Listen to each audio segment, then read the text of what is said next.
System detecting. Detected that the host is a villain in the book. Load the plot. Lin Mo lay on the hospital bed, his spirits suddenly lifted as he heard the voice in his mind. Could it be that he was the chosen one? Yes. He immediately replied to the mechanical voice of the system in his mind, subconsciously ignoring the fact that the system had just called him a villain. In an instant, all the content of the book appeared in his mind. Damn, are you kidding me, heaven? Boom. With Lin Mo's angry shout, a thunderclap sounded outside. Lin Mo was the only son of the Lin family, and Jingxing raised in luxury and groomed as the heir. Yet in just half a year he would be exposed as a fake young master and kicked out. In the book, unable to bear this blow, he would continue to court death, stealing the male lead's woman, seizing his resources, sending people to kidnap him, becoming a full-fledged villain. In the end, he would be dumped into the open sea. Meanwhile, the male lead returns to the Lin family, aided by benefactors and surrounded by beautiful women, reaching the peak of life. So what is this system for? Since the ward was empty, Lin Mo directly asked the system. Villain redemption plan. As long as the host completes system tasks, you will receive rewards. Even without the Lin family, you can live well and change your tragic fate from the previous life. Strangely, when spoken by a system, that last sentence had a hint of softness and cuteness. But that wasn't Lin Mo's main concern right now. What he cared about more was what kind of tasks this damn system would give him. Do you accept? What if I don't accept? The system chuckled. Then you will have your memory erased and continue along the plot of the book. So he would still die? Lin Mo retracted his earlier thought that the system was soft and cute. What's soft and cute? This was anything but he had no choice. So he wisely spoke up. I accept. Tell me, what tasks do I have? Congratulations, host. You have activated this system. I am Unit 001 at your service. The villain redemption plan is now officially launched. Villain Lin Mo, fake young master. Age, 23. Height, 186 centimeters. Weight, 135 gene. Family members. When Lin Mo heard the words, fake young master, he was completely stunned. Finally, after a long introduction, the main event arrived. Congratulations, host. You have activated the newbie gift pack. Reward. ZZZZT. Lin Mo. He was now seriously doubting the professionalism of this system. Fortunately, after a short malfunction, the system returned to normal. Reward. Master-level culinary skills. Use your master-level cooking to make delicious food and earn customer satisfaction. First task, sell 200 sausages within 3 days. Lin Mo. Guess why I'm not laughing? He had actually been a little excited when he heard about the newbie gift pack. But cooking skills were one thing, and now he had to set up a street stall. So what? He was originally a pampered rich second generation. If his friends found out he was selling on the street, they would probably laugh at him for a year. But when you're under someone else's roof, you have to bow your head. Lin Mo silently pressed confirm on the panel in front of him. Oh heaven, he'll never call you grandpa again. At that moment, Lin Mo's parents, standing at the door, exchanged a look, their eyes full of worry. Did our son really hit his head too hard? Probably. Nevertheless, they opened the door and entered. At that moment, Lin Mo lay on the bed, utterly lifeless. Hearing the noise, he glanced at the door. His expression suddenly became complicated. Who could believe that these parents were not his own? But he still weakly called out Mom, Dad, and then couldn't meet their eyes. He felt guilty. He wasn't even their son, yet he had enjoyed their son's good life for so many years. He really should be damned. Wait, no. He was a villain. A villain? How could a villain have such dangerous thoughts? Son, are you sure you're okay? Father Lin asked cautiously. Lin Mo coughed lightly and nodded. Dad, don't worry. I'm fine, just a little dizzy and nauseous. Mother Lin had already stepped forward and hugged Lin Mo pityingly. My precious son, you've suffered. Mom asked the maid to make you chicken soup to nourish your body. Thank you, Mom. Lin Mo felt a little awkward, but when he smelled the aroma of chicken soup, he couldn't help himself. But when he drank the chicken soup, a series of evaluations about the soup inexplicably appeared in his mind. A bit greasy, the chicken was frozen, the meat was dry, it should be an old hen, the skin was tough to chew. Lin Mo. He didn't expect that activating culinary skills would also activate his sense of smell. Lin Mo drank a few sips and stopped, then insisted on staying in the hospital. He was actually fine, but Father Lin then brought up the topic of Lin Mo going to work at the company. If you don't want to manage the company for now, that's fine. Dad is still young and can hold on for a few more years. Lin Mo then remembered that he had pretended to be sick to avoid going to the company. Although he had indeed bumped his head, it was nothing serious. Hearing this, Lin Mo expressed his own thoughts. Ahem, Mom and Dad, I know you both want what's best for me, wanting me to manage the company. But right now I want to start my own business, explore a bit first. If it doesn't work out, it'll come back to the company. As Lin Mo finished speaking, Father Lin and Mother Lin both silently wiped their tears. It was as if they suddenly saw their rebellious son finally become sensible. But what they didn't know was that Lin Mo's so-called starting a business was actually setting up a street stall. After being discharged from the hospital, Lin Mo found an excuse to move out. Since the Lin family owned many properties, he simply chose one to live in. He drove the family's business van out and went to purchase some items for setting up a street stall. It was summer, and when he used to drive out for fun, he often saw street vendors selling starch sausages. But he decided to sell healthier meat sausages, nothing like those made with artificial additives. Simple pork sausages seemed too plain, so he wanted something different, seafood sausages. Pork sausages and seafood sausages. Selling 200 sticks in 3 days shouldn't be too difficult, right? Probably. Lin Mo bought half a pig. To ensure freshness, he got up at 4 in the morning to buy it. Normally at that hour he would have been indulging in a lavish night at a bar. And now, he was driving his business van to the farmer's market, a sight he found almost unbearable. The pork seller glanced at him several times while helping load the pig into the van. A young man driving such a nice car to buy pork. It seemed quite surreal. Then he went to the nearby seafood market to buy the first batch of fresh, catch abalone king crab cuttlefish and hairy crabs. Seeing such a combination, it was almost luxurious. Back home facing all these ingredients, Lin Mo felt a bit overwhelmed. He couldn't do it all alone. But no problem. He had money, and he had known since childhood that money could solve many things. He immediately called and hired 5 top chefs to help. Especially the crab meat. Someone had to handle it right. At 8 in the morning the chefs arrived and started bustling in the kitchen. Everyone was processing crab meat, and some were cutting pork. Even the meat from the bones was stripped off. For pure meat sausages, the texture of the meat is most important. So the meat couldn't be ground, it had to be chopped. 2 chefs handled the crab meat, while the other 3 chopped the pork into the size Lin Mo specified, with a Fatolian ratio of 2:8 to make the sausages fragrant. Then came the seasoning. Lin Mo did this himself, as his cooking skills had been enhanced, making tasks that once seemed difficult feel almost intuitive. After mixing the filling, he prepared to make the pure meat sausages first. He soaked the casings and checked for holes, then tied a knot at one end.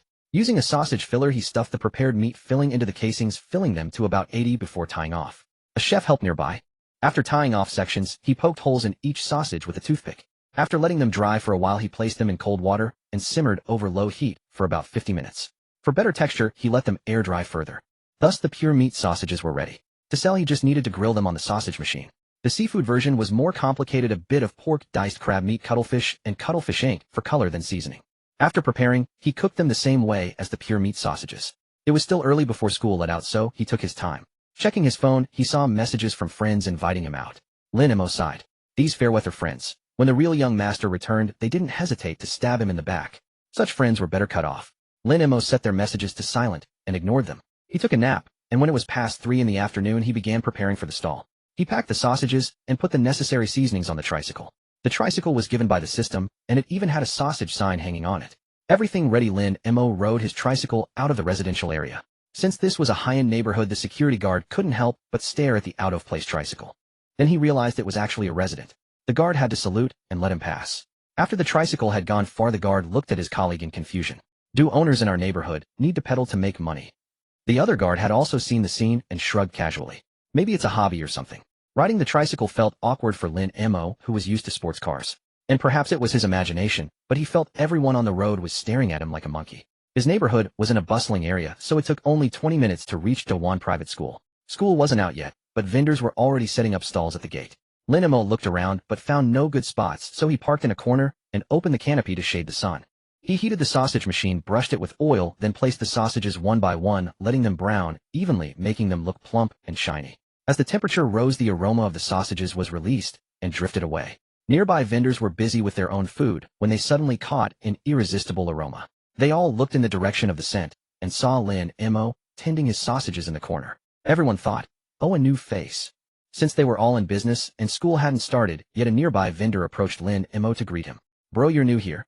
Haven't seen you around before. Lin Mo, wearing a mask, looked up when he heard someone speaking. Seeing a man in his 30s talking to him, he nodded. Yeah, first day today. You're selling sausages. Smells really good. The man seemed outgoing and continued the conversation. Then why don't you try one, big brother? The man was a bit embarrassed, not expecting the offer. How can that be? You need to do business. But as the aroma grew stronger, his eyes grew more eager. Ahem, well, I make pancakes.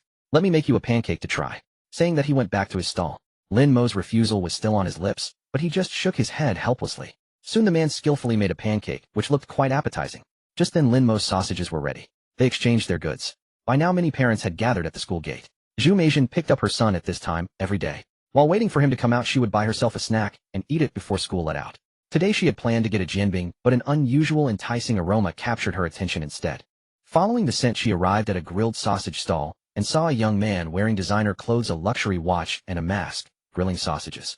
She knew well that families of students at this school were wealthy and influential. Ooh, she had that discerning eye. This made it even more curious. A rich second-generation kid experiencing life. Noticing the prices on the menu, she was surprised. There were even seafood sausages. She had never tried those. The prices were clearly marked. Just then Lin Mo saw his customer approaching and greeted her.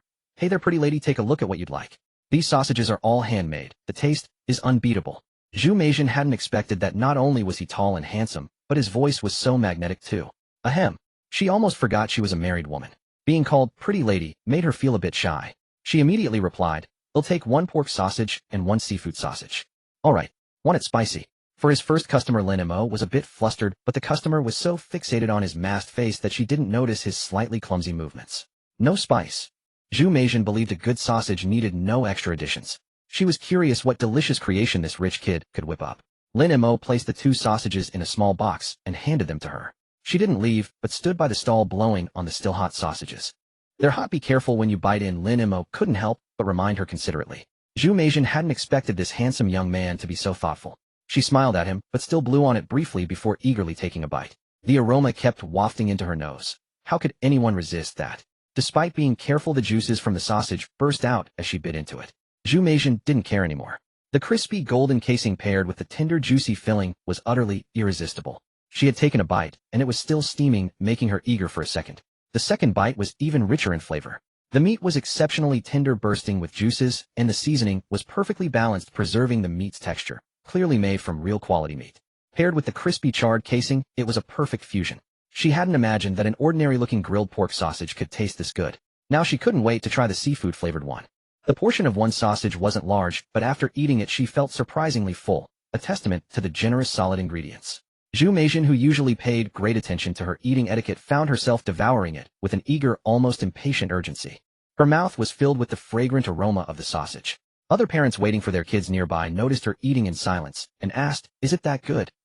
Zhu Meijin's eyes sparkled as she nodded vigorously, but she didn't pause her chewing. "It's really good." Seeing her eating with glistening lips, everyone couldn't help but swallow their saliva. It smelled so good it had to be tasty. So they each ordered one too. After taking a bite, they all fell silent. When Zhu Meijin tried the seafood one, her eyes lit up even more. The seafood sausage had an even richer texture than the pork one. With crab meat and chewy bits of cuttlefish, you could see the real ingredients when you bit into it. Its dark appearance might make one overlook its flavor. But once it hit your mouth, it was so fresh it made you want to bite your tongue off. So 10 yuan for 1 seafood sausage was absolutely not expensive. Really. With her experienced palate for fine food, she could confidently assert that this sausage was truly handmade, with no artificial additives or tricks. It was made with genuine quality ingredients. The freshness of the seafood combined with a hint of pork fat and a subtle sweetness from the sea created a taste that made you crave another after finishing one. Still eating her seafood sausage, Zhu Meijin eagerly said to Lin Mo, "Boss, give me 10 of each flavor." Coming right up. Lin Mo hadn't expected his food to be so popular. He had felt a bit doubtful earlier, but seeing how much the customer was enjoying it, he started to believe it. It seemed the system hadn't lied to him after all. Happily, he started grilling 20 sausages, which would take some time. The people who ordered after raised their hands, saying they wanted 5 of each too. Zhu Meijin scanned her phone to pay Lin Mo 300 yuan and began chatting with those around her. "Boss, you're not making any money on these seafood sausages, are you? I can tell they're made with real ingredients." Lin Mo smiled at her, but didn't explain. After all, he had money, and he truly wasn't aiming to profit from this. But soon he wouldn't be the young master of the Lin family anymore, so he needed to think about his future. With the bulk order, the overall price worked out to be quite reasonable. Plus, the system mentioned there would be a reward, though he didn't know what it was yet. Lin Mo wanted to finish this task quickly to see what kind of reward the system would give him. Fortunately, his sausage grill was fairly large. Roasting 30 sausages at once cleared out all the ones on the grill. He then loaded new ones, and the latecomers, learning that the earlier batch had been bought up, had to wait patiently in place. Zhu Meijin continued eating right there on the spot. If it weren't for her son getting out of school soon, she really wouldn't have. As the children were dismissed from school one after another, the tantalizing aroma reached them even before they stepped out of the gates. "Do you smell that?" "I smell it too. It smells amazing. Did a new food stall open up around here?" Since this was a private school, the students came from well-off families. Their daily allowance alone could rival a working adult's wages. So these kids had plenty of spending power. The moment they caught the scent, they couldn't help but dash out. After circling the school gate, they finally spotted a humble stall tucked away in a corner advertising grilled sausages. The irresistible fragrance seemed to emanate from that very spot. A group of kids rushed over. Upon reaching the stall, they saw plump, glistening sausages rotating on the grill behind the tricycle, releasing an enticing aroma that seemed to whisper, "Come and eat me." Tang Mingji took a deep breath, looked at Lin Mo with a sweet smile, and asked, "Big brother, how much for your grilled sausages?" "The meat sausages are 10 yuan, and the black seafood ones are 20 yuan each. They'll take 1 of each, no wait, 2 of each." "Can I pay with cash?" Lin Mo. "I might not have change for cash. After all, everyone paid with their phones these days." Lin Mo hadn't considered this problem when he left home. The situation was a bit awkward now. But Tang Mingji waved his hand dismissively. It's fine, I'll give you the money now. You can give me the change later. He couldn't wait to hand the cash to Lin Mo. With no other choice, Lin Mo asked him to wait a moment, flipped the sausages on the grill, and once they looked ready, packed them up. They're a bit hot. Let them cool down before you eat. During the dismissal rush, students swarmed the stalls at the school gate. But for some reason, everyone who caught the scent headed straight for Lin Mo's stall. In no time, his stall was surrounded by a crowd. They'll have 1 meat sausage and 1 seafood sausage. 2 meat sausages for me, Lin Mo. He realized he had underestimated the enthusiasm of these students. Meanwhile, Tang Mingji, the first to get his sausages, was rendered speechless. He stood in a corner blowing on his sausages and taking bites, clearly eager despite the heat. Big brother, don't worry about the change. Just give me more sausages with the rest of the money. All right. Lin Mo glanced at this young customer. Although his sausages weren't expensive, it was still surprising for a kid to spend 100 yuan at once. He had 40 yuan left, so he packed 3 more sausages of each kind. The surrounding customers were urging him on, so Lin Mo had to get back to work. In an instant, the aroma made Lin Mo's stall the most popular one around. The man who had traded his pancake for Lin Mo's sausage earlier hadn't even had a chance to taste it yet. As the kids were dismissed, he got busy with his own business. He then noticed the kids all swarming towards Lin Mo's stall. This piqued his curiosity. Was it really that good? And what was this talk about pure meat sausages? They were all vendors trying to cut costs and maximize profit. If it truly was pure meat, the cost would be astronomical, wouldn't it? His skepticism, coupled with the sparse crowd at his own stall, made him set aside the sausage he'd gotten in the trade. Then he saw Lin Mo's crowd growing bigger and bigger. After who knows how many batches, Lin Mo packed the last sausage and said helplessly, "Sorry, we're sold out." He hadn't had high hopes when he left home, so had only prepared 100 sausages. He never expected them to sell out in under an hour. He could pack up early. The other stall owners looked on with envy. Those who got their hands on the sausages were overjoyed. Those who missed out stared at Lin Mo with disappointment. "Big brother, will you be back tomorrow?" Lin Mo nodded. He still had tasks to complete, so had definitely be back. "Yes, I'll be here at the same time tomorrow."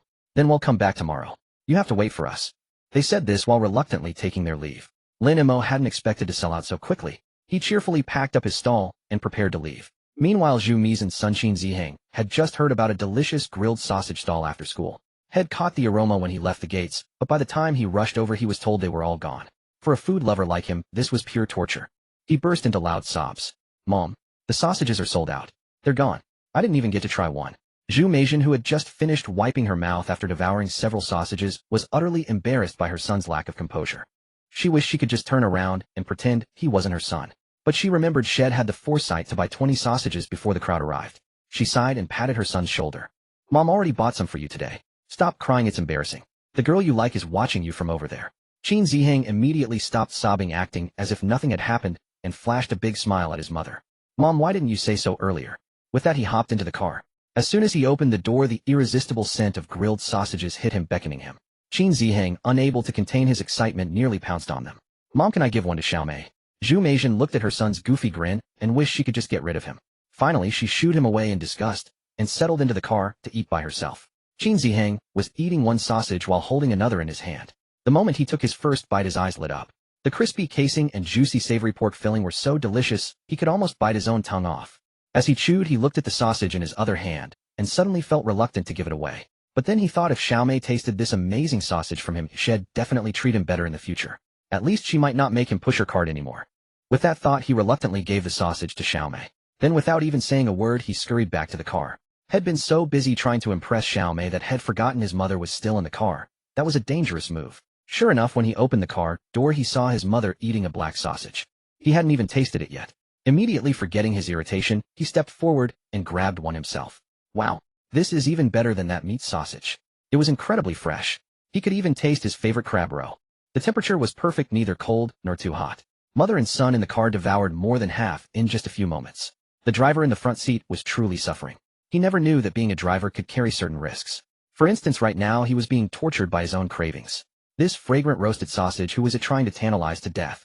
Lin Mo had already packed up and left, and the students who missed out had no choice but to settle for the neighboring stall. Many stall owners envied Lin Mo for packing up so early, yet on the other hand, they were relieved he did. Otherwise, they wouldn't have any business. The wave of customers from the elementary school dismissal was all captured by Lin Mo alone, which left a bitter taste in everyone's mouths. Zhou, who had missed out on the sausage, happened to walk to the pancake stall. Seeing the roasted sausage placed aside by the pancake vendor, an idea struck him. "Boss, I want a pancake with a sausage. Could you add that sausage in there? They'll pay extra." Actually, he wanted to ask if he could just buy that sausage. But fearing the boss would refuse, he pretended to be a customer. The pancake vendor followed his gaze and saw the sausage he had traded for earlier but hadn't had the chance to eat. This. Boss, please'll come back for pancakes in the future. Zhou Yang quickly resorted to his shameless tactics, and sure enough the boss eventually agreed. In the end he charged Zhou Yang an extra 10 yuan. Zhou Yang was beaming without a hint of anger as he took the pancake from the boss. He immediately grabbed a skewer, pulled the sausage out from inside, and took a big eager bite. His eyes narrowed in bliss. It was incredible. Pure bliss. The juices of the sausage exploded in his mouth. The layered texture delivered the savory richness of pork with every bite. This meat was far more flavorful and substantial than any sausage had ever had. He regretted not rushing out of school first today, instead of bragging in the classroom, causing him to miss such a delicious sausage. He swore he would be the first one out the school gates tomorrow. By the time Lin Mo got home, it was just past 5 o'clock. With nothing else to do, he decided to cook for himself. He still had some crab meat and roe left, so he made a bowl of crab roe noodles. The culinary skills enhanced by the system were indeed impressive. Even accustomed to 5-star chef dishes, his own cooking still amazed him. He couldn't help but feel a bit narcissistic. No wonder he had so many customers on his very first day. This skill was truly good. He had 100 sausages left, and since tomorrow was the weekend, if the system didn't issue any new tasks, he could have a proper rest. After dinner and a shower, he created an alt account and started gaming online. His main account had a lot of equipment, and since his friends could see it, they might come looking for him, and he didn't want to deal with that. So using an alt was much more convenient. He had made over 200 sausages today and stored them ready to be packed and sold tomorrow. That meant he was still quite free. So he slept straight until noon. He was just cooking a dish and about to eat when his phone rang. Seeing the caller ID, Lin Mo's expression stiffened for a moment. The name displayed was none other than the female lead of the book, Xu Manwen. He had even thoughtfully saved her as Wenwen. He recalled that they had a fight recently, and she was throwing a tantrum. Originally, he had planned to go and appease her after being discharged from the hospital. But then this system had appeared as a stumbling block. He had completely forgotten about it. Not knowing was one thing, but now that he knew she was the female lead and the male lead's destined partner, if he still had feelings for her, he'd be asking for trouble. Still, he needed to clear things up. So just as the call was about to end, he picked up. Hey Wenwen. Lin Mo tried to keep his voice normal. On the other end, Xu Manwen, who had grown impatient waiting, finally got through, only to hear Lin Mo's nonchalant tone, and her anger flared up instantly. Lin Mo, do you even care about me? How long has it been since you last contacted me? Do you have another woman? Lin Mo frowned. Why did this sound so familiar? Hearing that Lin Mo didn't immediately explain himself, she got even angrier. Lin Mo, what do you mean by this? If you don't like me anymore, just say so. We'll break up. I won't cling to you. Lin Mo. He felt like a scumbag now. But thankfully he hadn't done anything yet. The male lead should go easy on him, right? So Lin Mo honestly said into the phone, Wenwen, I'm sorry, I'm not good enough for you. Let's break up. Lin Mo. You scumbag. Beep, beep, beep. Lin Mo. Thankfully the female lead wasn't in front of him right now. Otherwise, following the plot, she would have at least slapped him and thrown water in his face. Thinking of the female lead's stunning face, he truly wasn't worthy. After all, he was just a villain. It's not that love isn't worth it, but running a food stall offers better cost. Lin Mo set off promptly at 3 o'clock. The first day had been a bit chaotic, but by the second day, he had already gotten the hang of it. This time, he brought all the remaining sausages, which were definitely more than 100, as he always prepared extra, just in case. After getting ready, he donned his mask and cap before heading out. He returned to the same spot as yesterday, but the looks he received from the other vendors had changed. Despite having stolen some of their business the day before, they had actually sold more than usual after he'd packed up early. The pancake vendor from yesterday hadn't gotten to taste his sausages, as the one he'd traded for had been sold to a school kid for 10 yuan. Watching the kid devour it with such relish had made him regret that decision. He'd thought to himself that he should have just eaten it himself. Seeing Lin Mo arrive now, he walked straight over to the stall, greeted him with a smile, and said, Brother, your sausages are amazing. When they're ready, give me 2 of each kind first. Meanwhile, the couple selling burgers nearby also gazed longingly in Lin Mo's direction. They were tempted, but felt too awkward to approach a fellow vendor. So they watched the outgoing pancake vendor strike up a conversation with Lin Mo instead. The pancake vendor chatted with Lin Mo as he worked, finding him a puzzling figure. Here he was running a street stall, yet his clothes looked like expensive brand names. But if he were wealthy, why would he be doing this at all? The two aspects of his character seemed contradictory, prompting the vendors probing questions to which Lin Mo seemed indifferent. Brother, why did you decide to set up a stall? Just experiencing life, I guess. Bullshit. It was actually a system requirement. But on the surface, he wore a knowing expression that led the vendor to completely misinterpret his meaning. I see. I knew your vibe was something special, brother. Lin Mo just smiled and said nothing. The sausages rolled on the machine, glistening with oil as they cooked. As the temperature rose, their aroma began to slowly waft out, drifting all the way to the school security booth. The scent continued to travel, reaching the principal's office closest to the gate. Sun Yuanxin had just returned from a walk around the campus when an irresistible aroma hit him right in his office. This smell. It was wonderful. His stomach began to betray him with an embarrassing growl. What have they set up at the school gate now? The smell is so assertive. He was a man who valued his health especially at his age and never touched greasy junk food. Even though he wouldn't eat it, the vendors still needed to make a living, so he couldn't just ban them. But this particular smell piqued his curiosity. He strolled to the gate with his hands behind his back and spotted the security guard doing business with a vendor through the fence. The guard had just taken a package from the vendor when he was caught red-handed. Old Lou the guard hadn't expected to be caught by the principal after failing to resist ordering a sausage. He was so embarrassed he didn't know whether to hide it or hide it. "Principal, would you like a sausage?" The guard awkwardly opened his bag of sausages and offered them to Sun Yuanxin. Sun was about to scold him, but was taken aback by the blatant attempt at bribery. He put on a stern face and stared at the guard. "No, and don't let it happen again." With that, he opened the gate and walked out. Old Lou let out a huge sigh of relief, thinking he almost got his wages docked. Good thing he was smart about it. Sun Yuanxin had refused the guard's sausage, but as he scanned the area, he pinpointed the source of the smell had noticed earlier. He headed towards it and saw a young man tending to his sausages. With nothing else to do, he walked over. Lin Mo, thinking he had a customer, looked up. Their eyes met, and a long silence fell between them. Sun Yuanxin hesitated as he looked at the handsome young man in front of him who was only showing his eyes above the mask. "Lin Mo," he called out tentatively. Lin Mo took a deep breath, resigned to being recognized despite his disguise. Left with no choice, he looked at him helplessly. Uncle Sun. He had only planned to be here for 2 days, and had worn a hat and mask hoping to avoid running into anyone he knew. But fate had other plans. What are you doing? Didn't I hear you were going to work at your dad's company?" What could Lin Mo say? He couldn't exactly say the company wasn't his, could he? He could only force a dry laugh and explain I'm just experiencing life. It's a new form of entrepreneurship for young people. This kind of nonsense wasn't new for Lin Mo. Had previously started a training center, then a gaming club, then a bar. They had all gone bankrupt, of course. So in Sun Yuanxin's eyes, this kid was just messing around. This venture would probably fail too, and he'd end up relying on his parents again. Plus, working a stall in this heat was tough. He probably wouldn't last a few days. Fearing more questions, Lin Mo quickly skewered a sausage and offered it to Sun Yuanxin. He hoped that if Sun ate it, he'd leave him alone. Sun waved his hand about to refuse, but the smell was too overpowering.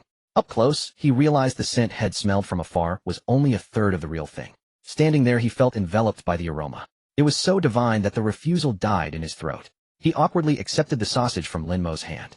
As he held it, hesitating over whether to eat it, and if it would be embarrassing to do so, in public, Song Meijin came bustling over urgently. Boss, give me 10 of each kind." She arrived at the stall and saw the man in front had already bought his, and was just standing there blocking her way. She shoved Sun Yuanxin aside with surprising strength.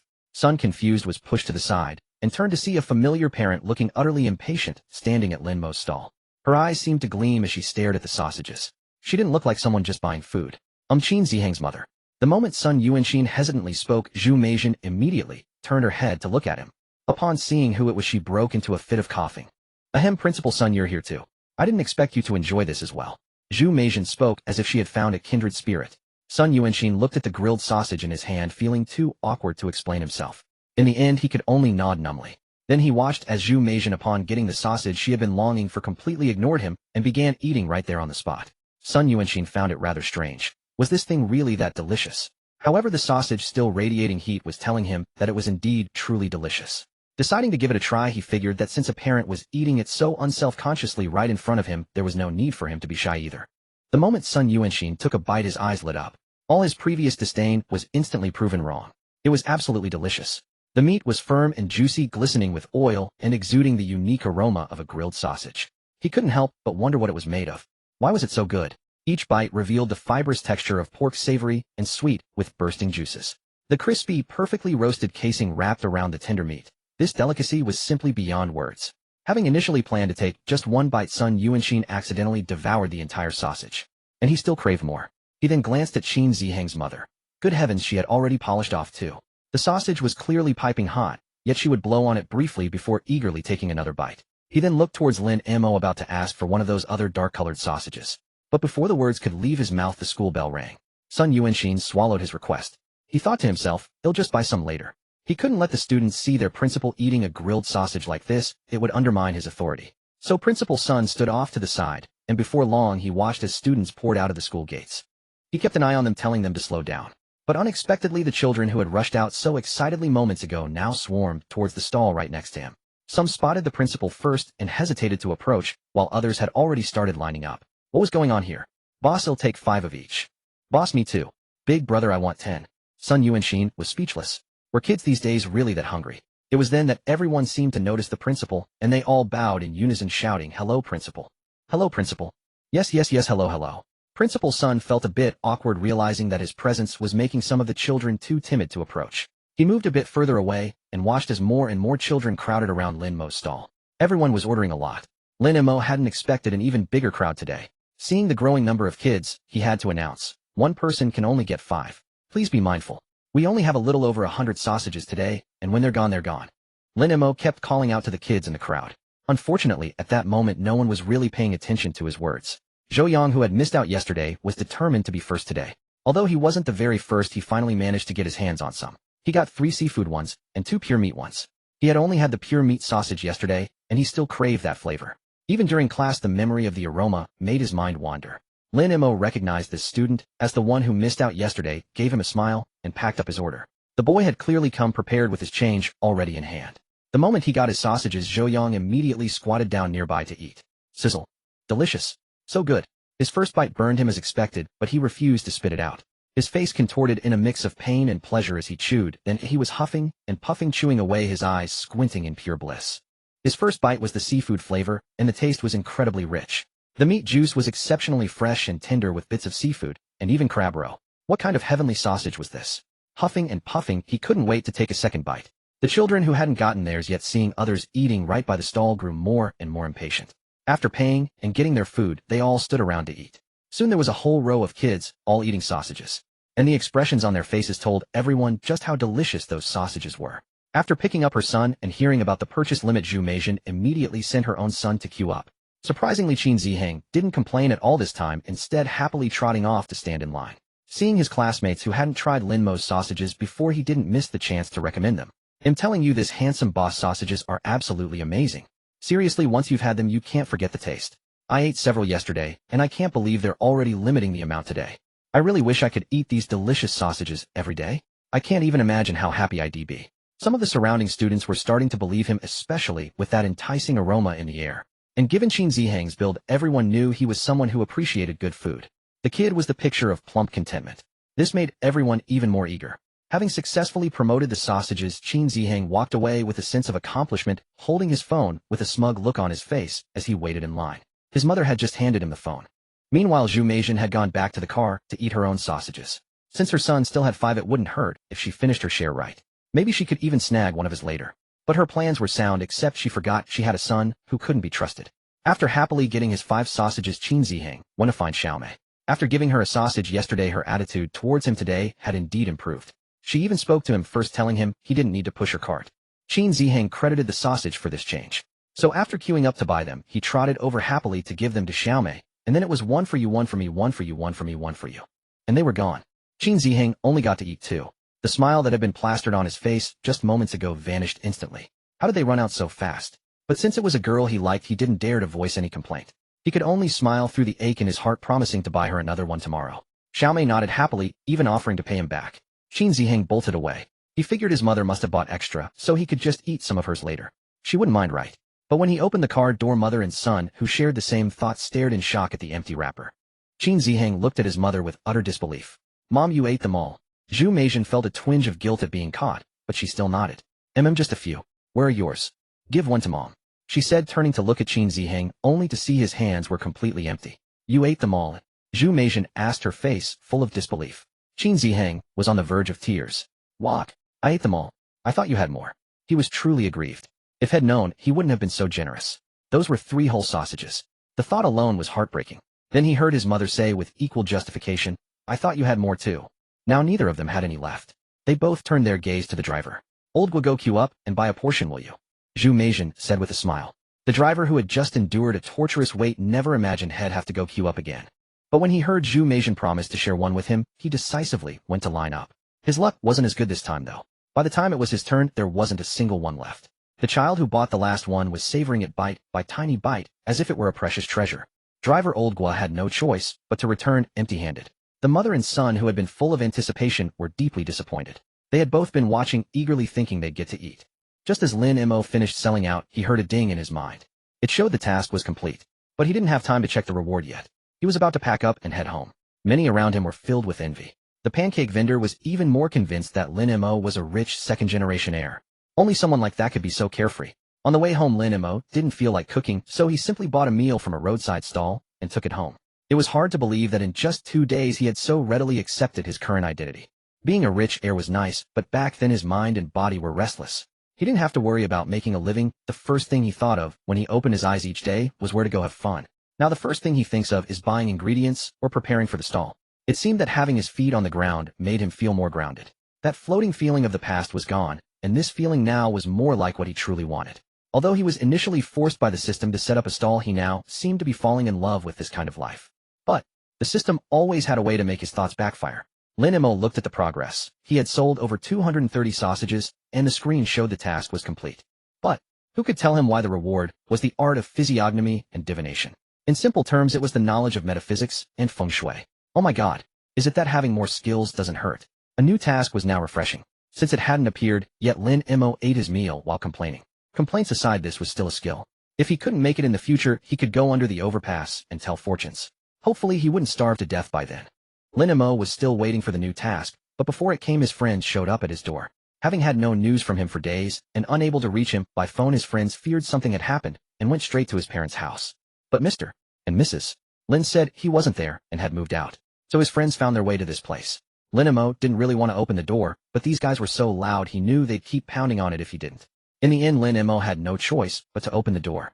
The few people standing outside walked in as if they owned the place. Lin Mo, what are you up to? It's been so long since you came to hang out. What's the matter? Change your ways. The one speaking with a head of dyed yellow hair and a slouched posture was Gao Hang. Beside him, another dressed in a scholarly manner, looking decent on the outside, but secretly the wildest of them all was Song Weiming. The third one was Yang Yin. The three of them had grown up together, so they naturally found seats and looked at Lin Mo. Lin Mo now found these guys who looked like cringe-worthy teenagers hard to look at. He hadn't noticed it before, but now that he had this so-called plot in his mind, his feelings towards his brothers had become complicated. After he became the fake heir, these people had secretly helped him, but he had taken it as charity. But he couldn't forget their kindness. Seeing them lounging around now, only coming to him to go out and play, Lin Mo spoke up.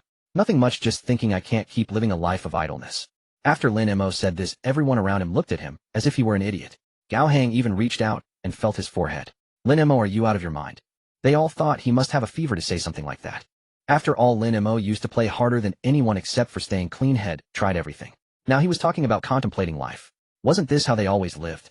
Why couldn't it continue? Stared at by so many pairs of incredulous eyes, Lin Mo remained unfazed and continued calmly. Have you ever thought if one day your parents lost everything, what would you have left? Yang Yin was the first to speak up. How is that possible? Isn't everything fine? Besides, it's not that easy to happen. After all, they were all in this circle. It wasn't that there were no cases of sudden decline, but it seemed too far away for them. But Gao Hang was uncharacteristically silent this time. So, what's on your mind now? They were all curious about his thoughts. Me. I'm just turning over a new leaf and starting fresh. I'm planning to start my own business. Lin Mo said with a light cough. He wouldn't tell his brothers he was running a street stall unless absolutely necessary. After all, it would be a laughing matter if word got out. He had his pride, you know. Anyway, no matter how hard they tried, they'd never guess he'd be selling food on the street. Song Weiming asked aloud, so what do you plan to do now? Not bringing your brothers along. Lin Mo. Haven't figured it out yet, so I plan to be alone for a while. You guys don't need to invite me to any activities lately. Lin Mo had crafted an excuse for himself, but clearly it wasn't very convincing. We heard you broke up with Shu Manwen and didn't believe it, but seeing you like this, we have no choice but to believe it now. Yeah, I can even see a divine light radiating from you now, like Buddha's grace upon the earth. The others continued their teasing, but they all just assumed Lin Mo was having one of his occasional episodes. Maybe he'd snap out of it in a few days. After a few more jabs, seeing that Lin Mo remained unmoved, they finally had no choice but to get up and leave. Alright, let us know when you've figured things out. And if you come across any good opportunities, don't forget to bring us in. They chatted and laughed as they left Lin Mo's villa. Lin Mo watched them go with a helpless expression. He then thought to himself, maybe he should buy a house they didn't know about. Otherwise, if they kept dropping by unannounced, wouldn't that drive him crazy? But for now, it was just a thought. If he were to buy another house, he definitely couldn't use the Lin family's money. Otherwise, when he eventually got kicked out, the house still wouldn't be his, and all his effort would be for nothing. That night, Lin Mo played games as usual before going to bed. On Monday, after resting at home for 2 days, Lin Mo suddenly heard a ding sound that jolted him wide awake. Then he saw the system's task. Go to the cemetery at 10 p.m. and sell baked flatbreads at 50 yuan each for 1 week.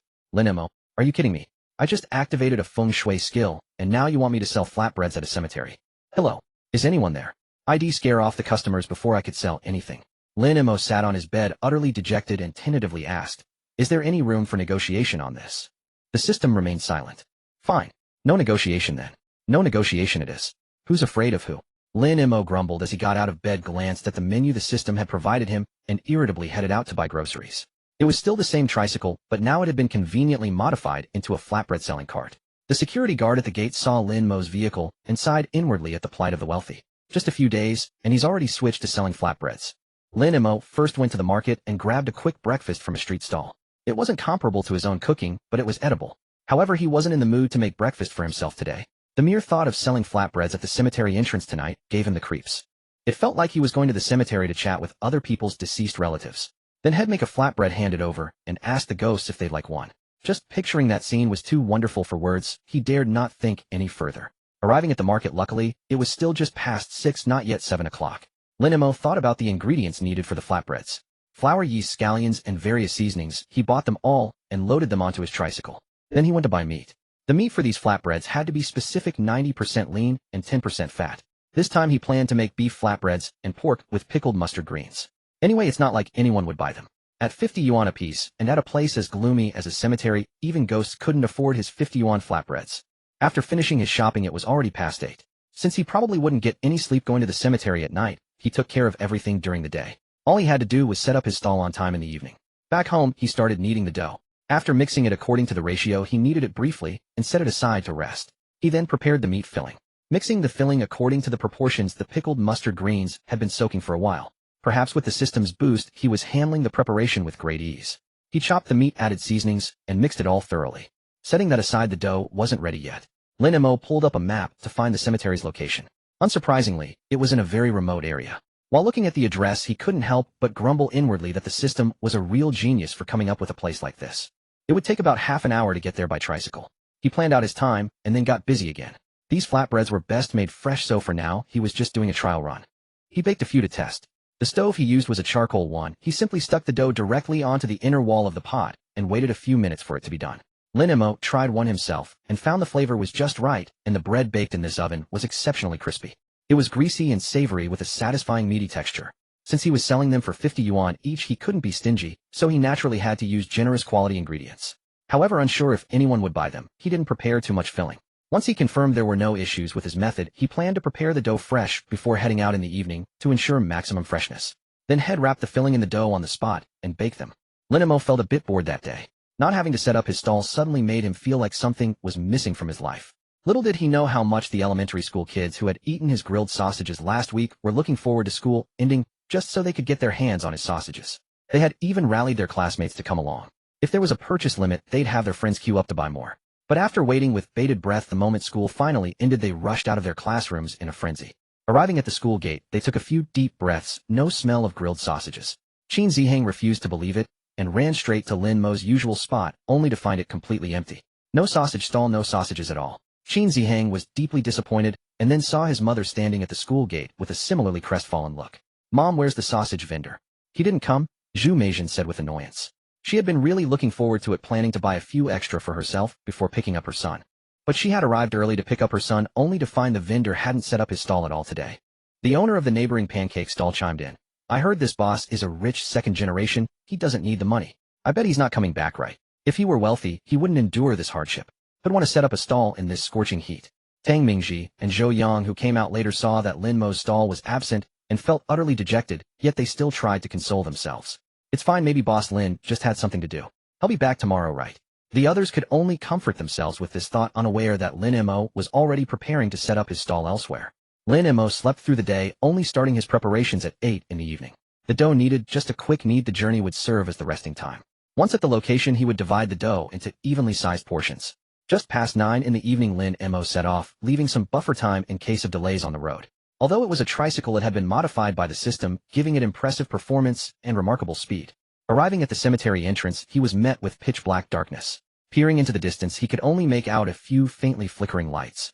The kind of lights embedded in the grass, casting their glow upon the rows of black tombstones, created an impact not unlike a ghost shining a flashlight directly in one's face. Lin Mo forced himself to avert his gaze from that area. After parking at the entrance, he began his work. He put on his gloves, divided the dough into small pieces, rolled them into small round discs, and set them aside for later use. He lit the stove and then waited for customers. Even though it was summer, standing in this place inexplicably felt like the chill was seeping in. The cemetery was guarded by an old man. He had seen the tricycle arrive and initially thought it was a visitor. But the vehicle came to a stop right at the entrance. The old man figured they must be lost, but then a young man got off and started setting up a stall right there. The old man chuckled, thinking that while strange things happened every year, this was the first time he'd encountered one himself. He watched Lin Mo busy himself from the security booth, but with not a soul in sight. Why would anyone set up a stall here? This piqued the old man's curiosity. He took out his phone, started recording a video, and spoke in his accented Mandarin. A young lad just set up a stall at the cemetery gate. Take a look, folks, this is a rare sight. As he spoke, he started walking towards Lin Mo.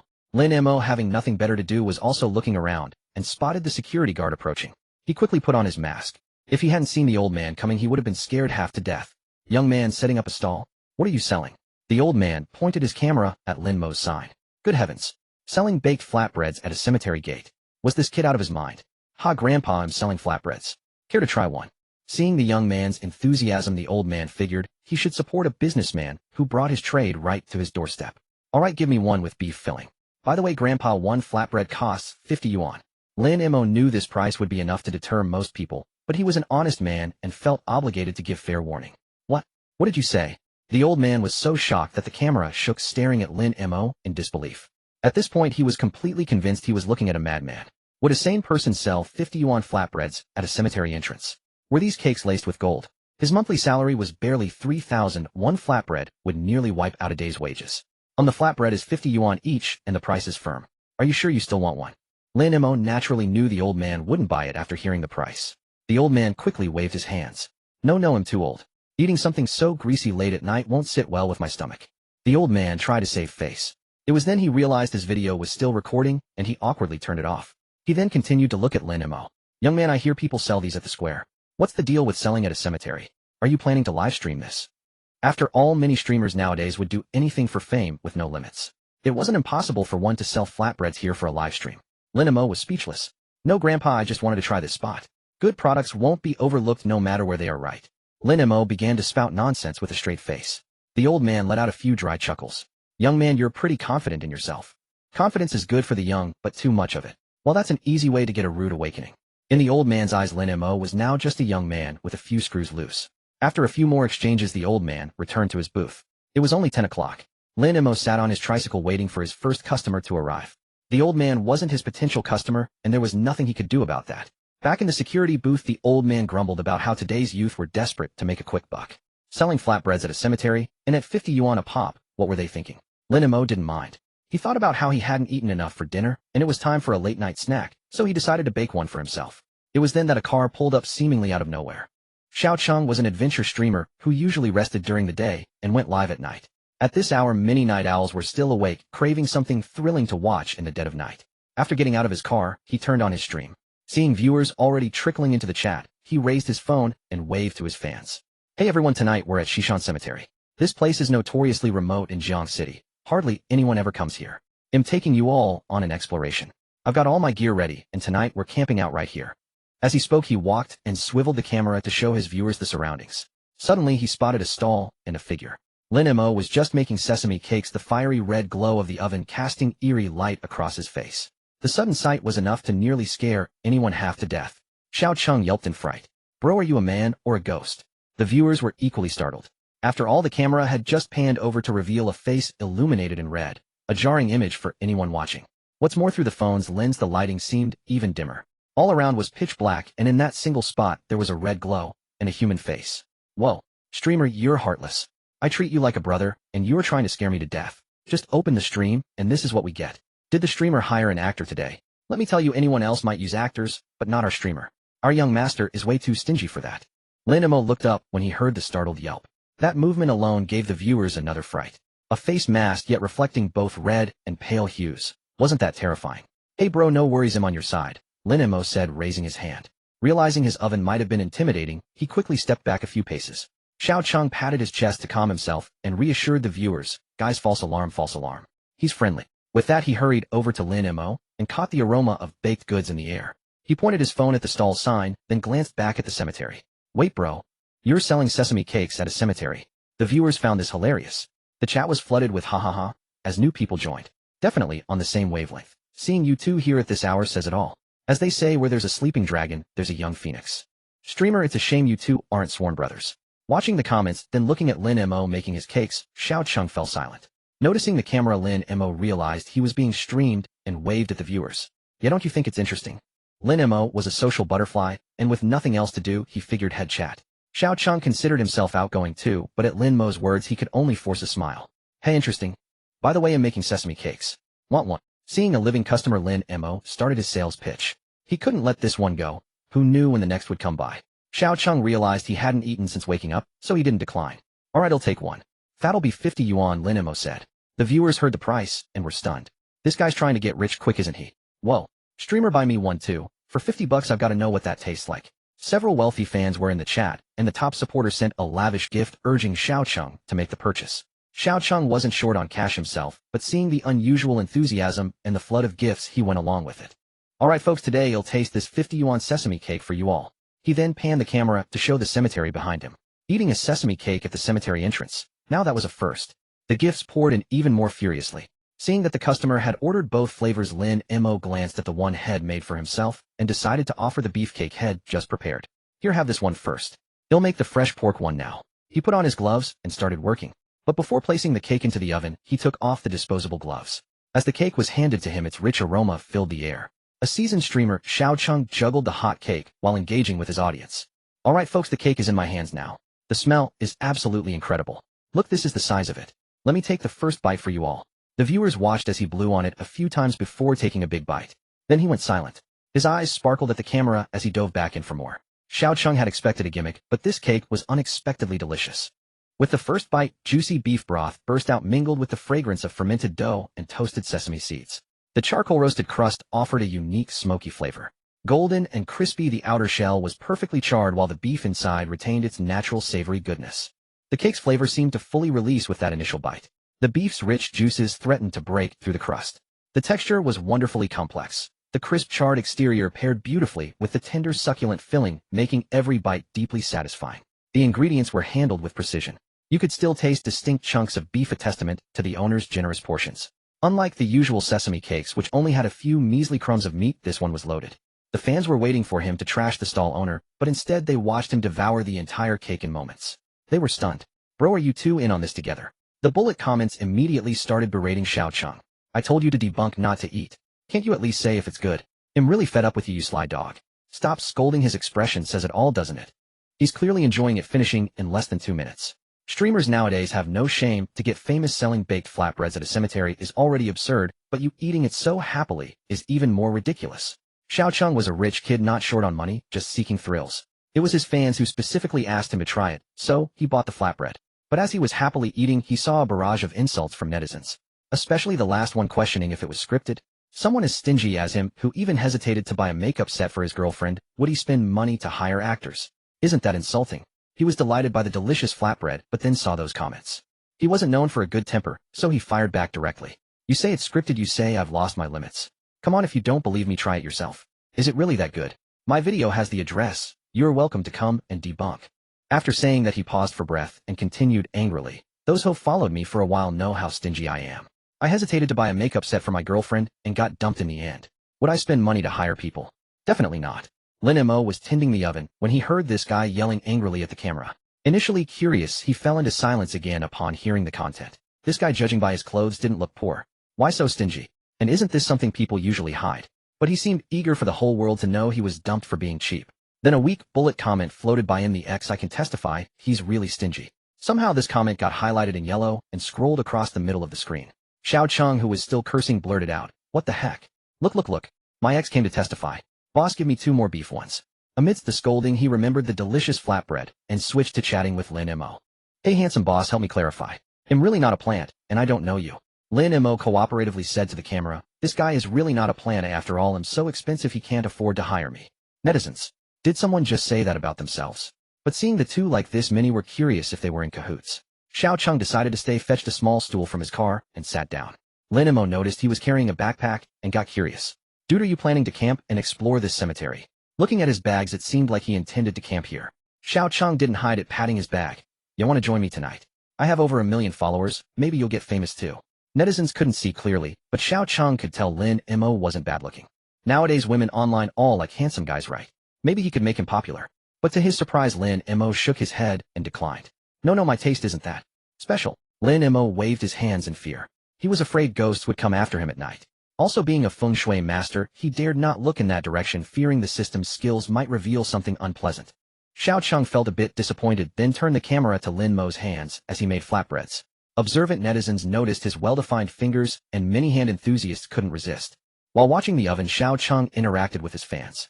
Soon his fresh meat flatbread was ready, and he set the camera aside to eat, as if the earlier quarrel never happened. But netizens weren't convinced.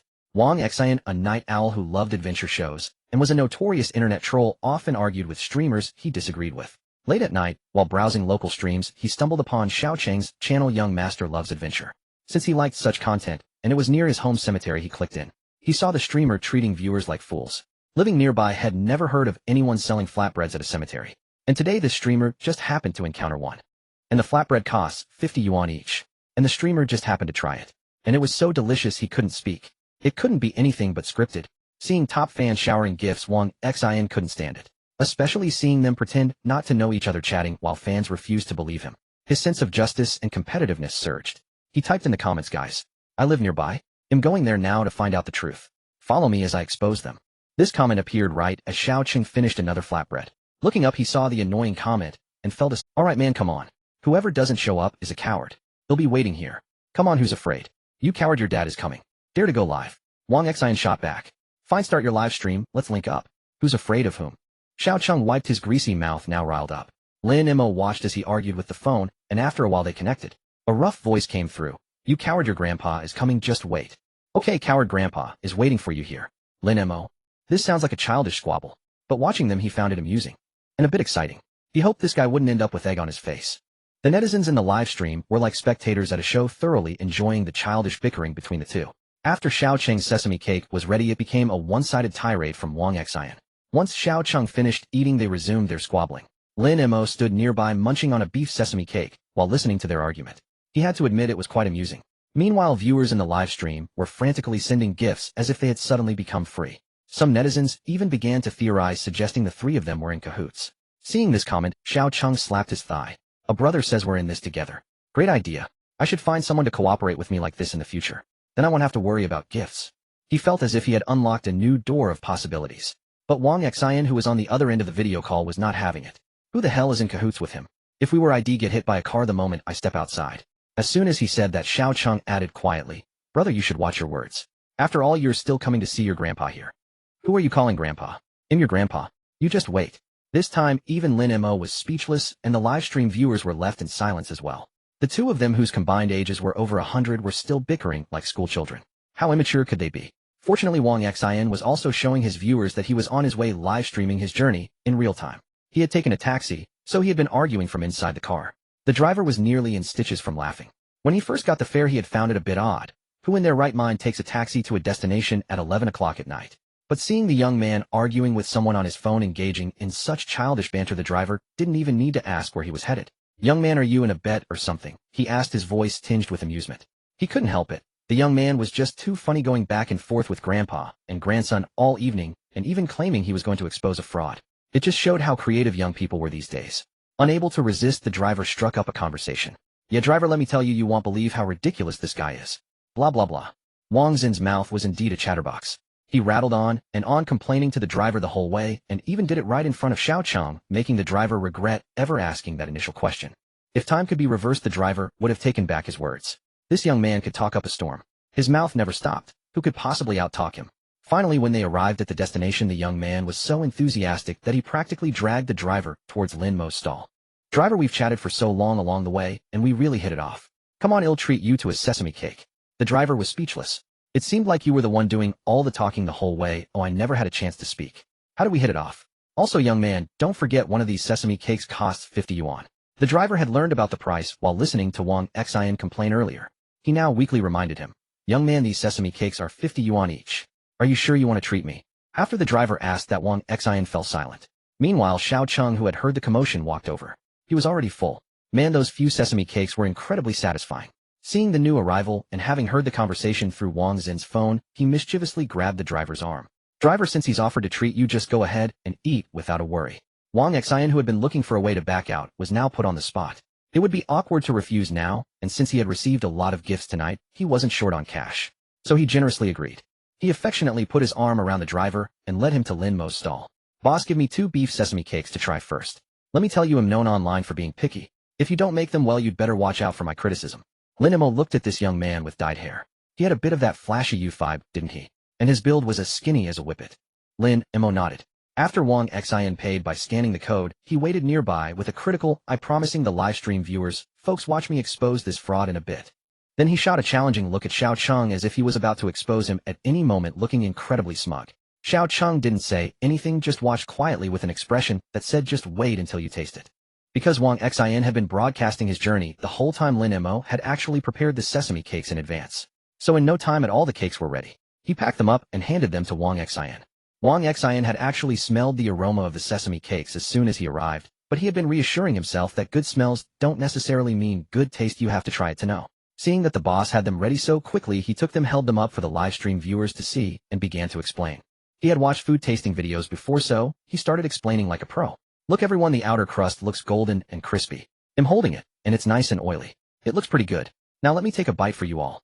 With that, Wang Xin took his first bite. He was rendered speechless, because the sesame cake in front of him was incredibly delicious. So good that he couldn't find the words to describe it. Delicious. He then buried his head and devoured it, completely forgetting his earlier nonchalant and dismissive attitude. Even the driver, upon taking his first bite, was left speechless. Xiao Cheng even pulled him in front of the camera, but he didn't even notice. He just kept eating. In no time the two of them had finished their sesame cakes. Then their gazes turned back to Lin Mo. "Boss, 2 more please." "A sesame cake," Wang Xin said along with the driver, though the driver added, "1 beef and 1 pork. They'll pay for them myself." He then scanned the code to pay. After all, at 50 yuan a cake, he didn't want to owe anyone, or he wouldn't feel right eating it. Wang Xin also raised his hand to order the same. While waiting for the cakes, Xiao Cheng spoke up with a smug look. "See, I'm not a shill, am I? I didn't lie to you, did I? Tell everyone about it." He expected Wang Xin to struggle a bit more, but instead Wang Xin directly cupped his hands in a gesture of apology toward them. "I apologize for my actions. I misjudged you too. I'm truly sorry. But I'm also grateful for this argument. Otherwise I'd never have tasted such a delicious cake."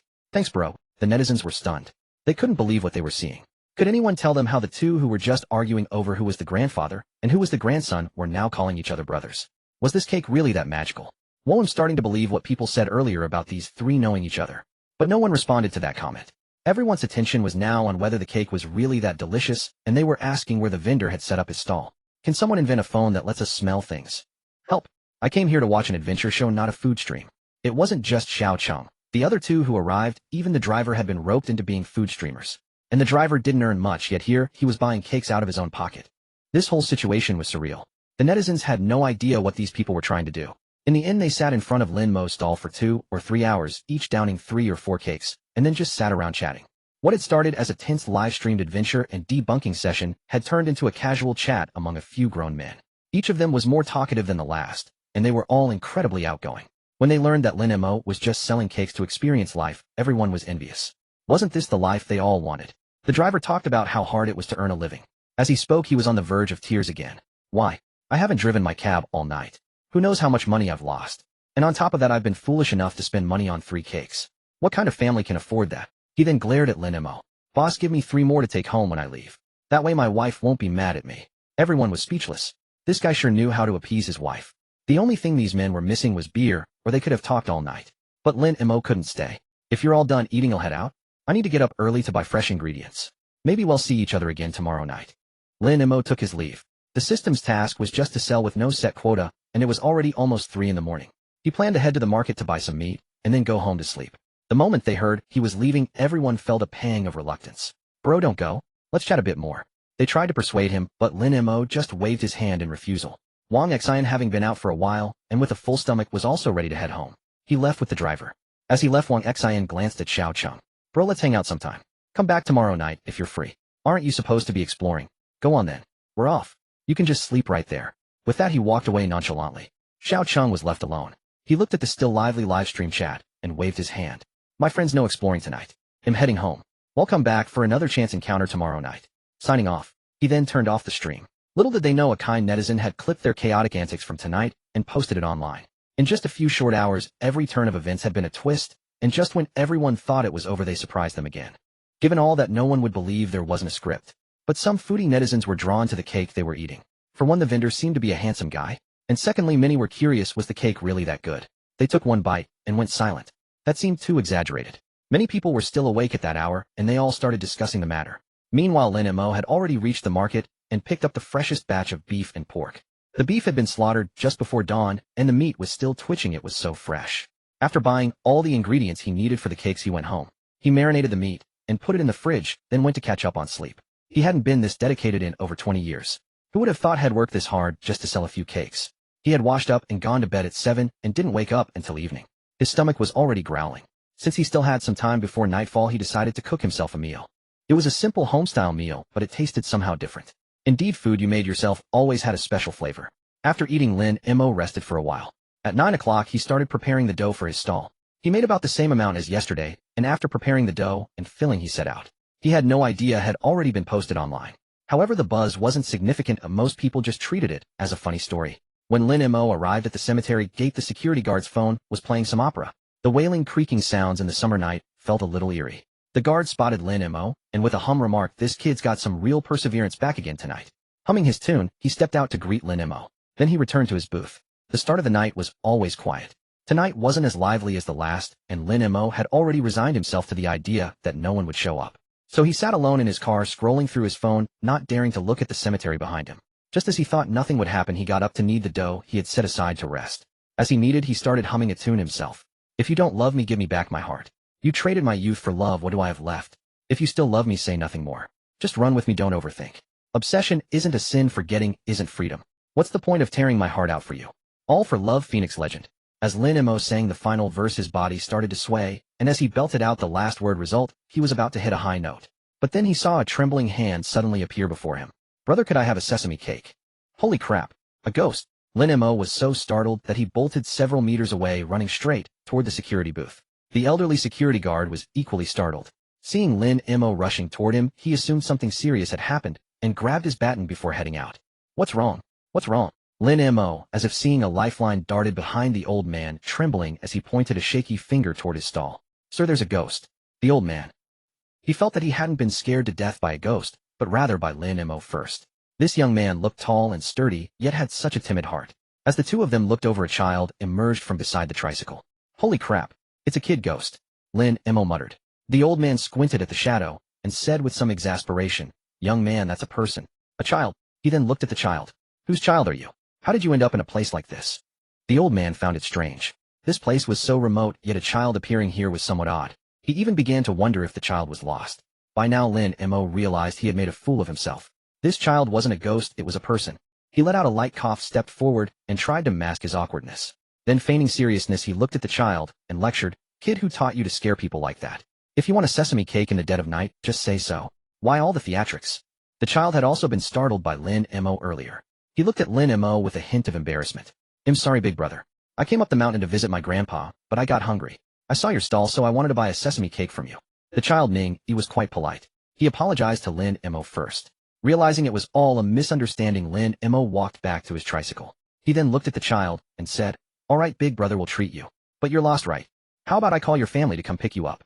Lin Mo noticed the child was dressed rather thinly. He took off his own jacket and draped it over the boy's shoulders. He then gestured for him to sit nearby while he prepared the sesame cake. Ning looked at this kind big brother, and suddenly, he couldn't hold back his tears. They fell silently drop by drop. "Brother, I don't have a grandpa anymore." Lin Mo glanced at him and silently handed him a tissue. This kind of emotion was something he rarely felt himself. Having grown up in a wealthy family, he often heard that children from such families were cold and distant, not knowing what family affection truly meant. Lin Mo thought there was some truth to that. Watching the little guy sob, he figured his grandpa must have been very important to him. "Were you raised by your grandpa?" Lin Mo asked as he kneaded the dough, his hands moving without pause. Ning, he looked at Lin Mo with surprise. "Big brother, how did you know? Were you raised by your grandpa too?" "My dad said my grandpa went to the sky, but I saw him buried here. I got bullied at school today, and my dad was too busy to be with me, so I came to talk to my grandpa." Lin Mo. This kid was quite clever. "So you just came straight here at this hour?" Lin Mo asked. Ning, he shook his head very seriously. "No, I accidentally fell asleep." He had woken up to find it was this late, but since he had been leaning against his grandpa's grave, Ning, he wasn't scared. He was just a little hungry. That's why he had his eye on Lin Mo making sesame cakes at the cemetery entrance. He just hadn't expected to cause a scene and scare Lin Mo in the process. Lin Mo now understood the whole story. He said, "All right, after you finish eating, you'll call your family. Do you know your home phone number?" "I do, but my dad is probably not home right now, so don't bother calling. Just call 110. Drop me off at the police station. My dad will come to pick me up. Ning Yi said this in a remarkably casual tone. Even the security guard couldn't stand it anymore. What kind of father is that? His own son goes missing, and he doesn't even know. Isn't he worried you'll be snatched by kidnappers? The old man had never seen such irresponsible parents. But Ning Yi just said calmly, it's okay. I'm a big kid now. I know how to get home. If I really can't find my way, I'll go to the police. Lin Mo stuck the cake onto the inner wall of the oven, then looked at this little man. He seemed like a seasoned pro at this. Had he run away so often that had gained this much experience? Kids these days are something else. But it's really too dangerous for you to come all the way out here alone. The old man had grandchildren of his own. Seeing this child like this tugged at his heartstrings. He couldn't help but pull out his phone and record a video. This little one came all the way to a cemetery in the middle of the night. His family must be so worried. As he said this, he even filmed Ning Yi sitting on the small stool. Ning Yi glanced at his dead children's smartwatch and asked Lin Mo if he had any paper and a pen. Before Lin Mo could answer, the old man spoke up first. I have some. He'll go get them for you. With that, he went back to fetch them. He initially thought the kid was going to write down a phone number, so he was ready to note it down to call the parents.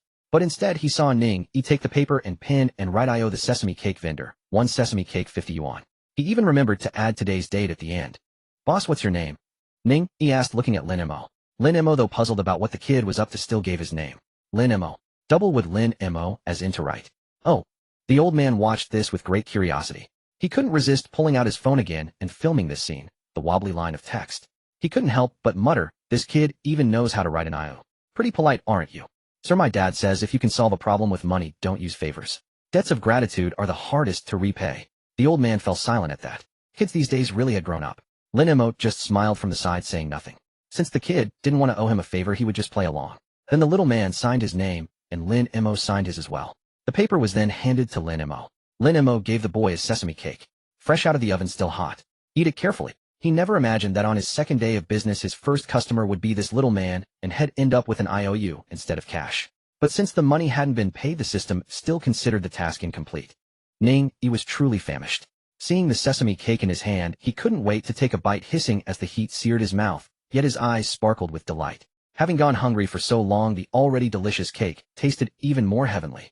With the first bite, he tasted the beef filling perfectly balanced with onions and other spices, preserving the savory freshness of the meat. The freshly baked cake, still steaming, released an irresistible aroma as soon as it was broken open, compelling him to take another bite. As he ate, Ning Yi began to cry.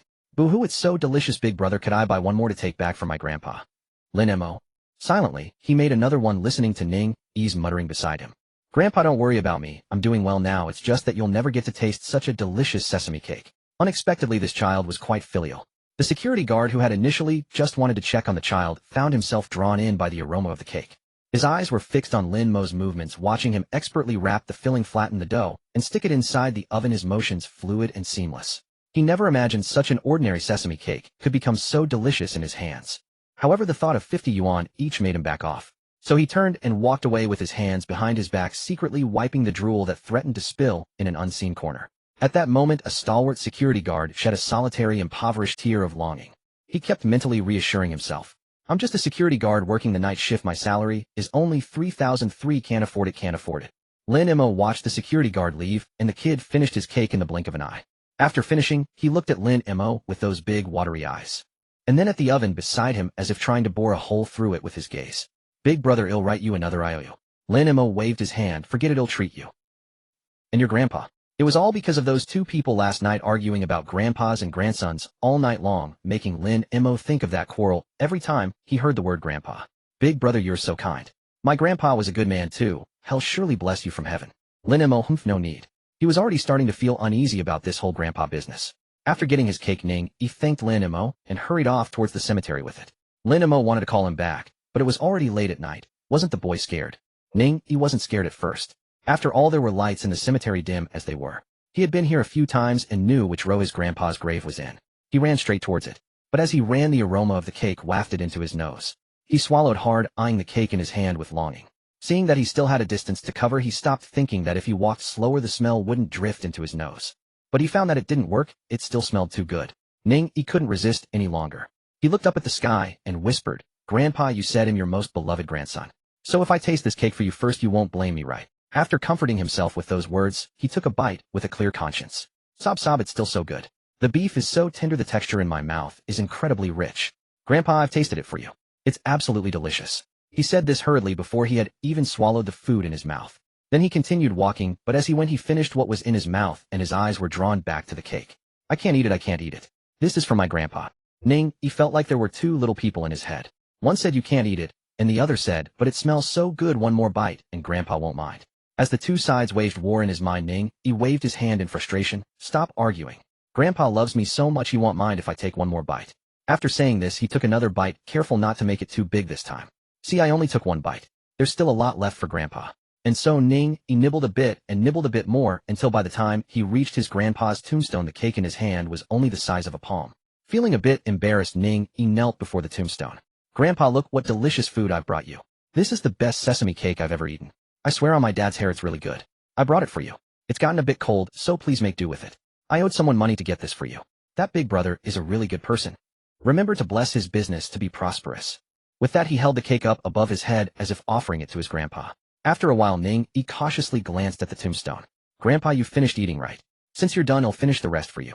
With that he took a big bite. The cake was still crispy, but the oil from the filling had seeped through the crust, making some parts greasy and shiny. The texture was different with this bite. Ning, he squinted his eyes in bliss. Grandpa, it's really tasty, right? When I get home and get some money, he'll come back to Big Brother's place and buy you 10 cakes. We'll have a feast. After saying this he sat by the tombstone for a while and finished off the rest of the cake. Only then did Ning, he clap his hands in satisfaction. Grandpa, I'm leaving. You rest early. With that he left. Lin Mo, on the other hand, kept watching the kid. He saw him run for a bit, then stop, then continue, then stop again, walking in fits and starts. He had no idea what the kid was up to. He thought there would be no customers tonight, but unexpectedly Xiao Cheng, who had come to explore the area last night, showed up again. This time, however, he brought his good buddy along. Boss, I'm back. Xiao Cheng greeted Lin Mo before his car had even fully stopped. Lin Mo waved back at him. Then he saw the person in the passenger seat glance over at his stall and blurt out a wow. Bro, you were serious? You really came to the cemetery to eat sesame cakes? Everyone had thought Xiao Cheng was just joking, but he had driven them all the way here. Xiao Cheng raised an eyebrow slightly. Did you think I was joking? Come on, get out. Boss, give us 5 of each flavor. All right. Lin Mo was surprised to have a returning customer. Seeing that they had ordered before even getting out of the car, he readily agreed. After getting out of the car, the 3 of them walked straight to Lin Mo's stall. Xiao Cheng, clearly experienced, brought his own camping chair and sat down. His 2 companions circled the stall, examining it a few times before giving Lin Mo a thumbs up. Bro, you've got some unique taste. You didn't pick this spot just so no one would find out you're selling here, did you? Lin Mo, wearing a mask, twitched the corner of his mouth beneath it. He didn't want this either, wasn't it the system's mission? Unable to explain, he could only force a dry laugh to ease the awkwardness. He was getting more skilled at making the flatbreads, now moving faster. Dipping his hand in water, he picked up a piece of dough and stuck it directly to the inside of the oven. Xiao Cheng's friend Li Jin kept staring at Lin Mo's face. Even with the mask on his build and the eyes he could see were enough to tell he was handsome. Li Jin couldn't help but sigh in admiration. Boss, you look like a decent guy. You'd make more money doing a live stream online for one night than selling here. Why work so hard? Lin Mo looked at this man whose tone seemed a bit effeminate and gave a slight cough. Ahem, I guess everyone has different pursuits. The other friend Guo Yinping simply patted Li Jin on the shoulder. Bro, don't get any ideas about the boss here. He's clearly a straight guy. Afraid of being misunderstood, Lin Mo quickly defended himself. Yes, I'm straight, perfectly normal orientation. I like women. He even smiled at them amiably after saying so. Xiao Cheng was nearly collapsing with laughter. Haha, boss, no need to be that scared. With me around he wouldn't dare try anything. Lin Mo said nothing but clearly didn't believe him. Had been burned before. They say a rabbit doesn't eat the grass near its own burrow, but had treated someone like a brother, and they'd had other intentions. Lin Mo genuinely had some lingering trauma from it. Seeing the boss look so wary of him, Li Jin, feeling a bit annoyed, walked over to Lin Mo, stomped his foot, and playfully punched him in the arm. Lin Mo. If these weren't his customers, he'd be cursing them out. Did they think he was some pushover just because he didn't get mad? In the end he held back. It was fine, just a little tap. Want it spicy? Lin Mo asked them. They all said no. As Lin Mo continued working, Xiao Cheng had already started his live stream. Same location, same background, same opening line. Hey everyone, today we're at Shishan Cemetery. Yes, same place as last night, same boss. I'm here for the flatbreads again. But I'm not alone today. I brought my good brothers along.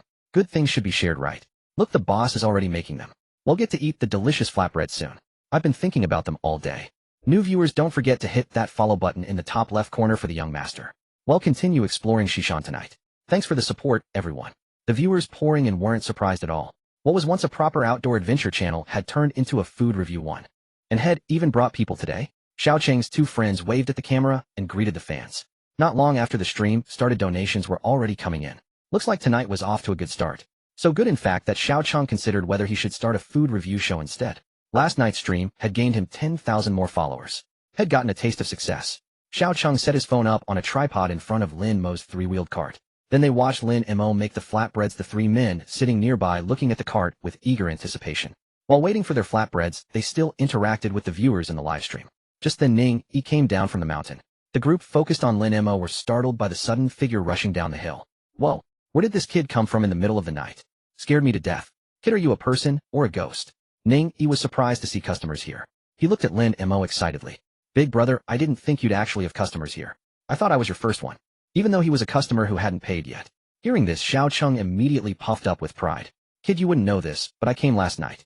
These flatbreads are amazing. I brought my brothers here tonight. Ning Yi's face lit up like he'd found a kindred spirit. Right? I also think Big Brother's flatbreads are super tasty. I just took one to my grandpa. Li Jin, completely unaware, suddenly spoke up. Kid, does your grandpa also work as a caretaker here at the cemetery? Didn't think you'd be so filial accompanying him out here. Little Ning Yi looked at the somewhat effeminate brother and corrected him seriously. No brother, my grandpa doesn't work here. Before Li Jin could ask, he continued. My grandpa is dead. I'm here to visit him. Cough cough. Ha ha ha. The area around them erupted in a mix of coughs and loud laughter. Li Jin stood there dumbfounded, staring at the little boy who had just matter-of-factly stated his grandpa was dead and that had brought him a flatbread. He felt absolutely shattered. Completely shattered. He should have just kept his mouth shut. An inexplicable chill ran down his spine. Xiao Cheng was laughing so hard tears were streaming down his face. With no regard for his friend's dignity, he laughed. Ha ha. Li Jin, what the hell do you mean your grandpa works here? Apologize to the grandpa right now. Lin Mo turned around chuckling quietly to himself. Li Jin put his hands together in a prayer gesture and said sincerely, Grandpa, this kid doesn't know any better. He was just talking nonsense. Please don't mind him. My apologies for the misunderstanding. Your grandson is truly filial. The laughter around them grew even louder. Ning Yi just looked on with an innocent face at the people who had lost all composure from laughing, then joined in with a few heh-heh of his own. The live stream chat was going wild with laughter too. A stream of ha-ha scrolled across the screen. I'm laughing so hard.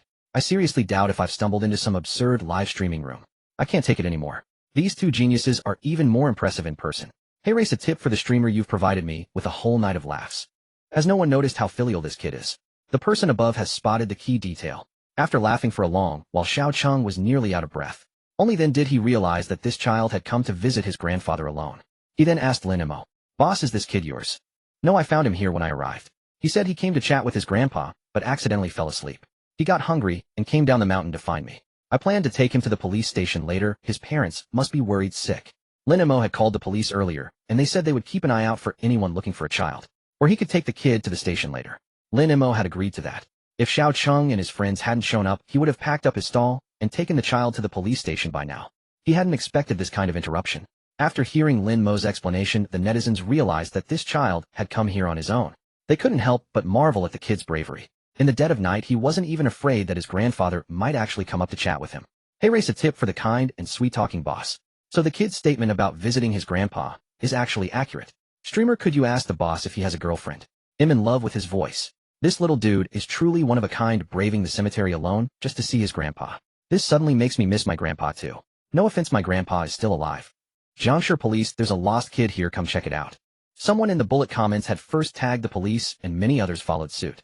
These people were already suspicious that this group was working together as a team. How else could they find a lost kid while live streaming in a cemetery in the middle of the night? It was just too absurd. So someone directly tagged the official authorities to intervene. If the police got involved, it couldn't be fake, right? Xiao Cheng and the others didn't know about this yet. After learning the kid had wandered off on his own, he specifically interviewed Ning Yi on camera. Little dude, let me interview you. What were you thinking coming all the way out here by yourself? The interaction between a social butterfly and a socially fearless kid started to take a strange turn. I used to live with my grandpa, but after he passed away, my dad got even busier with work. I like to come and chat with my grandpa when I have nothing to do. Xiaoqing couldn't help but interject, and why is that? Because the dead can't talk, so even if I do something wrong, my grandpa won't scold me. Little Ning, he said seriously, holding the microphone. The netizens in the live stream were speechless. Xiao Cheng continued, does your dad scold you often? Yes, but I don't listen. So what do you talk to your grandpa about? Xiao Cheng asked curiously while his friends watched to see how Ning Yi would answer. Ning Yi looked at him and said very earnestly, I just go and tattle asking my grandpa to visit my dad in a dream and scold him. If he scolds my dad, he can't scold me. And did your grandpa actually visit him in a dream? Of course. My grandpa loves me the most. One time my dad was visited by my grandpa in a dream in the middle of the night and knelt on the bed apologizing. I saw it when I got up to use the bathroom. Everyone was speechless. Such filial piety is truly powerful. Kid, have you forgotten that your dad might be watching this live stream? If his dear son was tattling on him, he'd probably be furious all over again. After Ning Yi finished talking about his family matters, knowing this was a live broadcast, he politely introduced Lin Mo's stall to the audience. Dear brothers, sisters, uncles, and aunties, my big brother's pancakes are really delicious. I'm not lying to you. I just bought 2. I ate one myself and gave one to my grandpa. After my grandpa finished it, I ate it again. I've had 2 pancakes and they are really, really tasty. Don't worry, this is a recommendation from my conscience. I don't have any money right now, but I wrote an IOU. I will definitely pay him back. I'm not just saying this because I ate his food. Please trust me. Xiao Cheng watched as Ning Yi, now looking at the bullet comments, started chatting with the netizens. This kid had completely stolen his position as the streamer. Who could he complain to? However, upon seeing the continuous stream of tips and gifts, Xiao Cheng kept his mouth shut. It was fine. If the little dude liked to talk, he could talk all he wanted. He didn't mind at all. Boss, are the pancakes ready? The group started urging Lin Mo. Then the men sat on the chairs behind. Meanwhile, Ning Yi stood on a small stool, watching the bullet comments. The official police from the live stream had actually arrived, and they said they were already on their way. They had tried to contact Xiao Cheng through the backend, but he hadn't checked his messages and was completely unaware. The police could only use the live stream's location to find them. For some reason, the number of viewers in the live stream kept increasing, and Xiao Cheng's account was pushed straight to the local trending list. Some people were pessimistic, saying this group was heading for trouble. If this was a staged act causing a bad influence, especially involving a minor, it wouldn't be allowed. Of course, if the child was genuinely lost, the police coming to verify the situation could also help return the child to their parents as soon as possible. Lin Mo was busy baking pancakes, occasionally keeping an eye on the temperature of the oven beside him. He was already drenched in sweat. His hair was plastered to his forehead, giving him an even more alluringly restrained aura. Netizens in the live stream were there to watch the handsome guy, some to gossip, and some waiting for the police to arrive and verify the situation. The number of viewers kept growing. Ning Yi didn't pay attention to it, and just continued chatting with everyone. This kid was truly diagnosed with extreme social confidence. Once the group's pancakes were ready, they continued eating. Xiao Cheng was too busy to care about his fans at this point. He was completely unaware that his live stream viewer count had exceeded 1,000. He was still munching on his pancakes. By now, many people believed him. Could a staged act be this convincing? The police were even watching the live stream. Ning Yi saw a bullet comment and looked at Lin Mo, asking, "Big brother, a fan is asking if you have a girlfriend. She wants to be your girlfriend." He then looked at Lin Mo with an envious expression. Lin Mo looked into the camera, his face expressionless beneath the mask. "I don't have a girlfriend, but not because I can't date. It's simply that street vending offers far better value for effort." Ning Yi began relaying the message, then added with feigned regret, "Sorry, my elder brother says romance isn't worth the investment. Street vending delivers superior ROI. Perhaps he's just frugal, which is why he remains single." Xiao Cheng, suspecting he was being subtly referenced, quietly lowered his head. As long as he didn't acknowledge it, it couldn't possibly be about him. Fans who knew Xiao Cheng well were nearly convulsed with laughter. He was famously thrifty, and more than a few past relationships had ended precisely because of his stinginess. As the group chatted amiably, distant police sirens pierced the midnight air. Who calls the police at this hour? Oblivious to the implications, Xiao Cheng murmured under his breath, just as he stood beside Ning, ensuring the comment reached the livestream audience. A stunned silence fell over the group. What on earth was going on? Did this guy have no idea? Viewers rapidly shared the stream, summoning friends to join the spectacle. Before the police even arrived, employees from the livestream company had already rushed back to work. The system nearly crashed. Who in their right mind stays awake past midnight, and then brings an entire server down? Indeed, software engineers remain among the most high-risk professions for sudden health collapse. Even the livestream company itself remained baffled how had a late-night urban exploration broadcast somehow summoned law enforcement, and now drew ever more viewers by the second. All eyes turned toward the wailing siren. Everyone assumed it came from afar. Yet the sound grew steadily louder, sharper, closer, until a patrol car screeched to a halt directly before them. Everyone stared dumbfounded. The police had arrived. All gazes converged on Lin Mo, who hesitantly raised his hand. "I did call the police, but I told them I'd bring the child home myself. I never expected them to come in person." "Officer," he stepped out, flashed his badge, and explained he was conducting an investigation.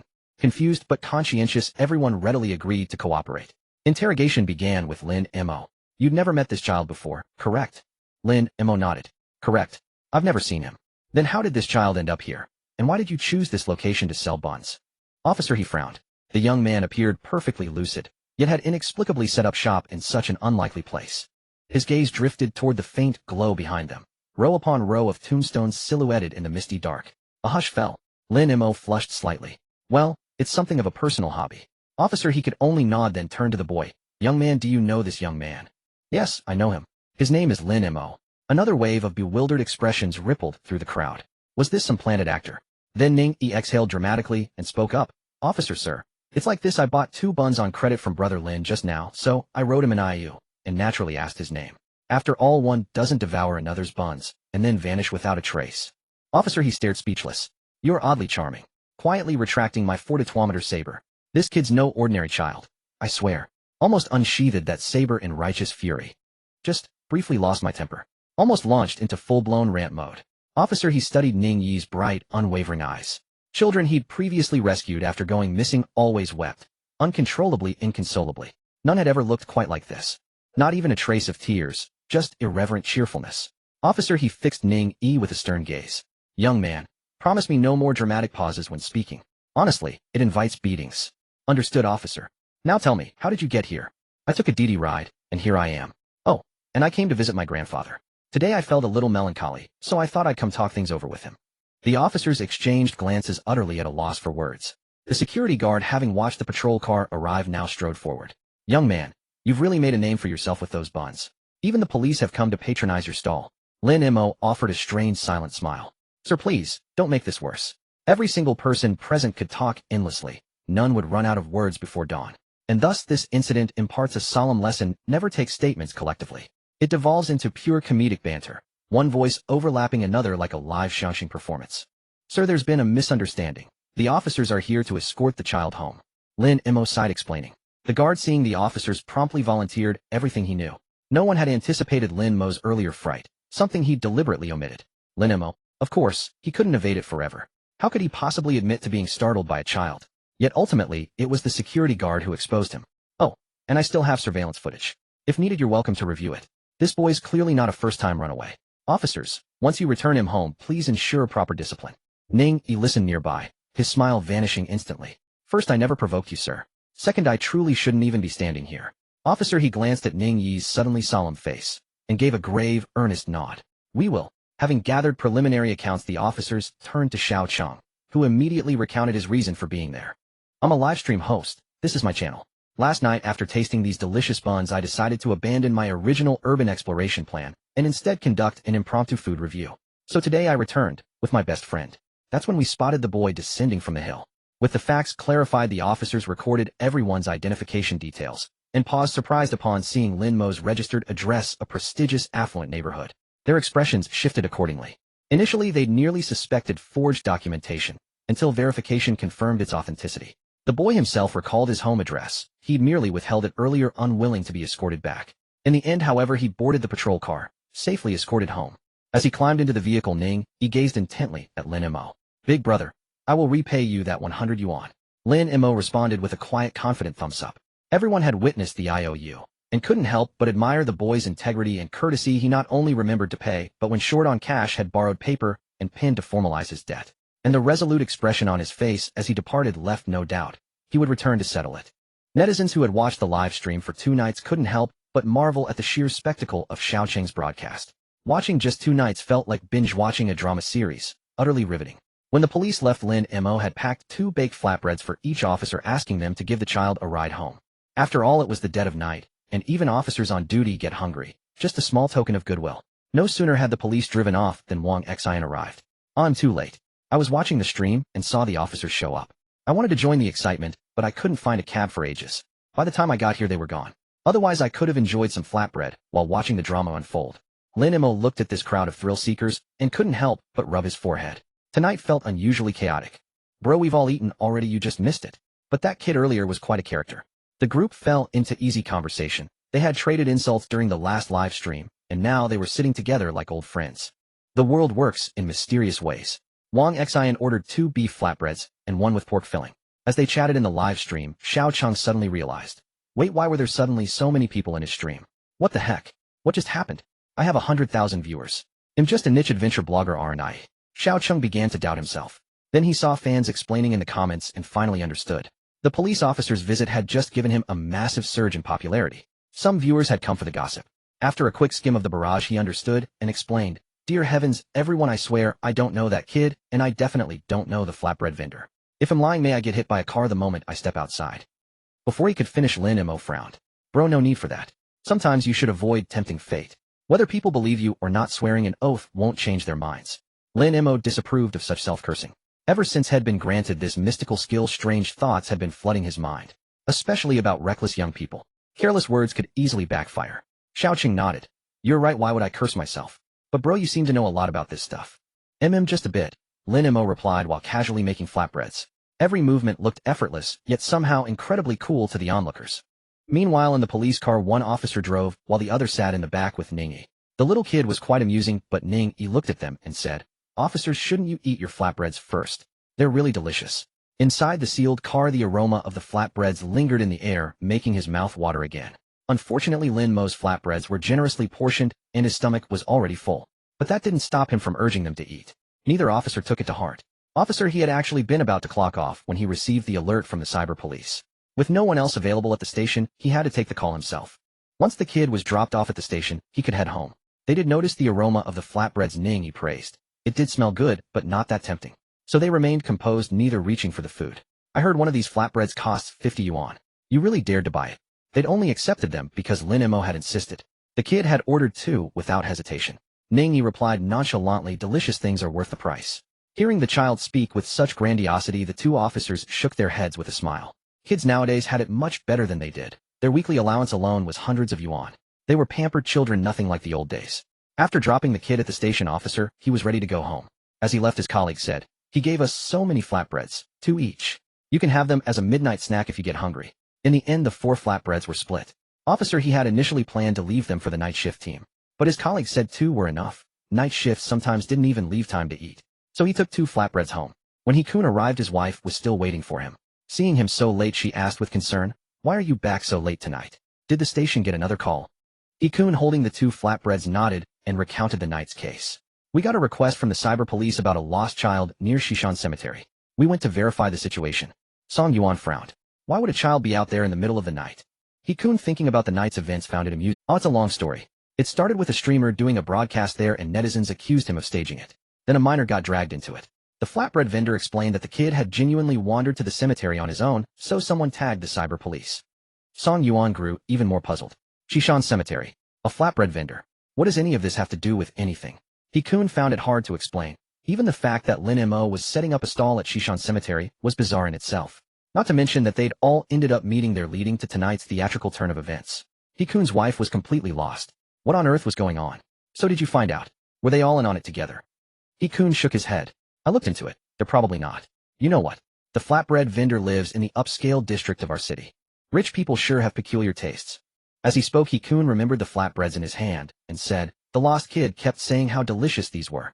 Give them a try. Song Yuan twitched her mouth. Tonight's drama was already entertaining enough. Especially after hearing the stream was still live, she decided to tune in. He-kun shook his head. It was the middle of the night, why watch streams instead of sleeping? He paid it no mind and went to wash up. Song Yuan's eyes lit up at the sight of so many handsome men in the live stream, silently congratulating herself on coming to the right place. What a treat to see such good-looking men in the dead of night. Yet the one who truly captured her attention was the man making flatbreads at the back. Upon learning that this boss was also a rich second-generation, Song Yuan found herself looking at Lin Mo with even greater admiration. See, not all rich heirs are just idle good-for-nothings, are they? There are still bosses who are extremely hard-working and proactive. Just as the flatbreads were finished, the handsome men, without a hint of celebrity airs, sat down right there and began to eat. That was quite a rare sight. However, seeing them eat with such relish suddenly made her feel hungry. Song Yuan was usually very disciplined and almost never ate late-night snacks, but witnessing their gusto sparked a sudden craving within her. Her gaze then fell upon the 2 flatbreads on the table. Picking one up, she found it had gone a bit cold, so she popped it into the air fryer to heat it up. While waiting, she continued watching the live stream. The men, despite their apparently comfortable family backgrounds, were surprisingly down-to-earth and lacked any trace of arrogance. They also said hilariously funny things from time to time. Finally, the flatbread was ready and the air filled with a crisp, savory aroma. She couldn't wait to pick it up and take a big bite. Instantly, Song Yuan felt as if fireworks were blooming before her very eyes. She finally understood why the people in the live stream had such blissful expressions when they ate this flatbread. It was genuinely delicious, no exaggeration. No wonder they had turned this perfectly good adventure blogger into a food streamer. This flatbread was worth it. As she ate, Song Yuan didn't even bother finding a seat. She just stood in the kitchen, phone propped up in front of her, watching the stream and flatbread in hand, savoring every bite. It was simply divine. He-kun quickly finished his shower and came out, but he didn't find his wife in the living room or the bedroom. He only discovered her when he came out and saw her standing in the kitchen, completely zoned out. Just as he was wondering whether to approach her, Song Yuan suddenly burst into laughter, her shoulders shaking uncontrollably. He-kun grew even more suspicious. What was she doing in the kitchen at this hour instead of sleeping? And there seemed to be a delicious aroma in the air. Honey, what are you doing? Song Yuan was startled by his sudden voice. She initially wanted to scold him, but since she was eating such a tasty flatbread, she decided to forgive him. Looking at the last piece of flatbread left in her hand, she felt a little guilty. Hubby opened wide. He-kun, initially confused, instinctively opened his mouth. Something was popped in, and he was just about to say he had already brushed his teeth and didn't want to eat. But he accidentally took a bite and was instantly amazed by the flavor. Was this the flatbread from earlier? His eyes sparkling, he looked at Song Yuan, swallowed the morsel, and then asked with surprise, "So honey, you were just sneaking flatbreads in the kitchen all by yourself? Are there any left?" He then looked towards the kitchen only to see 2 empty wrappers. His gaze turned a bit mournful as he looked back at Song Yuan. "Honey, what about our diet plan?" Song Yuan felt a bit embarrassed herself, but she couldn't help it, that flatbread was just too delicious, and she couldn't resist finishing it all. You can't diet on an empty stomach. Okay, I'm full time for bed. With that, she hurried back to the bedroom to wash up. He-kun, who had only managed to sneak that single bite, felt extremely wronged. He regretted not having eaten his own on the way back. Now, having tasted it, he had to go back and rinse his mouth again. Little did Lin Mo know his flatbread had nearly caused a domestic dispute. He was still busy making more, unaware that the live stream had allowed locals to find his location, and more people were joining the stream. These were all fans of the stream. Seeing their beloved streamer in person, they didn't forget to interact with the online viewers, announcing they had come to check the place out. This move made Lin Mo wonder if he had unknowingly hired his own hype squad. "Dude, you know these people?" Lin Mo couldn't help but ask Xiaocheng. Xiaocheng also looked confused, scratching his head before saying, "No, I really don't know them. They're just my fans." As for why his fans were all so outgoing and bold, he had no idea. Now the phone was just propped up, and people were coming up to the camera to say hi. "I came from nearby, am not a paid shield, don't attack a friendly. I'm just here to see if this flatbread is really as good as they say." Many people had come to test it out, wondering what kind of flatbread dared to be sold for 50 yuan. After finishing, they all went uncharacteristically quiet. But their expressions told everyone that it was indeed delicious. Is it really that amazing? It's just a flatbread, why has everyone gone silent? We were supposed to be undercover, but did you all get converted? Buddy, if you're being held hostage, blink twice. But the first thing the people on site said was, "Boss, give me another one of each." Burp, Lin Mo. He really hadn't expected business to be this good. He hadn't prepared much initially to avoid wasting ingredients, but now seeing his dough almost depleted, he was somewhat surprised. He had practically been giving them away tonight, yet he had still gone through so much. "Alright, but we're almost out. I'm about to pack up." Hearing that Lin Mo was closing up even earlier than last night, Xiaocheng immediately said, "Bro, give me whatever you have left. They'll take it all off your hands. Anyway, he could just reheat them in the air fryer the next day. No need to worry about wasting them." Lin Mo nodded. After making the last few, he prepared to head home. Xiaocheng felt a bit reluctant. He arranged a time with Lin Mo for the next evening, then watched him leave. Wang Xian watched Lin Mo's retreating figure and sighed quietly. Boss Lin looks like a rich guy, the type who sets up a stall not to make money, but just for the vibe, you know. Like he doesn't even care about the profits. They had just asked and Lin Mo said he would be here all week. Now, thanks to the live stream, more and more people were learning about Lin Mo's location. Some were even coming specifically because of the live stream. Wang Xian looked at Xiaocheng with a serious expression and said, "Dude, maybe we should stop live streaming for a while. Too many people know about this place now." Xiaocheng, however, was unconcerned. "It's fine. Each sesame cake costs 50 yuan, so not everyone can afford one. Besides, if the boss doesn't advertise, wouldn't it be too quiet around here?" Seeing that Xiaocheng was still worried about Lin Mo's business, Wang Xian shook his head. With so many viewers in tonight's live stream, Lin Mo would probably become famous before tomorrow night. This place would no longer be a secret. Wang Xian enjoyed sitting around chatting and drinking beer with everyone, but if more people came, Lin Mo would have no time to chat with them. His predictions soon proved true, though at the moment no one knew. Lin Mo went straight to the market to buy meat, then returned home, took a shower, and fell asleep. Meanwhile, at the police station, Ning Yi had already fallen asleep on the sofa. The police helped contact Ning Yi's family. When they received the call in the middle of the night, they were quite annoyed. Are scammers this dedicated now? Calling at 3 in the morning. Ningbo thought about it, and figured the scammer must work hard, so he picked up the phone. "Hello, this is Shiko Police Station. Are you Ning Yi's family?" Ningbo thought this scammer is not simple. They even know my son's name. "Yes, I'm his father." "What's wrong?" Ningbo said casually. The police officer replied seriously, "Well, we received a report from a kind person who found a child at Shishan Cemetery. The child said he went to chat with his grandfather. Based on the information he provided, we contacted you. Please come to Shiko Police Station as soon as possible to pick him up." Ningbo was speechless. What the hell? This scammer even knows where my old man is buried. Seems my info is completely leaked. After a moment of silence, he said, "Brother, you're working so late. You must be tired." The police officer thought this parent isn't worried at all, he's quite polite. He replied with a smile, "It's no trouble. This is our job. When can you come pick up your child? He's already asleep on our sofa." Ningbo couldn't believe the scammer was so shameless, not even realizing he was being sarcastic. "Then let me talk to my son on the phone. He thought this trick won't fool me." Even if the kid goes out, he can find his way home. There was no need for him to go pick him up. The police officer glanced at the sleeping Ning Yi and said helplessly, "As I said, your child is asleep. When can you come? Or give me your address, and I'll bring him to you." Seeing how unconcerned the parent was, the officer thought the kid probably wasn't well cared for at home. Poor kid. Ningbo scoffed. This scammer is really dedicated. Still acting after all this. Listen, brother, don't you realize I'm messing with you? Just because you know everything about my family doesn't mean you can fool me. I'm telling you it's impossible. You can play with my feelings, but you can't take my money. The police officer was baffled. What's going on? How did I become a scammer? Although my opening did sound like a scammer, I'm a real cop. After years on the force, he felt helpless for the first time, not knowing how to prove he was a real police officer. Duan Kellen felt he was facing the first crisis of his career. Mr. Ning, I'm really not a scammer. If you don't believe me, I can add you on WeChat and send you a video of your child, okay? Otherwise, there was no way to explain.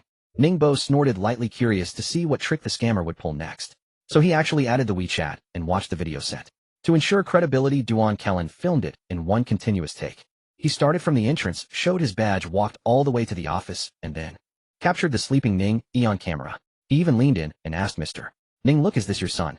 He gently patted the child's face to prove it wasn't photoshopped, and also showed the clock on the wall as proof. Ningbo, who was initially indifferent, couldn't help but exclaim, holy crap. It really was his precious son. His calm demeanor vanished. He immediately called back, got the address, and said hurriedly, okay, wait for me. They'll be right there. Hearing that the parent finally believed him, Duan Kellen breathed a sigh of relief. His colleague saw his exhausted expression and asked with a smile, got in touch with the family. Finally, but they thought I was a scammer. Gotta say, people's awareness of fraud prevention is really impressive these days. Duan Kellen said with a wry smile. However, his colleague Xiao Lu noticed the sesame cake on his desk and asked, did you buy a midnight snack? Duan Kellen glanced at it and explained, no, when I went to pick up the kid, the sesame cake vendor gave it to me. He was really enthusiastic. Didn't you say you found the kid near Shishan Cemetery? Yeah, the vendor sells the cakes right at the cemetery entrance. That's really odd. Xiao Lu shook his head. Want one? It should still be warm. Sure, I want stand on ceremony then. Xiao Lu was hungry too, so he asked. He picked it up, felt it was still warm, didn't bother reheating it, and took a bite. To his surprise, the outer crust was crispy, and he bit into the beef filling on the first bite. The juicy, savory filling wrapped in the crispy crust was a true delight. What is this amazing thing? He eagerly took a second bite. During this late-night shift, the sesame cake not only filled his stomach, but also brought him an exquisite culinary experience. As he ate, Xiao Lu nearly teared up. It was so delicious. So good that he chewed slowly, savoring every bite. How could such an unassuming sesame cake taste this incredible? In the blink of an eye, Duan Kellen saw his colleague eating with such relish and found it a bit odd. What's wrong? You have that expression over a sesame cake. Xiao Lu stared at Duan Kellen with sparkling eyes, which was a bit unsettling, as if something serious had happened. Whoa, it's really too good, old Duan. Duan Kellen initially wanted to say that if it tasted good, he should just eat both. However, recalling that the child had also praised the savory pancake, he swallowed the words and picked up one from the table instead. Let me see just how delicious it really is. The moment he took the first bite, regret washed over him. Regret for having so readily given the other one away. He wished he could travel back in time and stop himself from handing it over. What a blunder. Why had he only now discovered how incredibly tasty these pancakes were? He had been so generous just moments ago. Yet even though the pancake had sat for a while, its outer crust remained crisp. The savory juices from the filling had soaked into the pastry, creating a perfect marriage of flavors. He had eaten savory pancakes before, but always found them too greasy. This one, however, had been seasoned to perfection. Not a hint too oily, not a trace too bland. The owner had truly mastered the balance of spices. And there were generous chunks of meat in every bite. Now he finally understood why this pancake cost 50 yuan each. As he was savoring it, Xiao Lu had already finished his and was staring at him with longing eyes. A look so intense that Duan Kellen feared he might try to snatch his food. He quickened his pace. After finishing the pancake, he felt even hungrier than before. It had served as nothing more than an appetizer. Seeing him done, Xiao Lu fixed his gaze on him, and the two sat in silence, staring at each other. Finally, Xiao Lu spoke up. Brother Lin, this pancake is amazing. I want to buy one tomorrow when I'm off duty. He swallowed hard, unable to control the reflex. It was simply too delicious. The one he'd just eaten seemed to only whet his appetite, and he imagined the pancake would taste even better fresh out of the oven. Duan Kellen couldn't help but remind him, just to warn you, this pancake costs 50 yuan each. Xiao Liu's eyes widened in shock. 50 yuan. Even though his salary wasn't bad. Well, actually, it wasn't great either, since he was still an intern here. One pancake would cost him half a day's wages. It was simply outrageous. But it's really good, Xiao Lu said weakly. Duan Kellen ruthlessly pointed out, they charge 50 yuan each, and your salary is. Feeling utterly belittled, the tears of poverty streamed down Xiao Liu's face. While the two were joking around, Ningbo arrived. Duan Kellen watched a man rush in, one hand supporting his beer belly, waddling like a pregnant woman about to give birth, and stood up to greet him. Are you Ningyi's father? Yes, that's me. Officer, I'm truly sorry. Earlier, I mistook you for a scammer. I'm usually busy with work, and the nanny takes care of the child. Today the boy said he was coming to see me, and the nanny didn't think twice. I never expected he wasn't home. He went to his grandfather's place in the middle of the night. Ning Bo explained, anxiously, finally looking somewhat like a concerned father. After Duan Kellen verified his identification, he led him to Ning, who was lying on the sofa, fast asleep, completely carefree. Seeing his son, the tension on Ning Ba's face vanished instantly. He walked over and swatted Ning E's bottom a few times. You little brat. Learning to lie and deceive your family, are you? Ning E, who had been dreaming, was jolted awake by the sudden blows. He opened his eyes to his father's enlarged face and burst into loud wails. Grandpa, Dad hit me again. I'm so miserable. A child without grandpa is like a blade of grass. Duan Kellen watched speechless as the room descended into chaos within moments. Indeed, a child bold enough to run away from home with such composure must have a rather unconventional father. But he couldn't just stand by and watch a child get beaten, so he interjected. All right, let's talk things through. As a parent, you need to stay calm and communicate with your child. There's no staying calm. You little brat, you're driving me insane. Just as another brawl was about to break out, Duan Kellen quickly stepped in. Okay. The child is still young. Can't we talk this out?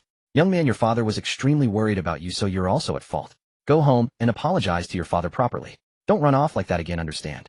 This kid was clearly a handful. Ning Ba's chest heaved violently, his belly rising and falling with each breath, looking as if it might burst through his shirt. All right, Dad, I know I was wrong. Can we talk about this at home? Ning E rubbed his eyes and began to soften. He didn't want to lose face in public. Getting scolded or hit at home was one thing, but outside, he was determined to uphold his image as a tough guy. Ning Bo smoothed down a few strands of his hair that had fallen loose from their wax styling during his excitement. He cleared his throat, and father and son seamlessly slipped back into their roles of filial piety and paternal affection. Smiling, Ning Bo shook Duan Kellen's hand. Yes, I was too impulsive just now. So, officer, can I take my son home now? Yes, just come with me to sign a form. But you know you should pay more attention to your child. Your career is important, but a child's mental and emotional well-being is crucial too, especially at this age. You see, when he gets bullied at school, he feels he has nowhere to turn but his grandfather. Ning Ba's eyes reddened instantly. Grasping Duan Kellen's hand, he said with a sorrowful expression, Officer, you don't understand. It's not easy for me either. The boy grew up with his grandfather. My old man just dotes on him, so the kid always runs to him whenever something happens. I work hard to make money to give him a better life, but I never expected. Duan Kellen was taken aback by the sudden turn of events. When he tried to pull his hand away, he found it firmly trapped in Ning Ba's grip. Ning Bo continued to hold his hand tightly, seemingly on the verge of pouring out his life story. Duan Kellen quickly interjected. Yes, it's tough for everyone. Well, the boy looks tired now, and he has school tomorrow. You should take him home to rest. Ning Bo waved a hand, dismissively indicating it wasn't important. It's fine, he can just nap here. Let me tell you, business is really hard this year, especially with blah blah blah. Duan Kellen was utterly defeated. No one had ever told him at the police academy that being a police officer also meant being a part-time therapist. If not for his unwavering sense of duty, he would have flipped the table by now. Finally, as he saw Ning Bo off, the man was profusely grateful. Thank you so much, officer. We've troubled you. They'll bring you a banner of appreciation tomorrow. Ning Bo left satisfied, but Duan Kellen had no desire to see that man again. He was truly terrified. The next morning, while Lin Mo was still asleep, Ning Bo's silk banner had already arrived at the Shiko police station. Officer Duan Kellen wasn't on duty at that hour. Instead, He-kun had just started his shift. He was about to share how delicious the xiaobing from yesterday were with his colleagues when he remembered Duan Kellen was on the night shift and had already gone home. Before He-kun could feel disappointed, Ning Bo arrived with his listless son to present the banner. The entourage even brought their own photographer, and the banner was conspicuously grand. It read, Police uphold justice like the heavens, comforting the people. Finding our lost son brings the whole family joy. Perfect. Aptly phrased. How they managed to have the banner made overnight remained a mystery, but it was clear that Father Ning was genuinely thoughtful. Although Duan Kellen wasn't there, Ning Bo, despite a tinge of disappointment, happily took a photo with He-kun. After countless expressions of gratitude, the story eventually spread online, as such an ostentatious parent was a rare sight. Moreover, this was the same child from yesterday's livestream. The kid who was chatting with his grandpa at the cemetery late at night. Suddenly, the entire internet knew about the child named Ning E, and Lin Mo, the xiaobing vendor, was also remembered by everyone. After all, the livestream audience knew that the vendor had given the child 2 xiaobing, and the child had written an IOU. Xiao Cheng continued his livestream last night, and although the viewership wasn't as high as when Lin Mo was there, it was still substantial, and he even gained many new followers. He was overjoyed. Meanwhile, Lin Mo's friends also saw him online, but the screen recording was poor quality, and Lin Mo was wearing a mask, while making xiaobing dressed in casual clothes unlike his usual attire. So his friends found his appearance somewhat familiar, but they weren't quite sure it was him, as setting up a stall wasn't something Lin Mo would typically do. They all tried to contact him, but he was sound asleep, oblivious to the events unfolding online. When he woke up in the evening and saw the messages, he learned that the child's father had delivered the banner to the police station. He glanced at it briefly before getting busy. Anticipating a larger crowd tonight, he prepared extra meat, filling, and dough. Once these were used up, he could go home. Tonight was only the third day, and 4 more days he would find out what reward the system would give him. With this thought, Lin Mo felt even more motivated. So far the skills from the system seemed unnecessary and somewhat useless. Lin Mo thought this while his hands never stopped working. After packing up, he left as usual shortly after 9 and arrived at the entrance of Shishan Cemetery before 10. However, unlike the usual quiet, people were already there when he arrived. They got excited upon seeing his 3-wheeled cart. He's here, the boss is here," they shouted in unison. Lin Mo, experiencing such enthusiasm for the first time, was a bit baffled. He stopped the cart, and confirming these people were waiting for him, asked hesitantly, "You're all waiting for me?" "Yeah, boss, we came all the way from the city just to try your famous xiaobing." They clearly came as a group, and their enthusiasm startled Lin Mo. "All right, give me a moment, I'll fire up the oven," he said as he started working. Perhaps knowing he was sociable, they walked right up to him and started chatting. "Boss, what made you decide to sell xiaobing here?" "Boss, why are you wearing a mask? You should show us your handsome face, it might boost your business." "Yeah, boss, we came all this way, how about a peek?" Lin Mo's mind screamed.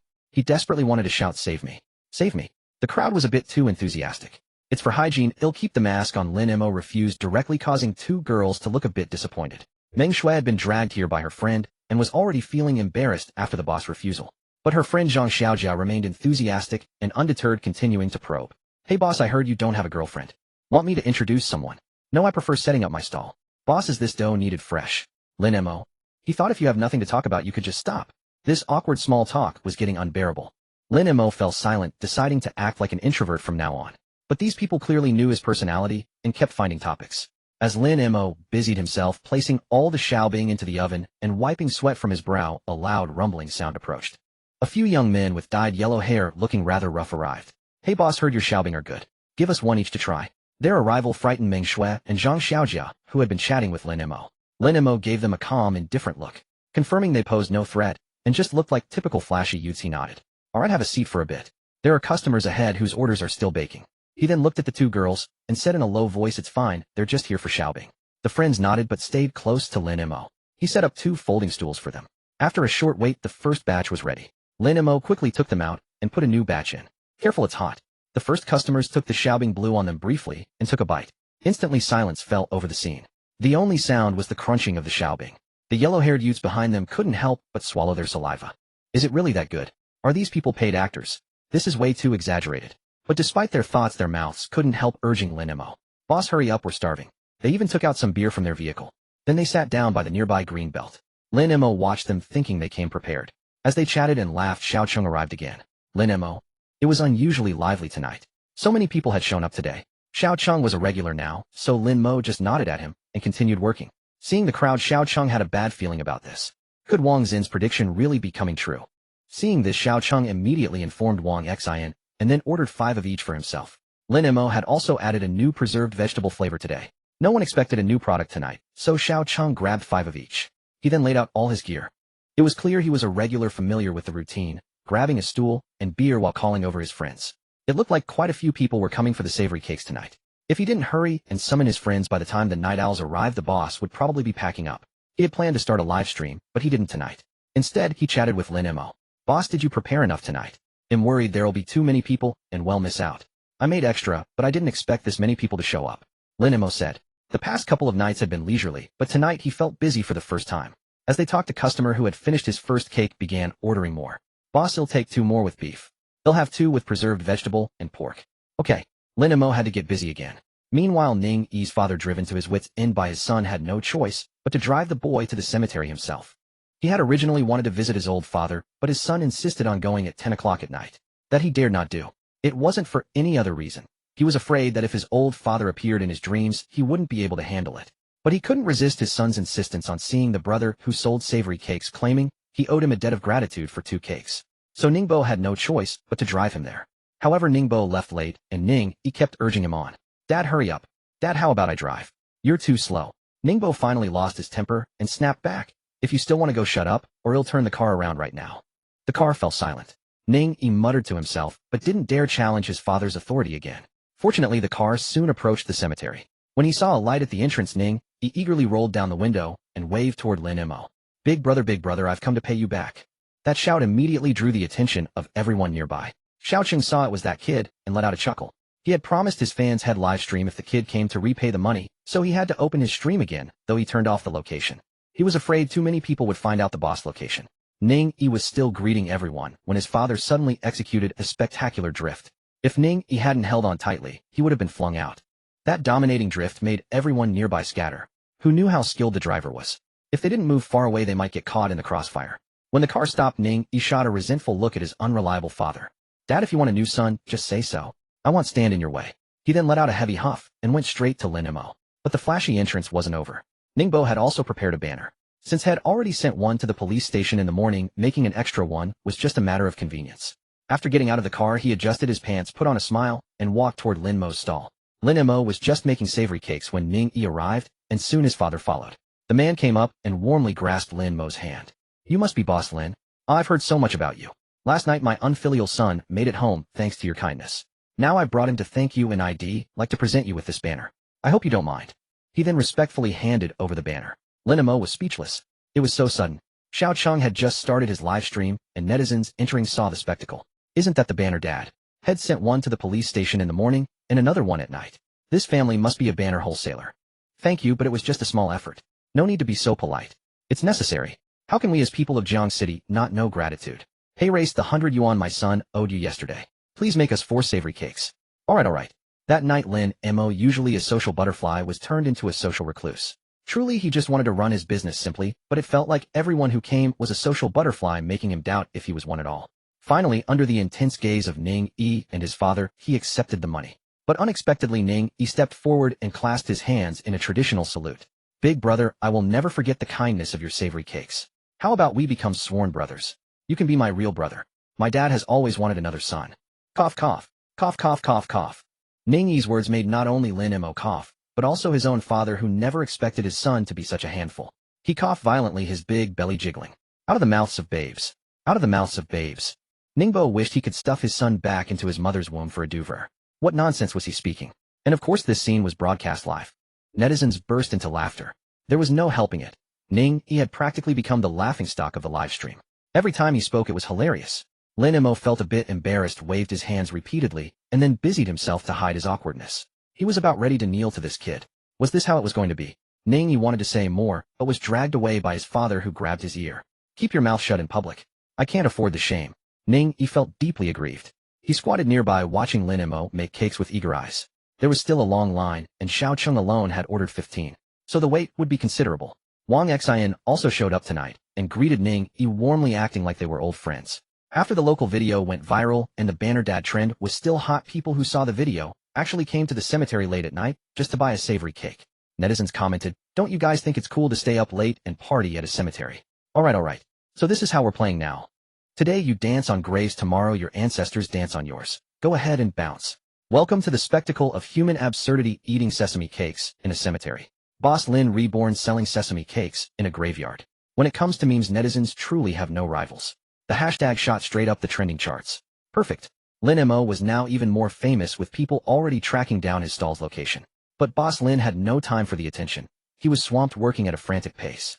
Seeing more customers approaching while his meat filling was nearly depleted, he announced 1 flavor per person, max 5 per order. Leave some for the folks behind. At his words, everyone's gaze instinctively turned to Xiaoqing, who had bought 15 in one go. Man, you've got foresight, Wang Xian said, clapping him on the shoulder. Had known it. Today Boss Lin's stall would draw a fresh wave of customers. Whether driven by curiosity or just passing by, everyone who tasted these cakes was instantly won over. And repeat customers would only multiply. Wang Xian harbored an almost blind faith in Lin Mo's skill. Xiaoqing, eyeing his stash of cakes, felt a surge of smug satisfaction. He was glad had stockpiled.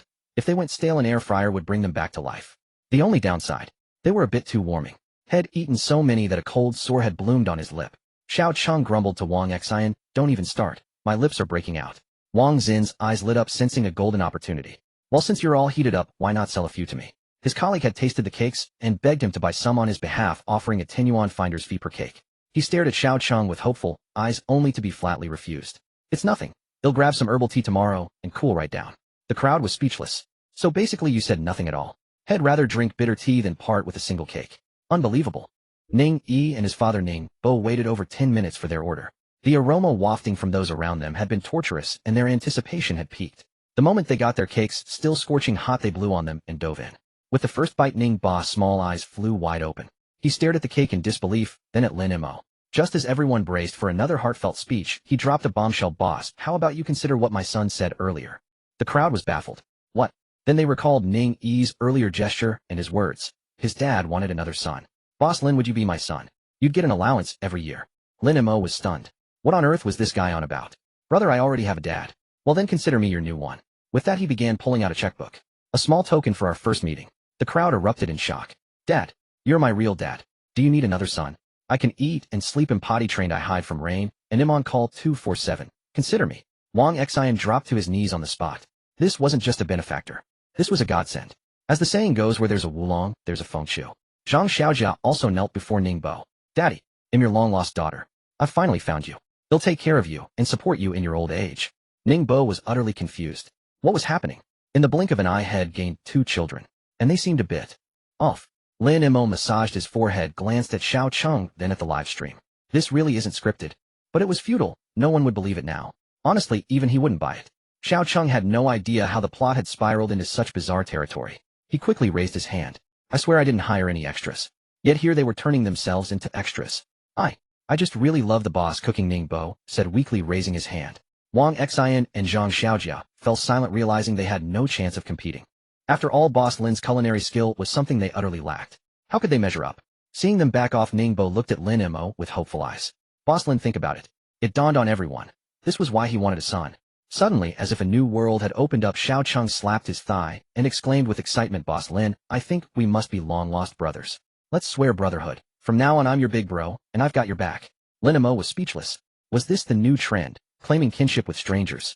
Zhang Xiaojia refused to be outdone, raising her hand eagerly. Boss Lin need a wife.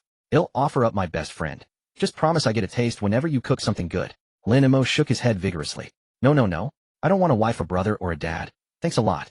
He was this close to packing up and leaving. With fewer cakes left, he sped up his movements, desperate to finish and escape. All right, the cakes are ready. Lin Mo interjected, hastily deflating the disappointed schemers. Why wouldn't the boss agree? If he had, they'd never run out of delicious food.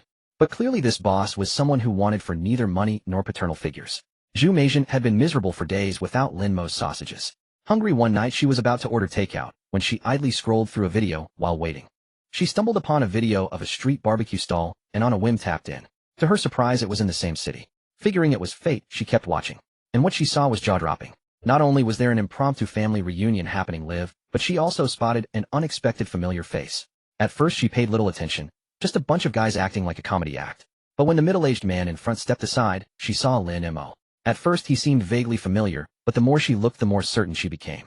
Especially that outfit. Wasn't that the sausage-selling kid? How had he switched to sesame cakes? Well, that didn't matter. Zhu Meizhen was now desperate to find out where that vendor was. She had been searching for Lin Mo for 3 days now. For 3 whole days Lin Mo hadn't shown up at the school gate. Her son looked at the school gate with such longing every day it made her heart ache. When she finally saw the vendor in a live stream, she figured his baked flatbreads must be delicious. She started typing comments, repeatedly asking for the location. After a long while, someone finally replied, telling her it was at Shishan Cemetery. Hearing this, Zhu Meizhen hesitated. That godforsaken place. How could the sausage vendor possibly go there? But whether it was true or not, she had to go and see for herself. She couldn't tell if it was her intense craving for the food or her stronger desire to find Lin Mo that was driving her. In any case, Zhu Meizhen headed out. She didn't forget to drag her son, who had just finished his homework and was looking drowsy, out the door with her. Mom, I'm just a kid, I need my rest. I have school tomorrow, Qin Ziheng complained, exasperated by his mother dragging a little kid out in the middle of the night. How was that appropriate? Son, I found the sausage vendor. I'm taking you to see him now. With that she pulled him along and drove off. The moment Qin Ziheng heard Lin Mo's name, his eyes lit up. That sausage brother. Mom, how did you find him? Whenever Qin Ziheng mentioned Lin Mo now, he wore a look of grievance. But after the grievance, thinking of Lin Mo's sausages, he would start salivating uncontrollably. Not to mention it was the time of night when people were hungriest. He was already eagerly urging his mom to drive faster. Mom, hurry up, I want to see my vendor brother. Listen to that, after only a few days he was already calling him vendor brother. Qin Ziheng truly missed Lin Mo, and every day after school his mind was on those fragrant sausages, making him restless in class. I know, but I'm not familiar with the road there, so I can't go too fast, Zhu Meizhen said, also anxious, but anxiety was one thing, her life was another. The car drove towards the Shishan Cemetery on the outskirts of town. Usually there were almost no cars on this road at night, but maybe it was her imagination. She felt she saw a few cars here, and there even a taxi. She wondered where the taxi was headed. When she saw these cars heading in the same direction as her, a sense of dread welled up in Zhu Meisen's heart. Could it be that others had also discovered the treasure that was Boss Lin and were making the trip from afar? At this thought, she couldn't stay calm any longer. She immediately floored the gas pedal, completely forgetting her earlier words about driving slowly. Her mind was now filled with a single thought: she had to get there fast before anyone else could beat her to it. Meanwhile, the driver of the other car saw Zhu Meisen's car overtake them and instructed the taxi driver. "Driver, let's speed up too." The two vehicles seemed to be in a race on the road, but ultimately Zhu Meizhen proved faster, leaving the other car behind. When they arrived at Shishan Cemetery, she could see a crowd gathered in the distance. It seemed they had found the right place. If she hadn't known in advance that Lin Mo would be setting up his stall here, she would have been scared to death coming to a place like this alone. It was just too eerie. She didn't know what quirk this Lin Mo had. Setting up at the school gate was fine, but he had to come all the way to a cemetery in the dead of night. Despite her complaints, she got out of the car quickly. Especially when she saw the long line, she immediately dragged her son to queue up. Seeing the length of the line, Qin Ziheng felt a pang of despair. How long would they have to wait to be served? Qin Ziheng's eyes darted around. He told his mom to hold their spot and ran ahead to find Lin Mo himself. Upon seeing Lin Mo, he first pinched his own thigh, then looked at him with teary eyes. "Big brother, I finally found you. Do you know how I've been these past 3 days?" Lin Mo. He had been so busy he hadn't noticed the situation. But hearing the child's voice, he looked up and saw him standing in front of his stall. Wasn't this the kid from the school gate where he sold sausages? "How did you find this place?" "You're asking me. You left without a word. Doesn't your conscience hurt?" After saying this, he suddenly clutched his stomach, groaning in pain. "Brother, I can't take it anymore. I've been missing you so much these past few days. I haven't eaten. I'm starving and my stomach hurts. You have to take responsibility." Lin Mo looked at the kid. Did kids this young really get stomach problems? "Are you sure?" Lin Mo raised an eyebrow at him. This kid's acting was so good it was a shame he wasn't an actor. Xiao Cheng, who was beside him, couldn't bear to watch and beckoned Qin Ziheng over. "Little kid, call me brother, and he'll give you a flatbread to try." "Brother, you're my real brother." Qin Ziheng agreed without a moment's hesitation. "Lin Mo, you could have at least hesitated a little." But the kid didn't hesitate at all and just called out. Xiao Cheng generously gave him a beef-filled flatbread. When he got the flatbread, Qin Ziheng's eyes lit up. He no longer looked weak. He excitedly took the still-warm flatbread and took a big, eager bite. This scene happened to be witnessed by Zhu Meizhen, who was waiting in line behind. She was so angry she felt like she was about to explode. "You little brat. Get back here." Everyone thought the mother was angry because her child was embarrassing her in public. But Zhu Meisen's next words were, "Give me a bite too." Everyone. Huh, isn't this the wrong script? Over there, Qin Ziheng was completely won over with his first bite. He was deaf to his mother's words, his mind solely focused on the flatbread in front of him. Great. Seeing her son's reaction, Zhu Meizhen knew she would have to go over there and drag him back or he'd never come back. Great. So she turned to the person behind her in line. "Handsome, I've saved my spot. I'm just going to grab my kid, I'll be right back." The handsome man behind her was very understanding, telling her to go ahead, and that he'd keep her spot. So Zhu Meizhen marched over to get her son, looking fierce. Lost in the culinary delight, Qin Ziheng was caught off guard, and his mother immediately grabbed his ear. And that was that. He was caught red-handed. While pleading for mercy, Qin Ziheng still managed to take another bite of his food. Seeing his greedy look, Zhu Meizhen didn't know what to say. She certainly wasn't going to fight a child for food. The mother and son returned to the line, and Zhu Meizhen could only watch eagerly, hoping that the people ahead would move faster. The line moved slowly as everyone was buying a lot. By the time it was their turn, nearly an hour had passed. The one Qin Ziheng had just eaten had already been digested long ago. Seeing that their turn had finally come, he ordered with grand generosity. "Big brother, I want 10 of each flavor." Behind him, Zhu Meizhen. She only realized later that each of these flatbreads cost 50 yuan. Buying 30 would set them back 1,500 yuan. She felt the urge to smack her child again. But before she could speak, Lin Mo opened his mouth. "Little friend, I'm sorry, but there's only one left. No need for the people behind you to queue." "What?" Zhu Meizhen and her son exclaimed in unison. They hadn't expected that after waiting in such a long line there would be only one left. How were they supposed to split one? "Boss, then give the last one to us." After saying this, the mother and son began exchanging frantic glances. No one would ever know what agreement the pair finally struck. It all seemed quite harmonious. After Zhu Meizhen scanned the code and paid, she took the flatbread from Lin Mo with a beaming smile. Beside her, her son Qin Ziheng stared unblinkingly, afraid his mother would snatch it away. And then the very thing he dreaded most happened. With lightning speed, his mother grabbed the flatbread, spun around, and bolted. But Qin Ziheng, as if predicting her move, dropped to the ground and clutched her leg. "Mom, don't you dare sneak a bite." Zhu Meizhen, finding her leg trapped by her son, she was speechless. There was no escape now. Fine. She stood right there and began devouring it. By the time Qin Ziheng realized what was happening, she had already taken 2 big bites. Delicious. Truly delicious. Her stomach felt instantly satisfied. Zhu Meizhen tried to eat discreetly, but it was no use. She was caught. Qin Ziheng was on the verge of tears. "Mom. My dear mom. How could you sneak a bite? He jumped up and stretched on his tiptoes trying to snatch the flatbread from her hand. Son, it'll give you 200 yuan in allowance tomorrow. Just let mom have this one. You already ate one earlier, Zhu Meijin said with a mouthful. No, I want one fresh out of the oven. Finally noticing the crowd staring, and even spotting someone live streaming, Zhu Meijin cleared her throat and regained her aloof composure. Alright, mom was just tasting it for you. What's the big deal? She handed him the remaining flatbread, though her eyes betrayed deep reluctance. She closed her eyes and turned away. Eat it before you get in the car, she said coldly, then walked straight to the vehicle. The onlookers watched her retreating figure, sensing a forced nonchalance. Zhu Meijin appeared carefree, but it was all a facade. She even set her alarm for the next morning, determined to be the first one waiting for Boss Lin. She wouldn't forgive herself unless she bought at least 10 or 8 flatbreads tomorrow night. Once in the car, she quickly comforted herself. She silently vowed not to bring her son tomorrow. But if she didn't bring him, wouldn't the purchase limit mean she could only buy one portion? She fell into deep thought. The livestream viewers were in hysterics. This mother-son duo was a goldmine of comedy, and the flatbread grabbing scene was an instant classic. Judging by how smoothly that kid grabbed his mom's leg, this isn't the first time. Definitely not. Did you see how slick his move was? Ha ha ha ha, kid, another black mark on my record.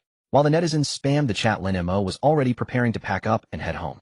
He was closing up earlier than usual tonight. All in all, he still had a lot of free time on his hands. He wondered if he should take on some other side gigs. After all, as the heir, trained by a wealthy family, he wasn't short on brains. But what to do exactly? Lin Mo hadn't figured that out yet. Seeing him leave, the crowd reluctantly tried to persuade him to stay. Lin Mo glanced at the cemetery, still finding it eerily gloomy, and politely declined. Hey big brother, what time will you set up tomorrow night? They'll be here at 10 every night this week, Lin Mo replied to Qin Ziheng's question. Great, see you tomorrow night then. Qin Ziheng bid Lin Mo a reluctant farewell, as if parting with something unforgettable. Once Lin Mo was gone, the area fell quiet. The security guard was deeply conflicted. Had seen such a crowd and wanted to join in, but just standing around without buying felt inappropriate. So he could only occasionally come out to chat with people. Seeing how deliciously everyone ate, and the one customer who'd come back several days in a row, the old man was genuinely tempted. But a 50 yuan flatbread was still too much for him to part with.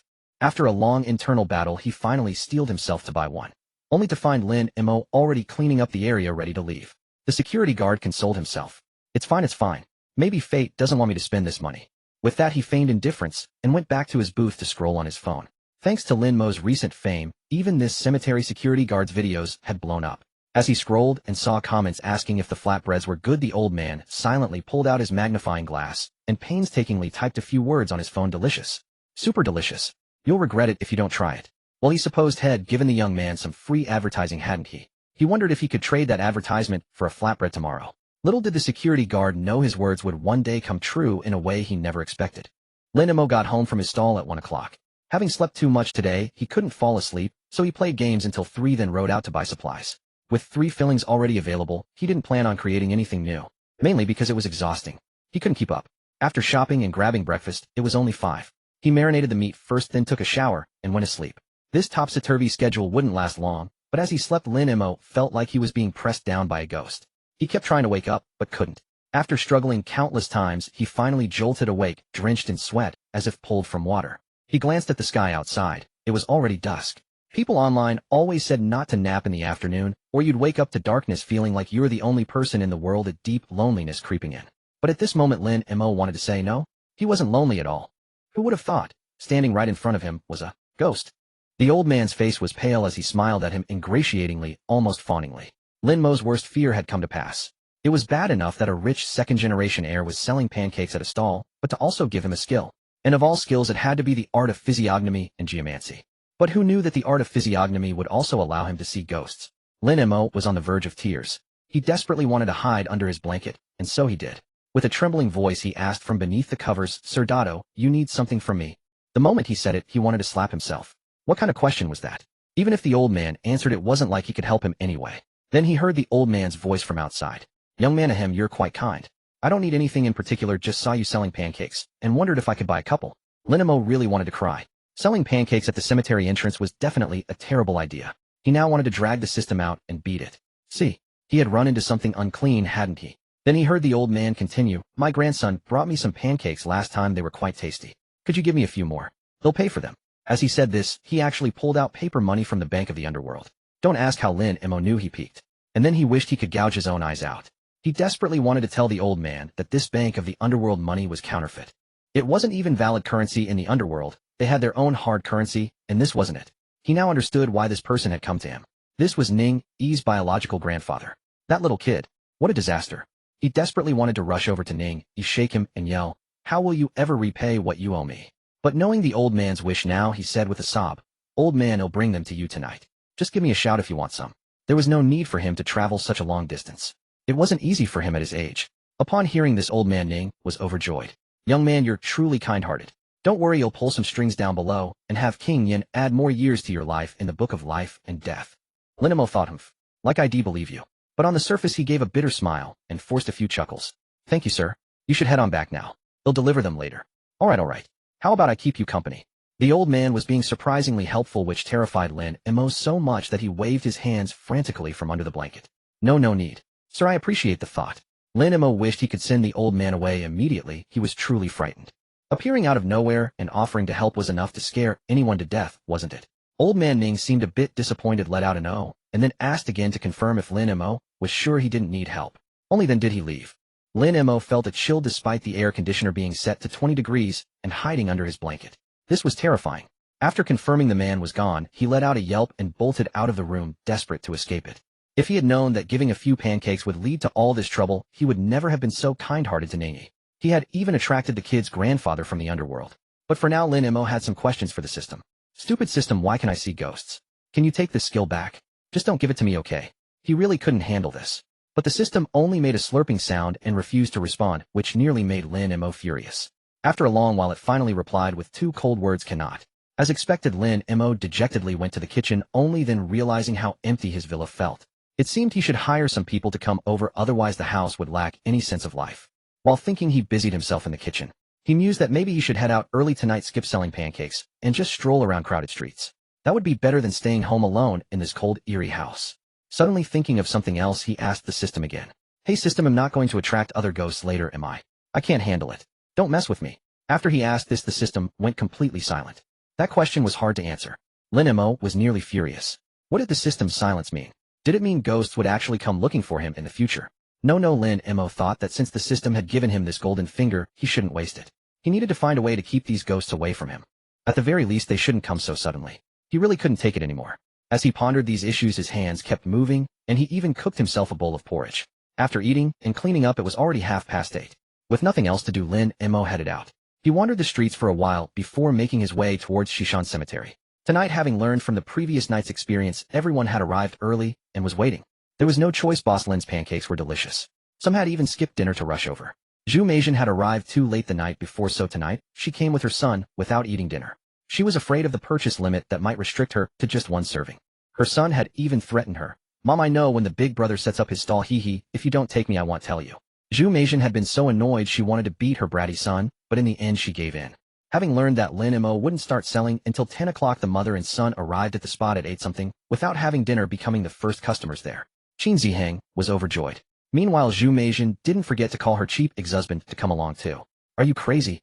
Zhu Meizin's husband thought his ex-wife wanted to get back together, but she actually asked him to come and queue up to buy pancakes. At a cemetery. Even if she wanted to torment him, this was too much, wasn't it? He blurted out those words and immediately regretted it. Surprisingly, Zhu Meijin didn't get angry this time. Instead, she patiently said, "I'm telling you, you won't regret coming.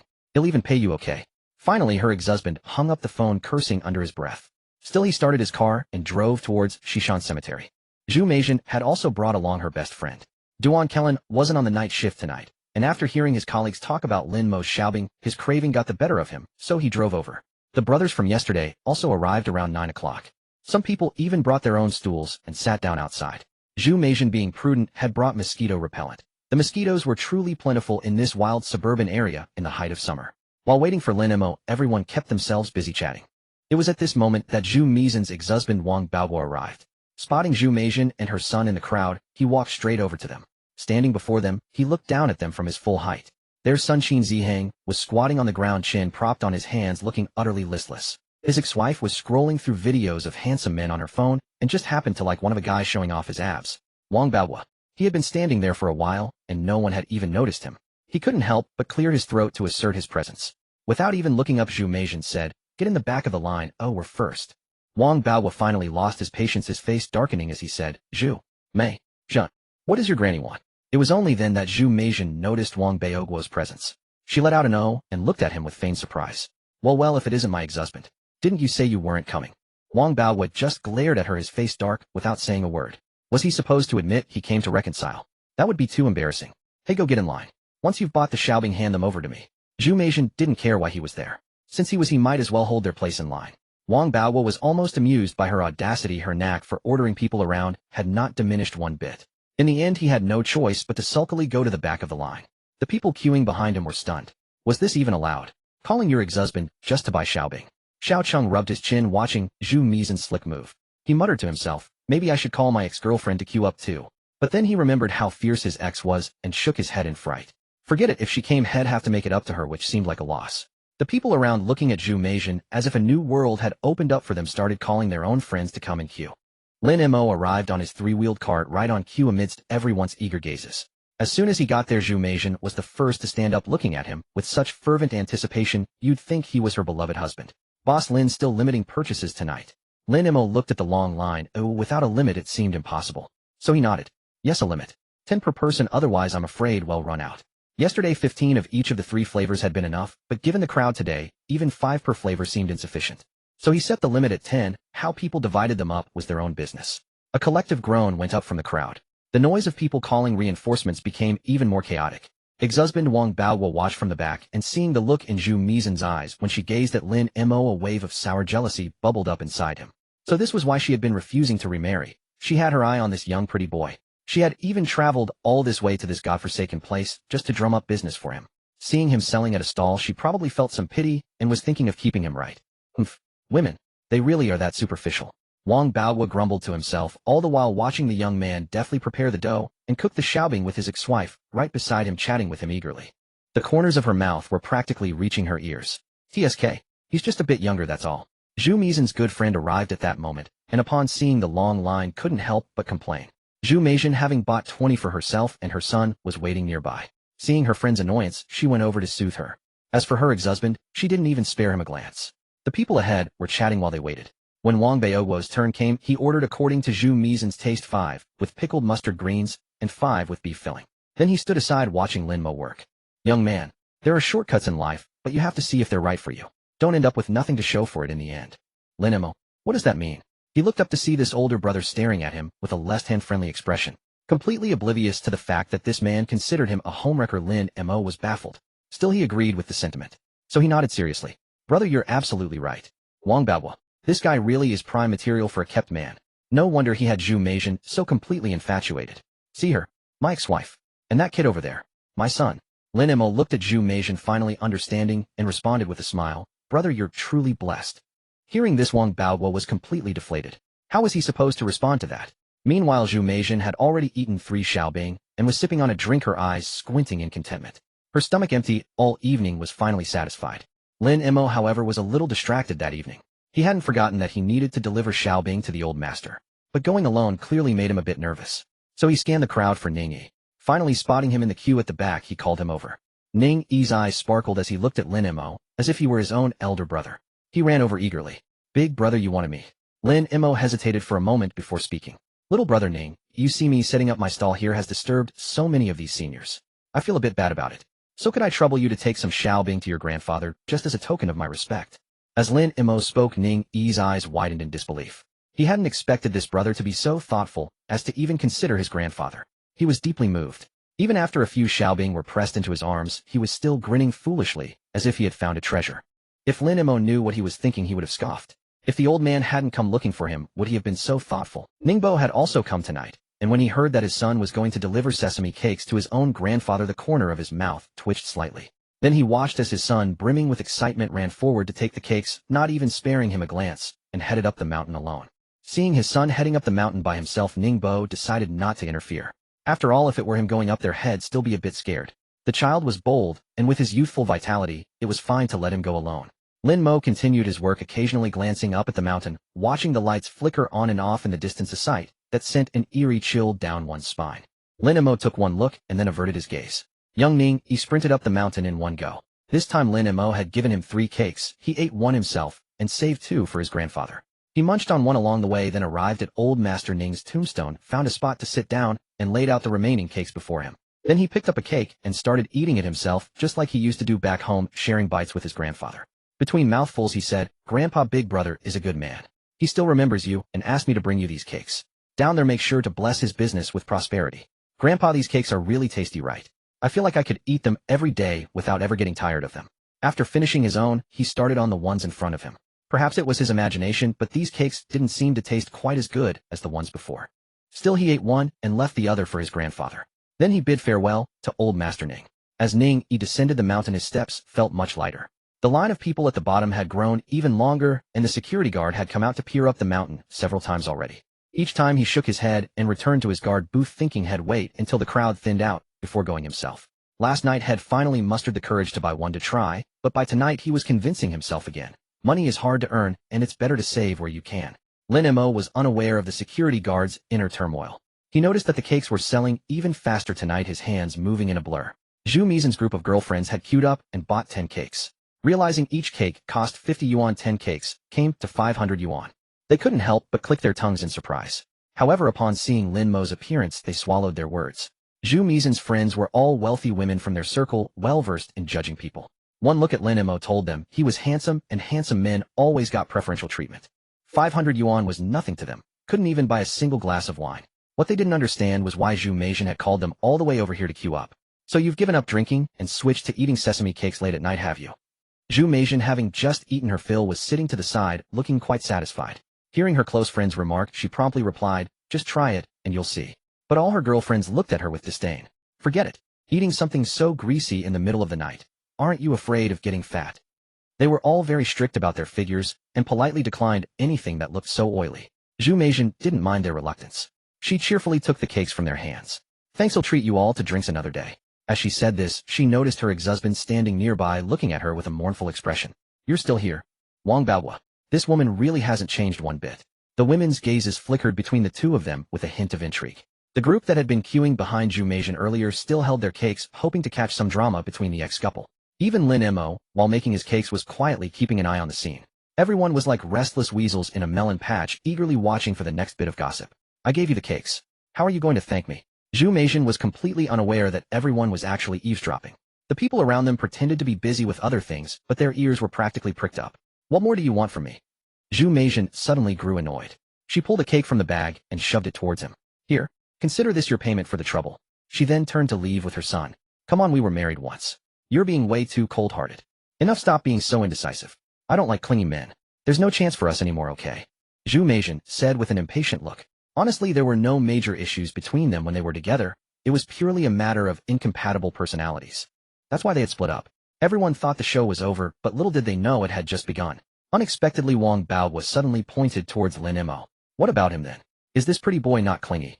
Lin Mo was utterly bewildered. What? What did this couple's quarrel have to do with him, a mere stall vendor? At most, he was just a bystander. The crowd's gazes towards Lin Mo turned suggestive. Unable to bear it any longer, Lin Mo quickly spoke up. Hey brother, I think you've got the wrong idea. I'm just a vendor here, and I don't even know this lady. At most, this lady had just been a frequent customer of his. You male siren, stay out of this. Wang Baohua gnashed his teeth in anger at the mere sight of Lin Mo's face. Lin Mo was caught in the crossfire, feeling completely innocent. Just as he was at a loss for how to explain, the boy in the worn leather jacket Qin Zihang spoke up. Dad, I'd actually love for Big Brother to become my stepdad, but I doubt he'd agree. Heaven knows how delicious Big Brother's sesame cakes and grilled sausages were. If he became his stepdad, wouldn't he have a feast every day? The thought alone made him drool. What? Wang Baohua's once confident face looked as if it had been struck by lightning, staring in utter disbelief at his traitorous son. What kind of sorcery had this pretty boy used on his son? Just a few days ago, his little boy, his warm quilt, had agreed to help get his parents back together. Now he was turning around and saying he wanted an outsider to be his stepfather. Wang Baohua clutched his chest, staring at Qin Zihang in disbelief. Before Wang Baohua could even speak, Ning Yi, who had just run down from the mountain, heard Qin Zihang's words and immediately became displeased. No, I object to this marriage. Dad, come here. Tell him you don't approve of Big Brother's marriage. Ning Yi said, waving towards Ningbo, who was still happily indulging in the gossip. Ningbo, Boss Lin, my son, how could such a good thing be? So he stepped forward, cleared his throat, and said with great solemnity, that's right, I do not consent to this marriage. Lin Mo felt like cursing. Have any of you even asked for my opinion? Zhu Meisian covered her face. Zhu Meisian hastily grabbed her son by the collar and declared, son, we're leaving. This is too embarrassing. Don't bother acknowledging this biological father of yours. I'm afraid his foolishness might be contagious. Okay, Mom, but when are you going to bring that Big Brother home? Zhu Meijin nearly stumbled. Only then did she realize there was still an innocent victim present. She turned back to Lin Mo and said apologetically, "I'm so sorry, Boss Lin. My ex-husband made a fool of himself. We'll be going now. See you tomorrow night. Bye." With that she scurried away. Today was an utter loss of face. Wang Baohua glanced at Lin Mo, then at the departing mother and son. He called out after them as he chased them down. The surrounding crowd burst into laughter once they were gone. "Boss Lin, seems like you're quite lucky and loved." At the mention of being lucky and loved, Lin Mo couldn't help but think of old Master Ning's visit, and he smiled wryly inwardly. What sort of luck and love was this? He wished he could shove this luck right back in their faces and ask if they wanted it. Fortunately, the farce was over quickly, but the crowd began to tease Lin Mo relentlessly. As he made his flatbreads, he was branded a kept man and a gold digger with no one to vent his grievances to. Meanwhile, the customers still eating on-site felt as if they had stumbled upon a whole new world. Someone timidly piped up, "Hey Boss Lin, are you short a girlfriend? Need a little brother? The kind that acts cute. Need a little sister? The kind that calls you big brother." The crowd began trying to cozy up to Lin Mo. They all asked what Lin Mo needed, offering to be whatever he wanted, all for the sake of getting to eat his delicious food every day. It was Ning Yi who suddenly spoke up. "Big brother, do you need a security guard? He'll be your guard and protect you. It's too dangerous for a guy to run a stall alone at night." Lin Mo looked at the people around him. Their eyes were fixed on him like wolves eyeing their prey. It did indeed look quite dangerous. But needing a bodyguard didn't mean he should have a child protect him. So in the end, Lin Mo declined. He hurried to finish making the flatbreads and serve the onlookers first. Surely once they'd eaten, they'd shut up. Even with the limited quantity, Lin Mo felt he had sold hundreds of flatbreads tonight. He was truly exhausted. 10 per person with 20 or 30 people here was simply too much to handle.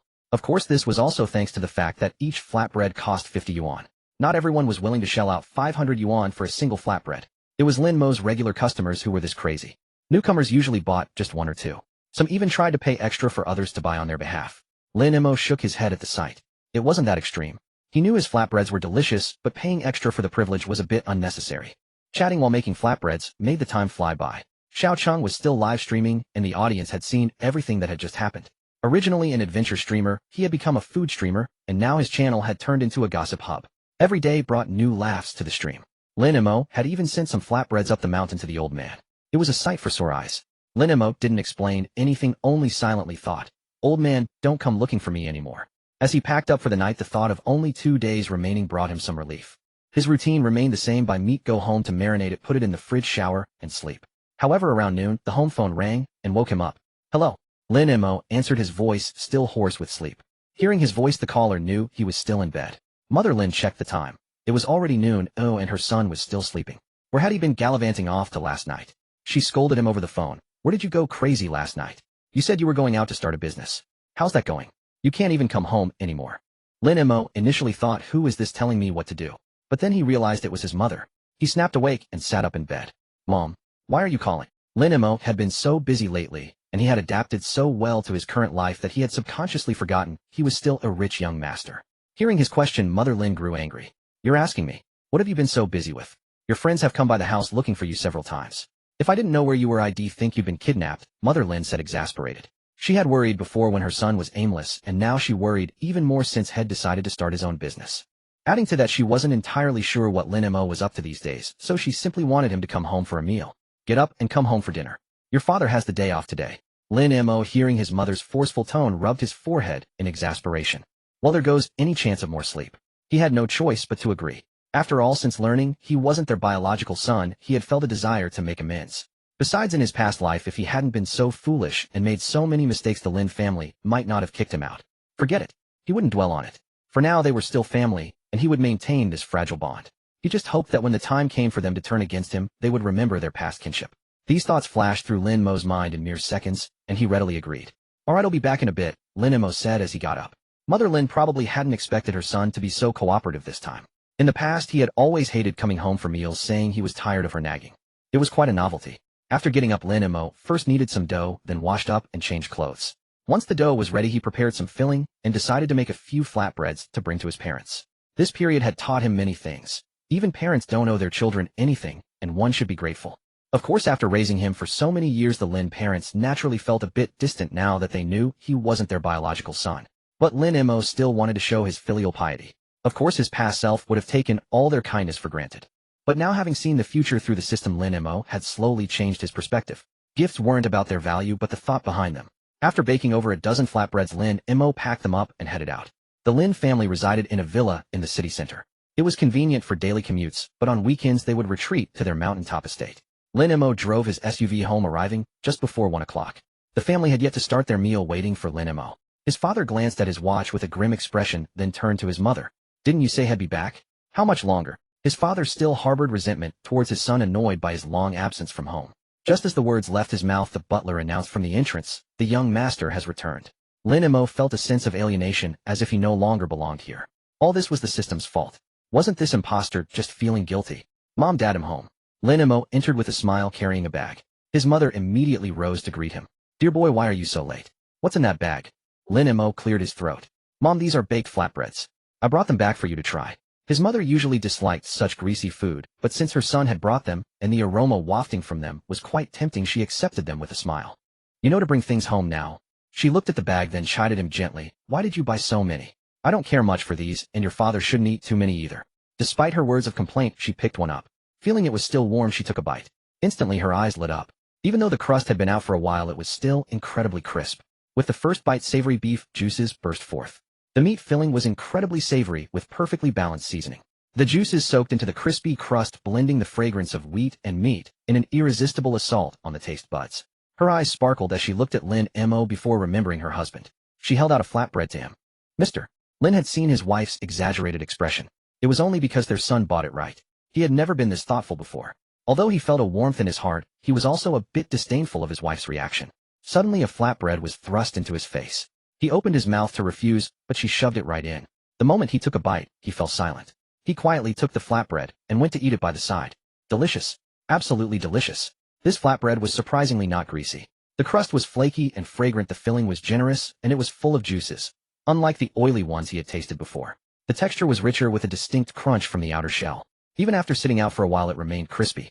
The beef inside was tender and had distinct fibers, clearly made from fresh meat. The onions and other seasonings were blended perfectly with meat in every single bite. He stopped grumbling and sat down to eat.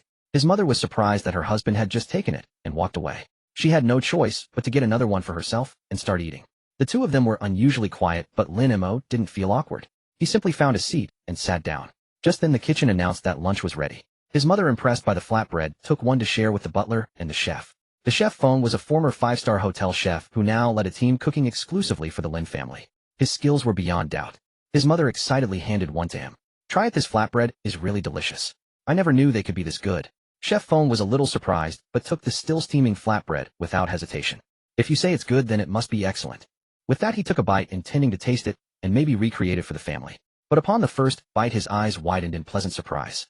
"It's a bit cold, but the flavor is truly remarkable. The seasonings are perfectly balanced. Whoever made this has real skill, even more profound than my own." He looked at his mother with admiration. "This person's craftsmanship is outstanding. The dough is perfect and the wheat aroma is fully brought out. It's cooked in a traditional oven and the taste is incredible." It was rare for Chef Fong to give such high praise, and his mother beamed with pride, looking rather pleased with herself. After finishing one, they were tempted to have a second. They might have eaten more if not for lunch. However, Mr. Lin managed to restrain himself. At the dining table, he looked at his son and asked, "You mentioned starting a business before. How is that going?" Lin Mo paused for a moment. How was he supposed to explain? His business was doing okay, but was it just starting? Showing a little promise. Under his parents' expectant gaze, Lin Mo began to spin a tale with a straight face. "Well, I've achieved some small success. I have quite a few customers. Oh, by the way, Mom and Dad, if Gao Hang and the others come looking for me, tell them I'm not here. I'm not hanging out with them anymore." He was determined to steer his life in a better direction and make his family believe he had truly reformed. "So what exactly do you do?" his father asked abruptly. Lin Mo remained calm. "I'm currently involved in ground-level commercial trade. In other words, running a street stall." His father frowned at the mention of trade, his eyes filled with suspicion as he looked at his son. Trade. However, seeing his son's confident demeanor and hearing his promise to cut ties with his old friends, his parents began to believe him. His mother especially was quite pleased with his behavior today. Seeing her son being so sensible, coming home bringing gifts, and now focusing on his career, the old mother's heart was finally at ease. "Alright, it's rare for Xiao Mo to come back, so don't put on airs as his father. I can see the child has truly grown up this time. Let him go out and carve his own path. Boys need to be knocked around a bit to mature. Besides, now that our son isn't hanging around those bad influences anymore, he definitely won't be led astray." It must be said Mother Lin's words successfully rescued Lin Mo from his awkward predicament. If his father had kept pressing about what kind of commercial trade he was in, he had no idea how he would have kept a straight face while spinning a fabricated story. "That's right, Dad, don't worry. I've grown up now and have a plan in mind. After hearing this, Father Lin indeed stopped his nagging. Instead, he told Lin Mo to remember to reach out to the family if he encountered any difficulties in his work. A smile graced Lin Mo's face, but inwardly he mused, have the whole company support my street stall business, huh? The family enjoyed a rare, harmonious lunch together. Afterward, Lin Mo didn't leave immediately. He lingered at home for a while, played a few games of chess with his father, and only then got up to depart. He mentioned he had a dinner engagement that evening. Seeing his son so mature now filled Father Lin with joy. He couldn't help but call his friends, asking them to look out for his son if they ever crossed paths in the business world. When asked what business his son was in, Father Lin proudly declared, he says it's something called ground-level commercial trade. The person on the other end assumed it was some new industry started by the younger generation, didn't pry further, and readily agreed. Lin Mo had no idea his old father was worrying so much over him. He had simply gone home and flopped down on the bed. He had barely slept at all earlier, having forced himself to stay awake during the drive home. The moment he got in, he crashed. It wasn't until 8 in the evening that Lin Mo began his new day of street vending. Today marked the 6th day of his stall. Today happened to be the weekend, and by the time Lin Mo arrived in the evening, the crowd was already massive. Unexpectedly, He-kun had brought his wife to queue up as well. He had finally found a time when both he and his wife were free, so of course, he wasn't going to miss out on the fun. The couple bought 10 each, spending 1,000 yuan on flatbreads in one go. It pained He-kun deeply. He had just eaten up an entire week's salary. But the moment he tasted it, he felt it was all worth it. Lin Mo set up his stall at 10 and packed up by 11. After closing, he sat around chatting with the crowd for a while. Since he had to drive, even though it was just a tricycle, he refrained from drinking. However, quite a few people around him were drinking. As he was leaving, Lin Mo reminded everyone, don't drink and don't drive if you've been drinking. After telling them to call a designated driver if they had been drinking, he planned to pack up and head out. Others were also packing up, and Lin Mo didn't notice whether anyone was driving after drinking. Everyone went their separate ways. But just as they hit the main road, they were pulled over by traffic police. Lin Mo was utterly baffled. Who could tell him why there were traffic police in this desolate, out-of-the-way place? The officers directed all vehicles to pull over, instructed everyone to stay inside, and checked each one. Only after passing the checks were they allowed to leave. Now some people began to panic. The officer approached Lin Mo's tricycle, asked for his documents, and had him blow into the breathalyzer. Seeing that he hadn't been drinking, the officer seemed somewhat satisfied. Still, he found it rather peculiar that someone would travel all this way to a cemetery to sell flatbreads. Boss, are all these people your customers? Lin Mo nodded. Yes, they're all here for the flatbreads. But I've reminded everyone not to drink and drive. We're all law-abiding citizens here. Lin Mo also probed for information, and upon learning it was due to a tip-off, couldn't help but laugh dryly. Even selling flatbreads at a cemetery, he still had competitors. Sensing his thoughts, the officer explained, a citizen reported you all. They suspected you were conducting some kind of illegal transaction here. Lin Mo broke into a sweat. Well, we are indeed transacting. He paused mid-sentence, and the officer, along with the others blowing into the breathalyzer, stared at him in disbelief. Lin Mo then took a deep breath and added, but it's a perfectly legitimate transaction. Just a seller of flatbreads and buyers of flatbreads. Everyone. For some reason, there was a collective sense of relief. Lin Mo had no idea his earlier remark nearly scared the life out of them. It was the time of night when the evening life was just beginning, and people were eating flatbreads while some had downed quite a bit of baijiu. Fortunately, that guy hadn't driven. But the one who had been drinking beer, he had driven. He was immediately pulled out of line. With nothing more to do with Lin Mo, he prepared to leave. Some even called out that they'd see him again tomorrow. The officer found it bizarre. Should he call in the health department to check if Lin Mo had laced the food with something? Otherwise, how could these people be so crazed? As Lin Mo drove away, he had no idea he had nearly become a person of interest. There was only one day of vending left. Lin Mo felt an unprecedented joy, like a worker finally getting his long-awaited vacation. He still arrived early to set up, but since everyone assumed he'd be there daily, fewer newcomers came. The regulars were the same few rich second-generation kids, some streamers, and Ning, he also showed up tonight. Wang Xian would come by with a single bottle of beer and order one flatbread. He really couldn't afford more than that. He had even saved up his dinner money just to enjoy this one meal. A few days earlier, some viewers had tipped him during his live stream, which was the only reason he could afford the fragrant flatbread. To his surprise, Lin Mo spotted Duan Kellen arriving as well. He was the police officer who had previously come to take Ning back to the station. He was still in uniform. Everyone was startled, fearing that Boss Lin might have gotten himself into some kind of trouble. Lin Mo was also taken aback. Officer Duan, what brings you here? I've been craving your flatbreads. I've been tied up with a case, but now I'm here to buy some for my colleagues at the station. Hearing this, Lin Mo asked how many he needed, and since it wasn't too many, he made a few extra for him. The others didn't dare say a word. After all, he was a police officer. At 50 yuan per flatbread, to be honest, if not for Duan Kellen and He-kun's repeated assurances that they were delicious, most people wouldn't have been willing to spend that much on a single one. 50 yuan could cover 2 or 3 modest meals if spent carefully. Their salaries weren't high, so splurging 50 yuan on a single flatbread was a real luxury. What they didn't know was that this was Lin Mo's last day vending here. As for where the next business location would be, sorry, that was still unknown. Lin Mo now had no idea what other antics this system might pull. If it sent him to some godforsaken place again, he would truly lose his mind. On the final day, thanks to the patronage of these regular customers, he sold until midnight. Everyone else gradually headed home as they had work the next day. Xiao Cheng had repeatedly asked to add Lin Mo on WeChat, but Lin Mo had refused every time. His main concern was that these people would hound him about his stall, so to avoid future complications, he never shared his contact. Instead, Xiao Cheng waited until most of the crowd had dispersed before turning off his live stream and approaching Lin Mo. Boss Lin, you've seen how much everyone loves your stall. We've gotten pretty familiar over this time, so are you interested in a collaboration? We can split the fans' tips 70-30 with me taking 70, Xiao Cheng proposed. Ever since Head first stumbled upon this spot and gotten acquainted with Lin Mo had shown up almost every day for the past week. The reason was simple, his followers loved watching. He seemed to have discovered a golden path to wealth. The tips Head received during this period alone rivaled his income from the past month or two. It was an astonishing figure. Even though he had some savings, wouldn't it be fantastic to seize this lucrative opportunity and earn enough to buy himself a new car? That was why he proposed this partnership with Lin Mo. The core idea was for Lin Mo to let him tag along whenever he set up his stall. Head noticed that Lin Mo had a certain inexplicable charm. Whenever he was around, his traffic surged. Plus, thanks to that live stream about the lost child, Head gained hundreds of thousands of followers and was already being approached for advertisements. Xiao Cheng immediately set his sights on Lin Mo. Unfortunately, upon hearing his proposal, Lin Mo simply shook his head. I'll have to pass on that. I just enjoy setting up this stall as a hobby. I'm not really interested in anything else. Lin Mo wasn't looking down on the gift money, but his stall business was unpredictable, and as the saying goes, the pitcher goes off into the well, but is broken at last. If his family ever found out about his street vending, Lin Mo couldn't even bear to imagine that scene, especially his own mother sobbing uncontrollably while hugging him.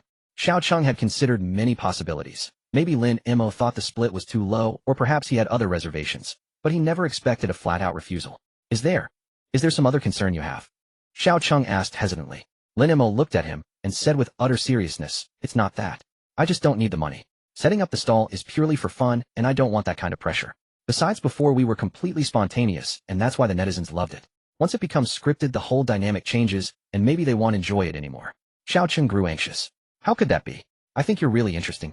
No matter what he said, Lin Mo wouldn't agree. After tidying up his stall, he simply left. Feeling a bit dejected, Xiao Cheng thought about it on his way back, resolving to persuade Lin Mo again tomorrow, even offering a 50-50 split if needed. What he didn't know was that this was Lin Mo's last day of street vending. He probably wouldn't find him afterward. Even Lin Mo himself had no idea where his next stall location would be. When he got home, he took a rare moment to sit and rest in the living room.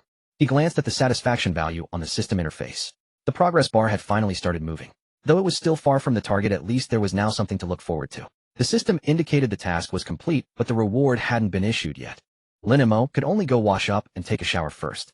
When he finally lay in bed, he heard a ding. The reward had arrived. He glanced at it nonchalantly at first, but then his eyes lit up. Holy crap. He sat up in bed, staring in a daze at the reward displayed before him. A standalone villa in the suburbs. When he saw the name of the community, Lin Mo couldn't help but swallow hard. Royal Garden, just hearing the name told him it was exceptionally upscale. Not to mention that the area was prime real estate with all properties built in traditional Chinese garden style. Word had it that the villas were all pre-booked by wealthy individuals from Jiang City before they even hit the market. Even Lin Mo's father had been unable to secure one when he tried. Money couldn't buy one, imagine that.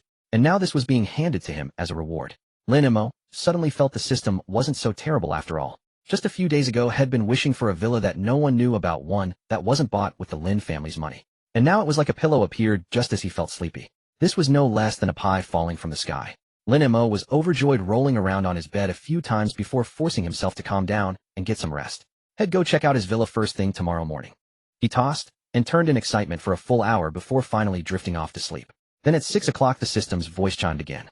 Damn it. The vending hours were already ungodly, and now the system notifications were just as brutal. Grumbling curses under his breath, he still checked the day's task. It was as if the thing demanded year-round nonstop work. But when Lin Mo saw the task, he thought he must be seeing things. What the hell? You're telling me to sell fried chicken at the entrance of a mental hospital? Fried chicken? At a mental hospital? The entrance? A cascade of question marks flooded Lin Mo's mind. He really wanted to hand the system a plum and ask if it was feeling okay. Oh, and there was also a time.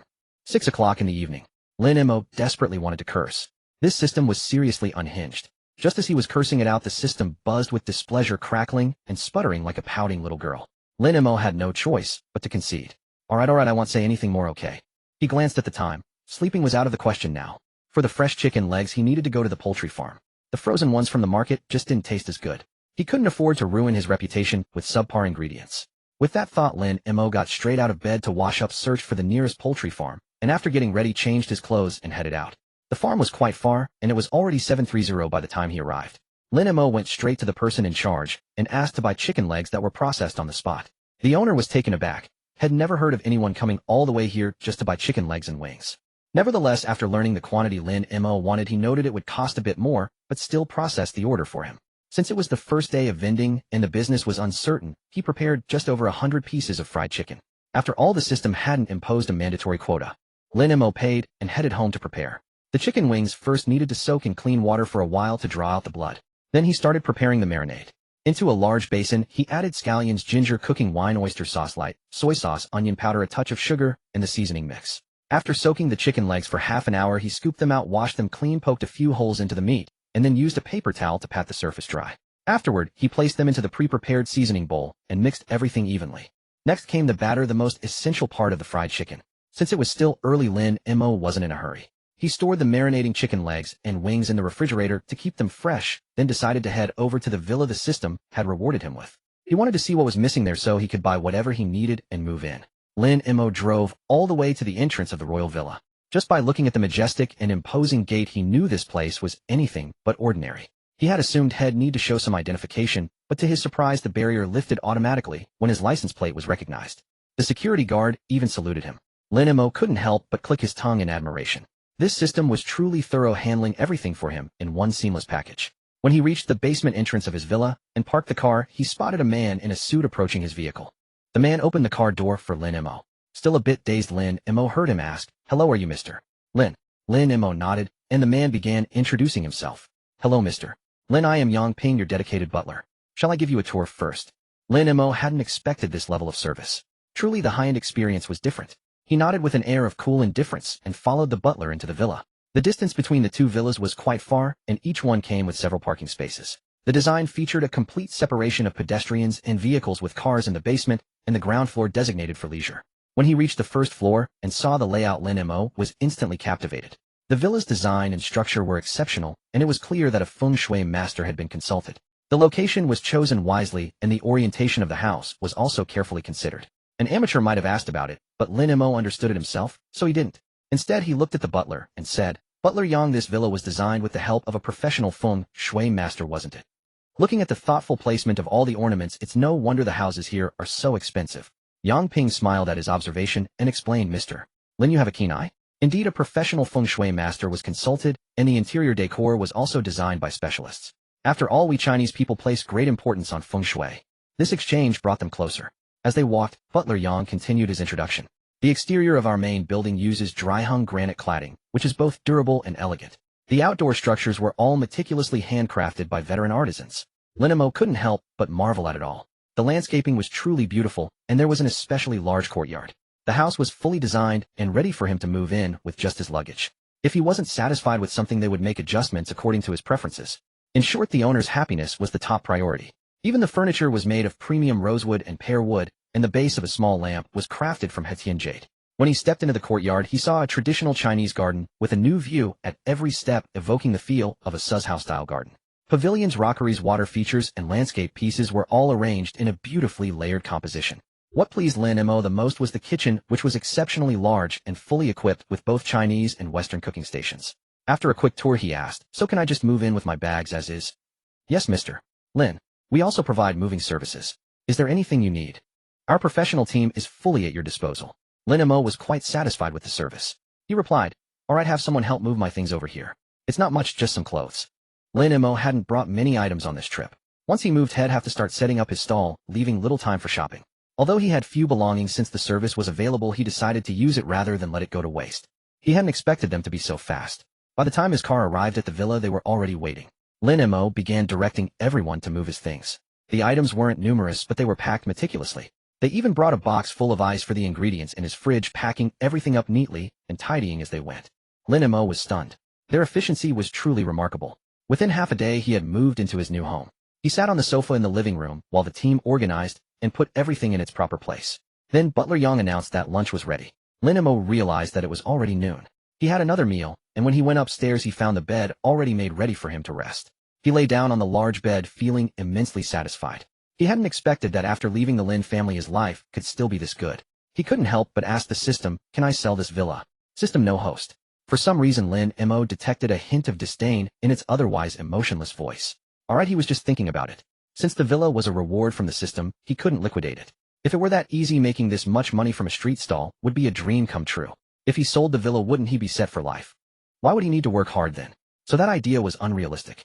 Lin Mo did feel a slight pang of disappointment, but it quickly faded. After all, he had to go out and set up his stall later, so he had to get back to reality. For now, rest was the most important thing. He had only slept a little after closing the stall last night, and he had to go to the mental hospital in the afternoon. Fortunately, the place wasn't too far away. With that thought, he drifted off to sleep. When he woke up at 4 in the afternoon, Lin Mo realized the fried chicken didn't require many other ingredients. He could prepare the batter and flour right before leaving. For now, he'd take a shower, go downstairs for a meal, and then get ready. Time would be just about right. However, when Butler Yang saw him packing up to head out and set up a street stall, he was utterly dumbfounded. Steward Yang hesitated for a long while before asking with a hint of uncertainty, "Mr. Lin, are you really going to set up a stall? Perhaps I should accompany you."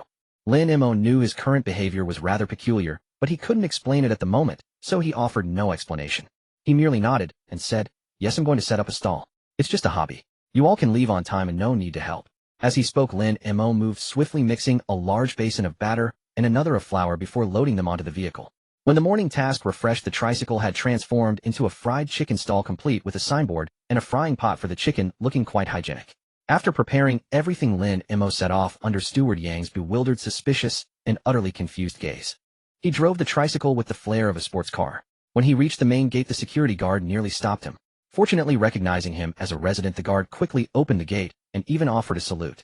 Yet upon seeing the signboard on Lin Mo's vehicle, the guard fell into deep bewilderment. Were the wealthy outsiders playing it this way now? Living in such a grand mansion and driving a tricycle to peddle street food? Bizarre. Perhaps the richer one gets the more diligent they become. Lin Mo had left early to avoid the evening rush hour and traffic jams. Fortunately, he arrived at his destination by 5:30. The sign at the entrance read, "Jiangbei District 2nd Mental Health Center." Before him stood a massive iron gate. The area was desolate and eerie, seemingly devoid of visitors, especially at this hour. Lin Mo felt this place was even more terrifying than the cemetery he had visited before. The looming gate behind him cast a suffocating pressure.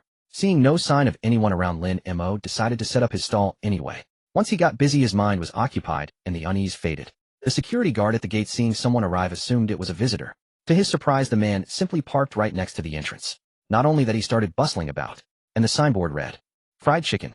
Selling fried chicken at a mental hospital. This guy probably needs a checkup himself." Unaware of the guard's silent mockery, Lin Mo was busy frying chicken legs. After all, whether it tastes good or not, the aroma needed to waft out first to attract customers, right? Waiting idly wouldn't do. So Lin Mo fried a few chicken legs for himself. He dipped them in batter and flour before dropping them into the hot oil to set their shape. But the fragrance was already beginning to emerge. The wind carried the tantalizing scent inward. The guard, still scrolling through videos, caught a whiff. Initially, he thought it came from the cafeteria and took a deep sniff. But he soon realized it was emanating from the stall at the entrance. "Smells great." The guard couldn't help but take a deep breath. Seeing no one around, he rose and ambled over to Lin Mo's stall. It was Lin Mo's first time frying chicken, and it looked promising. He hummed a satisfied tune, then noticed the guard approaching and called out, "Brother, want some fried chicken?" The guard hadn't expected such enthusiasm from the young man and promptly asked, "How much are these?" "I could smell your fried chicken from inside. Chicken legs are 10 yuan each, and buy 5 get 1 free chicken wing." As he spoke, Lin Mo fished the fried chicken out of the oil and placed it on a rack to drain. The guard eyed the golden brown legs, noticing the crispy scales on the surface, a sure sign of a crunchy texture. He couldn't help but swallow. "In that case, give me 2 to try first." He swallowed again. "Well, I can skip my cigarettes today and use the money for this fried chicken instead." Having consoled himself, the guard scanned the QR code to pay. Lin Mo readily packed the order. "Want some spice? There are seasonings over here." This was traditional Chinese-style fried chicken prepared in the simplest manner. The guard, eager to dig in, took the chicken legs, blew on them a couple of times, and took a big bite. As he bit down, juices seemed to burst forth and the chicken inside was piping hot. But he didn't care about the heat. The flavor was incredibly tender and fresh. The golden, crispy skin crunched with a satisfying crackle. The chicken leg was well marinated, succulent and juicy, just out of the fryer with that irresistible wok aroma, steaming and fragrant. The seasoning was a mystery, but the meat was perfectly infused with flavor and not dry in the slightest. When he bit down, he could even see the texture of the chicken still glistening with juices. The guard looked at Lin Mo with delight. "Boss, how do you make this fried chicken? It's so delicious." Lin Mo smiled, seeing the system display recognition 1A, and grinned back at him. It's a simple recipe. Maybe it's because I use fresh ingredients, fresh chicken legs. The guard gave him a thumbs up. Well, at this price your fried chicken is definitely worth it. Thanks for your approval. Still the guard looked at Lin Mo with a hint of confusion. Boss, with such delicious food, why aren't you selling on the main street? Why come to this godforsaken place? Lin Mo let out an awkward chuckle. He really didn't know how to answer that. It was a system task, not his own choice. I just wanted to experience different places. It's fine, I'm not here to make money, Lin Mo said with the air of a prodigal son. The guard chuckled, not quite understanding, but respecting the young man's whims. He looked at the last chicken leg in his hand, reluctant to eat it. It was so delicious, but he couldn't bear to finish it all at once. He had devoured the first one so quickly that only a bone remained. Now with this last leg he decided to take it back to his security booth and savor it slowly, perhaps with some kung fu tea, which would be a nice treat. Seeing the guard leave, Lin Mo continued his work, frying more chicken to spread the aroma. Li Buoxuan visited his sister at the mental hospital today. She suffered from severe depression and had resorted to self-harm, forcing the family to admit her for treatment. Today her mood seemed more stable, which lifted his spirits. He told her he'd visit again tomorrow whether she could understand or not, and then left. But as he was about to exit, a delightful aroma wafted his way. Was that the smell of fried chicken?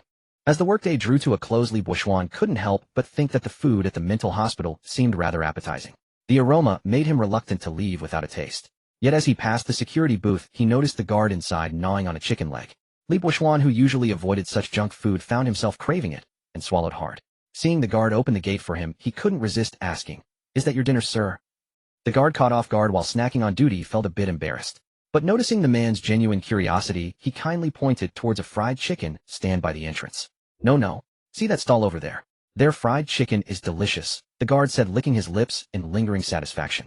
Li Buoxuan followed his gaze, astonished to see someone actually setting up a stall right outside the mental hospital. It was a place where, aside from the staff, family members rarely visited. Yet someone was here selling food. That's a rare sight, setting up shop in a spot like this, Li Buoxuan remarked as he walked out. He hadn't driven today, so he opened a ride-hailing app to book a car. Given the remote location, the vehicle would take a while.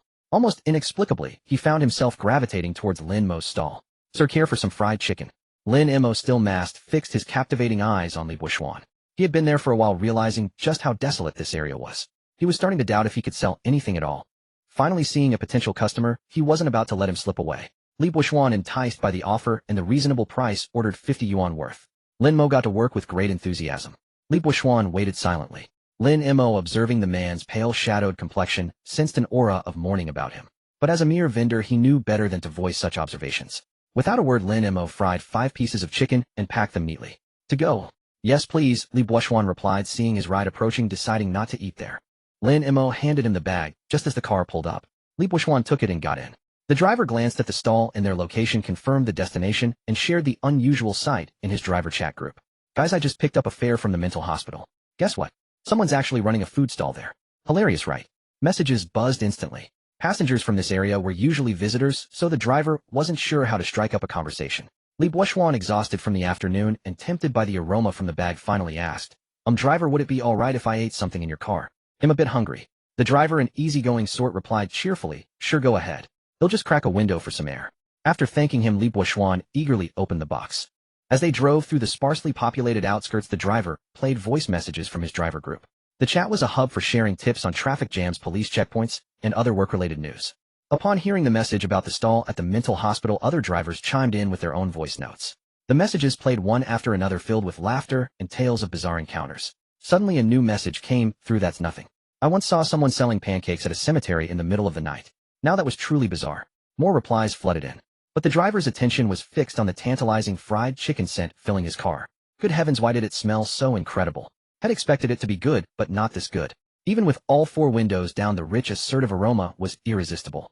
Li Buoxuan was nearly in tears. He hadn't expected much from fried chicken bought at a mental hospital. But between the guard's recommendation and his own hunger, had decided to settle. He never imagined it would be this delicious. Each bite produced a satisfying crunch, revealing its perfect crispiness. And the tender chicken was undeniably fresh. Otherwise it wouldn't be so juicy. The flavor was simply indescribable. If he weren't in the car, he would have jumped up and shouted, "Amazing!" The driver could see his ecstatic expression in the rearview mirror. The young man was completely lost in culinary bliss. The driver, mindful of his duties, could only steal glances and swallow his saliva. The sounds of crunching and savoring from the back seat were pure torture. It was the first time driving felt so difficult. Just as the driver was about to ask if he could buy a piece, Li Buoxuan finished the meal, leaving the bone polished clean. Is it really that good? Driver Lao Chen couldn't help but ask. Li Boishuan was still savoring the memory. Driver, it's truly amazing. You should try it if you ever pass by. Seeing the empty box, Lao Chen swallowed his request. Forget it, head, just go there himself later.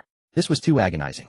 After dropping off his passenger, Lao Chen turned the car around and headed straight back to the mental hospital. By then, Lin Mo was already attending to new customers. The psychiatric hospital naturally had staff on duty, though many of them were older. Even catching the enticing aroma, they didn't approach, merely glancing over before moving on. It was the kind of thing that appealed more to the younger crowd. Lin Mo didn't mind their indifference. He continued to call out to passers-by. When a young person emerged from within, they were startled to see his stall. We have street vendors here, the newcomer said into their phone while walking over to Lin Mo's stand. Selling fried chicken, the person said, looking at Lin Mo. It was no wonder they stared. Lin Mo's height was striking, and the eyes visible above his mask hinted at a handsome face. The girl couldn't help but steal a few more glances. Noticing she was on her phone, Lin Mo didn't interrupt, simply asking in a low voice, "Miss, would you like some fried chicken?" Aromatic, delicious fried chicken. As soon as he spoke, the person on the other end of her call became excited. Oh my God, is that the boss voice? It's so deep and charming. The girl standing there felt a bit embarrassed. Even though he might not have heard her friend's reaction through the earpiece, the situation was still awkward. To ease the tension, she nodded quickly and said, "It'll take 2 pieces." Fong Si was a textbook introvert, using the phone call as a shield to hide her social anxiety. She hadn't expected the boss to be so handsome and proactive, leaving this socially anxious, anime-loving girl flustered. She ordered a portion and quickly scanned the QR code to pay. Sensing her discomfort, Lin Mo just smiled silently. Within minutes, he had double-fried the chicken legs, lifted them out, and looked at her. "To go?" "Yes, to go, please." Fong Si blushed, even as she said it, grateful for her mask. But her gaze kept drifting to Lin Mo's slender fingers. My God, they were like hands from a manga.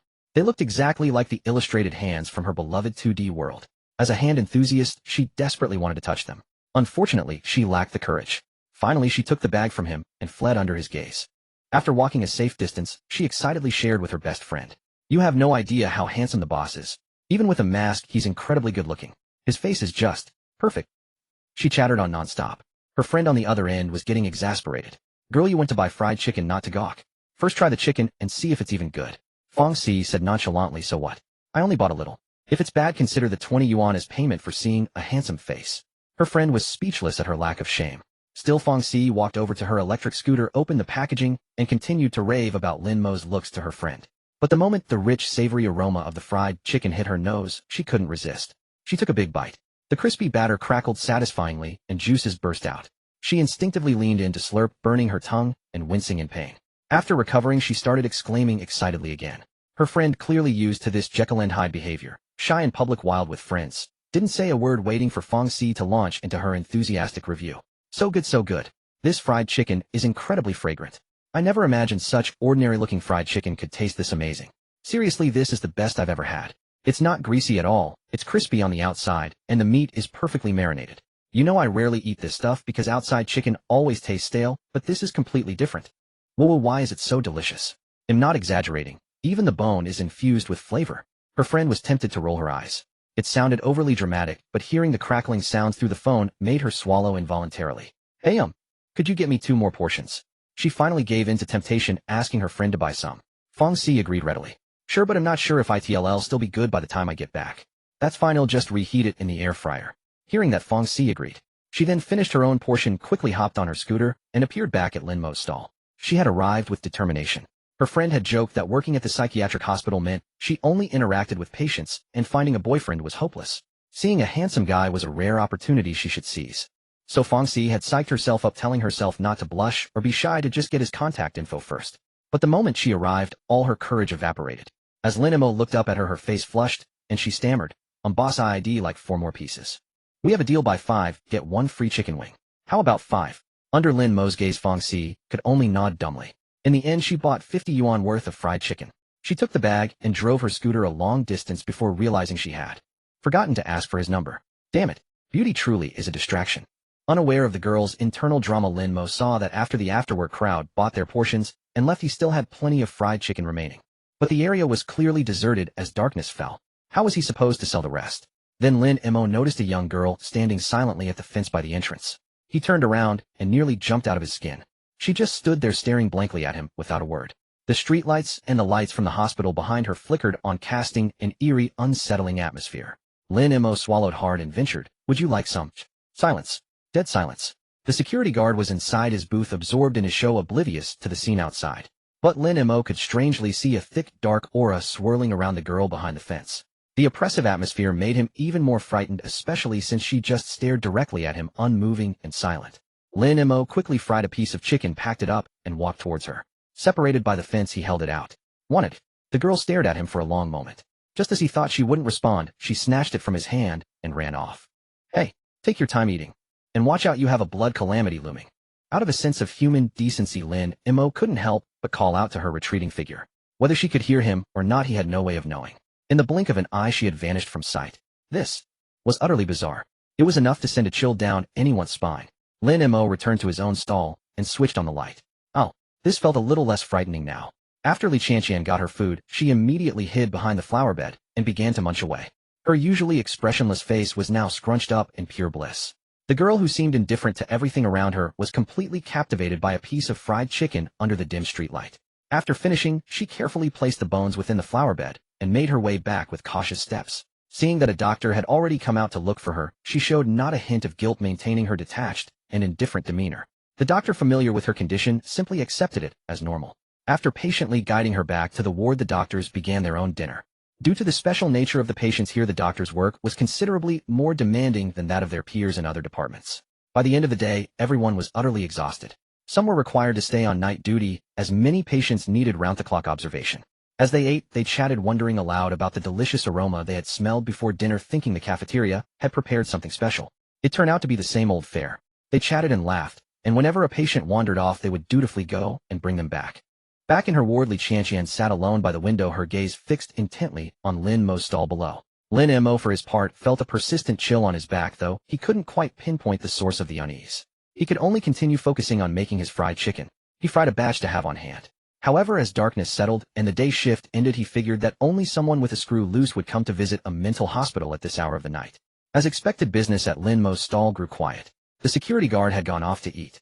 Though he was still craving the fried chicken, he was short on cash and had to leave with a wistful sigh. By 8 p.m., Lin Mo was thinking of packing up for the night. But unexpectedly, some doctors who hadn't had their fill at dinner heard the security guards raving about the fried chicken stall at the gate and decided to come out and see for themselves. After all, ordering takeout here meant a long wait, and by the time it arrived, food like fried chicken would have lost its crispness. So upon hearing about this delicious option right at their doorstep, a few doctors made their way downstairs. Before they even reached the gate, a tantalizing aroma hit them, and their pace quickened involuntarily. "Wow, that smells amazing." The security guard wasn't exaggerating. "This fried chicken is the real deal." Chatting amongst themselves, they exited the gate and headed straight for Lin Mo's stall. Lin Mo was about to close up shop when he saw customers approaching. He began to greet them. "Fancy some fried chicken? Freshly fried, fragrant, and delicious." "Hey boss, how much for the fried chicken?" "Drumsticks are 10 yuan each, but buy 5 and get a free chicken wing." Lin Mo started his sales pitch, almost willing to sell at cost just to get rid of his stock. The customers noticed the stall was impeccably clean and the chicken was marinated and kept fresh in a small refrigerator. The oil in the fryer also looked clean, not like it had been reused multiple times. All three of them ordered 50 yuan worth. Lin Mo immediately started frying. The drumsticks were first fried to set their shape, then taken out to let the oil temperature rise before a second fry to ensure a perfectly crispy exterior. They watched as plump drumsticks sizzled in the oil before being lifted out and set aside. They hadn't even tasted them yet, but the aroma already had them salivating in anticipation. "Hey boss, what marinade do you use for these drumsticks? They smell incredible." Lin Mo chuckled at the question and generously shared his method. "It's all in my secret spice blend. Plus I add some milk, which gives it a much better texture." The customers didn't fully grasp the technicalities, but they could tell the boss was meticulous. They noticed he wore a mask while preparing the food. After the second fry, the drumsticks were placed on a rack to drain. Lin Mo asked for their spice preferences. Some wanted chili, some didn't, and offered ketchup as well. After receiving their order, they seasoned the chicken to their liking. Lin Mo, looking at his remaining stock, hoped they might spread the word. As it stood, the hospital staff seemed to be his only potential customer base. Zheng Yong and his colleagues readily agreed to recommend the stall. Since they wanted to get back, so their colleagues could come down, they didn't eat there. As they left, Zheng Yong called out, "Boss, you should fry another batch. I've got more colleagues coming down." Lin Mo nodded in agreement. However, as Zheng Yong and the others walked back, the irresistible aroma got the better of them. They started eating on the way, and once they took the first bite, they found they simply couldn't stop. Their eyes met, and they saw the same delight reflected in each other's faces. They had initially come down for a quick and easy meal. Strictly speaking, this fried chicken wasn't cheap. You could get a meal for 20 or 30 yuan elsewhere, but this was double the price. They had just wanted to try it, but they hadn't expected it to be this delicious. The meat was tender, juicy, and pulled apart in satisfying shreds. It was incredibly smooth and nowhere near dry. The flavor was perfectly infused all the way through. Forget it, let's just finish this down here before heading up. The three quickly agreed and devoured their meal right there. The only sounds were the chirping of cicadas and the satisfying crunch of their bites. They savored every last piece, even sucking on the bones clean before moving on to the next. By the time they had polished off all 5 drumsticks and the wing, they were left craving more. Zheng Yong glanced at the other two and gave a slight cough. Ahem. How about we go get another round? I'm in. The other two readily agreed to his suggestion. And so the three of them made their way back to Lin Mo's stall. Lin Mo was a bit surprised to see them again. Didn't your colleagues come down? Zheng Yong began to spin a tale with a perfectly straight face. They're not coming down for now. I'm bringing a few extra portions up for them. So the three of them each ordered another serving, and only then did they return thoroughly satisfied. This time they were ready to head upstairs and savor the meal slowly. Their colleagues found it a bit odd that they had been gone for so long. When asked, they simply said the boss had been slow.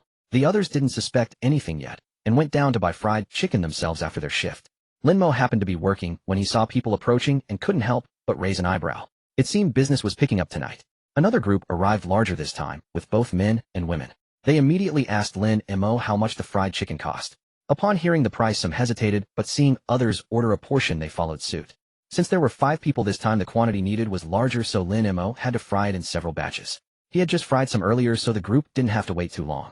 Boss, my colleague mentioned you were a bit slow earlier, taking quite a while to come back up. Lin Mo, unaware of their implication, smiled and explained, because they each ordered 2 portions earlier, it took a bit more time to prepare. Huh, 2 portions? Didn't they just get 1 takeout box? The group was puzzled, not quite understanding the situation. Lin Mo chatted briefly with them, and they showed great curiosity about him setting up a stall in this area. Lin Mo simply said he was here to experience a different kind of life. After asking about their taste preferences, he let them add seasoning themselves. The group added their toppings and headed upstairs. But the aroma was so enticing, wafting into their noses as they walked. When they sat down upstairs and bit into the chicken legs, they suddenly understood why Zheng Yong and the others had ordered 2 portions. It was unbelievably delicious. As they were eating, a situation arose in one of the wards. Zheng Yong had no choice but to put down his chicken leg and rush over urgently. The patients here often had emergencies like bouts of mania or suicide attempts. Everyone was used to it.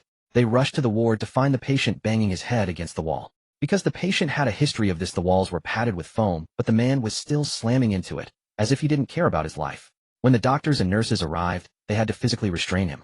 After this ordeal, everyone was exhausted. But the patient still seemed full of energy. Zheng Yong was truly tired. He happened to see a nurse coming back from buying fried chicken downstairs, holding a box of it as she walked over. Zheng Yong, on a whim, stood at the door, reached into her box, and borrowed a fried chicken leg, directly handing it to the patient, who was still banging his head. Ancestor, stop banging. You're going to knock down this foam eventually. Here, have a chicken leg to replenish your strength. As Zheng Yong spoke, the man ignored him. Zheng Yong got genuinely annoyed and directly shoved the chicken leg into the patient's mouth. Then, a miraculous scene unfolded. The patient stopped banging his head, sat on the ground holding the chicken leg, and started munching on it with a satisfying crunch. The doctors, who were just trying to break up the fight, were speechless. Damn it, why did watching him eat make them feel hungry? The patient was eating with greasy hands and mouth still chomping away. For some reason, everyone saw in the patient's eyes happiness. It was pure joy and contentment. It was absurd. This man usually had severe mania, but now his symptoms seemed to vanish and they could see other emotions on his face. They watched him finish eating, and then he stared at Zheng Yong with a pleading look.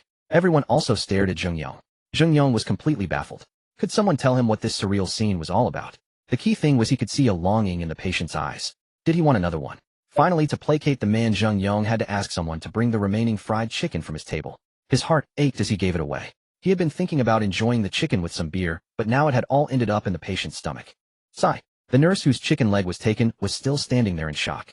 So much for borrowing her chicken leg. It was a one-way transaction, wasn't it? After eating 2 pieces of fried chicken, the patient's mood finally stabilized. Though Zheng Yong suspected it wasn't so much stabilization as the patient being happy from the food, so he stopped causing trouble and banging his head. But he had lost 30 yuan over this. He was definitely going to get reimbursed by the director tomorrow. He couldn't just swallow this loss. Just when everyone thought the matter was over, several patients suddenly appeared at the ward entrance, all staring intently at Zheng Yong. It made Zheng Yong wonder if he had done something utterly unforgivable. He said, feeling exasperated, "Hey, why are you all staring at me?" A nurse muttered quietly, "They don't seem to be looking at you, but at the fried chicken box in your hands." Zheng Yong was shocked. This was just insane. Finally, under the weight of those stares, Zheng Yong cursed under his breath and went downstairs to buy more fried chicken. Lin Mo was actually planning to pack up for the night and had already ridden his tricycle a short distance away. But he was practically shouted back by Zheng Yong. Boss, boss, don't go. I want more fried chicken.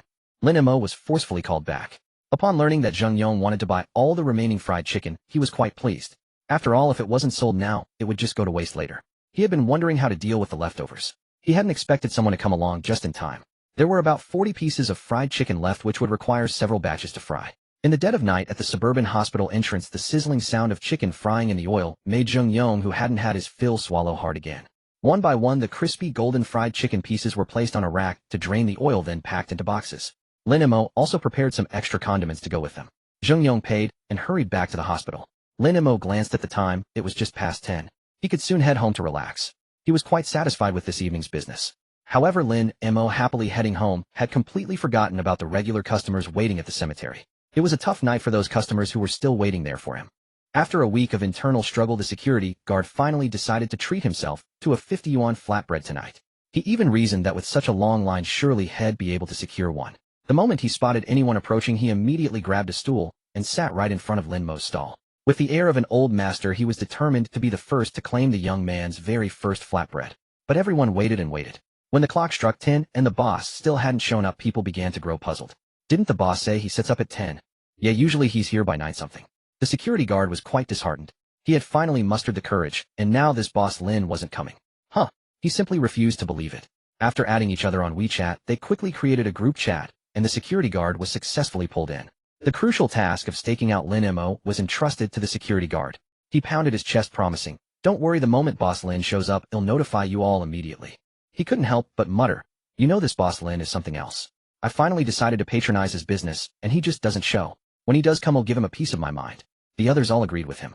Xiao Cheng, however, stroked his chin thoughtfully. He was beginning to suspect that perhaps he had scared Boss Lin off with what he said yesterday. But then he thought it over and found it unlikely. Just then someone muttered, "Maybe Boss Lin was too tired from working last night. He's taking a rest, and will be back tomorrow night." That seemed plausible to everyone, though many had saved their appetites specifically for the flatbreads and were a bit disappointed to miss out. Some had even brought beer, planning to enjoy drinks and flatbreads with friends in the evening. But now, with the boss absent, everyone felt at a loss as to how to spend the long night. As midnight approached, it became clear Lin Mo wasn't coming, so they finally dispersed in disappointment, instructing the security guard to keep a close watch on Lin Mo's movements. The security guard readily agreed. Lin Mo, however, was oblivious to the diners waiting for him at the cemetery. He was already lying in bed playing with his phone. Feeling bored, he opened WeChat, where messages from his so-called friends were muted. In just a few days, the message count had hit 99. Curious, Lin Mo tapped into the chat. Before he could read the older messages, he saw that the latest one was a video of himself posted on Douyin. The title read, "The Most Handsome Stall Owner." What on earth was this? Below it were a string of shocked emoticons. No way, no way. Lin Mo, are you seriously running a street stall now? When did you stoop to this? Has our young master Lin gone bankrupt? These messages were full of sarcasm. Lin Mo had anticipated being discovered by his former friends once the video went viral. After all, they used to hang out all the time and knew each other well. He had been appearing in Xiao Cheng's live streams lately, so it was inevitable they'd spot him while scrolling online. But Lin Mo had no intention of acknowledging it now. He simply ignored the message. As for the others, he could guess without even opening them that they were all asking him about it. Let them speculate. After all, he no longer set up his stall at Shishan Cemetery. As Lin Mo was reading this, his group of friends was indeed planning to visit him in person. Since he hadn't replied to any of their messages, they suddenly realized that at some point Lin Mo was no longer the person they remembered. Unbeknownst to them, he had stopped enjoying their company, and he rarely even replied to messages anymore.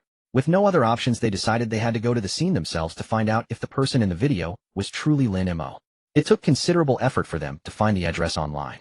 Unfortunately, they got the information too late.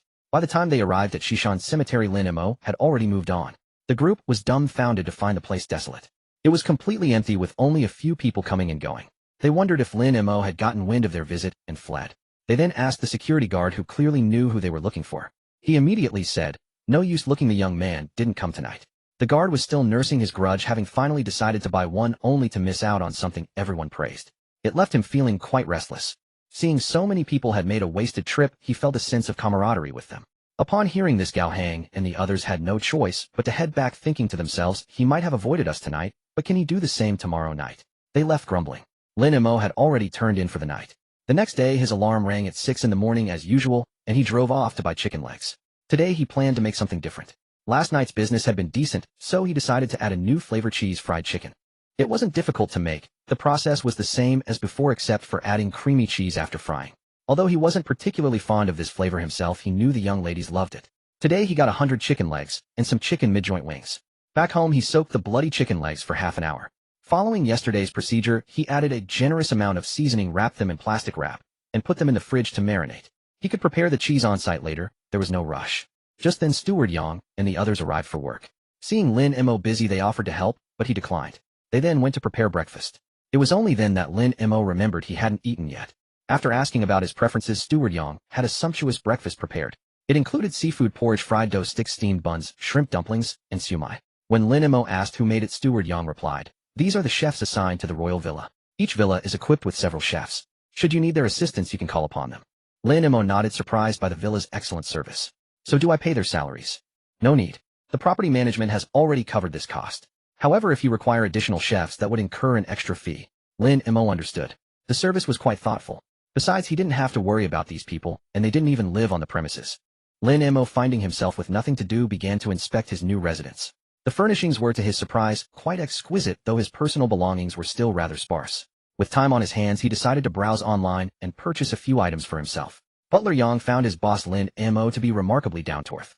Living in such an expensive house, yet he still went to set up a street stall and insisted on doing everything himself. In truth, it wasn't that Lin Mo preferred it this way, or it was simply that the chicken legs weren't difficult to handle, so he didn't want to trouble anyone else. If it were like the grilled sausages last time, he would have already asked for help. However, since the villa now had a chef, he could potentially delegate some tasks to them in the future. The chef hired by the developer had cooked breakfast that morning, and the taste was indeed quite good, so Lin Mo felt relatively at ease. After a busy morning at home, Lin Mo had acquired quite a few supplies. Following lunch, he took a short nap. When he woke up in the afternoon, he began preparing for his stall. At exactly 5:45 p.m., he arrived punctually at the entrance of the second psychiatric hospital in Zhongbei district. The security guard, recognizing the familiar car and the same young man from yesterday at the same spot, watched as Lin Mo began to set up his stall. Seeing there was no one around, the guard left the security booth and headed straight for Lin Mo's stand. "Boss, you're here again. Got any new flavors of fried chicken today?" Lin Mo, seeing the guard's familiar manner, smiled and replied, "Yes, we have a new cheese flavor today. Not sure if you'd like it." Upon hearing it was cheese-flavored, the guard frowned slightly. "I've heard of cheese but never tried it. Give me one to taste. Let me try what you young folks like." "Alright, I need to heat up the oil first. It might take a little while." Lin Mo asked the guard to wait back at his post, then continued to watch him work. The fried chicken was undeniably hygienic. The oil was fresh and clean, and the chicken legs clearly weren't the frozen kind. Lin Mo dipped the chicken in batter, then coated it in dry flour, shook off the excess, and lowered it into the oil. He fried it until both sides were golden, which took about 7 or 8 minutes. After removing them, he raised the oil temperature and dropped the chicken back in for a quick 10-second fry. The aroma of the fried chicken began to waft through the air. Lin Mo always made a bit extra, so it could be quickly refried if needed later. He then heated the cheese he had prepared and coated the crispy chicken leg with the gooey, stretchy cheese. That was it. He placed it in a box and handed it to the security guard. It was the guard's first time seeing this style of eating, and he was a bit worried about whether it would taste good. After receiving it, he blew on it a few times and took a cautious bite. The first taste was a burst of milky aroma, unexpectedly delicious. Moreover, the cheese stretched, wrapping around the crispy skin. The texture was completely different from yesterday's fried chicken, adding a hint of sweetness and a milky fragrance without being greasy. The two unexpected flavors blended together so well. The stickiness of the cheese and the crispiness of the chicken were perfectly fused. The guard, a first-timer with this new flavor, was genuinely amazed. He immediately ordered 2 cheese-flavored and 2 spicy fried chickens. That made 5 in total, and Lin Mo gave him one on the house. Just as he handed the guard his order, someone came running out of the hospital, heading straight for Lin Mo's stall. It was Zheng Yong, a customer from yesterday. His voice arrived before he did. "Handsome, give me 5 fried chickens." "Okay," Lin Mo responded. Zheng Yong strolled over leisurely, and upon learning about the new flavor was tempted and added a cheese-flavored one to his order. This flavor of fried chicken wasn't commonly tried by most people, so he was a bit wary of it being a letdown and ordered just one to sample. If it wasn't good, he wouldn't lose too much. However, Zheng Yong knew Lin Mo's skills. He doubted anything this boss made could taste bad. The security guard was chatting with Zheng Yong on the side. "This cheese one is pretty good. It's my first time trying it, and surprisingly I like it." This piqued Zheng Yong's curiosity even more. Was it really that good? When he got his own chicken, he took a bite of the cheese flavor first. The cheese, still steaming from being heated, released its rich, milky aroma as he bit into it. The crispiness of the chicken and the creamy fragrance of the cheese intertwined, creating an indescribably wonderful texture. With a bigger bite, he could taste the tender, juicy chicken, offering a rich, multi-layered flavor that lingered long after. It truly was, as the guard had said, absolutely delicious. So Zheng Yong ordered another 5 chicken legs. Having waited downstairs for a while, he happened to see a colleague getting off work. Feeling a bit awkward lingering, he grabbed his fried chicken and hurried back. Fried chicken it was for dinner tonight. But he couldn't eat it upstairs this time lest the patient see it and try to snatch it again. Thinking about last night felt like a dream to Zheng Yong. Meanwhile, Wu Pei Fangxi's best friend was already waiting at the hospital's entrance for her friend to finish her shift. Her gaze kept drifting towards Lin Mo's stall. This boss really had something. Seeing that Fangxi hadn't come out yet, Wu Pei walked over to Lin Mo's stand. "Boss, how much is your fried chicken?" 10 yuan each, buy 5, and get a free chicken wing. Lin Mo replied. Wu Pei noticed the cheese flavor which was her favorite and ordered one. While she was waiting for her order, Fangxi got off work. She visibly relaxed when she saw her friend waiting outside. It was clear this girl was very socially anxious. But seeing her best friend seemed to ease that anxiety considerably. "See, come look. They have cheese-flavored fried chicken today. Do you want one?" Fangxi shyly nodded, and then with a slight blush looked at Lin Mo. "Boss, I'll have 3 cheese and 2 original." "No problem." Lin Mo looked up and smiled at her. That smile made the girl even more embarrassed. Wu Pei kept winking at Fangxi, the meaning in her eyes obvious. She wanted her to ask for his phone number. But Fangxi gave an almost imperceptible shake of her head, declining.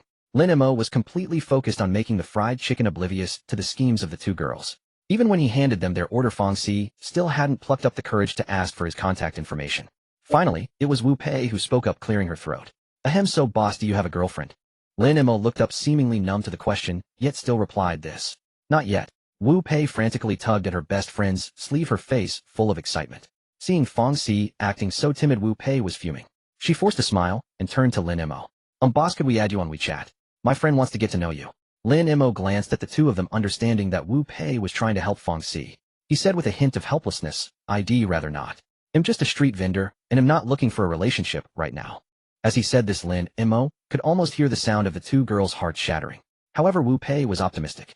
Since he refused now, she would just bring Fangxi to buy fried chicken every day. She refused to believe they couldn't win him over eventually. Fangxi was so embarrassed she could have dug a castle with her toes.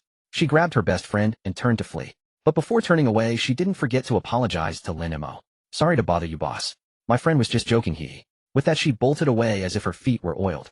After they had walked a certain distance, Fangxi stomped her foot in a mix of shame and anger. Her face flushed red. "See, I told you we shouldn't have done this. Now I'll be too embarrassed to even buy fried chicken from that boss again." As she spoke, Fangxi suddenly felt like crying.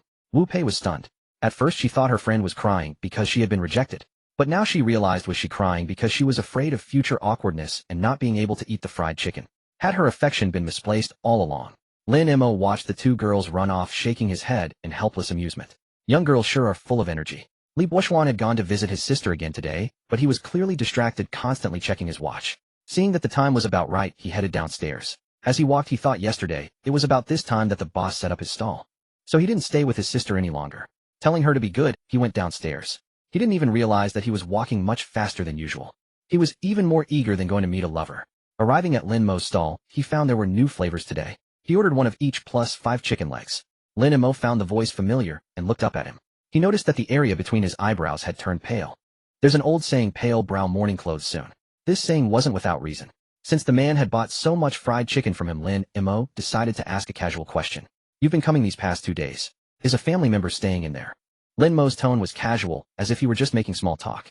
Li Buoxuan hadn't expected the boss to ask such a question, but he saw no harm in answering.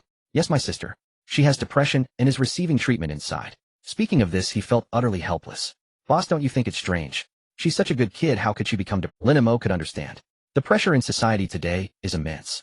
It could be caused by various internal ailments or hormones. It might start with just low spirits, anxiety, and if no one guides them through it, combined with external triggers, it can easily lead to pessimism, world weariness, or suicidal thoughts.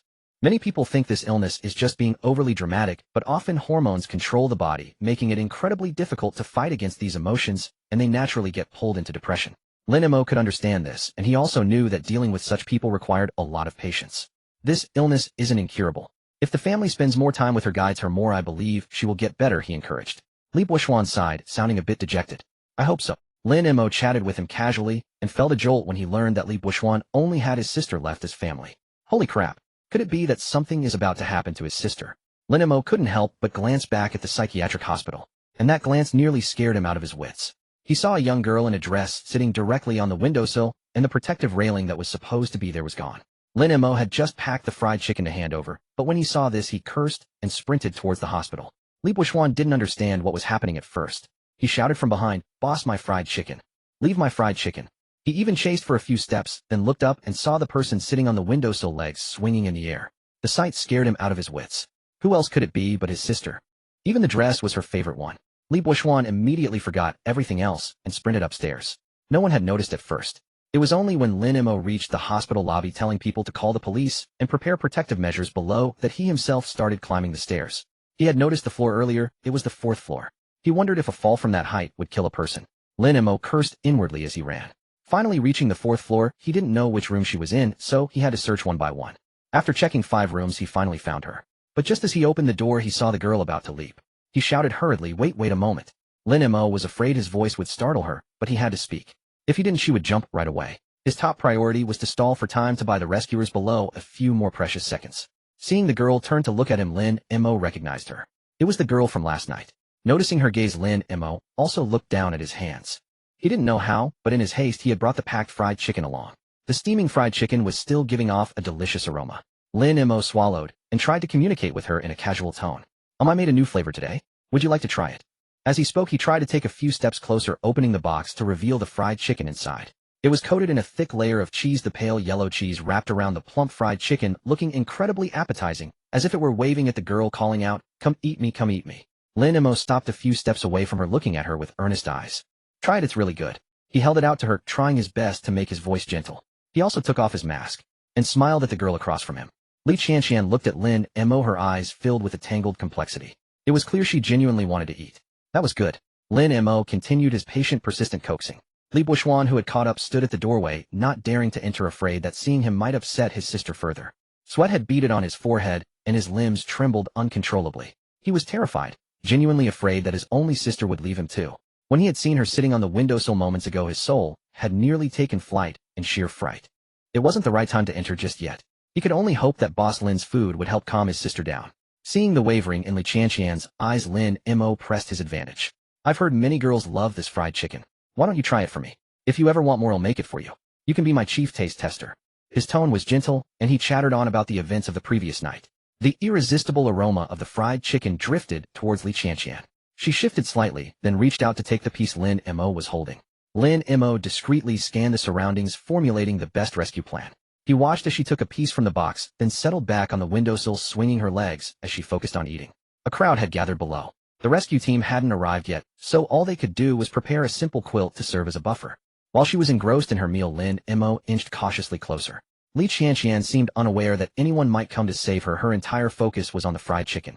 The cheese stretched into a long, gooey string as she pulled the piece away, watching it stretch before meticulously eating every bit of it. With another bite, the crispy crust crunched, its fragrance so enticing it made her squint in bliss. The moment she was fully absorbed in her food, Lin Mo lunged forward, wrapping his arms around her and pulling her back inside. Seeing him act, Li Buoxuan rushed over to help. Startled, Li Qianqian instinctively clutched her fried chicken, but it slipped from her grasp and fell to the floor, and her mood immediately turned agitated. Lin Mo quickly thrust the entire box of chicken into her hands.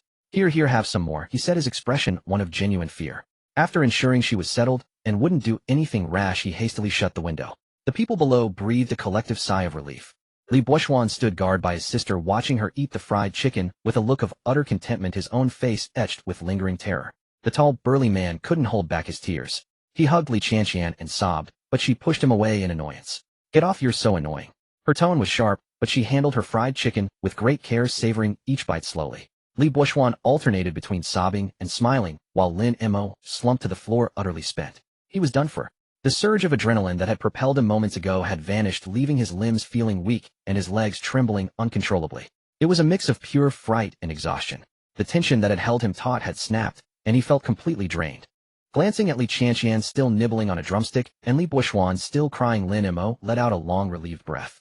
A team of medical staff swarmed in, ready to assess and treat Li Qianqian. But seeing her go from nearly jumping off a building one second to happily munching on fried chicken the next, they were all taken aback. This was quite a show. After the scare, they conducted an even more thorough inspection of the hospital ward's facilities. The window had a protective railing. How had it been broken, and how had the patient managed to climb out?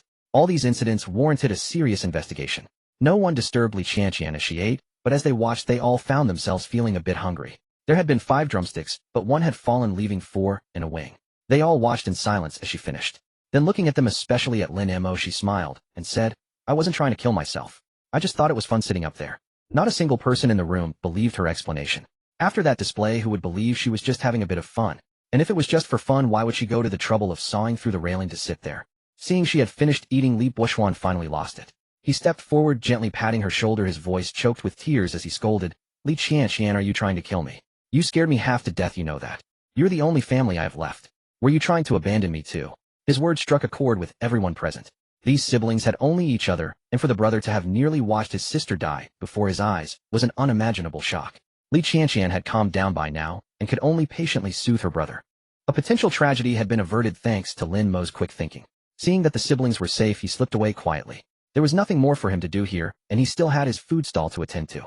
He went back to his stall unaware of what the siblings discussed. He only learned later that Li Qianqian requested to be discharged, promising to take her medication and follow the doctor's orders. The hospital was shaken by the incident, knowing they bore a significant responsibility. When the patient requested discharge, they held an internal meeting to discuss the case. The final decision was to approve her release, and the paperwork was processed. As Lin Mo came downstairs, the security guard gave him a thumbs up. He couldn't believe how brave the young man had been. He had watched the whole scene unfold from below and knew that without Lin Mo's timely intervention, the girl would have been a bloody mess on the ground. Lin Mo waved it off, borrowed a stool from the guard, and sat outside his stall to attract customers. He paid no heed to the praise from the security guard and the other staff. What he didn't mention was that his legs were still trembling. Though he had a bit of a six-pack from his past indulgences, he was far from having a perfect physique. His stamina was lacking too, just climbing a few flights of stairs had left him breathless.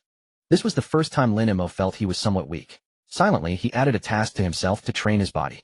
As he stepped down, he noticed the people who had been watching the commotion earlier, now approaching his stall. They glanced at him, and then at their phones. After a moment of hesitation, one of them asked, "Are you the boss Lin who sells sesame cakes at the cemetery?" Lin Mo looked up in surprise. Had he been recognized, even here at the entrance of a psychiatric hospital? That couldn't be right. He looked up to see a man standing before his stall staring at him uncertainly. Lin Mo had a good memory, and the events of that night had been so surreal that the driver left a deep impression on him. This was the driver who had brought Wang Xin to the scene to argue. Back then, Wang Xin had even bought him a sesame cake. Since then, the driver had been enthusiastically recommending Lin Mo's stall in his local driver group chat. However, over the past couple of days, he hadn't seen Lin Mo around. Everyone thought the boss had skipped town, but it seemed he had simply changed his line of business. "It's me, what a coincidence." Lin Mo looked at the driver, Hu Wei, feeling a bit embarrassed. He hadn't expected the city of Jiang to be this small. But then Hu Wei waved his hand and said, "It's not a coincidence. I came here specifically to find you." As Lin Mo looked on with a puzzled expression, the driver, Hu Wei, explained the situation.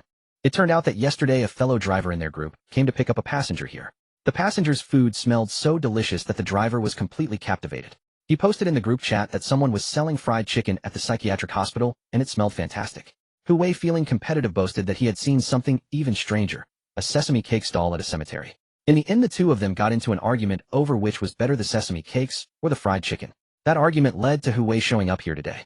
After listening to Hu Wei's long-winded explanation, Lin Mo's mouth began to twitch involuntarily. Indeed, the driver's network was everywhere. Then Hu Wei sighed and said, "I should have known it was you, boss Lin. Only you could come up with something this bizarre." Lin Mo gave a dry laugh, unsure if the man was complimenting him or just stating a fact. Who would have thought it would be such a coincidence? While they were chatting, Hu Wei brought up the rescue he had just performed, boasting about it for a while. Then he ordered a portion of fried chicken, 5 drumsticks with a free wing, and asked for extra spice. "Boss Lin, you have no idea. Since you stopped setting up at the cemetery, some regulars went there looking for you yesterday. You weren't there, and they were so disappointed. If they knew." Lin Mo, catching his drift, quickly added an extra drumstick to the man's box. "Brother, please don't spread my location around. I'd like to get off work early." Lin Mo was genuinely afraid of those unreliable regulars. Especially with Xiao Cheng's live streams, he felt it wouldn't be long before his own group of friends came looking for him. Hu Wei had initially planned to help Lin Mo advertise, but seeing how much the boss feared publicity, he was a bit confused. Still, since the boss had been generous enough to add an extra drumstick, Hu Wei gave him an okay gesture to show he understood. Lin Mo couldn't help but sigh in relief. Just then, the people who had been watching the commotion earlier began to gather around, asking him what had happened. However, since it involved the patient, Lin Mo only said he had gone to help someone and didn't reveal any specifics. The way they looked at him changed. This boss was no ordinary man. Not only had he saved someone moments ago, but he was now calmly making fried chicken, completely unfazed. Many people, seeing Hu Wei enjoying his meal so much, decided to try Lin Mo's food as well. All of a sudden, a crowd gathered around Lin Mo's stall. Hu Wei, who drove for a ride-hailing service and was exhausted after a long day, felt his fatigue melt away as he savored Lin Mo's fried chicken. It was as if the delicious food had soothed his weary soul. There was nothing more comforting than this food. Hu Wei looked at Lin Mo with curiosity and asked, "Boss, are you planning to set up your stall somewhere else again later?" Lin Mo raised an eyebrow. Maybe. Hu Wei clicked his tongue a few times. Young people sure knew how to keep things interesting. Then finding the fried chicken delicious, he packed a cheese-flavored portion to take home for his wife. Just as Hu Wei was leaving, Li Buoxuan approached Lin Mo's stall with his sister. Seeing them standing together, and the way Li Qianqian looked, it was clear she was no longer staying at the hospital. Was she being discharged? He didn't ask, but Li Buoxuan stepped forward and stood before Lin Mo. He sincerely expressed his gratitude. Lin Mo then looked at Li Qianqian, who was hanging her head low, her eyes fixed on his pot. He asked, "Are you planning to go home?" "Yes, I think it's safer to have her by my side. So we've decided to leave the hospital. But boss, will you still be setting up here? My sister seems to really like the food you make." Previously, his sister had shown no interest in anything, as if she had no more attachment to this world. Li Buoxuan had been truly terrified. Now that he finally saw his sister liking something, he wanted to bring it to her as soon as possible. Lin Mo was silent. After all, even he didn't know when his next stall would be. So he said hesitantly, "How about we exchange contact information? I'll let you know when I set up elsewhere next time." Lin Mo rarely gave out his contact info, but this was a special case, wasn't it? This girl clearly enjoyed his food, and he could see that. Since that was the case, leaving a contact number was fine. For people suffering from depression, Lin Mo also hoped his food could bring them a small measure of comfort, even if just a tiny bit. He hoped it could give them a little more hope for life. Li Buoxuan hadn't expected it to be this easy and thanked him profusely again. Then seeing Li Qianqian still staring at his pot, Lin Mo smiled and said, "You've already paid, but your food isn't ready yet. Please wait a moment. There are a few people ahead of you. They'll make yours after theirs." Li Buoxuan waved his hand indicating he didn't mind, and then stood by with his sister watching Lin Mo work. Lin Mo was quick, and despite the many waiting customers, he remained orderly and efficient. Seeing how much his sister enjoyed it, Li Buoxuan ordered a few more portions before they left. By then the sky had darkened, and the area near the psychiatric hospital seemed to fall silent again. Having been busy for a while, Lin Mo felt a bit hungry himself, so he made a few drumsticks to eat. The chicken legs were selling out even faster today, thanks to the patronage of several doctors from the hospital. Unbeknownst to Lin Mo, his heroic act earlier that day had been captured on video and uploaded online. Many had filmed Li Qianqian sitting on the window ledge, and one clip showed a fleeting glimpse of Lin Mo's profile as he headed downstairs. The video circulated widely across social media, eventually catching the attention of news outlets. They contacted the original uploaders, and in a bizarre twist, the incident ended up on the news. Initially, no one had really paid it much mind. Wang Xian, however, was an exception. He was a self-proclaimed king of exposure, a title head granted himself in his relentless pursuit of online truth-seeking. Scrolling through the video, he gave it a casual glance, and then, wait a minute. Something was off. That man in the hat, didn't he look just like Boss Lin? Even though it was just a fleeting glimpse, Wang Xian was certain. The mysterious Good Samaritan in the video was none other than Lin Mo. So had Boss Lin set up shop elsewhere? Intrigued, Wang Xian searched for related news. Seeing it mentioned an incident at a psychiatric hospital, he immediately looked up such hospitals in Jiang City. There was only one in the Jiangbei district. Excellent. Target locked. Wang Xian resolved to head over right away. Meanwhile, Lin Mo, having served a few sporadic customers, was enjoying a quiet lull. Back at the hospital, the director had just finished handling Li Qianqian's situation and was finally catching his breath. But tonight, for some reason, the patients were exceptionally restless. One even managed to escape the ward, finding a doctor and demanding fried chicken. Zheng Yong, who had just been about to go buy some fried chicken himself, was stunned by the scene. He stared at the patients, who wore expressions that clearly threatened a major scene if their demands weren't met. A headache began to form. This required a call to the director. "Director, many patients are now requesting fried chicken." The director was about to say he had no idea where to find fried chicken at this hour when he remembered the vendor who had used it to coax the girl down earlier. "You mean the stall at the entrance?" the director asked. Zheng Yong, now on familiar ground, nodded eagerly. "Yes, director. That's the one I was asking you to reimburse me for earlier. Let me tell you, this guy's skill is incredible. The chicken is so tender and juicy, crispy and delicious." The director's head throbbed. Had only made a casual remark. Seeing Zheng Yong launch into a passionate speech with no sign of stopping, he raised a hand to cut him off. "All right, I get it. But can you guarantee that chicken is hygienic? What if it makes the patients sick?" Zheng Yong hastily explained, "Director, rest assured that young man is very clean. Some of our hospital's own orderlies have eaten there without any problems. It's definitely safe." The director felt a sense of helplessness. But as more staff came to report patients' agitation, he was left with little choice but to concede. Fine.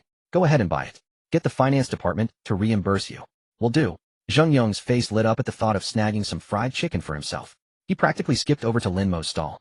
He was told there were about 60 pieces left, and he immediately bought them all. With so many patients back at the hospital, there probably wouldn't even be enough to go around. So he didn't hesitate. He bought the entire stock, half in each flavor. Lin Mo hadn't expected such a large order to come out of nowhere. He immediately got to work. His fryer could only handle about 20-odd pieces at a time, meaning the 60 pieces would require 3 batches. Zheng Yong, anticipating the packaging hassle, had someone fetch a large metal tray from the cafeteria, usually used for serving food. It was repurposed to hold the fried chicken. Then he called a few others to help carry it inside. The security guard watched, shaking his head in amazement. No wonder the vendor had come here, had been cleaned out in one shot. The sight of all that golden, crispy chicken piled together was quite a spectacle. Lin Mo also packed the extra cheese and seasonings in a large box. He threw in the remaining chicken wings as a gift. The sheer volume of fried chicken was impressive, and its aroma was simply irresistible. As he was leaving, Zheng Yong turned back to say to Lin Mo, "Boss, you should think about making more next time. Our patients really love this stuff." The implication was clear. He was hinting at a potential group buying arrangement. Lin Mo smiled, saying he'd keep that in mind. He was planning to introduce a new flavor tomorrow anyway, so making a larger batch was already on the agenda. With his entire stock bought out, Lin Mo's work was done for the day ahead of schedule. He cleaned up the area around his stall and packed up to head home. It was only a little past 8 o'clock. Lin Mo cheerfully rode his tricycle back. About 10 minutes later, a car pulled up to the same spot. Wang Xian, however, was dumbfounded to find the entrance of the psychiatric hospital completely empty. The driver, having reached the destination, looked at Wang Xian with a hint of curiosity. "Here we are, visiting a patient this late." Wang Xian shook his head. "No, I'm here to find someone. Could you wait for me for a moment? I just need to ask the security guard something." "All right, but make it quick." The driver was agreeable. Wang Xian walked straight to the guard booth. "Sir, I'm looking for someone. Was there a vendor setting up a stall here today?" "A young guy." The security guard immediately perked up. "Ah, you just missed him. There was a fried chicken vendor here, but he left not too long ago." Wang Xin's eyes lit up. "What time does he usually show up?" The guard thought for a moment. "He comes around 5 or 6. I have no idea why he'd set up shop here so late, but surprisingly it's been quite popular. A lot of our staff like it." Hearing this, Wang Xian was even more convinced. This was exactly the kind of thing Boss Lin would do. Who else would think of setting up a stall at a cemetery? Boss Lin did, and in the middle of the night no less. So nothing was impossible for him. After learning what he needed from the security guard, Wang Xian returned home in high spirits, planning to stake out the spot around 5 or 6 the next evening. He chuckled to himself, deciding not to share this intel with the group chat just yet. Surely they'd understand, right? Wang Xian consoled himself. The regulars who had tasted Lin Mo's xiaobing were still in the group chat, anxiously waiting for the cemetery guard's intel, unaware that he already knew where Boss Lin would set up his stall. A sudden thrill, like winning 100 million, surged through him.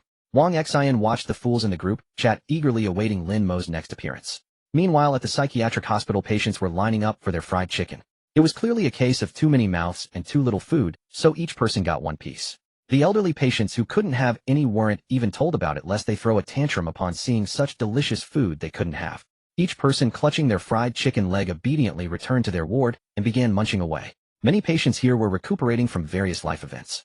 Others had lost their sensory perception and were sent here for care.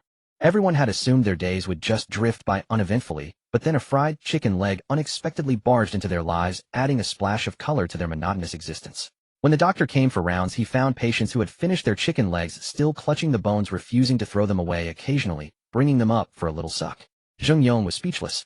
Was this really necessary? Everyone holding on to their chicken bones like precious relics. When he walked in for rounds, he nearly thought he'd stumbled into some bizarre cult. Seeing how much they all loved Lin Mo's fried chicken, he thought maybe he should suggest to the director that they hire Lin Mo to cook in the hospital cafeteria.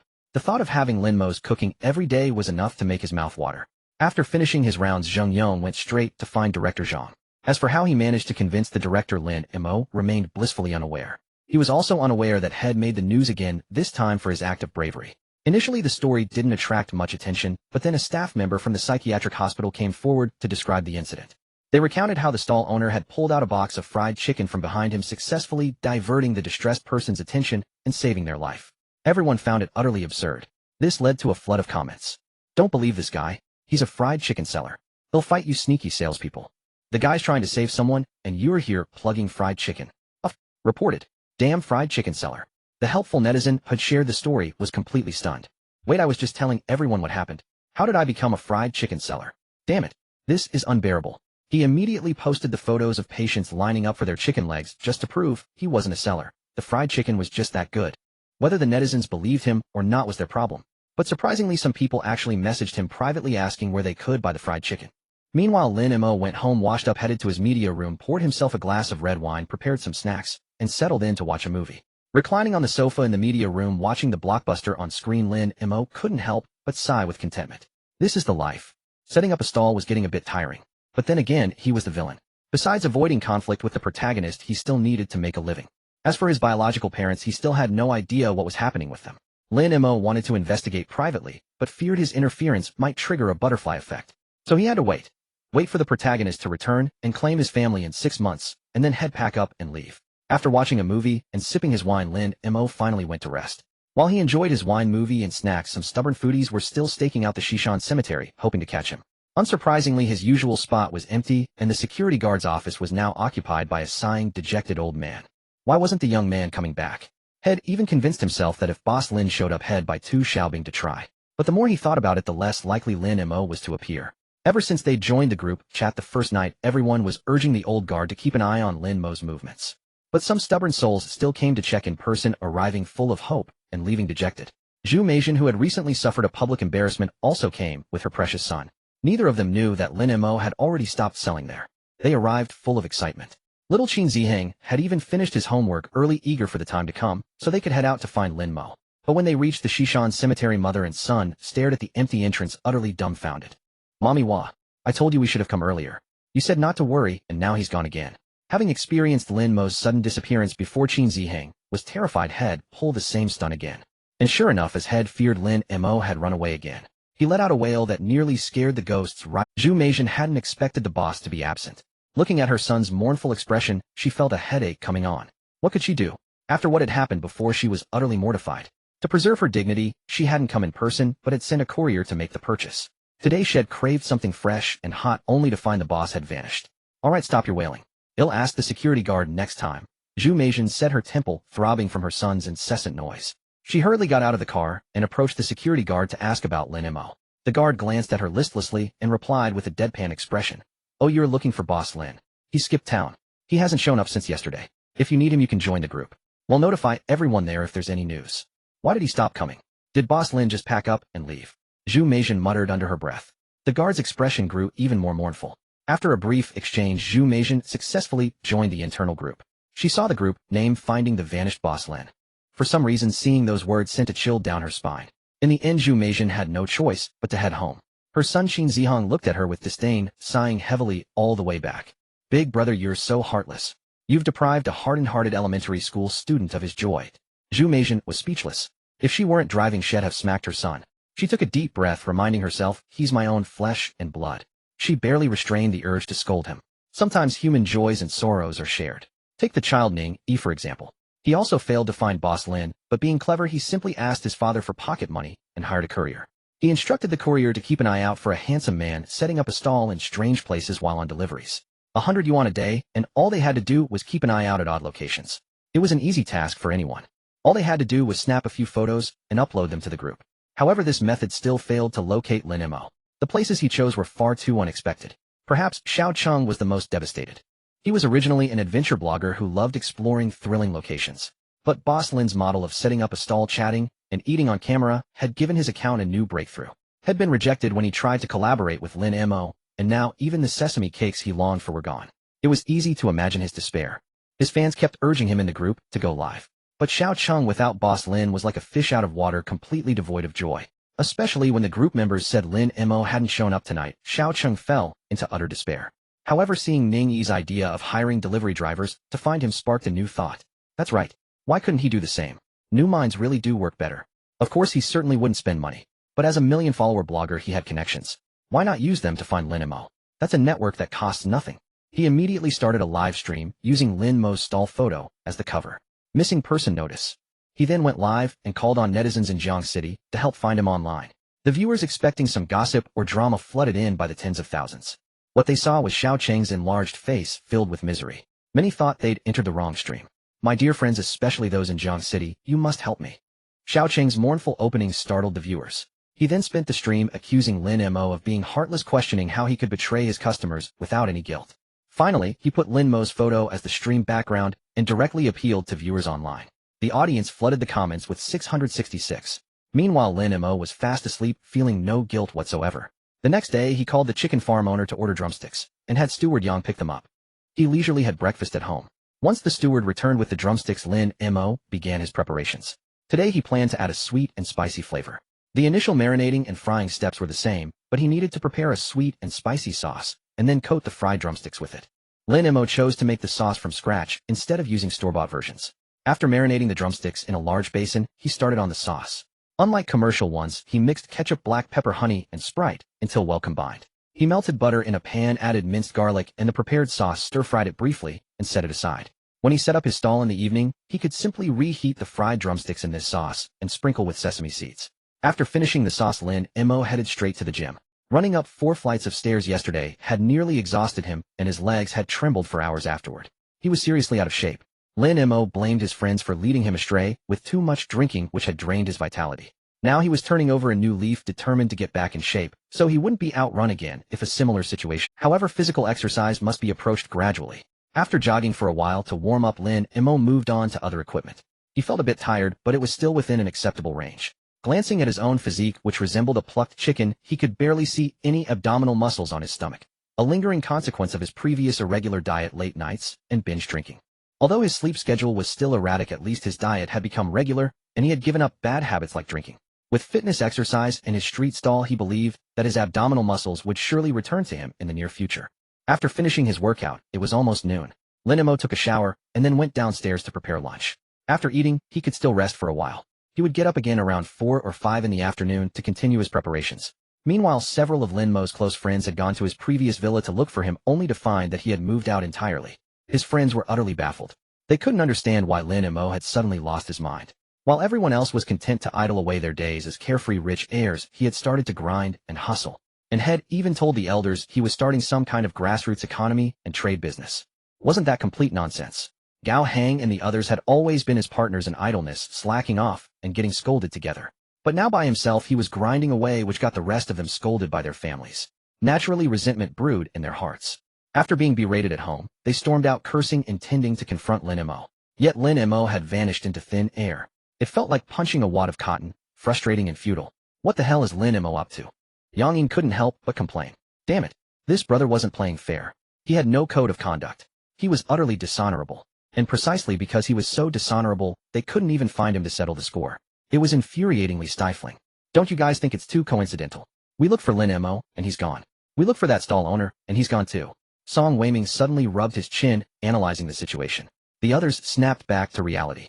Could it be that Lin Mo was actually working as a street vendor, and had gone into hiding because he guessed they were looking for him? They began to grow suspicious, racking their brains for ways to find Lin Mo and demand an explanation. His recent behavior was just too bizarre. While several groups of people were simultaneously searching for him, Lin Mo himself was perfectly at ease, loading his gear onto his vehicle right on schedule. Then he turned to Butler Yang and said, "Butler Yang, you all can clock out for the day." "All right, mister. Lin will head off once we tidy up." Yang Ping felt exceptionally comfortable working for Lin Mo. How to put it? The employer had a good temper and no complicated family entanglements.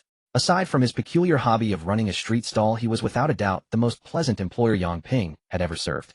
The work was easy, the pay was good, and on lucky days he even got to taste the employer's delicious cooking.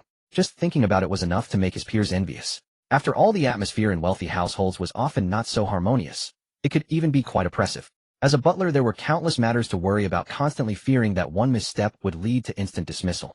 But with Lin Mo, such concerns didn't exist. As for Lin Mo's street vending, Yang Ping chalked it up to a hobby. After all, someone who cooked so deliciously would naturally need a platform to showcase their culinary skills. Understandable. Totally understandable. Meanwhile, Lin Mo rode his tricycle and arrived punctually at the entrance of the mental hospital. The moment he pulled up, he saw Zheng Yong walk out of the security booth looking at him as if he were a gold nugget. Seeing that expression on Zheng Yong's face as he approached from a distance, Lin Mo felt the urge to turn his vehicle around and leave. Seriously, why was this guy looking so excessively enthusiastic today? He soon found out his suspicions were correct. Zheng Yong strode over to him briskly, his manner overwhelmingly warm. Before Lin Mo's vehicle had even come to a complete stop, the man had already stepped forward, pulled out the keys, and affectionately grabbed his hand. "Boss Lin, you're finally here. I've been waiting for you for ages." With that, he started pulling Lin Mo towards the mental hospital. Lin Mo? No way. This posture made it look like he was the patient being dragged in for treatment. Every fiber of Lin Mo's being screamed resistance. Meanwhile, Wang Xian, who had been lurking in the grass, saw Lin Mo's tricycle arrive. The driver was none other than the boss Lin he had been longing for, and excitement surged through him. But just as he was about to rush over, an unexpected obstacle cut him off. Protect boss Lin at all costs.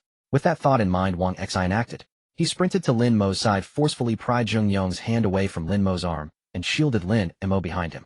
Startled by the sudden tug, Lin Mo hadn't even processed what was happening when he heard Wang Xian cursing angrily. "What are you doing? What are you doing? What's with all this grabbing and pulling in public? Can't you talk things out properly? My boss Lin is a precious person. How dare you just grab him like that?" Zheng Yong was utterly bewildered by this sudden outburst. Who was this guy that had just appeared out of nowhere? "Who are you?" Zheng Yong frowned, looking at the young man. He looked like one of those flashy spirited types. Wang Xin's anger flared up instantly at that condescending look. You don't know who I am. I'm Boss Lin's customer. I knew him before you did. Wait, what? Lin Mo stood behind them utterly dumbfounded. What was with this guy's jealous attention-seeking behavior? Anyone would think there was something going on between them. Bloody hell. Zheng Yong looked at Wang Xin as if he were watching a child throwing a tantrum. He rolled his eyes on the spot and said, "Oh, so you're just a customer. I thought you were his father or something." Lin Mo? Wang Xin flashed a mouthful of white teeth, grinning with delight. I wouldn't mind having a son like Boss Lin. Lin Mo couldn't take it anymore. Bro, I'm standing right behind you. You trying to get one over on me? He wanted to be his dad. Huh. Wang Xin suddenly seemed to realize what had just said and scratched his head with an embarrassed look. Sorry, Boss Lin. I forgot you were still here. By the way, have you been setting up your stall here these past few days? We've been looking for you everywhere. Lin Mo frowned at him. So you haven't already told others where I am, have you? Wang Xin let out a sly chuckle, his face full of flattery as he waved his hands in denial. No, I haven't told a soul. I found you all by myself. Speaking of which, Boss Lin, what are you selling here today? He'll take everything.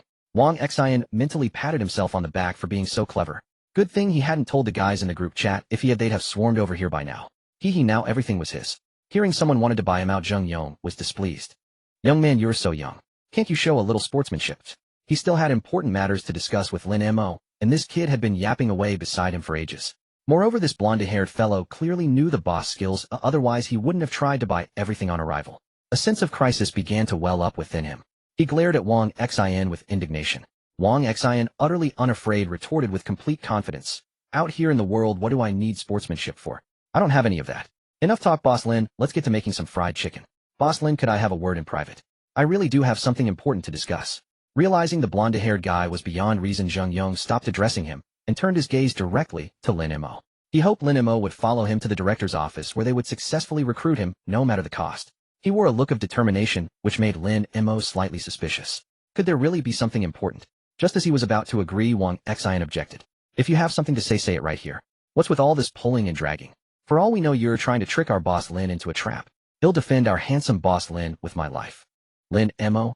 He was truly exasperated. Looking at the two of them, he said very seriously, how about you two chat for a bit? He'll just start setting up my stall. With that, he began to heat up his wok and set out his goods. Seeing Lin Mo about to start, Zheng Yong had no choice but to lay his cards on the table. It's like this, Boss Lin. Our patients from yesterday really loved your fried chicken. I was wondering if we could hire you as a chef in our hospital kitchen. Would definitely pay you well. Lin Mo paused mid-motion, staring at Zheng Yong in shock. You want to hire me as a chef? No way. He was just a street vendor, and someone wanted to poach him. Wang Xin's reaction was even more intense than Lin Mo's. Oh, so you're trying to poach him, are you? Let me tell you, Boss Lin here definitely won't agree. Wang Xin was quite confident about this. Back in the day, someone had even tried to offer him a cushy deal. No wait, they tried to adopt him as a son, where he'd get money for doing nothing. Boss Lin had turned that down flat. If that couldn't sway him, what chance did this offer have? Don't be ridiculous. Lin Mo, just as Wang Xin predicted, looked at Zheng Yong with a helpless expression. Thank you for the offer, Dr. Zheng, but I won't be coming to your cafeteria. I'm a man who values his freedom, and being a chef just isn't for me. Lin Mo refused outright, and Zheng Yong grew anxious, almost pulling out his doctor's bedside manner to persuade him. Unfortunately, Lin Mo's heart was as hard as iron, and he remained unmoved. Seeing that Lin Mo had already started heating his oil, Zheng Yong had no choice but to order 2 portions of fried chicken for himself. We've got a sweet and spicy flavor today. Would you two like to try it? He'll take 3 portions. Boss Lin will take the rest. Wang Xin had just sneakily checked his monthly balance and realized that after this purchase, the rest of the month was going to be rough. Lin Mo tried to reason with him, feeling quite helpless. Why don't you try it first?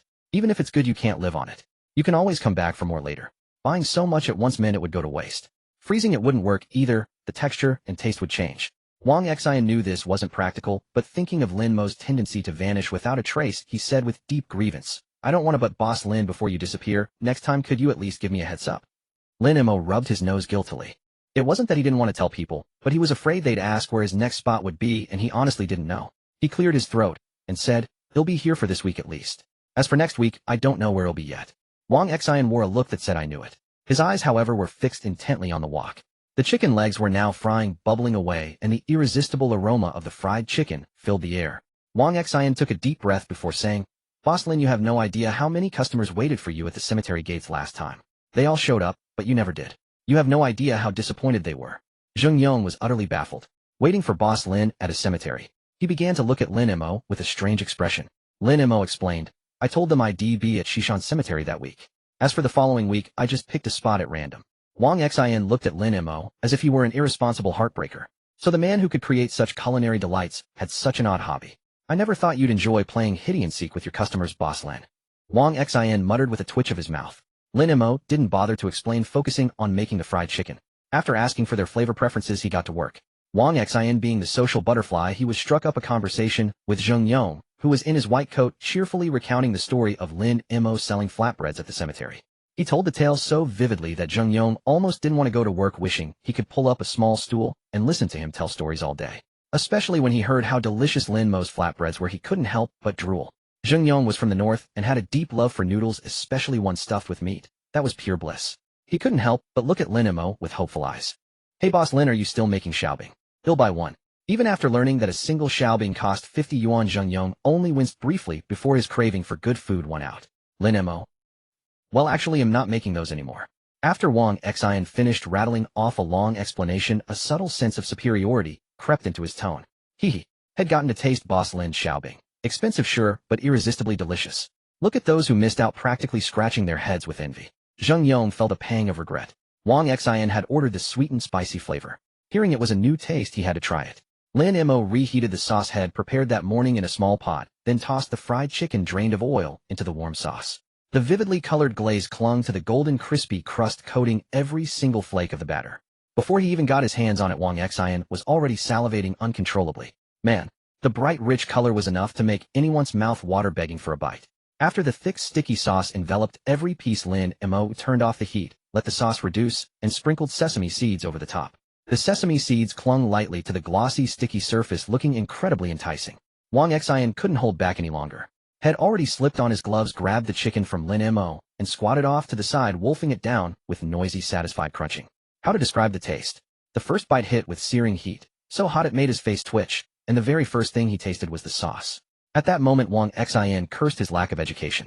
When he needed words to describe just how good this fried chicken was, he came up empty. The only phrase echoing in his mind was, "Damn, this is freaking delicious."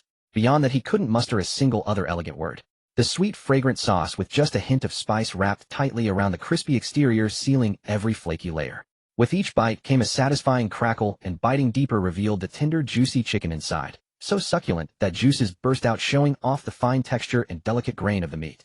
It was unbelievably tender, with glistening juices still clinging to the meat, making it look even more irresistible.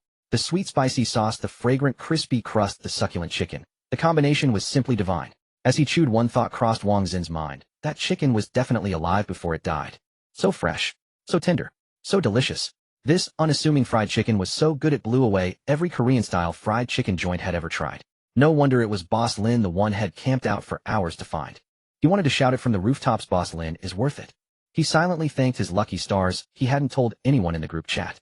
It might be a bit selfish, but savoring this incredible fried chicken all to himself was more than enough.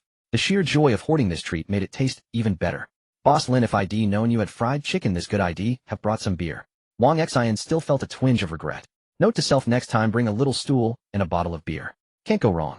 "You can bring it next time," Lin Mo said, genuinely pleased to see Wang Xin eating with such satisfaction. It felt surprisingly rewarding to know someone enjoyed what he made. Meanwhile, Zheng Yong, watching Wang Xin devour his food, ordered a sweet and spicy portion for himself. As quitting time rolled around, Fang Si appeared again. She'd been coming by almost every day lately, but she still got shy around Lin Mo. She ordered 2 servings of the sweet and spicy fried chicken, then buried her head in her phone, embodying the quintessential socially anxious introvert. Wang Xin had assumed Lin Mo's stall in this spot wouldn't attract much business, but it turned out to be quite the opposite. What surprised him even more was running into Hu Wei, the driver who'd given him a ride before. They both caught the surprise in each other's eyes. "Bro, you're here for the fried chicken too. Kid, you finally found Boss Lin." They blurted out at the same time. After their exclamations, they both fell silent. Wang Xin realized this driver had found Boss Lin even earlier than he had. The brief sense of smugness had felt earlier evaporated, replaced by a twinge of imbalance, though that quickly faded into a strange equilibrium when he thought of those still waiting cluelessly for Lin Mo's xiaobing. Indeed, comparison is the thief of joy. Since Wang Xin had once treated Hu Wei to a xiaobing, they quickly fell into easy conversation. Wang Xin learned that the driver often spent his free time doing rideshare gigs covering all corners of the city, meaning there was a good chance he'd stumble upon Lin Mo's next stall location. So he quickly latched onto this connection, added Hu Wei on WeChat, and promised to keep each other in the loop on any leads. Hu Wei was pretty chuffed himself. His wife always complained he was never home, And when Head brought back the fried chicken yesterday, Shed initially scolded him for wasting money on junk food. But after one bite, Shed actually given him a rare smile, and even let him sleep in the bedroom again. Hee. So now that Head figured out the secret to pleasing his wife, Hu Wei was back for more. This time he ordered one of every flavor. He looked quite the big spender. But since he had rides to catch, he grabbed his order and took off. Hu Wei's work hours were unpredictable, sometimes nights, sometimes days. Today, after driving all day, he planned to squeeze in a few more trips before heading home with the fried chicken after rush hour. He placed the chicken in his car and started humming a tune his mood light. But as the rich aroma of the fried chicken began to waft through the vehicle, Hu Wei found his focus drifting. Realizing it wasn't safe to drive distracted, he pulled over, devoured a couple of pieces to tide himself over, and only then continued on his way fully satisfied. He happened to get a ride request nearby, so he headed over. But when he opened the door for his passenger, the bold, aggressive scent of fried chicken practically lunged at the man. Li Jin froze the moment he caught the smell, rooted to the spot, taking deep, greedy breaths. It took Hu Wei's reminder to snap him out of it. Once he got in and the door shut, the tantalizing aroma became even more intense. Li Jin sniffed hard. "Hey driver, what's that smell in here? It's incredible." Li Jin, who had been craving xiaobing ever since his friend Xiaoqing took him to try them days ago, was particularly sensitive to food smells. He was already gearing up to ask where he could get some. Hu Wei, aware the smell was a bit overwhelming, apologized awkwardly. "Sorry about that. I just picked up some fried chicken to take home to my wife. The smell is just really strong. If it bothers you, I can roll down a window, or you're free to cancel the ride." Feeling bad about the lingering odor, Hu Wei was a bit apologetic. But Li Jin's mind was elsewhere. "Driver, where did you buy this fried chicken? It smells amazing. I wanted to post a grateful emoji sticker, but it turns out my level isn't high enough to use them." "Ugh." Seeing that the young man seemed decent enough, Hu Wei said enthusiastically, "You're asking about that? I bought it right in front of the second psychiatric hospital. I've already been there twice. The flavor is really something." The mere mention of the fried chicken made Hu Wei's mouth water uncontrollably again.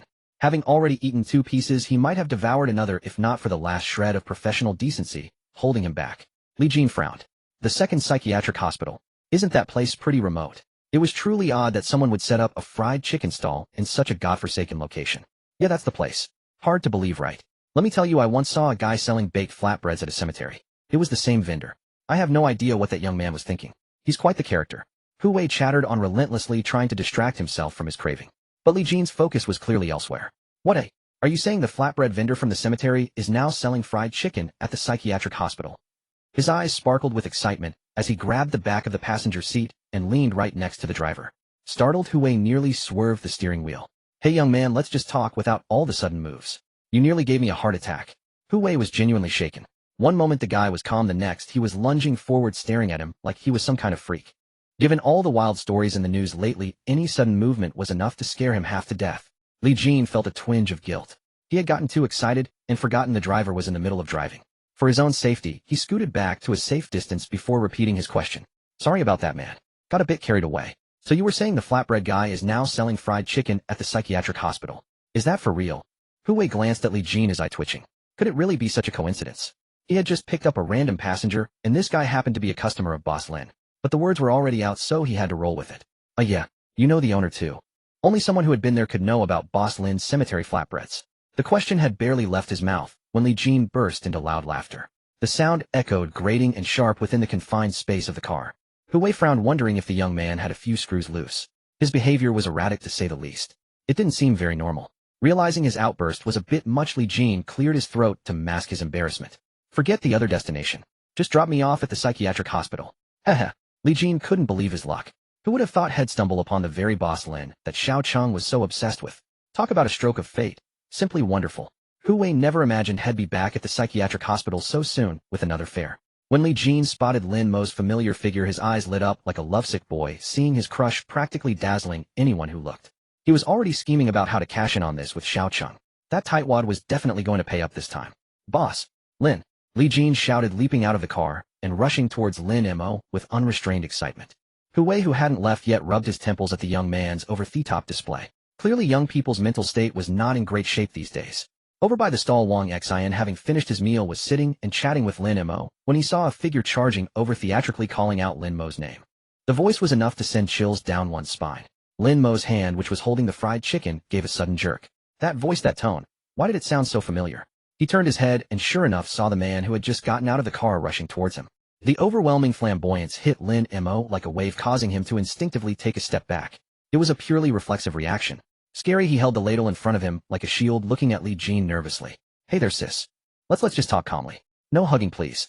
I'm scared. Seeing Lin Mo's expression, Li Jin stopped in front of him, pouting with feigned grievance, and playfully shook his little fist. Boss Lin, you're still so mean. He made as if to swing his fist towards Lin Mo. Lin Mo. He felt like all the hair on his body was standing on end. How did you find this place? Seeing Lin Mo's distress, Wang Xian reluctantly stepped in to help him out. Finally getting the attention he wanted, Li Jin gave a proud humph and said smugly, it was nothing really. I just hailed a cab, and by chance the driver mentioned someone selling fried chicken at a psychiatric hospital. I thought to myself, who could be so peculiar, so creative? It had to be something Boss Lin would do. Lin Mo scoffed silently. He wasn't fooled. He knew the guy almost called him weird. It was the system's fault, not his. Wang Xian meanwhile noticed the familiar license plate and the familiar driver behind the wheel. He thought to himself, how small was Jiang City getting? To run into the same person twice in a row by random chance was absurd luck. Hu spotted him too and waved a quick goodbye before driving off. Li Jin said triumphantly, Xiao Cheng's been looking for Boss Lin high and low, always talking about him. And here I found him first. Indeed, fortune favors the cheerful. But Li Jin's attention was quickly captured by the tantalizing aroma of the fried chicken sizzling in the pot. Realizing he had been so focused on talking that the chicken was about to be overcooked, Lin Mo quickly scooped it out, set it aside, and then gave it a quick second fry before fishing it out again. Boss, how much for the fried chicken? 10 yuan a piece, 50 yuan for a box, and you get a free chicken wing with the box. There are 3 flavors available. They'll take 1 box of each flavor then. It was around meal time, and although he hadn't felt hungry before, the irresistible smell of the fried chicken had his stomach growling in anticipation. Lin Mo nodded and told him to wait a moment. Li Jin felt like he was forgetting something, but decided it couldn't be that important. Like a hungry infant waiting to be fed, he hugged his knees and sat down by the flower bed, staring intently at Lin Mo. He watched Lin Mo's frying technique with sparkling eyes, then suddenly cupped his own face and said dreamily, they say a man is most handsome when he's focused. It's true, don't you think? Haven't you noticed how handsome Boss Lin looks when he's concentrating? Wang Xian. He discreetly shifted his weight away from the source of his discomfort, fearing that his robust masculinity might be somehow tainted by proximity. Lin Mo sensed a piercing gaze boring into his back, a chilling sensation crawling down his spine, as if being stalked by some unseen predator, causing him to shudder involuntarily. After quickly preparing the fried chicken, he let Li Jin help himself. A flicker of disappointment crossed Li Jin's face, but he put on his gloves and settled down to eat on his own. With the very first bite, he was so moved, he nearly wept. What heavenly delicacy was this? It was even more fragrant than what he had smelled from the car. The chicken was unbelievably tender, perfectly enveloped by a golden crust, neither too thick nor too thin. Each bite released a hint of rich oil mingling with the savory aroma of the batter and flour. The texture was incredibly rich, and with his limited vocabulary, only one thought echoed in his mind: delicious.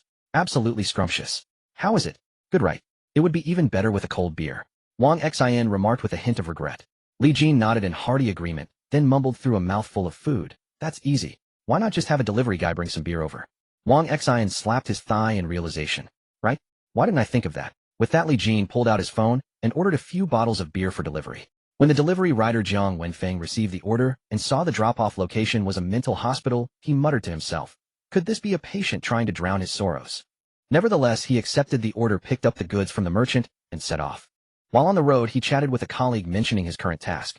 I'm heading to the mental hospital for a delivery right now. His colleague asked, picking up medicine. No beer. Jiang Wenfeng replied, sharing his speculation. He then asked his colleague the reason for the call. His colleague explained, someone's offering $100 for us to find and report any street vendors setting up in bizarre locations. You interested in this gig? Don't say I don't look out for you. Jiang Wenfeng, intrigued by the lucrative side job, immediately agreed. Perfect, I'm heading to the mental hospital. They'll keep an eye out for any odd vendors on the way. But what's the point of finding them? It seemed strange, but they didn't question it. For them, it was just an easy extra income. Taking on this task, Jiang Wenfeng began to scan his surroundings diligently, especially peering into dark alleys and shadowed corners. Unfortunately, his journey yielded nothing, and he gradually lost interest. Half an hour later, his electric scooter carrying the beer arrived at the gates of the second mental hospital. As he approached, he spotted a strangely bright sign at the entrance. Drawing closer, an unusual, tantalizing aroma wafted towards him. Wow, the smell of fried chicken. After seeing the sign and the location, he wondered if this counted as a bizarre location. It was just a fried chicken stall, though. Deciding to try his luck, he pulled out his phone and snapped a few pictures. Li Jin noticed the delivery rider standing there for ages without handing over the beer, so he got up and waved. Hey man, is that my beer?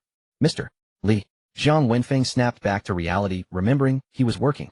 He quickly sent the photos to his friend, then turned apologetically to Li Jin. Yeah, how much? Li Jin paid for the beer and was about to leave when the rider stopped him. Hey bro, just wondering.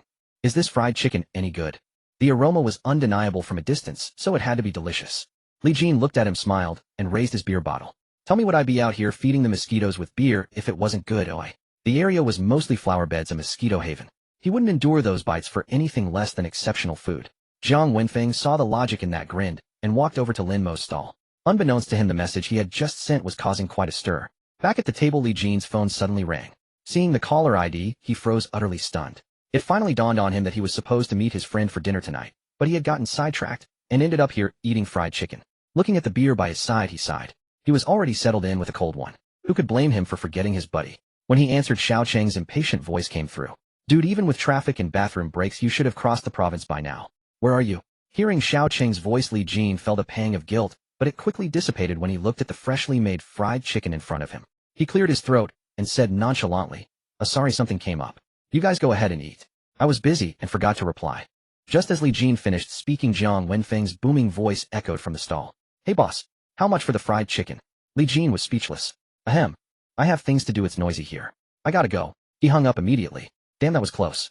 He had planned to keep this discovery a secret for his own benefit and couldn't risk blowing it. Wang Xian watched the entire scene, thoroughly amused. He treats you like a brother, and you play him like that. He gave Li Jin a thumbs up. This guy was something else. Wang Xian had almost thought the group chat was going to find out, but Li Jin had managed to keep them in the dark. Feeling a bit embarrassed under Wang Xin's knowing gaze, Li Jin coughed and explained sheepishly, I just wanted to try it out first. If it's good, I'll bring them along next time. Wang Xian nodded with a knowing look. The two of them sat together enjoying their beer like old pals. Since neither had driven, they could take a cab home later. A bite of crispy chicken, a swig of cold beer, this was paradise. No heavenly immortal could tempt them away. They both let out a satisfied sigh. Man, this is the life. If only we didn't have work tomorrow. Wang Xian, a humble wage slave, sighed. He had taken the day off specifically to track down Boss Lin. Now that he knew the location, he could come straight here after work tomorrow. Li Jin, a pure second-generation rich kid, couldn't possibly understand the struggles of a working man. Seeing that Wang Xian had ordered so little, he couldn't help but pat him on the shoulder. Brother, if you're gonna follow Boss Lin's stall, you really need to find a job that pays better. Otherwise, you can't even afford to eat. He was genuinely offering advice this time. Take the flatbread from last time, for example. 50 yuan a piece. 50 yuan for one. How many could a working man afford in a day? Wang Xin's face was full of grievance. Brother, are you some kind of witch just trying to stab me in the heart? Wang Xian said, then picked up his beer and took a few big gulps, letting out a light sigh. I think he'll go do some courier work too, make some extra cash. He had just spotted the delivery guy over there and got the idea. Li Jin couldn't understand it, let alone empathize. He just twitched the corner of his mouth and gestured with his chin. Hey, the courier veteran is right there. Go ask him for some pointers. Jiang Wenfeng had originally just been looking for a place to sit. Seeing them look his way, he walked over casually, acting like he knew them. What are you two bosses chatting about? Jiang Wenfeng glanced at the two as he approached.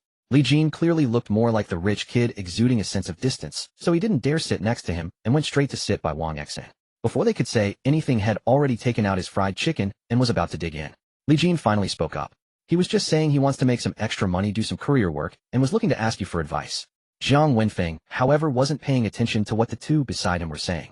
He lowered his head, took a big bite of the juicy fried chicken, and his eyes immediately widened like brass bells. Whoa, whoa, fifth is so good. In his excitement, his native dialect slipped out. The two beside him, who had clearly already been amazed and were now full, just looked at him as if it were a common occurrence. This was all just standard procedure. The thought crossed Li Jin's mind. He wondered what expression Xiao Cheng would have when he got to taste Boss Lin's fried chicken again. He found himself oddly looking forward to it. Jiang Wenfeng, who burned a lot of energy on his courier runs, was completely silent now, focused solely on devouring the incredibly delicious fried chicken. While the other two were still leisurely sipping their beer, Jiang Wenfeng was like a bull in a china shop, finishing the entire box of fried chicken in a few quick bites. After finishing, he still looked like he wanted more. The other two stopped drinking and just stared at him with expressions of pure amusement. Jiang Wenfeng felt a bit embarrassed. He glanced at the leftover bones in the box. They were picked so clean, not a single scrap of meat left clean enough to be specimens. Probably feeling the heat of their stares, he awkwardly tried to change the subject. So what was it you wanted to ask me at? Li Jin and Wang Xian were speechless. This guy could set a Guinness World Record for eating chicken legs. The speed and the cleanliness. Li Jin had originally wanted to hand him a bottle of beer, but then remembered the guy had ridden his bike and put it back, saying he was just saying he wanted a part-time job, asking about the courier work. Hearing it was about his job, Jiang Wenfeng didn't hold back. Courier work. Well, the average pay per order is around 10 yuan, but there's some extra income too, depends on the order. It's relatively flexible. Just now my buddy sent me a gig. Just taking some photos on the road, checking out food stalls and stuff. Made 100 yuan for the day. Jiang Wenfeng happily shared about the extra cash had earned. Wang Xian looked at him puzzled. It's this competitive in the courier business now? There's even extra cash on the side. It was getting hard to make a living. Jiang Wenfeng grinned sheepishly. He was about to say something when he felt his phone vibrating. He pulled it out and saw it was the buddy had set him up with the side gig earlier. He answered enthusiastically. Brother. What's up? Need more photos. I'm about to head out for the next order, might be a bit late. Jiang Wenfeng's words were cut off, and he heard the frantic voice of his colleague on the other end. Startled, he instinctively hit the speakerphone button. And so everyone heard the voice from his phone. No, that fried chicken you photographed earlier, where is it?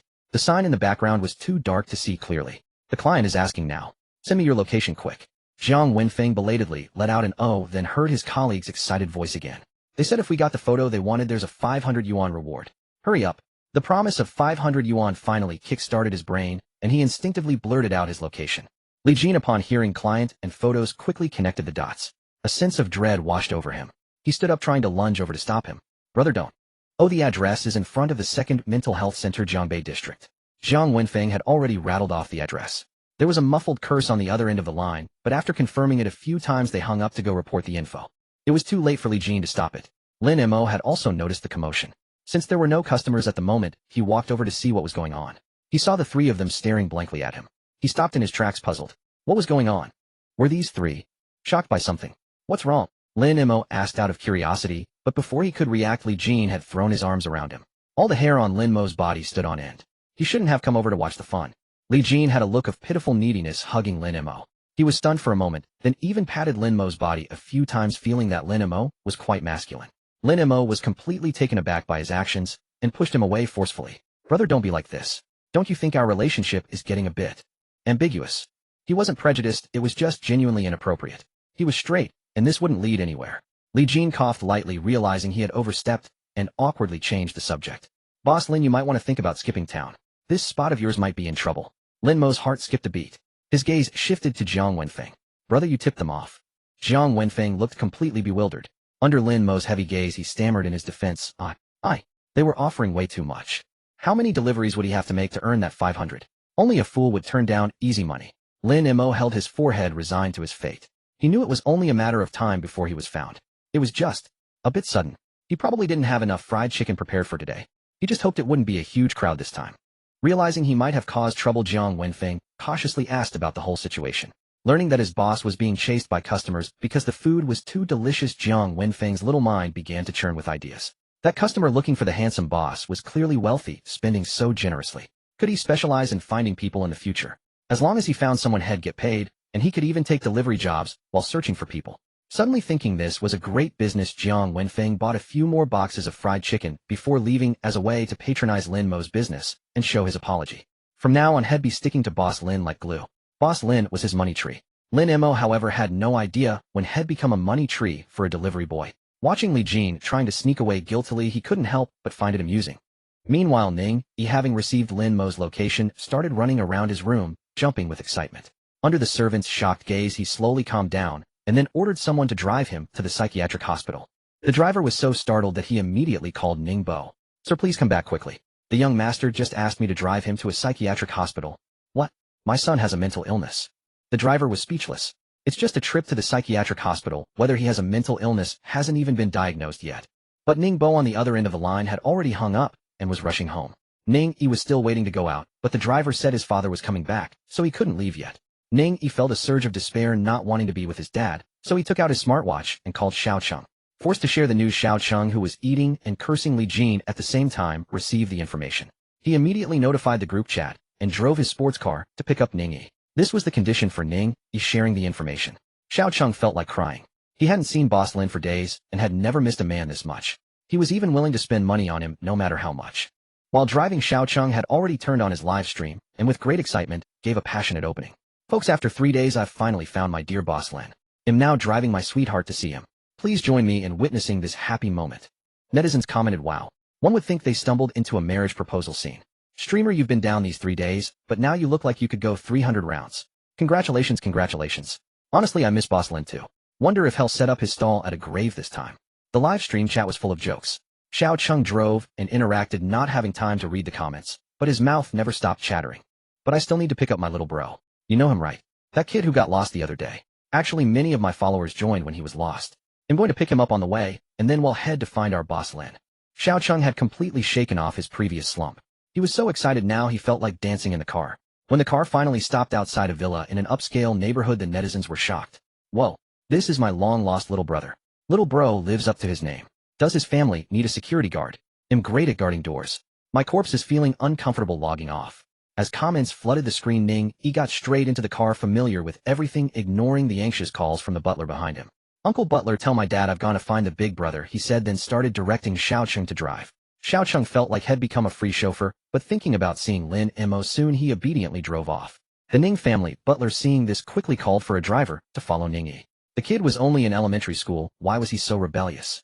After getting in the car, Ning Yi noticed the live stream and took the phone, watching the comments and proudly sharing with the netizens how he found Lin Mo. The whole process could be summed up in one phrase: the power of money. The netizens were envious. The two cars soon arrived at a dimly lit area, but the music in the car and the occupants showed no signs of stopping. Ning Yi was singing, "My surname is Ning Ming Ning, finding boss Lin am the best. My surname is Ning, today the scenery is fine, am in a good mood." The netizens in the live stream were amused. These two could start a rap and crosstalk act. But the netizens noticed that this place seemed even more remote. Fans who knew Lin Mo guessed this was probably another bizarre location. When the car stopped in front of the second psychiatric hospital, everyone was stunned. Tada, you're not seeing things. The place I'm bringing you to now is the second mental health center of Jiangbei district. See the sign. See the familiar boss Lin. Ning Yi got out of the car with immense excitement and gave the live stream audience a lively on-site commentary. When Lin Mo saw the car, he felt numb all over. His hands would be busy for the next 4 days. Ning Yi enthusiastically greeted Lin Mo. "Big brother, we meet again. Isn't it fate?" Lin Mo gave a dry laugh. "More like bad karma." But soon Ning Yi and Xiaocheng's attention was drawn to the pot of fried chicken. "Oh my god, look everyone, what did big brother make this time? Fried chicken. It's actually fried chicken." Even though they already knew it was fried chicken, standing there and smelling the familiar aroma, they were overwhelmed. Ning Yi took a deep breath with a look of pure bliss. "Big brother, he'll take it all." Xiaocheng beside him. "Hey little bro, I was kind enough to bring you here, and this is how you repay me." Ning Yi's eyes were only on the fried chicken, ignoring Xiaocheng, who had given him a ride. Ning Yi felt a bit guilty, but remained assertive. "Brother, I was the one who told you the news." This round Xiaocheng suffered a crushing defeat. But he didn't give up, resorting to acting cute and pleading for some fried chicken. Seeing them argue, Lin Mo already had a bad feeling. Watching them bicker, Lin Mo now wanted to pack up his stall and run. "Ahem, there isn't much fried chicken left tonight. If you want some, split it equally." In the end, Ning Yi saw there were only about 20 or 30 pieces and stopped fighting. "Okay, well, split it." "Big brother, what time will you be here tomorrow?" "He'll be the first to buy," Lin Mo answered while working. "This week he'll be here from 6 in the evening." "Alright, he'll definitely be the first one here tomorrow." Accidentally saw a comment from someone suggesting selling stinky tofu next to a public toilet. Haha, what a genius. Thanks again for the gifts, everyone. 360-degree spinning bow. Viewers in the live stream recognized the familiar Lin Mo, and as the camera focused on him making fried chicken, everyone silently opened their food delivery apps. The sound of chicken sizzling in the oil, and when it was lifted out, the crispy scales on the drumstick collided with a crisp crackle, a clear sign of perfect crunchiness. It was only a little past 8 in the evening, but people were already getting hungry. Xiaocheng and Ning Yi were chattering noisily around Lin Mo. If Lin Mo weren't busy working, Ning Yi would have rushed over to cling to his leg. "Big brother, let me tell you, besides Myanmar and me, no one is truly loyal to you. So no matter how many customers you meet later, you must remember me, got it?" Ning Yi's hand trembled as he handled the frying ingredients. Honestly, this little kid's grandfather had already scared him half to death. But now there was an added grandson. When would this grandfather-grandson duo ever let him off the hook? "Hey, it's almost ready. What flavors do you want?" "I want all 3. Ning Yi quickly got distracted. But Xiaocheng at that moment noticed someone different. That familiar silhouette, the one who loved to dress so flamboyantly. Who else could it be but his best friend Li Jin? He immediately dropped his phone and shouted toward that direction, "Li Jin. Here." Li Jin, who was sneaking away, suddenly fell silent. He now wanted to slap himself for his loose tongue. Why did he answer? Now it was too late to escape. So he turned back awkwardly and waved at Xiaocheng. "Hey, you're here too." "Xiaocheng. Bro, has anyone told you that your acting is really terrible?" He rolled his eyes and then eyed him with suspicion. It didn't make sense. He had just gotten the news himself and had only notified the group chat on the way. How could his best friend have arrived here so quickly? And Sherlock Xiaocheng squinted, looking at him with a skeptical expression, then leaned in and sniffed. Marinated to perfection. The smell of fried chicken oil was all over him. This scent meant had been here for over an hour. Based on his calculations, this guy had known about this place all along, came here first, and then stood him up. Having successfully deduced this, Xiaocheng looked at his friend as if he were a heartbreaker. "Li Jin, no bro, you listen to my defense, explanation. I can explain." Xiaocheng directly asked, "Just tell me, how many fried chickens have you eaten?" Just over a dozen or so, and I had a bit of beer too." Li Jin pointed guiltily at where he had been sitting. He hadn't expected the guy to arrive so fast. Had been waiting for a cab over there, but before the car came his friend showed up first. This was getting hard to explain. While Xiao Cheng and the others were playfully bickering, Lin Mo couldn't help but shake his head in exasperation. With these guys around, the area felt like a bustling market with non-stop chatter. But there was one way to quiet them all down. Fried chicken's ready. Lin Mo's voice rang out like a mother calling her kids home for dinner. Xiao Cheng stopped arguing, sprinted back to the stall, grabbed the finished fried chicken, and squatted off to the side to eat. Ning Yi too was already drooling with anticipation. If it smelled this good, he could hardly imagine how delicious it would taste. The freshly fried chicken was still piping hot, but the two didn't care.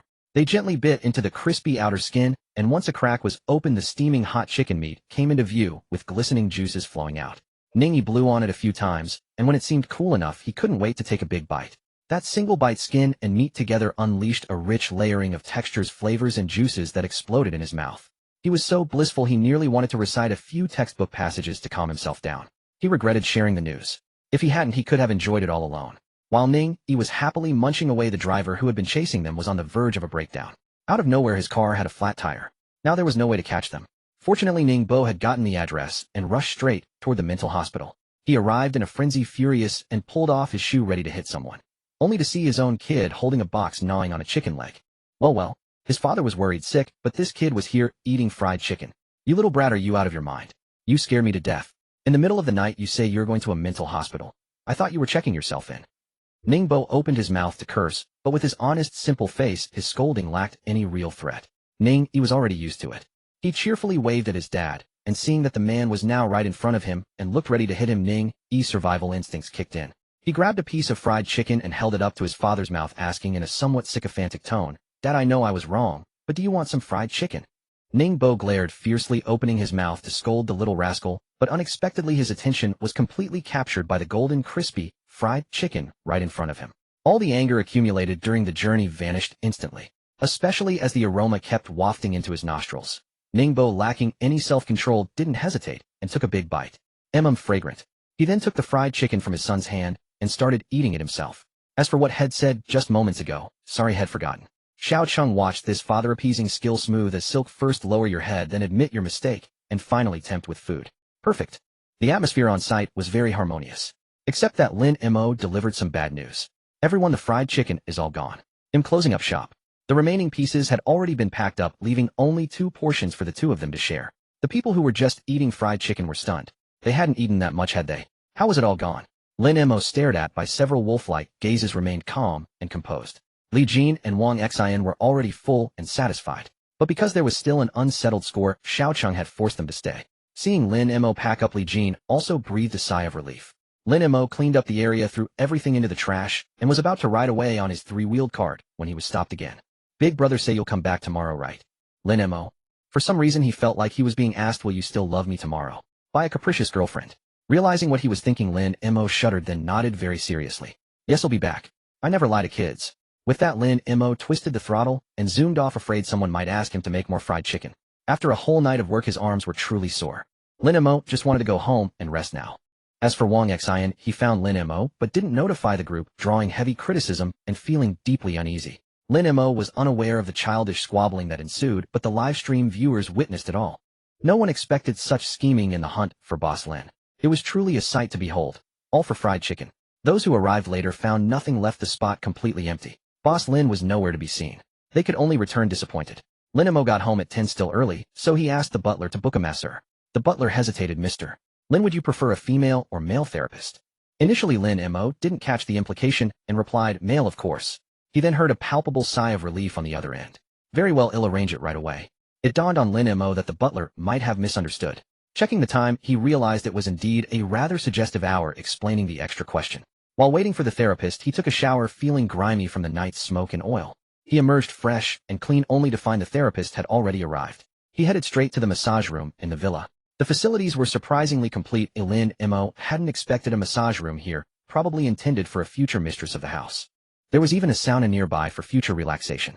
Lying down, he closed his eyes and let the therapist work. The pressure was excellent, melting away the day's fatigue. The therapist occasionally asked about the pressure, but was otherwise perfectly quiet. While he relaxed, other customers were still rushing to find him. Gao Hang was one of them, having finally infiltrated the group dedicated to finding Boss Lin after multiple failed attempts.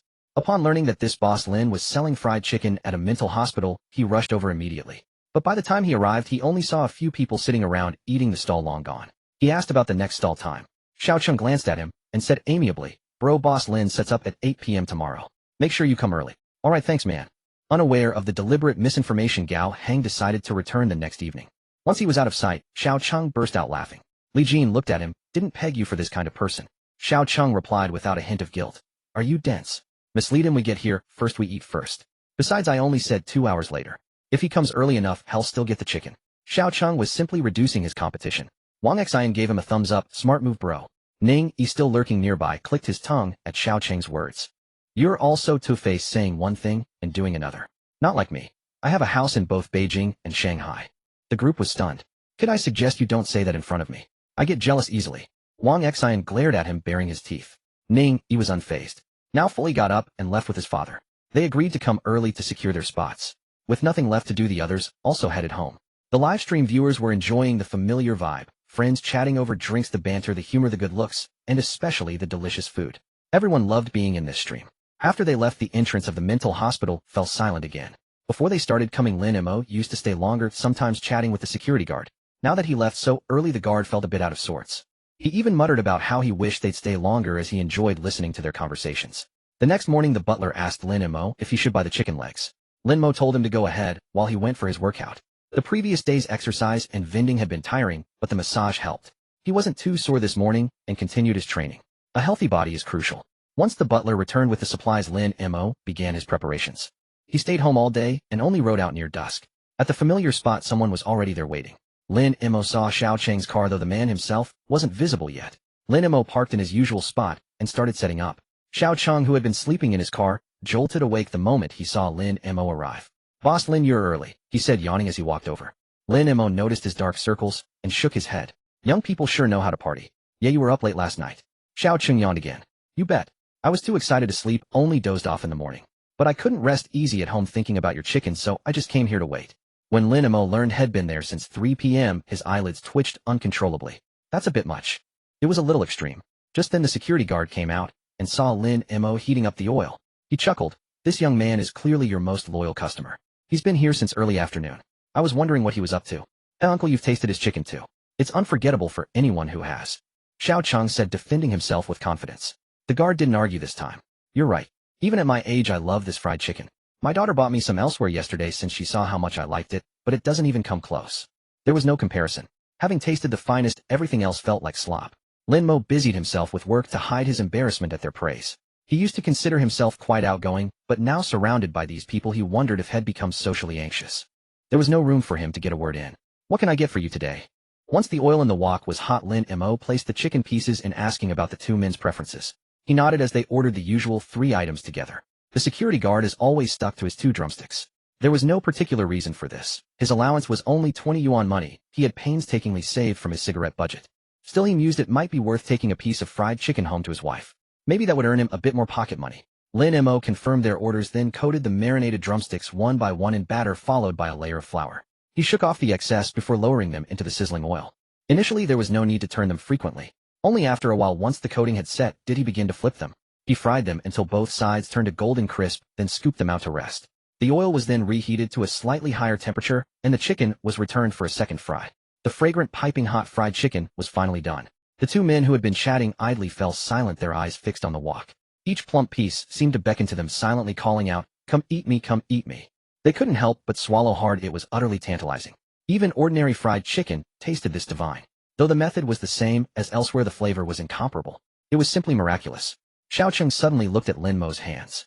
"Boss Lin, do your hands possess some kind of magic?" Lin Mo nodded with a smirk. "Indeed, they have the magic to make you fall in love with me the moment you taste my cooking." Seeing his customer in high spirits with chicken in hand, Lin Mo couldn't resist a teasing jab. Xiao Cheng chuckled and lowered his head to eat. He hadn't had a meal since last night, and hunger had indeed set in. He bit into the drumstick with gusto. Earlier, he had even remembered to fetch his own portable stool from his car. Seeing his fully equipped setup, the older security guard was dumbfounded. This guy was a real clever one. Upstairs, Zheng Yong caught the scent and came down to buy some. He hadn't expected to find competition. Assuming he'd be the first customer, he was surprised to find the stall already occupied, and the guy had even brought his own stool. Glancing at the pile of chicken bones beside, Xiao Cheng, Zheng Yong thought, wow, he's here that early. Sensing a potential shortage, he immediately ordered 5 portions for himself. As he packed them all to take upstairs, he warned his colleague on duty, "If you want fried chicken, go now, or I'll be gone." His colleague just laughed at him. "We're in the middle of nowhere. Who'd come all this way just for some fried chicken? No way." Seeing their disbelief, Zheng Yong didn't press further. Head said his piece. He had a feeling Boss Lin was in for a busy day. Sure enough, Ning Yi arrived soon after, followed by Zhu Meizhen with her son Qin Ziheng. All the usual suspects were showing up. He Kun, who had stumbled into the group chat by chance, saw the stall's address posted there. Remembering Lin Mo's culinary skills, which he and his wife had missed for a while, he decided to bring her along after work. When Song Yuan learned they were heading to a mental hospital, her expression was one of utter disbelief. In the end, she could only watch as He Kun drove them there. When they arrived, a long line had already formed at Lin Mo's stall. Lin Mo was so busy he couldn't even spare a hand to wipe his sweat, having to split his attention to hear each customer's order. Luckily, there were only 3 flavors this time. Most girls preferred the cheese or sweet spicy options, while some ordered all 3. Seeing the chicken disappearing at an alarming rate, Lin Mo had no choice but to impose a purchase limit. "Please bear with me, folks. There's not much left. For now, it's 1 portion per person, 5 pieces, and a free chicken wing." This announcement caused an uproar among those arriving later. "Boss, we came all this way. Isn't 1 portion a bit too little?" Lin Mo's face showed his own difficulty. Looking at the complaining customer, who seemed to be a first-timer, he felt compelled to explain. "I'm really sorry, but there are too many buyers. If everyone buys more, those coming later won't get any." Then he added with a wry, weary smile, "My hands are practically smoking from exhaustion. I'm just too tired." Lin Mo's intention was to play up his hardship so customers would ease off. The sheer volume of people was genuinely tiring. Even with the same quantity proportion, making this much at once was overwhelming. Previously, selling this amount had taken him hours. Tonight he might just get off work by 7. Xiao Cheng, who had bought only 1 portion, chimed in, "Boss Lin, how about you just tell us how to fry it, and we'll do it ourselves." The others behind him caught on and raised their hands enthusiastically. Yeah, we'll do it. You just watch and tell us when to take them out." Lin Mo was speechless. All right then. These young folks sure knew how to have fun. With everyone's enthusiastic approval, he was nudged aside. Xiao Cheng then launched into a live demonstration of frying chicken. "Okay, boss, just tell me what to do." With a numb expression, Lin Mo began giving instructions. If they wanted to play it this way, so be it. Take the chicken, dip it in the batter. Yeah, coat it all around. Then put it in the flour, coat it again. Remember to shake off the excess when you pick it up. Good. The oil's ready, put it in. Xiao Cheng was flustered, but managed to avoid any major mistakes. After successfully frying 1 piece, he gained a bit of confidence and continued with the next. Lin Mo urged him to speed up. "You need to pick up the pace. Try not to keep the chicken waiting too long." Xiao Cheng grew more nervous, but gradually as he got the hang of it, it seemed to become fun. The onlookers were getting eager. "Hey, why don't you step aside and let me try?" Me too. This looks so much fun." Xiao Cheng refused immediately. "I just got the hang of this. You all wait your turn." He ignored the people around him and continued frying. To everyone's surprise, the fried chicken he made tasted just as good as Lin Mo's. The crowd got even more excited. My turn, Li Jin said, pushing his way past his friend to take over. But because his movements were too slow, he was quickly pushed aside by someone else. Lin Mo simply dragged a small stool over and sat down to rest. Watching his customers eagerly fight over who gets to fry the chicken, he felt like he had just stumbled upon a brand new concept. Everyone's had fried chicken, but who's ever heard of DIY fried chicken? Seeing everyone take charge with a few vying to make the fried chicken, while the rest queued up, orderly Lin Mo happily stepped back and let them handle the work. These young folks were thoroughly enjoying themselves. Lin Mo merely reminded them about the heat, not needing to lift a finger himself. His hand had grown sore from holding the skimmer earlier. Having someone take over was a relief, and Qin Ziheng sat beside him. Qin Ziheng, frustrated by how long it had taken to find Lin Mo, said, "Big brother, promise me you won't run away again, okay?" Lin Mo shook his head. "No, I still have to run." Qin Ziheng tried to reason with him, even attempting to win him over. "Big brother, you see, my mom is divorced now." Lin Mo was baffled. Was this kid trying to set him up with his mother again? And then, oi, Lin Mo asked. Qin Ziheng declared, "You guessed it, I'm here to introduce you to someone. My mom is rich, and aside from having me as a burden, she's a great catch. But I'm 8 now, and if necessary I can pack myself up and leave, making sure not to disrupt your lives. What do you think?" Lin Mo was speechless. "Does your mom know about this?" he asked, glancing at Zhu Meizhen, who was standing behind Qin Ziheng with her hands on her hips. "Even if she did, it wouldn't matter. I'm doing this for her, so she can enjoy delicious meals in the future. If needed, I'm willing to sacrifice myself." Zhu Meizhen nodded approvingly from behind. Finally her son was saying something sensible.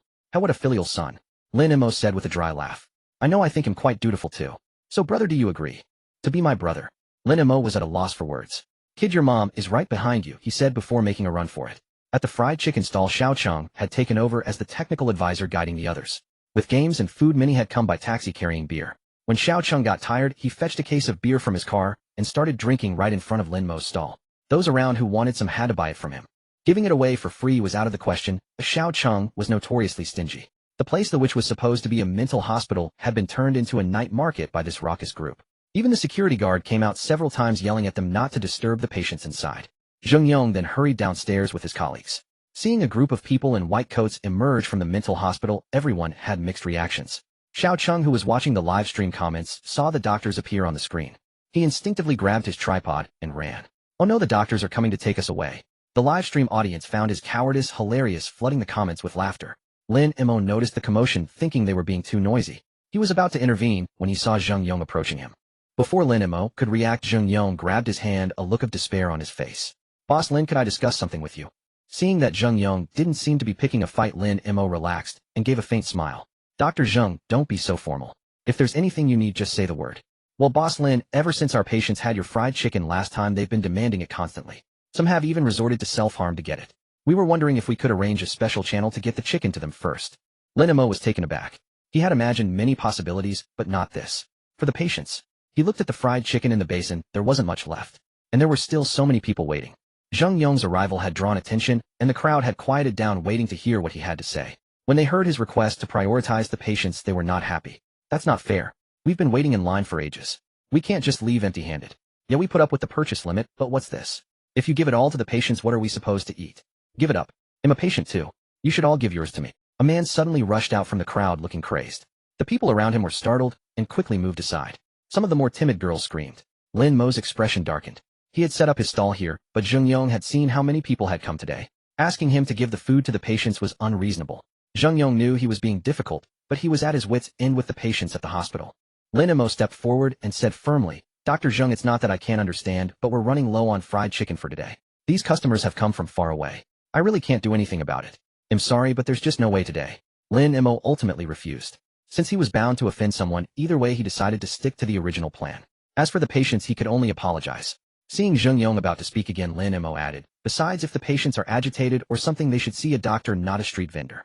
Someone in the crowd started clapping, and soon a wave of applause and cheers followed. Zheng Yong felt embarrassed, realizing his request had been over the line. Seeing everyone still in line, he asked, can we queue up then? Of course, but I can't guarantee there will be any left by the time you get to the front. Lin Mo was telling the truth. Despite the purchase limit, the food was selling out fast. Wang Xian was now the one frying the chicken, and the young man was surprisingly skilled.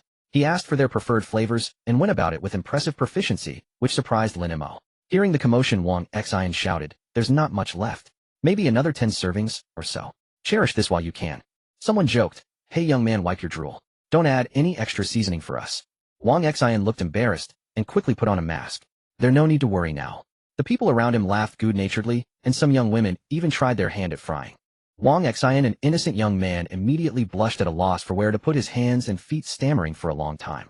He looked quite pure and shy in this state. Lin Mo, observing the still harmonious atmosphere, spread his hands toward Zheng Yong and said, Dr. Zheng, you see, I really had no other choice. Zheng Yong understood the situation. No one had expected that tonight Mr. Lin would be completely surrounded by people. He smiled at Lin Mo, apologetically offered his apologies, and then led his group upstairs. They didn't bother queuing up anymore. After all, with so many people ahead of them, by the time their turn came, the food here would likely be long gone. So there was no point in wasting the effort. Originally, his colleagues were on duty. After dinner, they weren't hungry yet, and planned to find Lin Mo to buy food when they got hungry. Unexpectedly, a long queue had already formed here before the sky had even fully darkened today. The laughter and chatter downstairs were so lively that in all their years working here, they had never known the entrance of their psychiatric hospital could be this bustling at night. When they saw it, they were astonished. A queue had already formed. Moreover, since the patients found the fried chicken delicious, they now clamored for it every day. He was truly at his wits' end. Now it had become this awkward. It would be embarrassing to go buy from that boss next time. Dr. Zheng, are we just leaving like this? What about the patients? A young nurse looked back at the stall. The handsome boss was casually sitting by the flower bed, occasionally giving a few words of guidance. The person making the fried chicken had now changed. Some young woman was attempting it, and looked quite clumsy. She felt a pang of reluctance. The aroma was so enticing. She had deliberately not eaten much tonight, specifically waiting to eat this fried chicken. Now she hadn't eaten her fill, and she didn't get the fried chicken either. She suddenly felt so hungry. She equally envied everyone who managed to get a taste of the handsome boss fried chicken. Back at the stall, Lin Mo hadn't expected everyone to be such efficient eaters. Soon the remaining fried chicken was also sold out. There were still people who hadn't bought any. Lin Mo gave away the remaining chicken wings to those who missed out. Not eating was one thing, but after tasting a single wing, everyone became even more craving.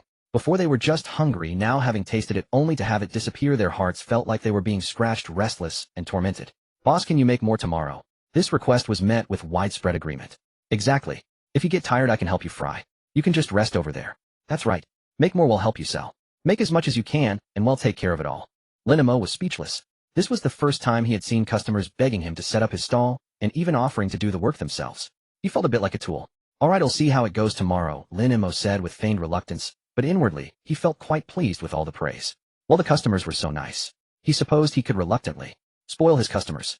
As he was packing up, some people afraid he might be tired quickly pulled him aside and said with great concern, Boss Lin, just sit down. Leave this dirty and tiring work to us. After saying that, they didn't forget to add, oh, and remember to prepare a lot more tomorrow, okay? We'll be waiting for you right here. Lin Mo was speechless. It was quite exasperating. If he told his peers in the industry about this, would anyone even believe him? This was simply a surreal event. With everyone helping clean up was quick. Soon everything was tidied up. Under everyone's eager gaze, Lin Mo got on his tricycle and left. After riding for a distance, Lin Mo finally let out a low chuckle. Tonight's affair was really something. He recalled the reluctant, longing looks in their eyes as he was leaving, their earnest expressions pleading with him to make more fried chicken, like little piglets waiting eagerly to be fed. Lin Mo laughed out loud at his own comparison. All right, I'll make more tomorrow. Lin Mo pondered for a moment, and then stopped thinking, focusing on driving. However, after driving for a stretch, he noticed someone seemed to be following him. Lin Mo was baffled. Was this crazy? Chasing him this far, just for fried chicken? Lin Mo glanced at this unremarkable tricycle. There was an anti-tracking display on the dashboard. Deciding to give it a try, he pressed the button. Then, weaving through paths, he actually managed to shake off the person behind him. It was as if the vehicle had been controlling his hands just now. How magical was that? Lin Mo couldn't help but marvel. Meanwhile, Gao Hang, who was following behind, was extremely frustrated. He with 4 wheels couldn't catch up with a 3-wheeled vehicle. People would laugh their heads off if they heard about this. But it was the truth. He hadn't expected that even though he thought he had arrived early enough, he had still missed him. The back view of that person just now looked especially like Lin Mo. He couldn't believe he had lost him. It was a bit embarrassing. However, he decided to go back to the entrance of the psychiatric hospital to check the situation. There were still a few people hanging around. Seeing Gao Hang arrive at this hour, they couldn't help but gloat. Brother, you're too late. The boss is already packed up. So early. The fried chicken sells that well. Of course. You gotta know whose fried chicken it is. Gao Hang hadn't expected the business to be this good. When he came yesterday, that guy had told him the stall opened at 8. But today when he arrived, it was already closed. Didn't they say the stall opens at 8? The boss sets up at 6 in the evening, and everything is sold out by 8. Yet didn't you check the group chat? Gao Hang was shocked. He really hadn't checked. He finally realized he had been misled. Some people had even arrived at 3 in the afternoon, just waiting to get a taste of this fried chicken. However, catching a faint whiff of the lingering fried chicken aroma in the air, he had to admit that he was craving it. But craving was useless. Even though he was offering money, no one present seemed willing to sell their fried chicken. He'll pay 500 yuan for a piece of fried chicken. Anyone want to sell? Gao Hang asked, noticing that some people still seemed to have boxes in their hands. The people around looked at him as if he were a fool being taken advantage of. Wang Xian had originally saved a piece of fried chicken to eat at home, but suddenly 500 yuan appeared.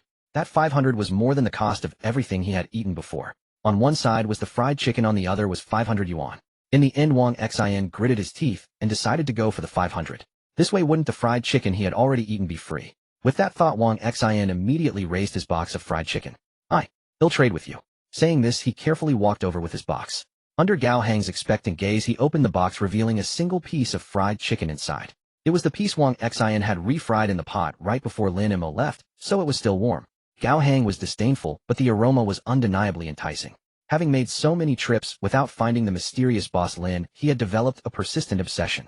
Without hesitation, he scanned the QR code, handing over money in exchange for the fried chicken.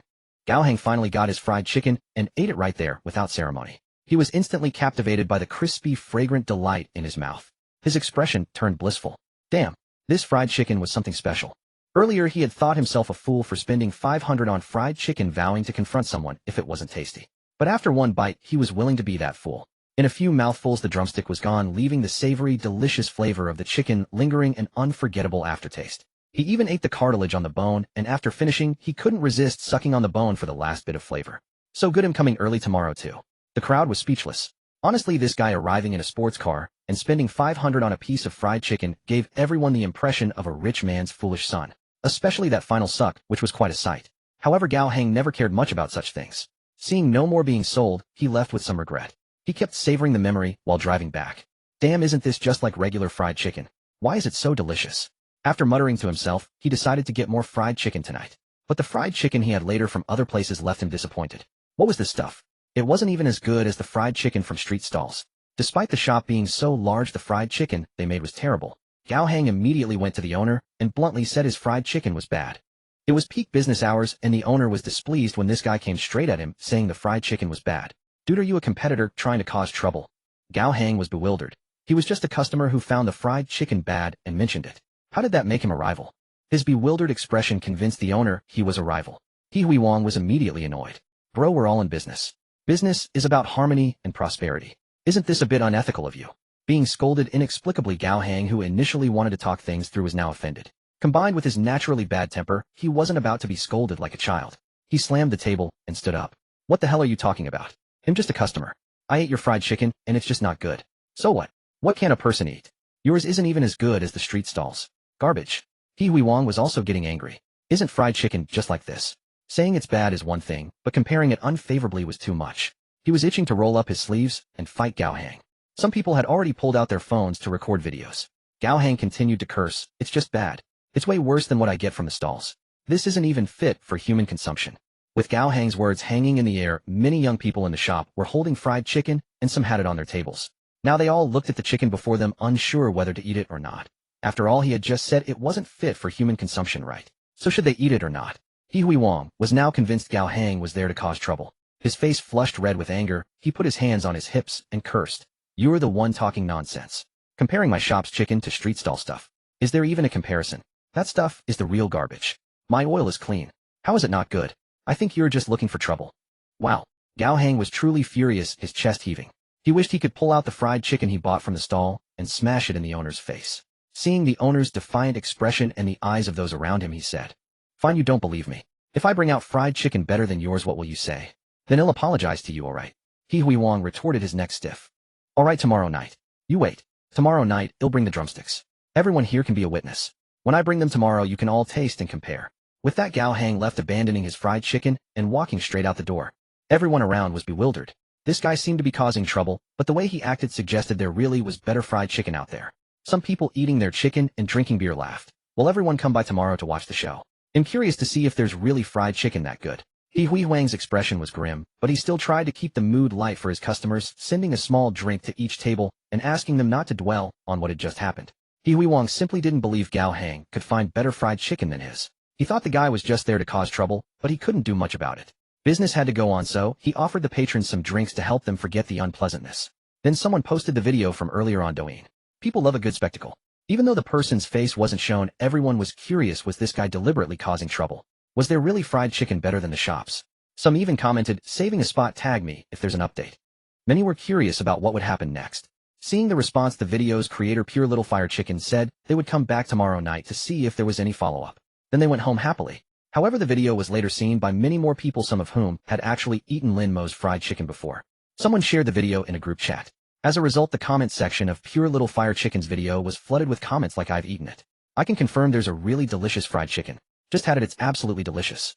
Delicious 10086. Everyone who's tried it says it's great, and you can even fry it yourself. Some netizens who had seen Lin Mo's fried chicken even started tagging Xiao Chong.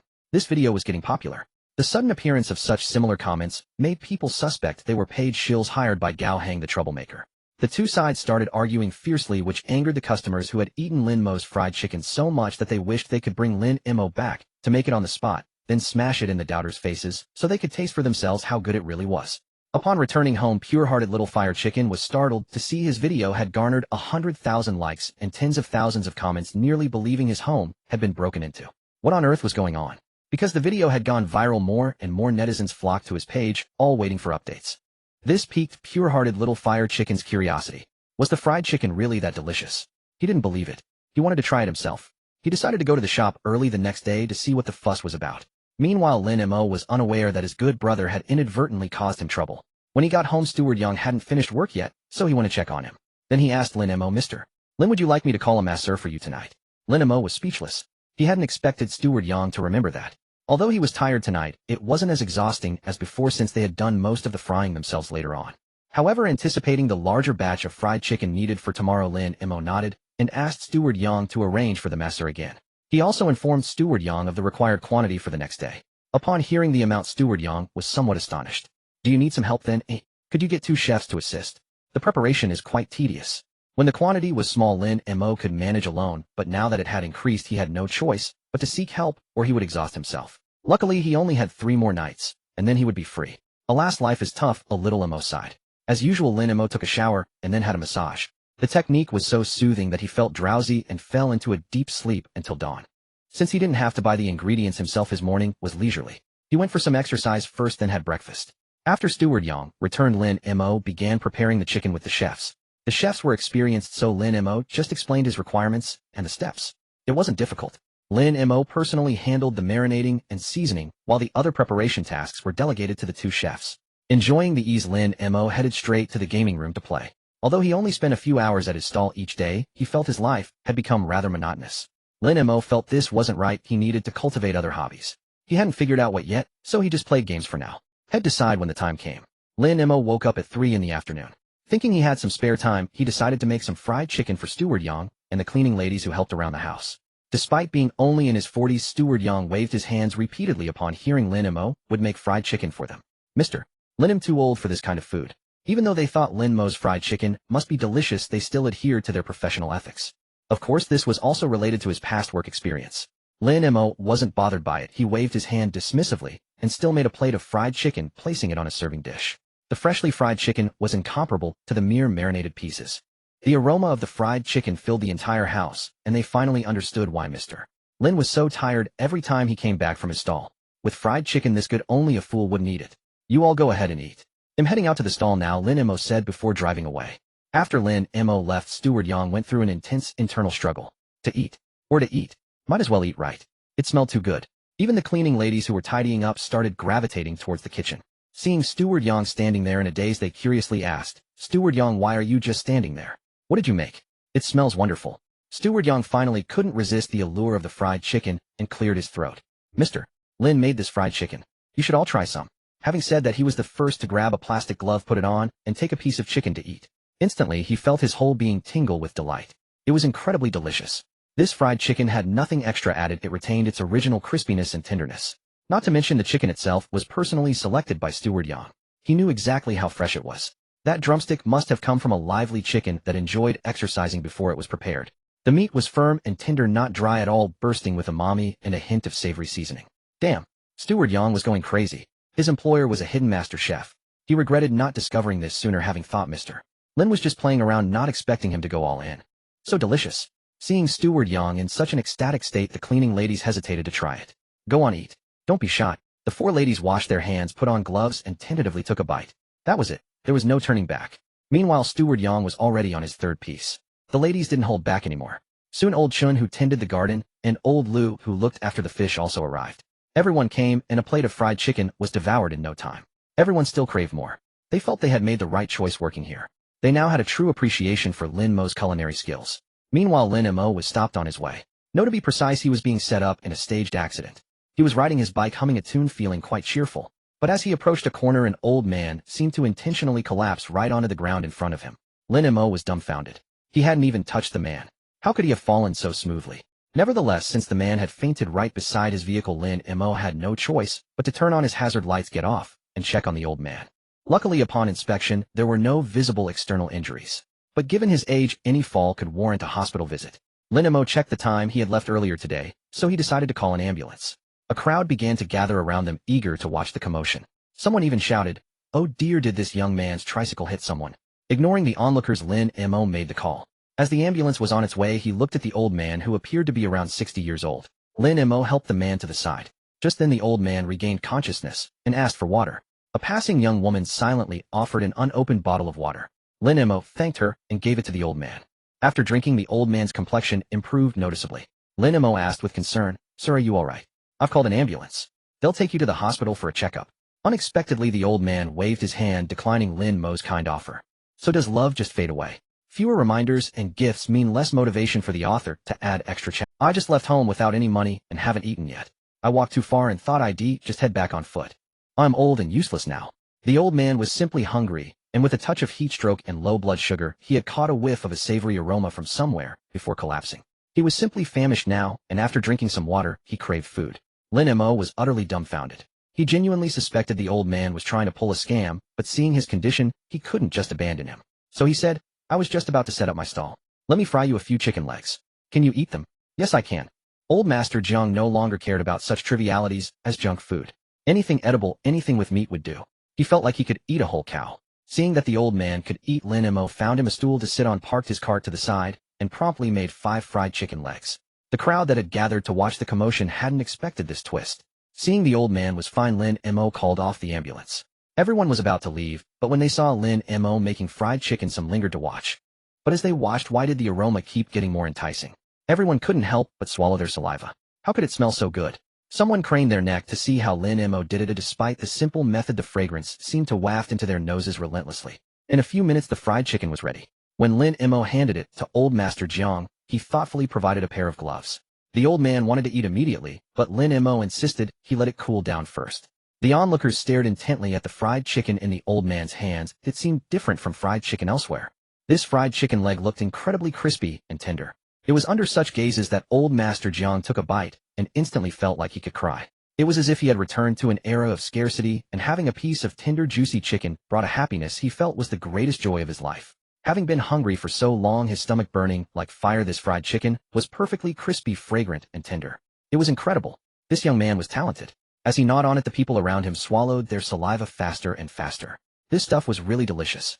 Someone couldn't resist anymore and asked, Boss, how much is your fried chicken? He'll take one. I want one too. He'll take 2. Lin Mo's scalp tingled. Wasn't he just making some for the old man? Why were these people joining in? Besides, he wasn't at the psychiatric hospital gate now, so he couldn't sell. Lin Mo felt a bit desperate. He smiled and said he wasn't selling, preparing to pack up. The crowd was speechless. This boss was clearly lying through his teeth. In the end, everyone could only watch longingly as Old Master Jiang devoured every last piece of fried chicken. Then he looked at Lin Mo with a satisfied expression. Young man, thank you, but could you give me a ride home? Old Master Jiang's lack of pretense was written all over his face. Lin Mo looked at the now well-fed and content old man, feeling helpless, and said, Old Master, I still have to go set up my stall. Huh, didn't you say you were packing up? Lin Mo was speechless. Wasn't that just a casual remark because others wanted to buy his fried chicken? Lin Mo suddenly realized that anything he said now seemed wrong. A life is hard. He sighed and said quietly, Old Master, where do you need to go? He'll do a good deed today and call you a cab, okay? And then he'll head out to my stall. There was clearly not much time left, and he wondered if he could ask the system for leave due to this delay. Having been a rich second-generation heir for over 20 years, Lin Mo suddenly felt the misery of a wage worker. Unexpectedly, Old Master Jiang asked him, Where are you going to set up your stall? Lin Mo replied instinctively, the second psychiatric hospital. Old Master Jiang was speechless. For a moment, he genuinely doubted whether this young man had a problem with his head. He glanced at Lin Mo's vehicle, then pondered for a moment before saying, All right, then help me hail a cab to the psychiatric hospital. Lin Mo was shocked, looking at him, as if to say, You must be joking, but Old Master Jiang's expression was quite serious. I'm fine now, but there's no guarantee something won't happen later. So we'll stick with you for a while. But I see your tricycle isn't suitable for carrying passengers, so it'll take a cab. In the end, Lin Mo had to help the old man up, and under the gaze of the crowd hailed a cab to the psychiatric hospital. Lin Mo's expression was incredibly complex. However, some people who wanted to try Lin Mo's fried chicken upon hearing the words second psychiatric hospital were already scheming about whether to take a cab and follow. Others, seeing the boss about to leave on his bike, called out, Boss, how about making a few servings of fried chicken for us right here? Wow, Mommy, I want some of this fried chicken. As Lin Mo was about to get on his vehicle, he saw a child clinging to his cart, throwing a full-blown tantrum. Never having encountered such a scene, he was completely stunned. The child's mother was scolding nearby, This stuff is all fried in gutter oil. Let's go home, Mommy will make some for you. No, I want this. Lin Mo thought to himself, You are the one using gutter oil, your whole family uses gutter oil. If he used gutter oil, he'd never get rich. But clearly this wasn't the time for an argument, so he quickly said, Right, your mom is right. Let her make it for you, it's the most hygienic. Go on home now. Hey look, they have fried chicken over there. Seeing the child release his cart, Lin Mo immediately hit the gas and sped off, leaving the mother and child behind, eating his dust. Even after driving a distance, he could still hear the parent cursing. What kind of person is that? Does he have any decency? Wawa, I want fried chicken. Lin Mo finally breathed a sigh of relief. Seeing someone still waving at him from behind, he wiped the sweat from his forehead. This was truly terrifying. Realizing time was running out, he wished he could floor the accelerator and teleport himself to the psychiatric hospital entrance. Fortunately, he arrived at 557, and surprisingly quite a few people were already there. The old man still hadn't arrived. It seemed his tricycle was more reliable after all. Everyone had already lined up neatly, and even more absurdly, each person had a tiny foldable stool under them. Word had it that the security guard himself had sourced these stools to sell at the door. Lin Mo couldn't help but admire the security guard's business acumen. See a few sales like this, and he's already made his money back right. The profits could go straight towards buying fried chicken. Perfect. Sure enough, no sooner had Lin Mo heated up his oil than the security guard was already placing his order. Previously had only dared to buy 1 or 2 pieces, but now he bought an entire portion outright. His newfound extravagance made Lin Mo steal a few glances at him.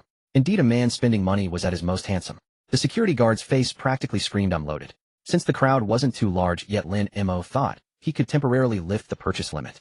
But seeing that the first few in line were dressed like rich second-generation heirs, he quickly reconsidered. Forget it. He was afraid they'd just buy out his entire stall, forcing him to clock out right after clocking in. So Lin Mo stuck to the one-per-person rule, leaving the flavor choices up to the individual. Lin Mo was busy the moment his cart stopped, as everyone began ordering. Some even brought their own drinks. This overly familiar behavior even startled the security guard. The entrance of the psychiatric hospital, usually so quiet you could hear a pin drop, became crowded after 6, taking on the vibe of a night market. Zheng Yong had learned his lesson and memorized Lin Mo's schedule. Promptly at 6, he called for people to come downstairs and line up. Even though they couldn't buy in bulk, there were plenty of people in the hospital, including the patients who could also come for a stroll. And so everyone witnessed a procession of people emerging from the psychiatric hospital. Indeed, a whole line. Leading the way were Zheng Yong and a few other doctors, followed by patients walking in neat rows, each holding a rope. Just like walking kids in their childhood. The waiting customers were stunned by the sight. This guy wasn't playing fair. If he was bringing out the patients, how could anyone compete? Even Lin Mo couldn't say much about it, as he couldn't exactly claim the patients weren't people right. They were queuing up and buying things orderly, which wasn't wrong. However, seeing the order they came out in, Lin Mo couldn't help but twitch his eye. Didn't this feel like letting the patients out for air, just parading them around? It was a bit hard to describe. The people around stared as they lined up obediently, knowing they'd soon get their fried chicken, so they cooperated fully. Lin Mo could only continue working. Meanwhile, Gao Hang, hidden in the crowd, was thrilled. Damn, it really is Lin Mo. Had finally caught him. Suppressing his excitement, he snapped several photos, causing people behind him to think he was some crazy fan of Boss Lin, constantly photographing his face. Standing right behind him was Li Jin. Li Jin patted Gao Hang's shoulder, leaned in close, and whispered softly in his ear, "Bro, are you also a loyal fan of Boss Lin?" That breath of air on his ear nearly made Gao Hang scream in fright. He turned abruptly and saw a flamboyant man standing behind him, instinctively taking a step back. "What do you want?" His face soured. The earlier joy of seeing Lin Mo had vanished completely. Li Jin jutted his chin towards Lin Mo. "Aren't you a loyal customer of Boss Lin?" Gao Hang scoffed this. Loyal customer. He meant to retort, but recalling last night's fried chicken, well, it was undeniably delicious. So he fell silent. Then he declared proudly, "You don't know this, but the boss is my buddy." His statement made Li Jin laugh instead. Yeah, your buddy. He's my sister friend too." Gao Hang. What was this gay guy so smug about? "I'm serious," Gao Hang said sternly. Li Jin retorted, "So am I." The two glared at each other, neither backing down. Gao Hang decided not to argue with this person ahead, show him his relationship with Lin Mo later. When his turn finally came, he deliberately crossed his arms. When Lin Mo asked what flavor he wanted, Gao Hang remained silent, putting on a proud, aloof air. Lin Mo looked up when he got no response, only to see Gao Hang with a proud chin looking at him sideways. Lin Mo, what sin had he committed? What'll it be? Lin Mo, don't you have anything to explain? As soon as Gao Hang said this, everyone around looked at them with gossipy interest. Could there be something between these two? Who knew Boss Lin was like this? Seeing the curious stares, Lin Mo pinched the bridge of his nose in frustration. He must not have checked the calendar today, running into Gao Hang like this. It was just. Li Jin, noticing the tone of their conversation, realized their relationship was unusual, his gaze darting between them. "You two really know each other." Gao Hang gave a proud snort, then said, "Of course, we grew up together wearing the same open-crotch pants." He then glared at Lin Mo with anger. "Lin Mo, don't you have anything to explain to me?" Lin Mo looked at him helplessly. "What do you want to eat? If not next." "I'm busy." Gao Hang was initially angry at his attitude, but then he remembered the fried chicken Lin Mo made. The aroma was even stronger now, and people were eating heartily beside him. Gao Hang set the matter aside for the moment and started ordering. "He'll have 2 original, 3 sweet and spicy, and the chicken wings in original flavor." "Alright, wait a moment." Since Lin Mo fried them in batches, he packed them right away. Gao Hang took the fried chicken, and without another word found a spot to squat down and devour it. But as he ate, he suddenly remembered his bet from yesterday. So he said matter-of-factly, "Oh, Lin Mo, I made a bet with someone yesterday. Remember to give me another portion later. I need to rub it in their face." Lin Mo glanced back at him while working. "Gao Hang, how old are you still making bets?" Lin Mo really disapproved of this friend of his, but just as he finished speaking, he heard Gao Hang grumble. "If you don't give it to me, you'll tell your parents and our brothers about you running a street stall." Lin Mo gritted his teeth. This story's main plot is street food. The author has already drafted some side plots where the brothers will also start businesses. The story is expanding with more supporting characters appearing. I happen to see reader JSJZ's comment, which roughly aligns with my later plans. It's a heartwarming daily story with minimal face-slapping scenes. The fake real young master plotline will be foreshadowed early on. Next stall location. Lin Mo finally gets a break. Guess where the next stall will be. P.S. Thanks for everyone's gifts. Free small gifts already make me happy, but I also saw power-up charms and love letters. Thanks. Since the full attendance bonus only starts next month, all extra chapters will be scheduled for next month. You'll owe them for now. Noted in my little book. Lin Mo was forced to swallow this bitter pill. Damn it, the man was actually threatening him. But he had to admit the threat worked. What could Lin Mo do? It was the first time the crowd had ever seen the word frustration written so plainly on his face. Everyone was curious about the man's background. Seeing Lin Mo back down, Gao Hang was immensely pleased. Before leaving, he cast a smug glance in Li Jin's direction, a look of petty triumph. Lin Mo didn't know what to say. When it was Li Jin's turn, he seemed genuinely puzzled, wondering how Lin Mo could possibly know someone like that. Lin Mo didn't care what these people thought. Right now he was just a soulless fried chicken vendor. Fortunately, Wang Xin and Xiao Qing soon arrived. The two took over from Lin Mo directly. More importantly perhaps, because they had been mocked yesterday, they came fully equipped today. Gloves, hats, and masks. Fully armed, they finally got to work, not forgetting to say smugly, "Not afraid of us adding extra ingredients now, are you?" The crowd was stunned. No one expected these two to take it so seriously, operating with real skill. Some even signed up to try their hand at it. Lin Mo accepted everyone who volunteered. As long as he kept an eye on things, it was fine. Just as he was stepping aside, the car carrying Old Master Jiang arrived. It had been delayed by traffic, arriving a bit later than expected. As Old Master Jiang walked to this remote spot, he couldn't help but wonder if he had been fooled. It wasn't until he reached the entrance of the mental hospital and saw a large crowd gathered from a distance that he figured he had come to the right place. Lin Mo also spotted Old Master Jiang and breathed a sigh of relief. At least the old man had arrived safely. He had been worried something might have happened on the road. However, Old Master Jiang's expression was still a bit sour. Lin Mo had no choice but to find a stool for him to sit on and fetch him some water from the security booth. "Sir, just have a seat. Once I pack up, we'll take you back." "All right." Old Master Jiang didn't mind. He sat down on his own, watching the stall with a curious expression. He hadn't expected to see so many young people lining up here, and among them a doctor in a white coat. And what about those patients in striped uniforms? What was going on here? Were doctors and patients coming to eat fried chicken together these days? Though thinking about it, the fried chicken this young man made was indeed quite good. But seeing Lin Mo sit down beside him, he couldn't help but feel a bit puzzled. "Don't you need to be working?" Lin Mo gestured with his eyes towards the stall. "See, the customers are making their own fried chicken now. All I have to do as the boss is collect the money." The old man was dumbfounded. This was a first for him. Someone noticed the old man beside Lin Mo. The pairing of the young and the old was too eye-catching. Especially Old Master Jiang, who stood out starkly among the crowd of young people. "Boss Lin, is this your grandfather?" Lin Mo didn't explain, just smiled and nodded. After all, explaining would mean starting from the beginning. How he met the old man on the road, how the old man fainted, how he did a good deed. It would be an endless story, so he simply kept quiet. Xiao Cheng, while making fried chicken, couldn't help but laugh. "I've heard of people bringing their wives to the stall, but this is the first time I've seen someone bring their grandpa." The people around them laughed. The combination was indeed a bit odd, but it wasn't unheard of. Looking at Old Master Jiang, one could tell he must have been a handsome young man in his youth. Someone couldn't help but ask, "Grandpa, would you like some fried chicken? I can make some for you. Yeah, we've got beer over there too. Want a cup?"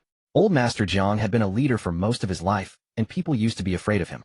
This was the first time he was so welcomed by a group of young people, and it made him feel flattered. "Yeah, Grandpa, feel free to take whatever you want. But do you have high blood pressure? If you do, you shouldn't eat this stuff carelessly." He was still shaken from the old man fainting earlier, so he asked the extra question. After all, at that age it was better to confirm if he had any health issues or dietary restrictions. If something went wrong, he couldn't afford the consequences, even if he sold himself. Old Master Jiang waved his hand. "No, I don't have any dietary restrictions. I'll get some myself in a while." After sitting for a bit, he went over to join the fun. He was of medium build, not overweight, so when he stood up and joined the line of young people, he didn't look out of place. Whether it was because the young people today were especially considerate to the elderly, or because he was known as Lin Mo's grandfather, everyone treated Old Master Jiang with great enthusiasm. It had been a long time since he had mingled with young people. Being with them now made him feel his mentality had grown younger. Almost everyone, after getting their portion of fried chicken, would sit nearby and chat. This place, clearly the entrance to a mental hospital, had been turned into a bustling marketplace. It was surprisingly a novel experience. He expressed his satisfaction. Lin Mo made fried chicken for a while, then took a break and chatted with the others. They had prepared a larger batch today, so after everyone got their share, there was still enough for those arriving later. It was only 7 o'clock. "Lin Mo, pack me up a few portions of fried chicken. I'm going to show those people."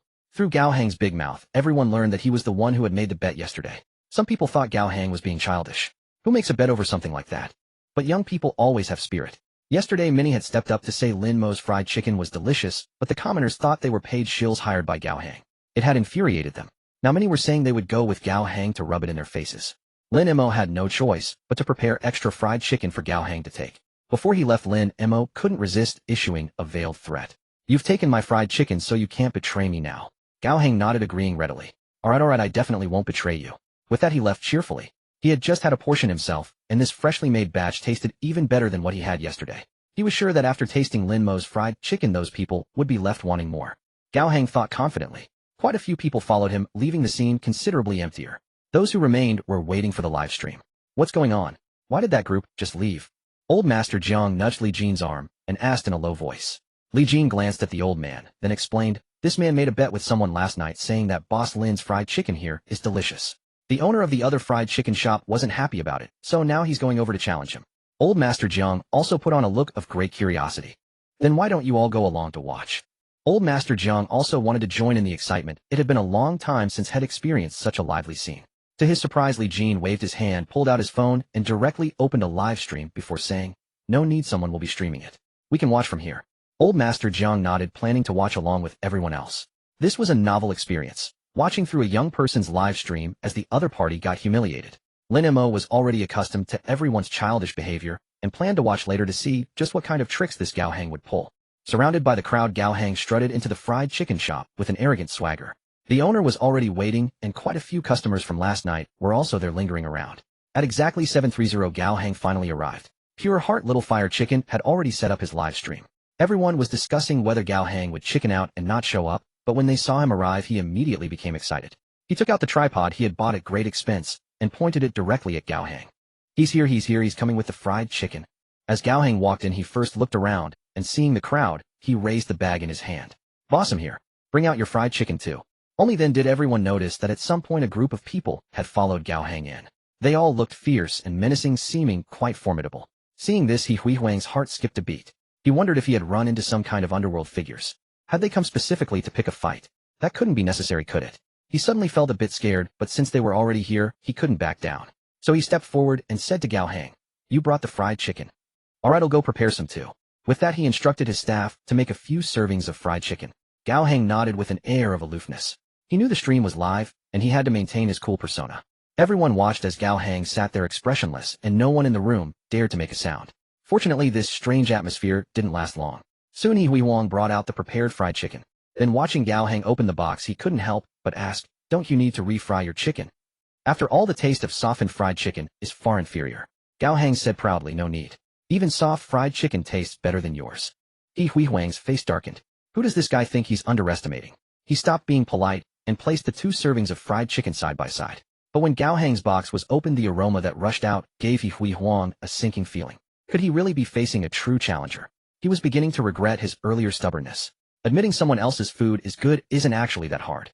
But there was no turning back now. Not only were the people around watching, but the fans who had been following this matter since yesterday were also watching the live stream. If he said he didn't want to compete now, wouldn't that be admitting defeat before even starting? He couldn't back down. So Hui Huang, with a dry laugh, handed the fried chicken to the customers. Pure Heart Little Fire Chicken happened to be in the line. At that moment, he gave the fried chicken a close-up shot. It was strange. Even though the netizens watching couldn't smell anything through the screen, everyone seemed to instinctively believe that Lin Mo's version was better. "Alright, now let's have everyone witness this in front of the live stream camera. Go ahead and eat." They tasted Hui Huang's fried chicken first. Everyone found the taste satisfactory. For this competition, Hui Huang had even prepared freshly marinated chicken, putting more care into every step than usual. Then the customers who had eaten it all gave thumbs up. "This tastes pretty good. I think it tastes quite authentic. It's decent." After finishing a piece of chicken and rinsing their mouths, they picked up the other piece, which had a noticeably richer aroma. When Lin Mo's fried chicken was held in hand, one could clearly feel that the skin wasn't as crispy anymore. But for the sake of fairness, they still took a bite in front of the camera. Then suddenly the scene seemed to freeze. The 5 customers acting as judges fell silent, their eyes wide open in disbelief. They then looked down at the fried chicken in their hands. Anyone with eyes could tell from their expressions that this fried chicken was exceptionally good. "Are you guys paid actors or something? What a vicious business tactic. Whoa, is it really that exaggerated?" The crowd was skeptical. After all, one was freshly fried, and the other was brought in from outside. How could it possibly taste better than the freshly fried one? It seemed like a joke, right? The on-site audience didn't believe it, and neither did the netizens. Pure Heart Little Fire Chicken glanced at the comments, and then randomly selected a spectator from the crowd to try it. After tasting it, that person went completely silent. He Hui Huang refused to accept it. He stepped forward himself, grabbed a drumstick, and took a big bite. Although it was a bit cold, the skin hadn't become too soft, it was still quite crispy, making a satisfying crunching sound with each bite. But that wasn't the main point. The main point was that this damn fried chicken still had warmth, and the texture of the chicken inside hadn't been affected at all. Honestly, He Hui Huang couldn't claim his own fried chicken was better, saying that would be going against his conscience. While everyone was still debating who to vote for, He Hui Huang finished the piece he was eating, then said dejectedly, "I lost. Theirs is indeed better than mine." What made it even more painful was that theirs was slightly cold and still tasted better. He couldn't even imagine how delicious it must have been when it was fresh out of the fryer. Gao Heng finally felt vindicated and gave a very proud snort. "See. The boss himself admitted my fried chicken is better. Are you guys still not convinced?" After saying this, he noticed there was still some uneaten fried chicken on the table, and several pairs of eager eyes were fixed on it. Sensing danger, Gao Heng quickly moved to close the box, but someone else was faster than him. "Since it was brought for the competition, why not let us all have a taste?" By the time this voice rang out, the fried chicken on the table was already gone. Gao Heng shouted out, but ultimately realized that no one was paying him any attention, and that box of fried chicken was quickly devoured by everyone. Those who had tasted the fried chicken fell silent, for it was truly delicious. Those who had been clamoring about foul play moments ago now shut their mouths. Some people stared wistfully at the now empty box, deeply disappointed. At this moment, He Hui Huang's gaze had already turned to Gao Heng. Without any reluctance to admit defeat, he asked with a serious expression, "Brother, my fried chicken is indeed not as good as the one you brought. I concede defeat on this matter and apologize for my earlier attitude. But could you tell me, where did you buy this fried chicken?" He Hui Huang's sudden change in attitude left Gao Heng feeling somewhat awkward. With the man being so cordial, the harsh words he had prepared refused to leave his lips. In the end, he could only purse his lips, glancing around to find that many people were still staring at him, waiting for his answer. "Well, it's not that I can't tell you, but the person who makes this fried chicken is a friend of mine. I can only tell you alone. If too many people go, he won't be able to handle it." Thinking of how Lin Mo now had others making the fried chicken for him, the corner of Gao Heng's mouth twitched involuntarily. He Hui Huang didn't mind at all. It was already good enough that the man was willing to share it with him. What more could he ask for? "All right, tell me, I promise I won't tell anyone else." Only then did Gao Heng whisper a few words into his ear. No one knew what was said, but everyone saw He Hui Huang's eyes suddenly widen, a look of confusion and astonishment flooding his gaze. This displeased the onlookers who had just eaten the fried chicken. "Is there something we can't hear?" "Exactly, brother, that's not cool of you. Come on, tell us. If I don't get to taste this delicious fried chicken fresh out of the fryer, I won't be able to sleep tonight." "Oh, why are you so cruel? Would it kill you to just finish your sentence?" The crowd around him was growing restless, and some hot-tempered individuals even looked ready to throw a punch at Gao Heng. Startled, he scurried off in a flash. Before leaving, he couldn't resist tossing back one last line. "Boss, you absolutely must not tell anyone." With that, he left without another word. The crowd behind him cursed and grumbled, but Gao Heng, after running a good distance, finally stopped. Gasping for air, he burst into hearty laughter. That felt great. He pumped his fist in the air, his somewhat manic demeanor making the people around him feel a bit uneasy. It was late at night, and his mental state seemed rather unstable. Meanwhile, as Gao Heng departed, those who had eaten the fried chicken at Lin Mo's place noticed the people still fretting over not getting any. They exchanged glances and smirked, wearing expressions of pure smugness. Indeed, having tasted something others hadn't made it seem even more delicious. It was just a pity that there was now a purchase limit, 1 portion per person. However, some people who found the fried chicken box familiar planned to think it over carefully once they got home, wondering where they had seen it before. And so the commotion came to an end. The streamer Pure Little Fire Chicken had also received quite a few gifts from his broadcast. He never expected that simply stumbling upon some drama would earn him money. Still, there was a tinge of regret. After tasting such incredible fried chicken tonight, he could never face ordinary fried chicken again. It was like a white moonlight, utterly unforgettable. He desperately wanted to know what made this boss craft so exceptional. Where was it? Where exactly was the shop located? Before tasting it, he could settle for less. But now that he had tasted it without knowing the address, the feeling was maddening, clawing at his heart. In the end, he could only turn his gaze to the owner of the fried chicken shop. "Boss, I'm practically a regular customer of yours by now.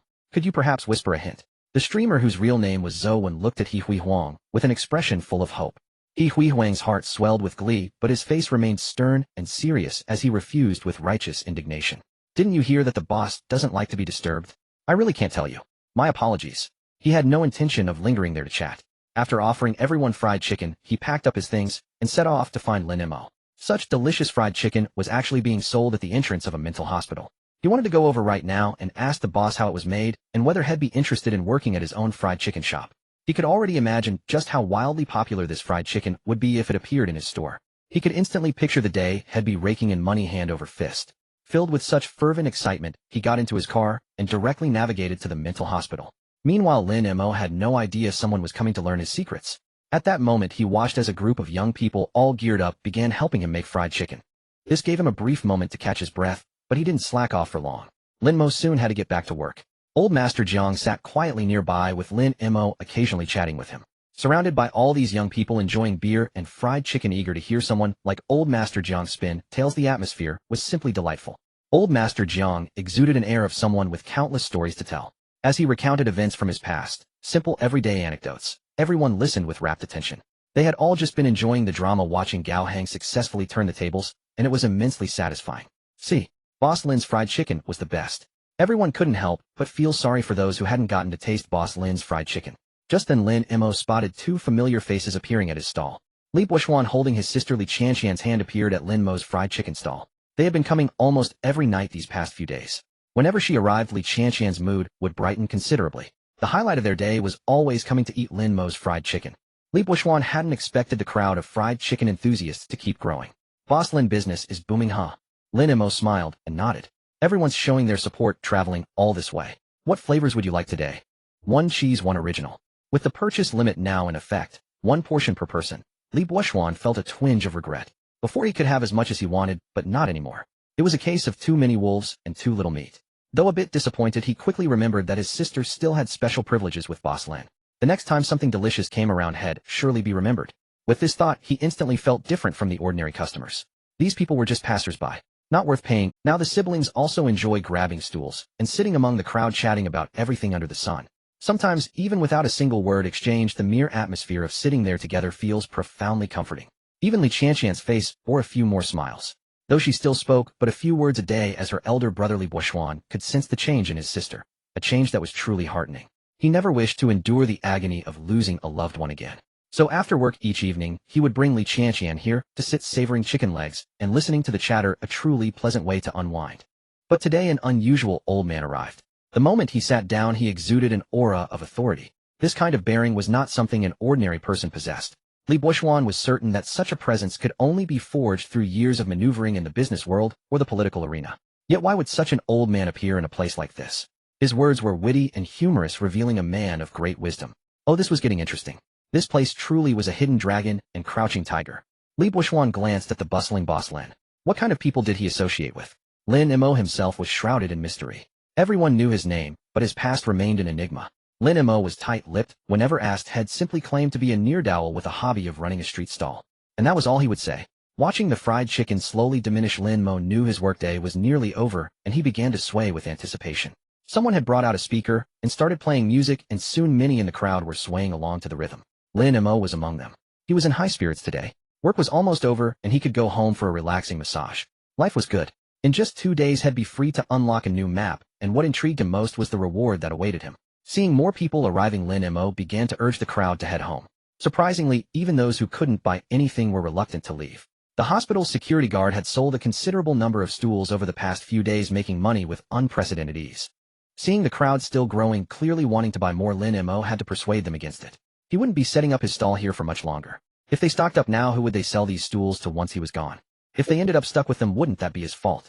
Thinking how hard it was for ordinary folks to earn money, he felt it was better to be clear about things. When Lin Mo mentioned he wouldn't be coming in a few days, the disappointment in the security guard's eyes was almost palpable. Wasn't it good now? This place used to be deserted, but now it was so lively with company around. Even his boring daily grind felt much more enjoyable. Learning that Lin Mo was leaving soon, the security guard was filled with reluctance. Many patients in the hospital watched the scene from their windows. Director Zhang was startled every time he saw it. It was truly bizarre. However, the crowd downstairs knew their limits and quieted down without causing a late-night disturbance. In just a few days, this usually empty psychiatric hospital entrance had become bustling with activity. This Boss Lin had some skills. His food was delicious, and he himself was quite something. The only downside was that with so many people coming, they often had to queue, and even after queuing they might not get anything.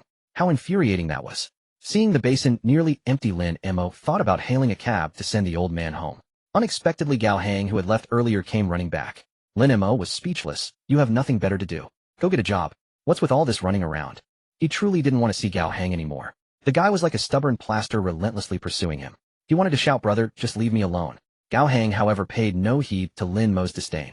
Instead, he cheerfully sidled up to him, draping an arm over his shoulder as if they were old buddies. He asked with exaggerated affection, Lin Mo, is there any fried chicken left?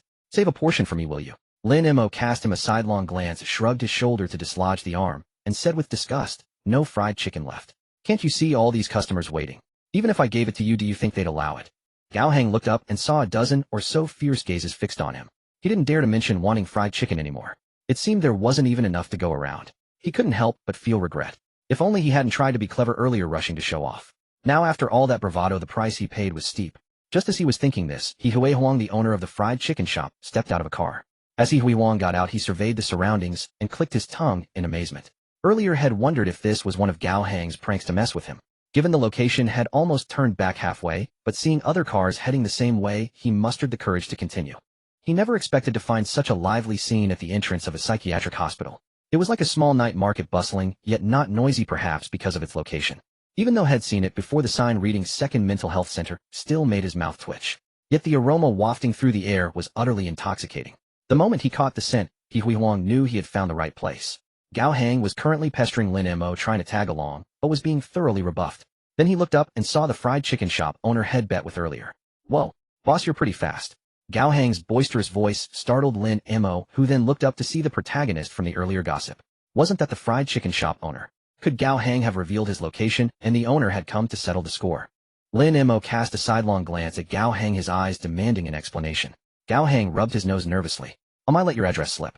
The boss is here to seek your advice. He Hui Huang had expected to meet an old master, given how delicious the fried chicken was. To his surprise, he found a handsome young man. The first words out of his mouth upon seeing Lin Mo were, "Annyeonghaseyo, Lin Mo." Lin Mo stared at the boss, who didn't seem too bright. Did he think Lin Mo was Korean? That was definitely not the case. Hello. Lin Mo replied with icy detachment, his pronunciation crisp and precise. Unmistakably that of a native Chinese speaker. He Hui Huang. A blunder, wasn't it? Moments ago, struck by Lin Mo's striking looks and masterful fried chicken skills, had nearly mistaken him for a Korean and blurted out a greeting in Korean. He Hui Huang let out an awkward laugh, his booming voice quickly dispelling the tension. All my apologies, boss. You should have said so earlier. With your youthful charm, I just assumed you were Korean. Lin Mo regarded him with a helpless look. I'm Chinese. The moment he spoke, the scene fell silent. All eyes were fixed on the newcomer, wondering what business he had with Boss Lin. Curiosity gleamed in their gazes, and some even eyed He Hui Huang with suspicion. A man of his stature could easily be mistaken for a troublemaker. Some began preparing their own weapons, ready to charge in and land a couple of punches on the towering figure, should he dare lay a finger on their beloved Boss Lin. However, He Hui Huang wasn't there to cause trouble. He had simply come to seek knowledge. Noticing the crowd's watchful stares, He Hui Huang felt a flicker of unease, but masked it with a facade of calm. Clearing his throat, he finally stated his purpose. Handsome boss, I'm just here to learn. Pretend I'm not here. With that, the towering man stationed himself beside Lin Mo, his eyes fixed on the pot where the fried chicken was sizzling. He Hui Huang had expected to be shooed away, but Lin Mo didn't chase him off. So he shamelessly lingered, watching, intently convinced there had to be a secret to this boss' incredible fried chicken. Yet after watching for a long while, even witnessing customers making their own fried chicken with the same delicious results, he was baffled. The technique seemed utterly ordinary. How was this possible? He Hui Huang was determined to uncover some secret recipe today, but alas, even after all the chicken was cooked, he still couldn't discern where Lin Mo's magic lay. Even the marinade seemed completely run off the mill. This boss had something special. In the end, Lin Mo's last remaining chicken wing was shamelessly begged for by He Hui Huang. Seeing the man had been squatting there for ages, Lin Mo generously handed it over, showing no fear of his craft being stolen. He Hui Huang accepted it gleefully. Fresh from the fryer, the chicken wing radiated steam and a fragrance even richer than what had tasted the night before. He picked up the wing, casting aside all pretense, and took a hearty bite. With less meat than a drumstick, the wing burst with juices upon that first bite. The batter was perfectly coated, not too thick, while the meat inside was incredibly tender, nearly melting off the bone with the slightest touch. Even the bone seemed to carry the savory essence of the seasoning. In no time, He Hui Huang had devoured the wing, leaving only 2 slender bones behind. His expression lingered with a hint of longing as he stared at Lin Mo with hopeful eyes, but the boss didn't even glance his way. Having tasted such divine fried chicken, He Hui Huang couldn't help but feel a pang of sorrow thinking about his own shop. Boss, your fried chicken is amazing, He Hui Huang said with utmost sincerity. Thanks for the compliment. Lin Mo glanced at him, softening his demeanor upon realizing the man was genuinely there to learn. He stretched his limbs. Tonight's fried chicken was all done, and the system satisfaction rating was climbing steadily. After tidying up the area, Lin Mo prepared to pack up and head home. Old Master Jiang, however, had gotten swept up in conversation with the young folks and was reluctant to leave. It was quite amusing. Someone had already bought the old man a meal, and now he was brimming with vitality, showing no sign of the frailty had displayed earlier. Lin Mo was puzzled. The old man didn't look that old. Why had he seemed so feeble when they first met? Once again suspecting had been set up for a scam, Lin Mo still hailed a taxi for old Master Jiang, instructing the driver to take him home. He added the driver on WeChat, planning to transfer the fare later. As the old man was leaving, he clung to the car door, insisting Lin Mo save his phone number, before finally getting unsatisfied. Even after settling in, he leaned out the window to call back. Xiao Mo, don't forget to call me. Got it. Safe travels. Lin Mo waved him off, signaling the driver to go. If he didn't, the old man would likely keep talking for who knows how long. Once the car was moving, the driver finally asked for the old man's destination. Driver, just take me to Royal Villa. The driver nearly lost control of the steering wheel. Sir, are you sure it's Royal Villa, not Fully Villa? Old Master Jiang shook his head. No, it's Royal Villa. I live there. The driver let out a whistle of admiration. Sir, you're truly fortunate. I hear those residences are impossible to buy even with money, yet you live there. Old Master Jiang merely smiled. Had talked too much with the young folks tonight, and his throat was sore. With little energy left for words, he offered only brief replies to the driver's curiosity. The driver didn't mind and focused on the road. Lin Mo packed up his things and prepared to head home as well. As his stall departed, the customers who had lingered nearby gradually dispersed. The entrance of the psychiatric hospital returned to its usual tranquility. The security guard felt like an empty nester watching the youngsters head home one by one, leaving him alone on duty. What a tough life. Lin Mo rode his tricycle. The roads here were wide and empty, allowing him to speed along as if he were driving a sports car. Once he hit the city center, he slowed down. But slowing down made it easier to spot that flashy sports car tailing him. This Gao Hang was really regressing, resorting to such sneaky tactics now. Lin Mo scoffed at such amateurish tailing skills. Who did he think he was fooling? His tricycle weaved nimbly through the narrow alleys, and within just a few turns Gao Hang had completely lost sight of him. Gao Hang pulled over, staring at the empty street, furious enough to curse. Meanwhile, the driver taking old Master Jiang home suddenly spotted a tricycle on their side rear. He chuckled and teased, Sir, look at that young man. Quite thoughtful, isn't he? Seems he's not at ease with you going alone following behind our car like that. Old Master Jiang turned around and sure enough saw Lin Mo riding his tricycle behind them. He couldn't help but find it amusing. He hadn't expected the young man he met today to be so warm-hearted. A sense of delight welled up within him, and he thought to himself that he would invite Lin Mo over to his home as a guest. Lin Mo, however, hadn't actually noticed old Master Jiang at all, let alone imagine that they were headed in the same direction. The driver's car stopped at the entrance of the royal villa, unable to proceed further. The old master had arrived before Lin Mo and planned to wait nearby to invite him to his home. However, to his surprise, Lin Mo drove straight past him into the villa without even a glance. Old Master Jiang, who was about to raise his hand in greeting, froze on the spot. What was happening here? Wasn't Xiao Mo here to see him off? Why did he just go in by himself? No, wait, that wasn't the point. How could Lin Mo get in? Wait a moment. Did Lin Mo live here too? Old Master Jiang was utterly dumbfounded, feeling that today had been nothing short of surreal. This fried chicken vendor was his neighbor. Someone who lived in this place was selling fried chicken. What? This world truly was absurd enough. Old Master Jiang refused to believe it, and just then the security guard at the gatehouse spotted him and came out to greet him. Old Master, your family has been looking for you. Why are you back so late? Old Master Jiang casually mentioned that he had gone out for a stroll, then began asking about Lin Mo. That young man who drives a three-wheeled cart selling fried chicken. Is he from our compound? The security guard Lu Jun let out a chuckle when he heard the question. That's right, he's one of our residents. He sets up his stall every single day, even more dedicated than I am. You see, there's a reason why people like him succeed. There was a hint of admiration in his voice. Old Master Jiang was nearly numb by now, realizing it was true. Lin Mo really did live here. What a coincidence. He seems like a fine young man, Old Master Jiang praised. He mused that perhaps he would visit Lin Mo another day, wondering if it might startle the young man. Seeing the old master about to make his way home, unsteadily the guard arranged for a car to drive him back. As for the commotion going on in the Jiang household, Lin Mo knew nothing of it. When he returned, he collected the fare from the driver and went upstairs to wash up. Gao Hang's phone calls came in relentlessly, and finally, annoyed by the noise, Lin Mo blocked him. Tomorrow was the weekend, just 2 more nights, and he could move on to his next task. Little did Lin Mo know that the casually made fried chicken had left He Hui Huang questioning his very existence. Back at his shop, He Hui Huang tried his own fried chicken in disbelief, then burst into loud, bitter sobs. The kitchen echoed with his anguished cries, making it seem as though something terrible had happened. He Hui Huang was truly in despair. His fried chicken was nothing but garbage compared to the others. Not only that, but the other guy was just a street vendor. He who owned a shop couldn't even match a street stall's fried chicken. Who would believe that? He began to doubt himself entirely. Now he was feeling a bit withdrawn, even thinking of closing the shop. How could he have the face to keep making such fried chicken? The kitchen staff were baffled, wondering why their boss was crying so sorrowfully out of the blue. Had something happened in his family? Upon asking, they learned that their boss had tasted someone else's fried chicken and wanted to shut down the shop. Boss, please don't act impulsively. Our fried chicken isn't that bad, is it? The fry cook was utterly confused. Even if someone else's was better, what did that have to do with them? Why be so self-deprecating as to close the shop? Could someone else's fried chicken really be that impressive? He Hui Huang just waved his hand dismissively with an air of you wouldn't understand.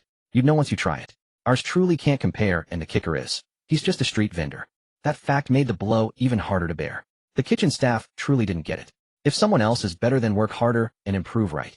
But to go so far as to close the shop, wasn't that a bit much? Even now He Hui Huang was still savoring how delicious that fried chicken was. He made up his mind he would go over early tomorrow night and ask the vendor in person whether he had any secret techniques. Unbeknownst to Lin Mo, after tasting his fried chicken, He Hui Huang had come to the conclusion that his own was rubbish and even considered closing his shop. Meanwhile, Lin Mo was blissfully lying on a massage bed, drifting toward drowsiness as the masseur worked on him stroke by stroke. Perhaps because he had made so much fried chicken, Lin Mo dreamed of making fried chicken endlessly. When the massage ended, Lin Mo was startled awake and realized he was already back home. He couldn't help but wipe the sweat from his forehead. Thankfully, only the weekend remained. After this stretch, he could do something else. Back at the Zhang residence, old Master Zhang's son was standing silently at the door, arms crossed, staring at him. Dad, can you please bring your phone next time you go out? This old man. When he was young, he was a stern cadre, but now that he was older, he had become even more rebellious. Going out without a phone, and if anything happened on the road, he'd have to rely on the kindness of strangers. The old master, upon being scolded, said nothing, just gave a light snort, and walked into the house with his hands clasped behind his back. Today he was in a good mood, and didn't want to argue with his foolish son. But just because he stayed silent didn't mean his son Zhang Hongfei would. Seeing his father act as if he hadn't heard, Zhang Hongfei was at his wit's end. All right, tell me, which kind soul did you run into this time? Hearing this, the old master perked up. Back in the living room, he poured himself a glass of water, took a few sips, then said slowly, "You know, I really did run into a kind soul today. The things that young man makes are absolutely delicious." Every time he heard this, Zhang Hongfei couldn't help but twitch the corner of his mouth. In his view, there weren't that many kind-hearted people in this world. Anyone who would help an elderly man on the street was just after some benefit. Had seen plenty of that type. The old master looked at him with utter disdain. "Don't you dare project your twisted mindset onto my benefactor. I walked too much today, didn't have any money on me, and nearly fainted on the street. He saved me. You have the nerve to say he had ulterior motives. Well, where were you at that moment?" When Zhang Hongfei heard that his father had actually fainted on the road, he was startled, forgetting all about arguing. "Dad, come on, let's go to the hospital for a checkup. And really, why did you have to pull this little runaway stunt?" He moved forward to support his father, but the old man brushed his hand away. "I'm fine now. Your old man isn't that frail. I was just hungry." Old Master Zhang's face looked a bit grim. A great leader fainting from hunger. Just thinking about it was a blow to his dignity. Zhang Hongfei was still worried, but the old man seemed fine at the moment. Still, he called for the family doctor to give the old man a full checkup. Only after confirming that he was truly in good health did Zhang Hongfei finally breathe a sigh of relief. He tried earnestly to offer some words of advice, but the old man simply covered his ears, adopting an air of "I won't listen" before heading upstairs to call his old comrades. Zhang Hongfei felt like he was the real parent, worrying endlessly over his rebellious son. Refusing to give up, he followed him upstairs and nagged him, telling you that kind-hearted person might know who you are and is just trying to curry favor with you. Don't be naive and get fooled. Old Master Zhang had already reached the top of the stairs, but hearing his son follow him and prattle on like this made him instantly displeased. "Hey, what kind of talk is that? Go on, get out of here. You're blocking my view." With that, he shooed him out, the entire action clean and swift without any hesitation. Zhang Hongfei, now expelled, still wouldn't give up and wanted to say more, but the old man clearly had no intention of engaging with him. Upon entering the factory director's office in Hanjiang Town, he immediately called his old comrade. The person on the other end answered the phone, cursing and grumbling. "I say, old Zhang, what time is it? Do you think you're still a young man? Why are you calling me in the middle of the night?" Old Master Zhang, unbothered by the complaints, said to himself, "Old Yuan, your health isn't what it used to be. You've just retired and already started this health preservation kick. Let me tell you." The man on the other end listened for a long while, nearly dozing off, only to hear old Master Zhang share a bunch of stories about how delicious the fried chicken he had was and how much fun the young people were. He was simply furious. "You're getting on in years and you're still eating fried chicken. Aren't you worried about the 3 highs?" Old Master Zhang replied, "I'm telling you that fried chicken is really delicious." Old Yuan on the other end. Finally, unable to bear it any longer, he hung up the phone, but old Master Zhang was still undeterred. Lin Mo's fried chicken was so delicious, and what was even more shocking was that Lin Mo lived in this area too. Back then, countless wealthy tycoons had tried desperately to buy a place here, but couldn't secure a property. He never expected Lin Mo to have moved in. Either this young man was incredibly capable or his family was powerful. Regardless, because Lin Mo had extended a helping hand, he now wanted to befriend this young man. It wasn't just about satisfying his palate, he genuinely wished to get to know the youth. Finally worn down by old Master Zhang's relentless chatter, the person on the other end relented. Chunqing Xiaohuoji, also known as Zhong Yuan, had eaten such delicious fried chicken tonight, but failed to get the owner's address, leaving him extremely unwilling to let it go. After returning home, he tossed and turned in bed, his mind filled with the aroma of the fried chicken. He felt a strange familiarity with this fried chicken, and driven by this restless thought, he reopened his comment section. Under yesterday's video, several people mentioned having eaten delicious fried chicken. He clicked on each of their profiles one by one. Many were private accounts, but he refused to give up and kept scrolling. To his surprise, he actually found one. It belonged to an old man who said he was a security guard at a cemetery and mentioned a young man selling xiaobing. The newest video on his profile showed a pitch-black cemetery with the old man's caption, "This place used to be so lively. I never even got a chance to taste Boss Lin's xiaobing before he went off to sell fried chicken in front of the psychiatric hospital." The video didn't have many likes, but Zhong Yuan seemed to have latched onto a key detail. He then searched for the location, the address of the second psychiatric hospital. Usually if videos have location tags, big data would allow them to surface on his feed. He sprang up from his bed like a man possessed, frantically scrolling through his phone, as if he were about to uncover some truth, his heart pounding wildly. He scrolled past several videos about families with patients in psychiatric hospitals. Finally, luck was on his side. He stumbled upon a video that showed only fried chicken. That wasn't even the main point. The key was that the fried chicken box looked exactly like the one he saw tonight. Wow. Case closed. This was what he was looking for. To be absolutely certain, he double-checked the photos he had taken when he left tonight, comparing them repeatedly, and arrived at a definitive answer. This was indeed the fried chicken he sought. He bounced around on his bed like a madman, then broke into a fit of silly giggles. But since it was already the middle of the night, he decided to go check the place out tomorrow at 8 in the evening. He looked at the fried chicken and clicked his tongue. This boss is a real character selling fried chicken in front of a psychiatric hospital. Brilliant. The key thing was that hardly anyone had posted about this. When he arrived at the scene the next day, he understood why no one had shared the video. Because everyone was afraid of others finding out. Even Xiao Cheng deliberately avoided showing key landmarks during his live streams, fearing that fans in the chat might discover the location. The next day, after waking up, old Master Jiang went out for some exercise, then returned for breakfast. Afterward, he called each of his old comrades one by one, saying he wanted to take them to show their support for Lin Mo, and also chat with the young people to learn about their new ideas. His old friends were all driven to the brink of madness by his persistence. Old Yuan had just been humoring him last night, but when the phone rang again the next day, he finally couldn't take it anymore, and decided to go with him to see what special skills this young man, who made such delicious fried chicken, possessed to make a retired cadre so persistent. Old Master Jiang was beaming with joy, feeling immensely satisfied. He had exchanged contact information with Lin Mo yesterday, and later Lin Mo had sent him a message saying he had arrived home. Now with his friends in tow, old Master Jiang called Lin Mo to ask when he would be setting up his stall. Lin Mo was still working out in the morning when he received the old man's call. To his surprise, the moment he picked up, he was greeted by old Master Jiang's hearty laughter. "Xiao Mo, you're setting up your stall at the psychiatric hospital at 6 in the evening, right?" "Yes, still at 6. Are you planning to come too?" Lin Mo asked hesitantly. He mainly hadn't expected the old man to be interested in such youthful activities. Old Master Jiang, on the other end, chuckled happily. "Yes, I'll come and join the fun. He'll introduce you to some of my old friends." Lin Mo fell silent again, unable to say maybe you shouldn't come. So he could only caution over the phone, "All right, then make sure you bring your phone when you go out, and have someone with you for safety." He was practically refraining from directly saying, "Don't get yourself lost." Old Master Jiang thought Xiao Mo was quite thoughtful and agreed cheerfully. All right, I'll bring someone along tonight to look after me." They exchanged a few more pleasantries before old Master Jiang happily hung up. Zhang Hongfei, who had overheard his father's entire phone call, couldn't help but twitch his mouth in exasperation. His father hadn't taken a single word of that disdainful hint to heart, had he? "Dad, she's clearly dismissing you, and you still want to go and support her." Old Master Jiang bristled at that, casting a sidelong glance at him. "What do you know? She's just worried about me." "Huh?" Zhang Hongfei was utterly baffled. His head ached. Why couldn't his father tell the difference between good intentions and outright rejection? "She's obviously annoyed with you telling you to bring someone along so you don't end up causing another scene." Old Master Jiang refused to listen, stubbornly insisting, "Xiao Mo is just concerned about me." Zhang Hongfei left the house with a grim face, but once outside, he called his son, who was on break. "Your grandfather says he wants fried chicken tonight. Go with him, be there at 6. On the other end, young Jiang Chun was utterly stunned. His grandfather was a true old-school cadre, never without his thermos filled with goji berry tea. And now he was craving fried chicken. Surreal. Still, Jiang Chun had no classes that weekend and nothing else to do, so he took on the task. After hanging up, Lin Mo worked out for a while before washing up. He went downstairs for breakfast. After eating, he got back to work. With a few chefs helping with the prep, Lin Mo had an easier time. But he still had to handle the seasoning himself, followed by refrigerating the chicken to let the flavors deepen. He had bought a large batch of chicken today, storing it in several basins in the fridge. Luckily, the villa had a dedicated freezer spacious enough to fit the basins directly. Once that was done, it was almost noon. After lunch and a brief rest time slipped by easily. Lin Mo's phone had died earlier because Gao Hang kept calling, so he had shut it down. When he turned it back on, Gao Hang's call came through immediately. Remembering the guys stalking last night, Lin Mo answered, hoping to prevent more foolishness. Lin Mo, you finally picked up. Gao Hang's loud, excitable voice blared through. Lin Mo habitually held the phone away until the noise subsided, then spoke lazily. What do you want?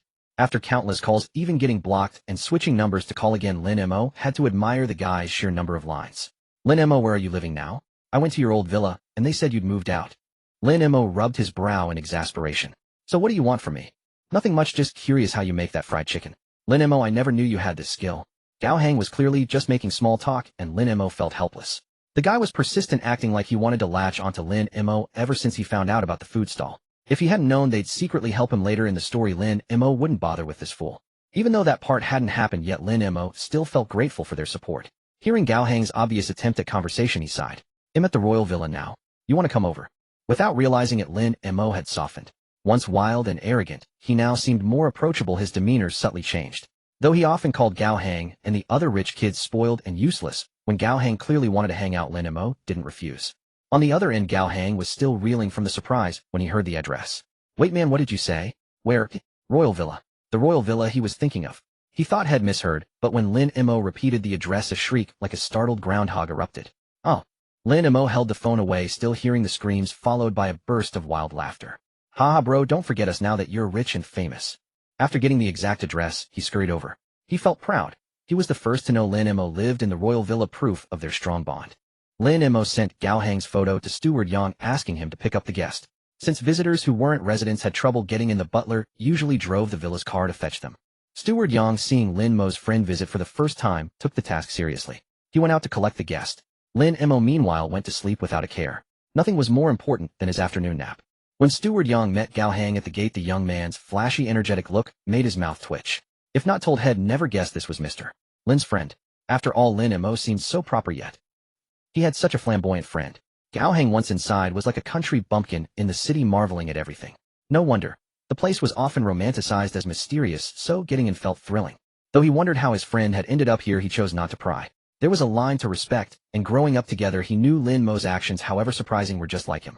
But Lin Mo had changed a lot lately. It was now that Gao Hang truly felt the growing gap between them, wider than ever. This gap filled him with dread, even unease. That's why he clung to Lin Mo so shamelessly, wanting to see what his friend was thinking. He assumed Lin Mo would be waiting at home, but when he entered the first floor living room, Lin Mo was nowhere to be seen. Before he could ask, Steward Yang spoke up. Mr. Lin said to make yourself at home. He needs his nap. Gao Hang. He really didn't treat him like a guest. Yet oddly, that felt reassuring. He didn't stand on ceremony and wandered around. The more he saw, the more stunned he was. How did Lin Mo end up in a place like this? The ornate carvings outside were one thing, but the furnishings inside all looked immensely valuable. Even the calligraphy and paintings. He could tell they were extraordinary, even as a spoiled rich kid. Damn, this was truly extravagant.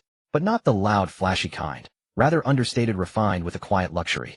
After wandering around by himself for a while, Gao Hang grew tired, and simply asked Steward Yang to lead him upstairs to a guest room to rest. They were like brothers, and he truly didn't stand on ceremony. When Lin Mo woke up, it was already past 3 in the afternoon. With nothing to do, he headed downstairs to brew some tea. Unexpectedly, as soon as he reached the bottom of the stairs, he heard Gao Hang's boisterous voice. Hearing the commotion, Gao Hang looked up. Bro, you're seriously loaded, aren't you? He had seen half of the place earlier, and after waking up he toured the other half. The more he saw, the more amazed he became. Lin Mo merely cast a faint glance at him, then yawned, and asked, want some tea? Absolutely. Gao Hang said, eagerly following Lin Mo into the tea room. The tea room featured a floor-to-ceiling glass wall, and the summer sunlight streamed through the antique lattice windows, casting dappled patterns of light on the floor and walls. Every detail of the tea room's design was exquisite. The chairs they sat on and the tea table before them all showcased the artisan's exceptional craftsmanship, each piece carved like a work of art. Gao Hang scanned the room and clicked his tongue in admiration, while Lin Mo had already taken his seat and begun preparing the tea. The way he sat there, composed and serene, made Gao Hang feel a sense of unfamiliarity. Where was the rich kid who used to party wildly with them at the bar? When Lin Mo brewed tea, his entire demeanor underwent a dramatic transformation. Every gesture exuded a gentle, refined elegance that seemed perfectly in tune with his surroundings. You've changed so much that I barely recognize you anymore. Gao Hang blurted out. Lin Mo paused in the middle of rinsing the cups, then smiled, and said, people can't stay the same forever, can they?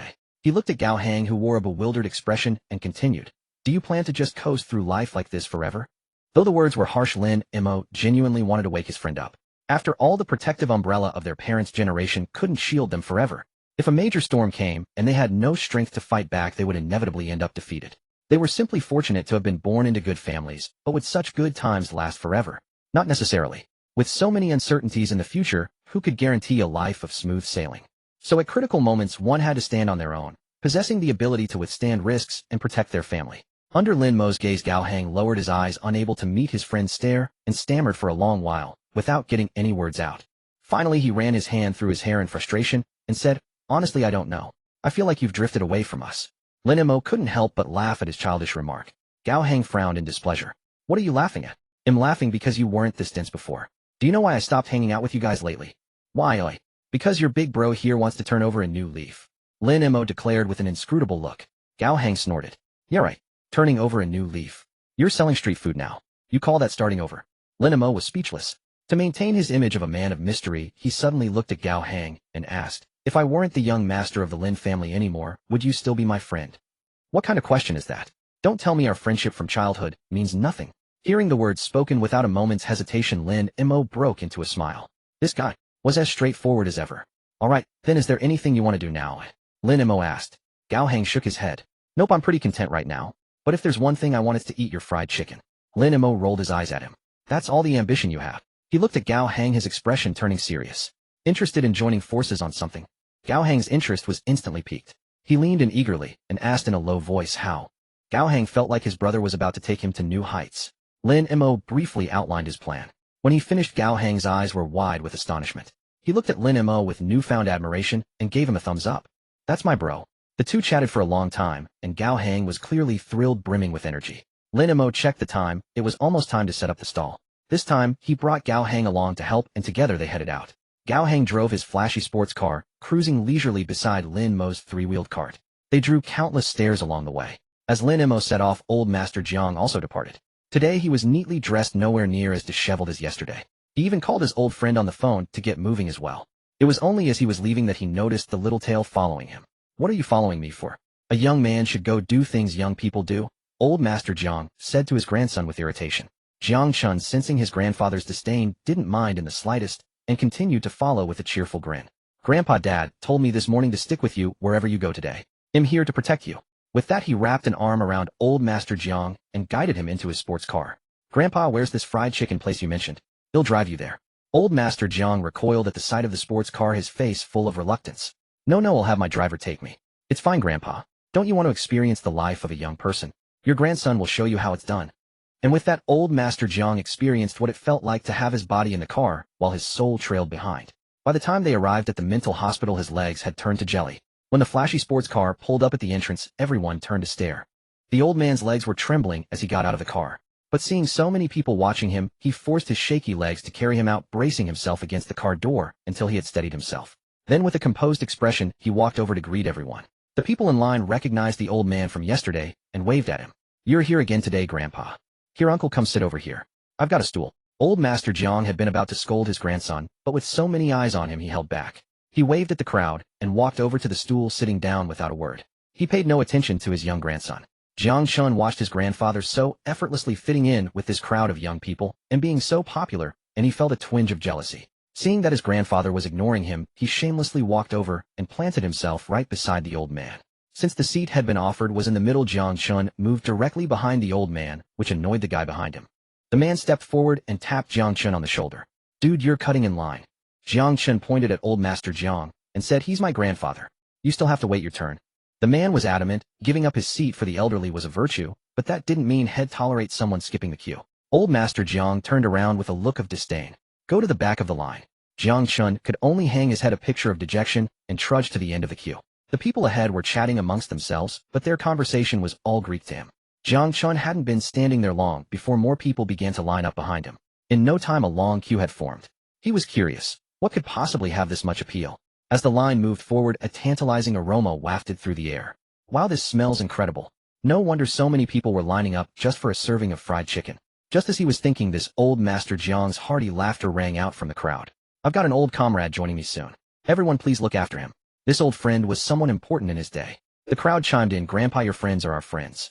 We'll give him a warm welcome." Jiang Chun These people sure know how to suck up. Before long, old Master Yuan arrived.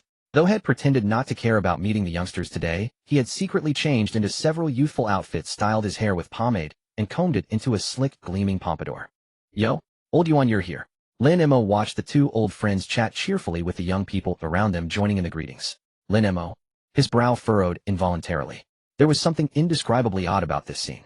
Two old men beaming amidst a crowd of young people chatting away. Due to their age, they were granted priority access. He watched as his grandfather and old Master Yuan got their fried chicken, pulled up stools and sat side by side enjoying their meal like old pals. The smell made Jiang Chun swallow hard. The closer he got, the stronger the aroma. And there was his grandfather, an old man, sitting with the youngsters, savoring his fried chicken with a look of pure bliss. It had to be delicious. After all, his grandfather was a notoriously picky eater. Meat that was too fatty or too lean was a no-go. Yet this fussy old man was now happily chatting away amidst the young crowd, completely forgetting about his grandson. Jiang Chen's gaze was filled with such resentment. But old Master Jiang was too busy laughing and talking. I think the original flavor is the best. The simplest cooking often truly tests the cook's skill. I prefer the sweet and spicy one. How is this so good?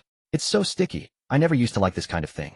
Old Master Yuan was being contrary, saying he disliked it, while his mouth never stopped moving. Jiang Chun found the sight utterly surreal. These two old men were once formidable figures who commanded respect, and even now they had bodyguards following them around. Yet here they were eating fried chicken at a street stall, and seemingly loving it.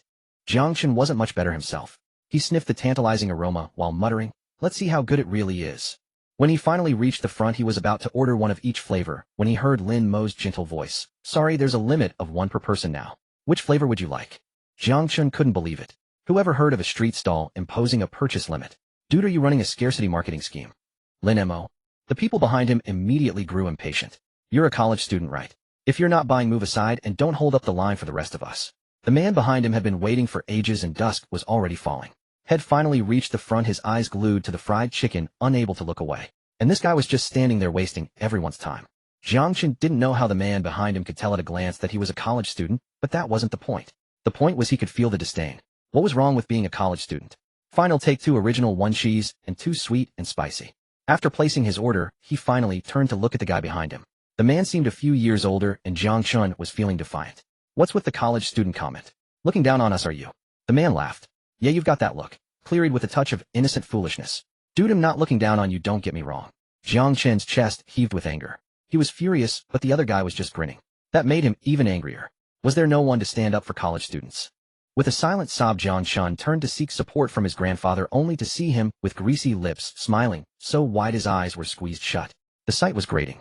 Lin Mo had finished his order by then, and Jiang Chun could only take the fried chicken, sulkily step aside, and quickly scan the payment code. Then he stomped over to his grandfather, each step loud and heavy, as if he wanted the whole world to know he was angry. But the very person he wanted to notice him wouldn't even spare him a glance, which only made him angrier. Seeing that his grandfather's fried chicken was almost gone, Jiang Chun could only stew in his anger. He found a spot and squatted down to eat. No stool for him. His grandfather had one. He was just a grandson, so he had to squat. It was humiliating. But that feeling vanished the moment he tasted the fried chicken. It was damn delicious. The golden crust glistened with oil. The drumstick was plump and evenly sized. When he took a bite, succulent juices burst out and the skin was exceptionally crispy. Head always hated chicken skin, but this fried chicken was different. The skin wasn't greasy at all. Instead, it was wrapped in a crispy batter, turning it into a fragrant, crunchy delight. The best part was the chicken meat itself, incredibly tender and juicy, separating into clean strands. The cooking time was perfect too, a minute less, and it would be undercooked a minute more, and it would be tough. This fried chicken was just right. The meat was marinated to perfection, and with each bite you got the aroma of the spices along with the natural savoriness of the chicken. Damn, even street vendors are this competitive now. Making fried chicken this good. Is he trying to put everyone else out of business? Sniffling, he marveled at the deliciousness of the fried chicken, while his mouth never stopped moving. In no time, one piece was gone, and he still felt unsatisfied, wondering what flavors the remaining pieces would be. He then picked up the cheese-flavored one, having mentioned it casually earlier, without knowing if it would actually taste good. But now one thing was certain: if the boss made it, it was bound to be delicious.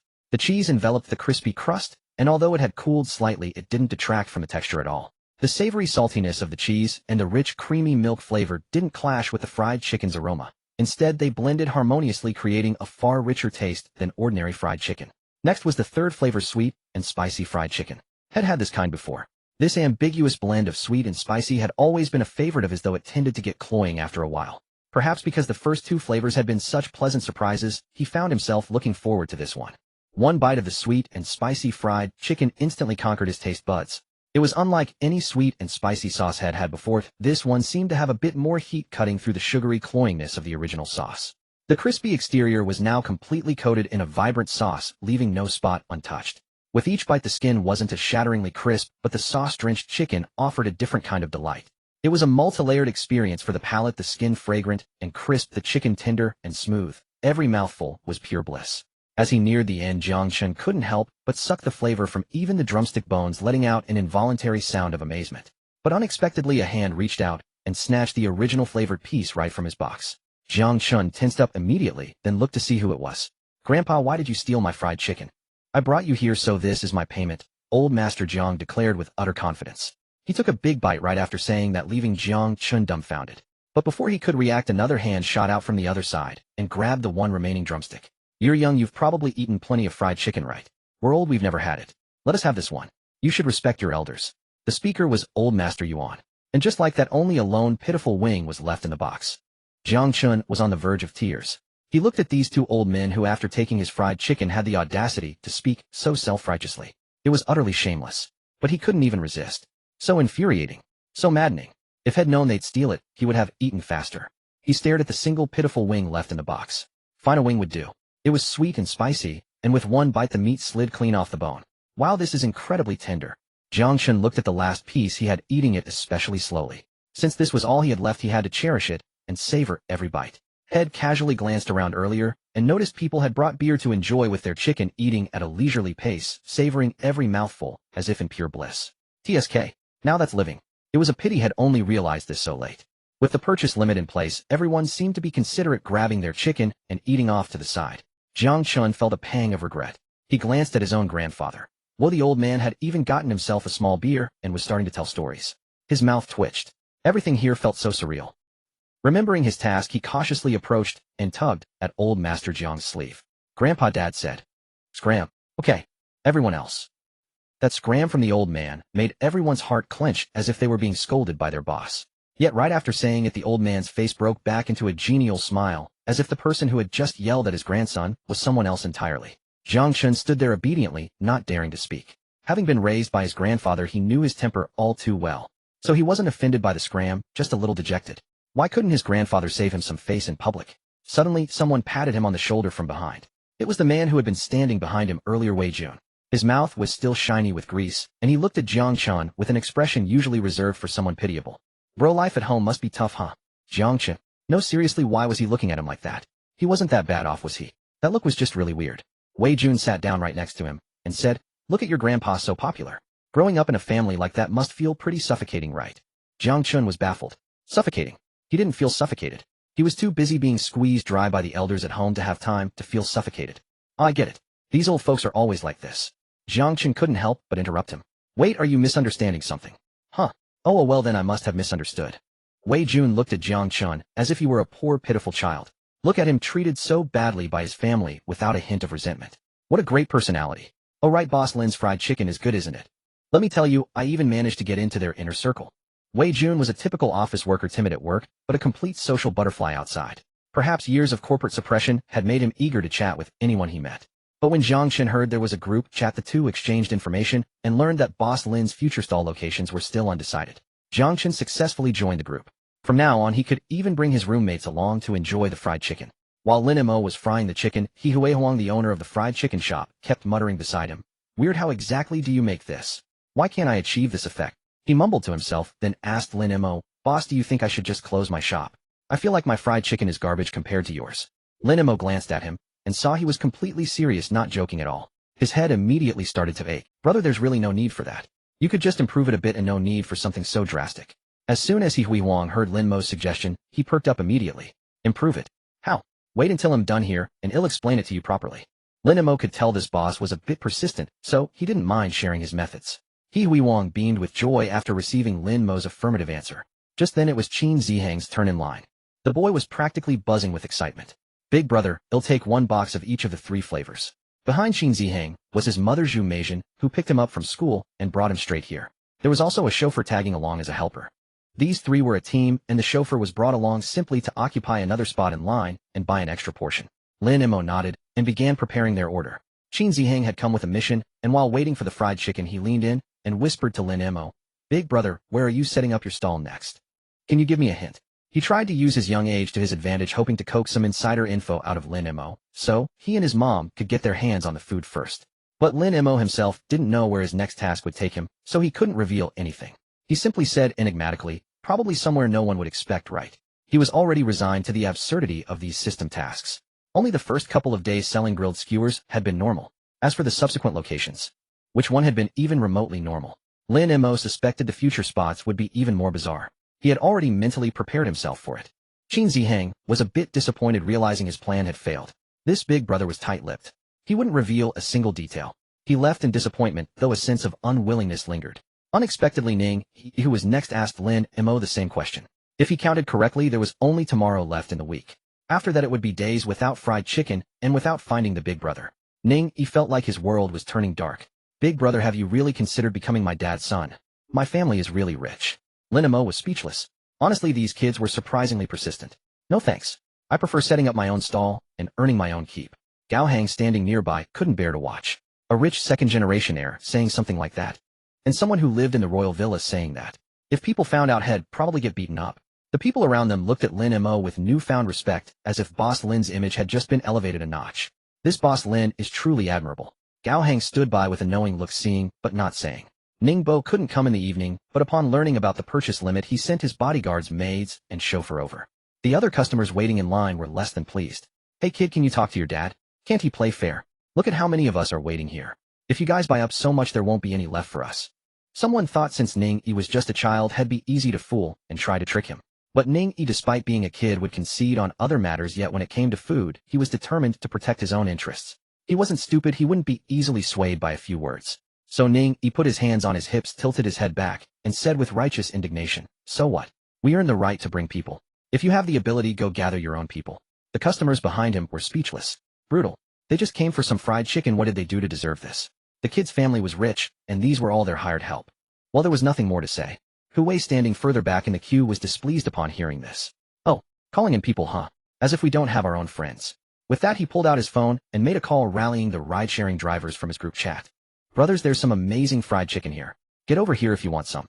Hu Wei had just finished gloating when the people still waiting in line behind him glared at him. "Brother, aren't there already enough people, eh?" Suddenly Hu Wei was under fire from all sides. It was already a case of too few goods for too many buyers, and now, with the purchase limit in place, they firmly believed that anyone who had tried Boss Lin's fried chicken would come back. The competition would get even fiercer. That wasn't something anyone wanted to see. Hu Wei instantly became the target of everyone's ire, wishing he could just cover his head and flee. These people were terrifying. By calling in his own reinforcements, he was practically advertising this place to the whole city. Finally, yielding to the pressure of so many stares, Hu Wei took out his phone and called off his friends. Feeling weak and helpless, even with helpers by his side, Lin Mo was swamped that evening. Perhaps it was because it was the weekend, but more and more people came. Many were familiar faces, and Lin Mo was getting a bit numb to it all. Zhong Yuan, also known as Innocent Little Turkey, took a taxi there on a whim. On the way he even doubted if the place was a scam. It wasn't until the driver mentioned had been getting many orders to that fried chicken spot lately that he felt a bit more at ease. When he arrived and saw the long line, he was stunned. But the aroma wafting through the air was too tempting, and his feet honestly led him to the back of the queue. Fortunately, luck was on his side, and he managed to get the last portion. Scarcity makes things precious. Seeing the people behind him walk away with regret, he felt an inexplicable joy.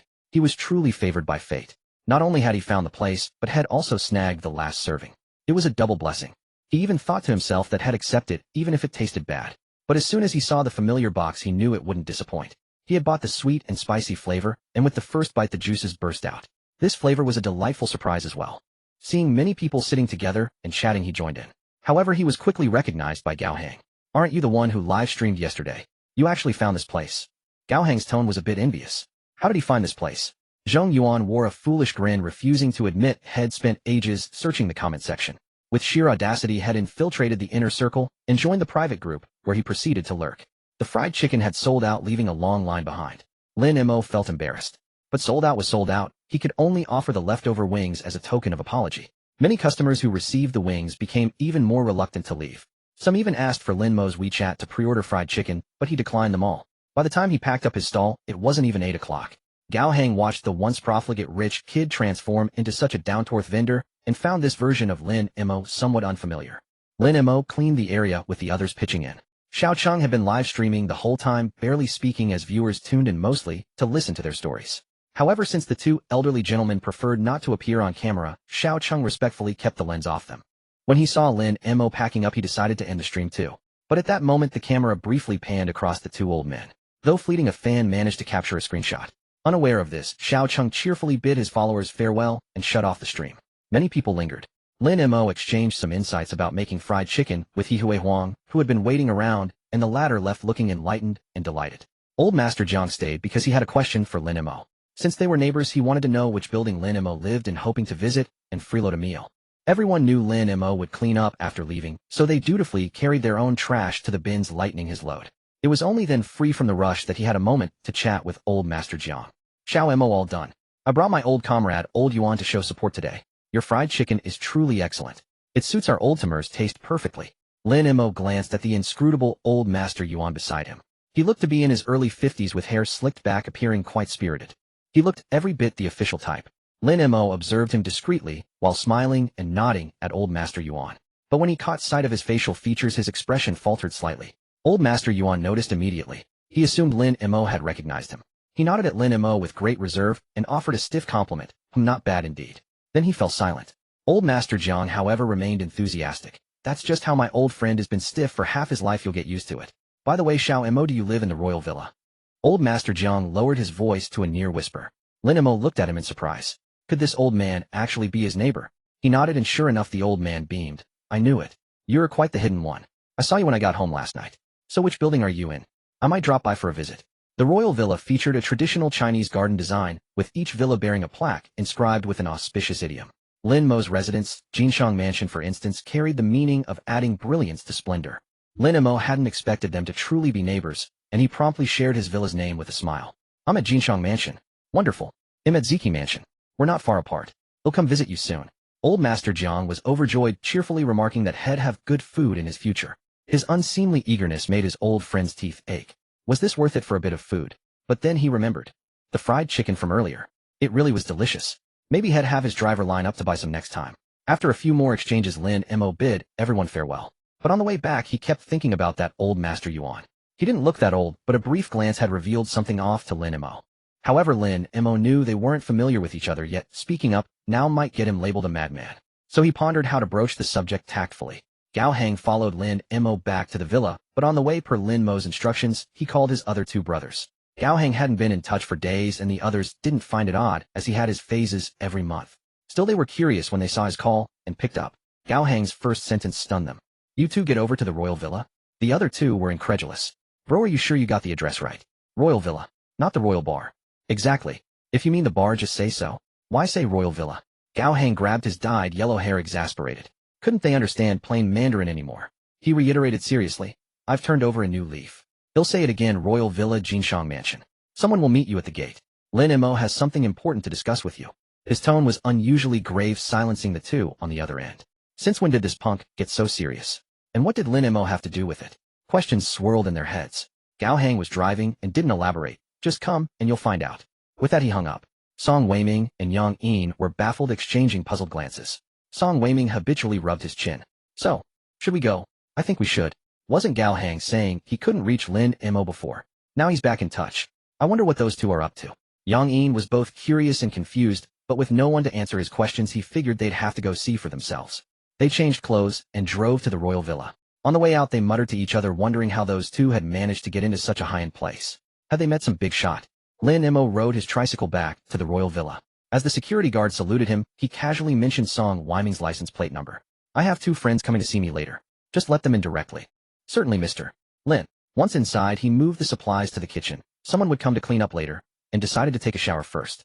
Gao Hang, who had been busy all day, felt sticky and uncomfortable. Coincidentally, Lin Mo had bought plenty of clothes recently, and since their builds were similar, Gao Hang grabbed a set of pajamas and went to shower as well. When they emerged from their showers, Song Weiming and his group still hadn't arrived, so the two settled in the living room with some drinks. Gao Hang flopped onto the sofa in a complete slouch, letting out a contented sigh. Isn't life like this just perfect? Why do you even bother setting up that stall? It's exhausting. Though it was fun at first, doing it day in and day out lost its charm. Lin Mo shot him a sidelong glance. With that sloppy posture and that head of yellow hair, Gao Hang was quite the character. He suddenly spoke up. If you want to look more mature, you should dye your hair black. Lin Mo had long been bothered by that yellow hair. It screamed reckless youth. Gao Hang didn't mind the criticism and even flipped his hair stylishly. All right, you're the boss now. He'll do whatever you say. He was well aware that if their business ever took off, that yellow hair would clash with his image as a future CEO. Unbeknownst to him, he was already getting swept up in Lin Mo's ambitions. But honestly, do you think this venture of ours can actually succeed? Gao Hang asked hesitantly. Whether it succeeds or not, we won't know until we try. It's not like you guys have anything better to do anyway, Lin Mo replied bluntly. Gao Hang was left with no comeback. They really were just a bunch of idle rich boys. As the two were joking around, Song Weiming and Yang Yin arrived at the villa. However, they hesitated at the gate, their steps faltering. Could they really be allowed in here? Just as they suspected a trap, Gao Hang came bounding out noisily. What are you two standing out here for? Come on in. The pair stood in the courtyard dazedly taking in their surroundings. Despite the late hour, the yard was brightly lit with lights, even illuminating the rockery, showcasing every detail of the estate. They then looked at Gao Hang, who had emerged from the house in his pajamas, their eyes filled with confusion. You live here? Even Song Weiming, usually so composed, couldn't hide his shock. Gao Hang raised his chin proudly with a light snort. My big brother lives here. All right, hurry up and come in. You'll have plenty of time for a tour another day. With that, he pulled them both inside. As wealthy second-generation heirs, they had seen their fair share of grand places, but even they couldn't help glancing around in awe as they entered. Their eyes soon landed on Lin Mo seated on the sofa. Their jaws nearly dropped to the floor as they stared at him in disbelief. Lin Mo, have a seat, Lin Mo gestured. But the two were still reeling from the surprise, staring at him, and at his unmistakable demeanor of being the master of the house. The answer was already clear. Gao Hang proudly introduced him. This is my big brother. What do you think? Didn't see that coming, did you? He had a bit of a mischievous streak, and seeing them even more shocked than he had been earlier filled him with a sense of smug satisfaction. He completely forgot that he himself had only learned about Lin Mo's residence today. Right now he was playing the part of the seasoned veteran, sitting down with practiced ease. The other two finally snapped out of their daze, moving stiffly to take their seats, staring at Lin Mo, unable to find their words for a long while. Yang Yin swallowed hard, and voiced the question on his mind. So Lin Mo, you've been living here all this time?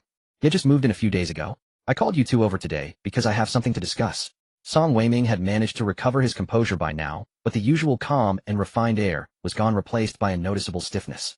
His posture had become noticeably more proper. Seeing how tense they were, Lin Mo couldn't help but laugh. Come on, we've been brothers for years.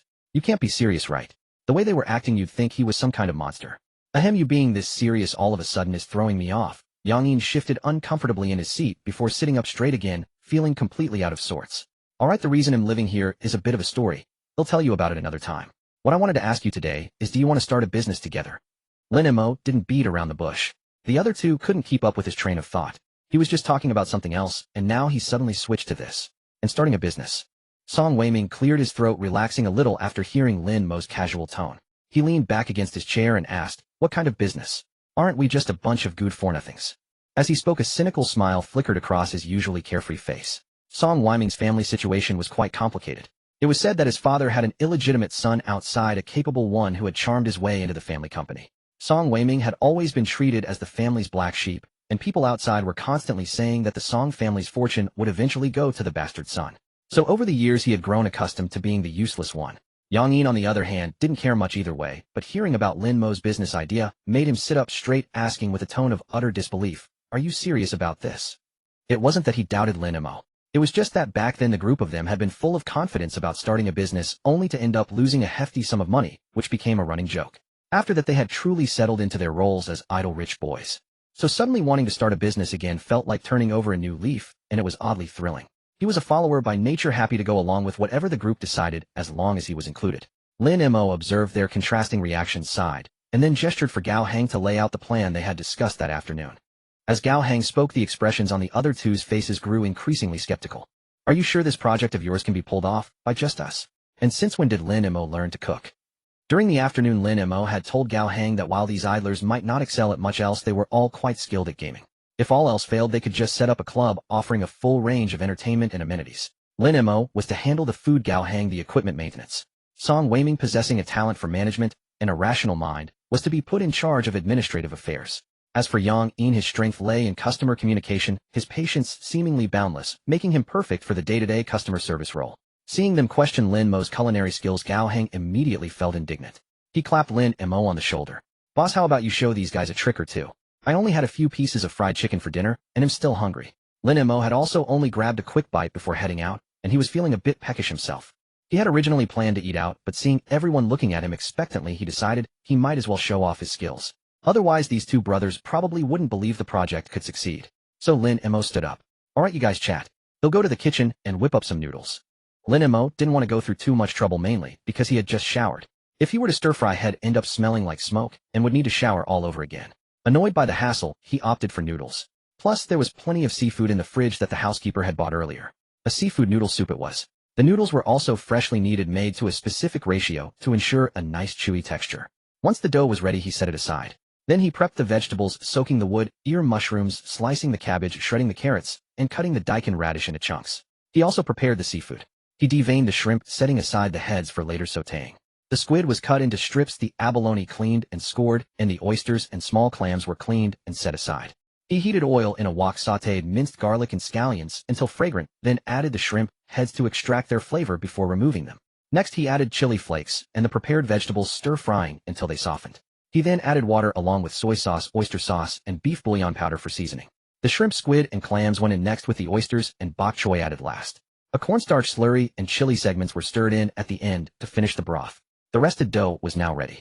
He divided it into portions, flattened each with his palm, kneaded briefly, then rolled it out into a thin sheet with a rolling pin. He sliced the sheet into thin strips with a knife and gently shook them loose to prevent sticking. Lin Mo was completely focused on his task. The others in the living room, lured by the irresistible aroma, had already crept over to the kitchen doorway. They were all drawn by the scent. It was simply too tantalizing. Even though the kitchen was a distance from the living room, the fragrance had reached them. Lin Mo continued working, cutting the noodles into uniform thin strips before boiling them in a pot of water. He then drained them and rinsed them in cold water before placing them into bowls. Finally, he ladled the rich, spicy broth over the noodles, and a bowl of spicy seafood noodle soup was ready. The men who had been hovering outside didn't wait for an invitation. They filed into the kitchen, grabbed their own bowls, and headed back out. "That smells amazing," Gao Hang exclaimed, his face a picture of eager anticipation. The other two weren't much better. Each of them carried their bowl to the dining table and immediately began eating without waiting for Lin Mo. When he emerged from the kitchen, he saw 3 heads bowed in focused consumption. Gao Hang took a sip of the savory, spicy broth first. The moment it hit his tongue, it was so fresh and flavorful it felt like his tongue might do a flip. The broth was rich and the seafood incredibly fresh. In all the seafood noodles had before, had never tasted seafood this delicious. He slurped up a mouthful of noodles, chewy, springy, with a perfect texture. Paired with the broth, the two flavors melded beautifully, so savory, it felt like his tongue might fall off. All Lin Mo could hear as he came out were the sounds of slurping and drinking. He was hungry himself, so he sat down and started eating too. He had to admit his cooking was pretty impressive. Besides setting up a stall, he could also fend for himself. "Thank you, system." After a few sips of the spicy broth, fine beads of sweat appeared on their noses, even though the air conditioning was on. The heat was invigorating, making it impossible to stop. The seafood was perfectly cooked and thoroughly infused with flavor. The oysters were tender and springy, not overcooked, and the squid was delightfully crunchy. Within moments, their bowls were empty. Without a word from Lin Mo, they scurried back into the kitchen to refill their bowls.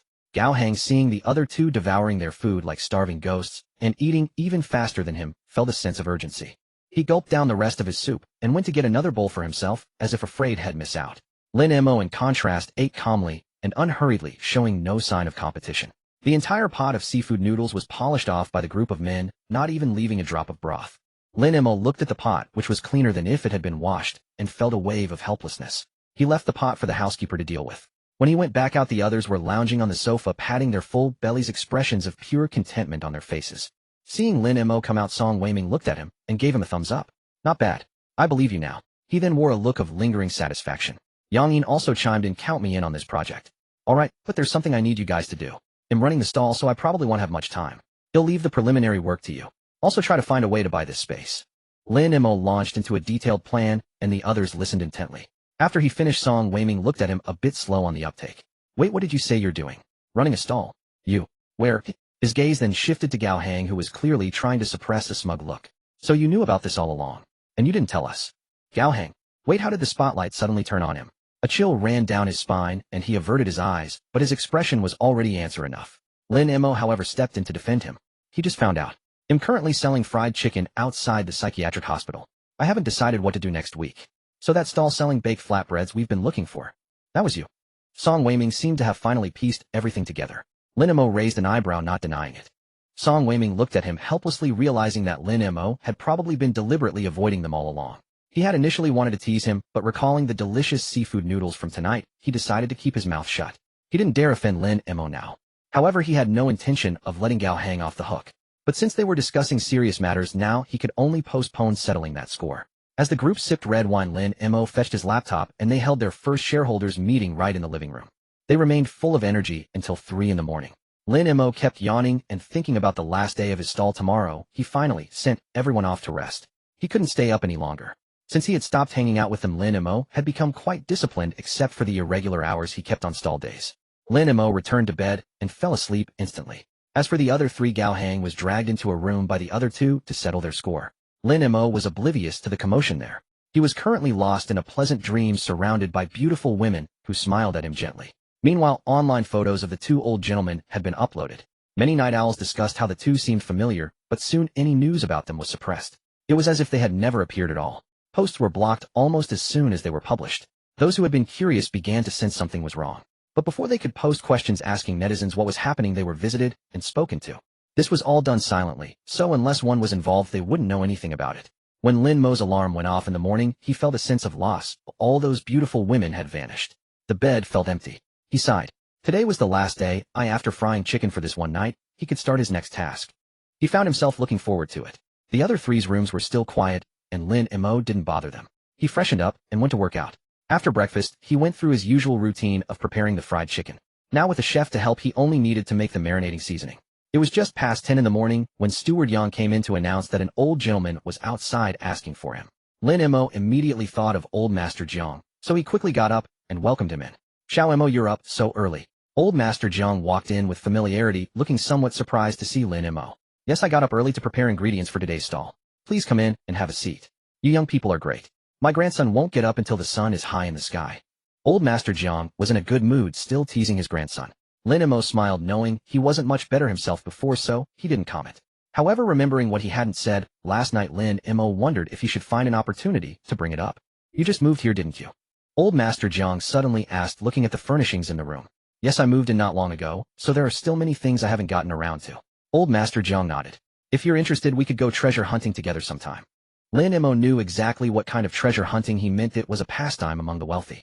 He just hadn't expected the old man to be into antiques and calligraphy. "Sure, I'd love to learn from you," Lin Mo said humbly. Old Master Jiang agreed with a smile, his eyes showing satisfaction. He found himself liking this young man more and more, almost wishing Lin Mo were his own grandson. After exchanging pleasantries, Lin Mo seemed hesitant. Old Master Jiang, being astute, noticed Lin Mo had something to say. He spoke up first. "Xiao Mo, I'm old enough to be your grandfather. Speak your mind freely, don't be afraid." His gaze was kind and gentle, like a benevolent elder looking at a younger generation, which warmed one's heart. Seeing that the old man had asked, Lin Mo didn't hold back and tentatively asked, "If I may be so bold, you seem to have a good relationship with Old Master Yuan from last night." Old Master Jiang was confused, having expected a different question. He chuckled and said, "You mean Old Yuan? We've known each other for decades, so of course we're close. Though we used to butt heads in our youth, now we've come to appreciate each other." A nostalgic look crossed Old Master Jiang's face as he spoke. Lin Mo understood just by seeing his expression. "Xiao Mo, why do you ask this all of a sudden? Is something wrong?" Old Master Jiang quickly sensed something amiss. Lin Mo bringing this up out of the blue meant something must have happened. He couldn't help but look at Lin Mo nervously. Lin Mo cleared his throat before saying, "To be honest, sir, I've learned some skills from a master like reading faces and feng shui. Last night when I looked at Old Master Yuan, it seemed there might be a problem with his health." Lin Mo didn't elaborate further, but he knew Old Master Jiang understood. A health problem? Old Master Jiang immediately grew tense upon hearing about his old friend's condition. Yes, it would be best for him to have a thorough checkup at the hospital. Lin Mo wasn't close enough to Old Master Yuan to warn him directly. He'd likely be seen as a fraud. But if Old Master Jiang were to mention it, perhaps it would be better received. As for whether he'd be believed, Lin Mo was philosophical about it. If he believed and got checked catching the problem early, then he was lucky. If he didn't believe it, Lin Mo couldn't do anything more. He had said his piece. Good advice is wasted on those who are doomed. Old Master Jiang, however, was inclined to believe him somewhat, and nodded. "All right, I'll keep that in mind. He'll take Old Yuan for a checkup soon. If there's a problem, it's better to intervene early. Especially at their age, they still had many good years ahead of them. It would be a great loss if they were to go now." Because of what Lin Mo had said, Old Master Jiang didn't stay long. Lin Mo felt a bit helpless, but saw him out, inviting him to come again next time for a home-cooked meal. Old Master Jiang left with a heavy heart, and Lin Mo went upstairs to call the others for breakfast. After chatting with the old man for a while, it was indeed time for a meal. If Lin Mo hadn't woken them up, they would probably have slept until the afternoon. He forcibly roused each of them one by one. Yang Yin wore a sullen expression, his notorious morning grumpiness, making him deeply resentful of being disturbed. Yet upon waking and realizing he was actually staying in Lin Mo's residence, a royal villa at that, his morning irritability seemed to evaporate. Gao Hang, seeing his dumbfounded look, couldn't resist teasing. See, living in a mansion, even your morning temper fades.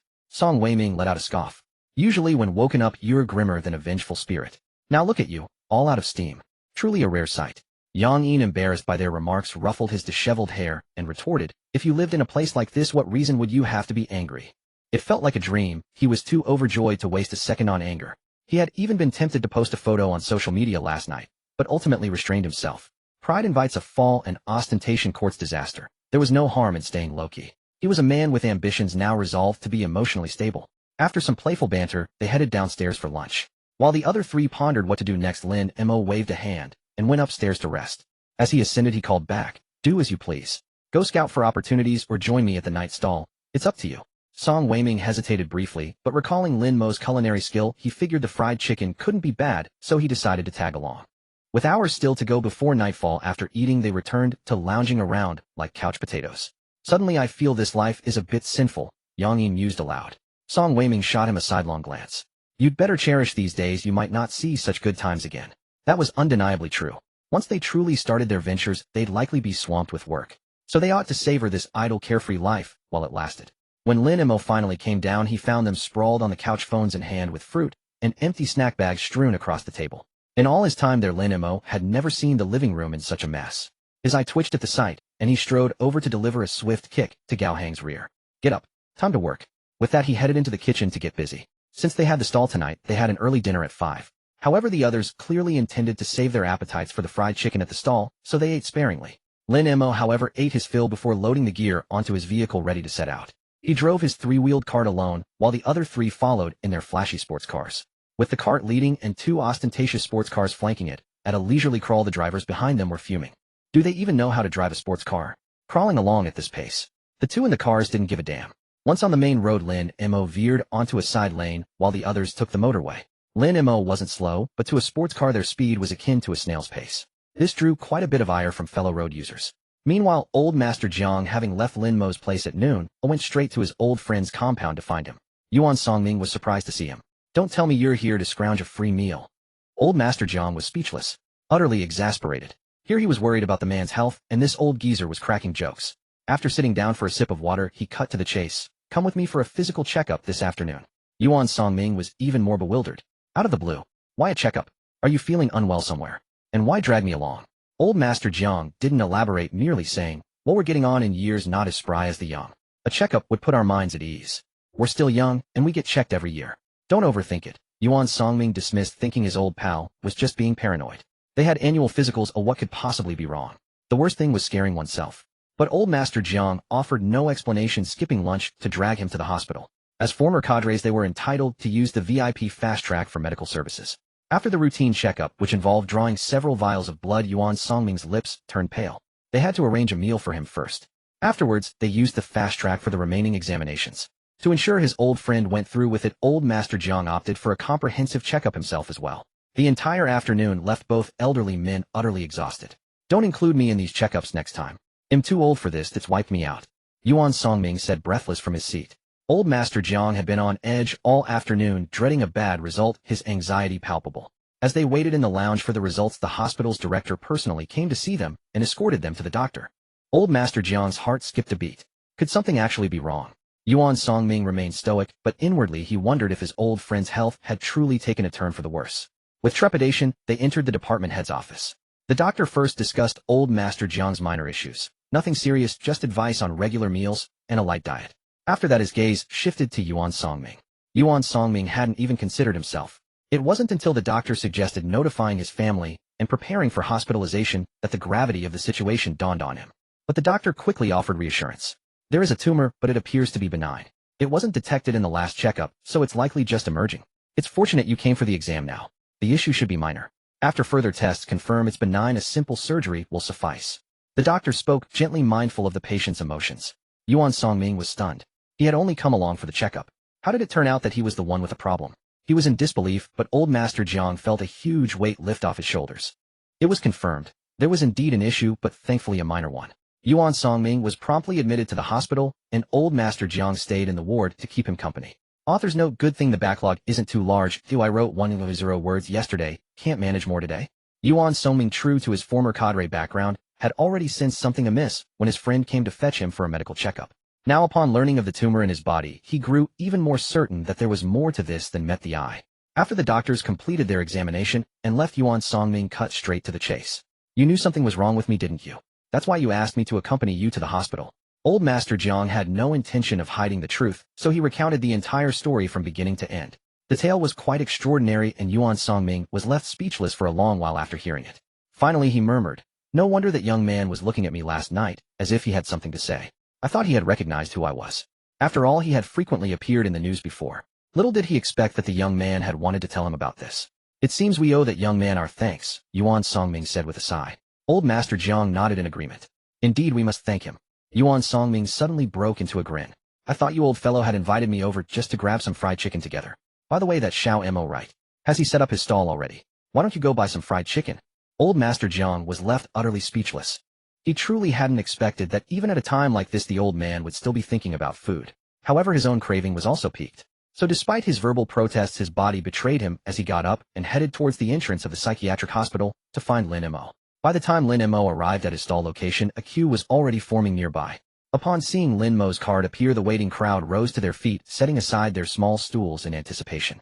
Many were regular customers, including hospital nurses and doctors, followed by the Li siblings Li Buoxuan and Li Qianqian. He greeted everyone, and just as he parked his cart, several sports cars pulled up alongside, and a group of people stepped out. Their flashy entrance was so conspicuous that Lin Mo didn't know how to react. He wished he could pretend not to know them, but they walked straight over to him, leaving him no choice but to acknowledge them. Xiao Cheng had arrived early but hadn't started streaming. He looked at Lin Mo, then glanced back at Gao Hang and the others who had arrived in their sports cars, and finally spoke up. "Boss Lin, I never quite believed you were a rich second generation before, but now I'm starting to." His friend's explosive entrance was enough to make anyone's jaw drop. Lin Mo's mouth twitched beneath his mask, his eyes betraying a deep sense of resignation. "Here, take the fried chicken, and go sit over there." Lin Mo handed them a batch of fried chicken he had prepared in advance. He had anticipated this outcome, and had made a larger quantity today. Since it was his last day, he also planned to sell more, as he wouldn't be setting up here anymore. At precisely 6 o'clock the crowd swelled, as people getting off work from the hospital arrived. Fong Si, being quite introverted, remembered when the boss had first set up his stall here with only a handful of customers, and the boss having to hawk his wares himself. Yet in just a few short days, she now had to queue up after work, and the line was incredibly long. Her best friend Wu Pei now came to pick her up every day after work, and would also buy a portion of fried chicken. Previously she could buy several servings for herself, but now each person was limited to one. She sighed, realizing that where there are people there is competition. Jiang Chen didn't come with old Master Jiang today. He drove over himself, familiar with the route, and even brought a friend along. Who in their right mind sets up a stall in front of a psychiatric hospital? You must be quite a character to have found this place.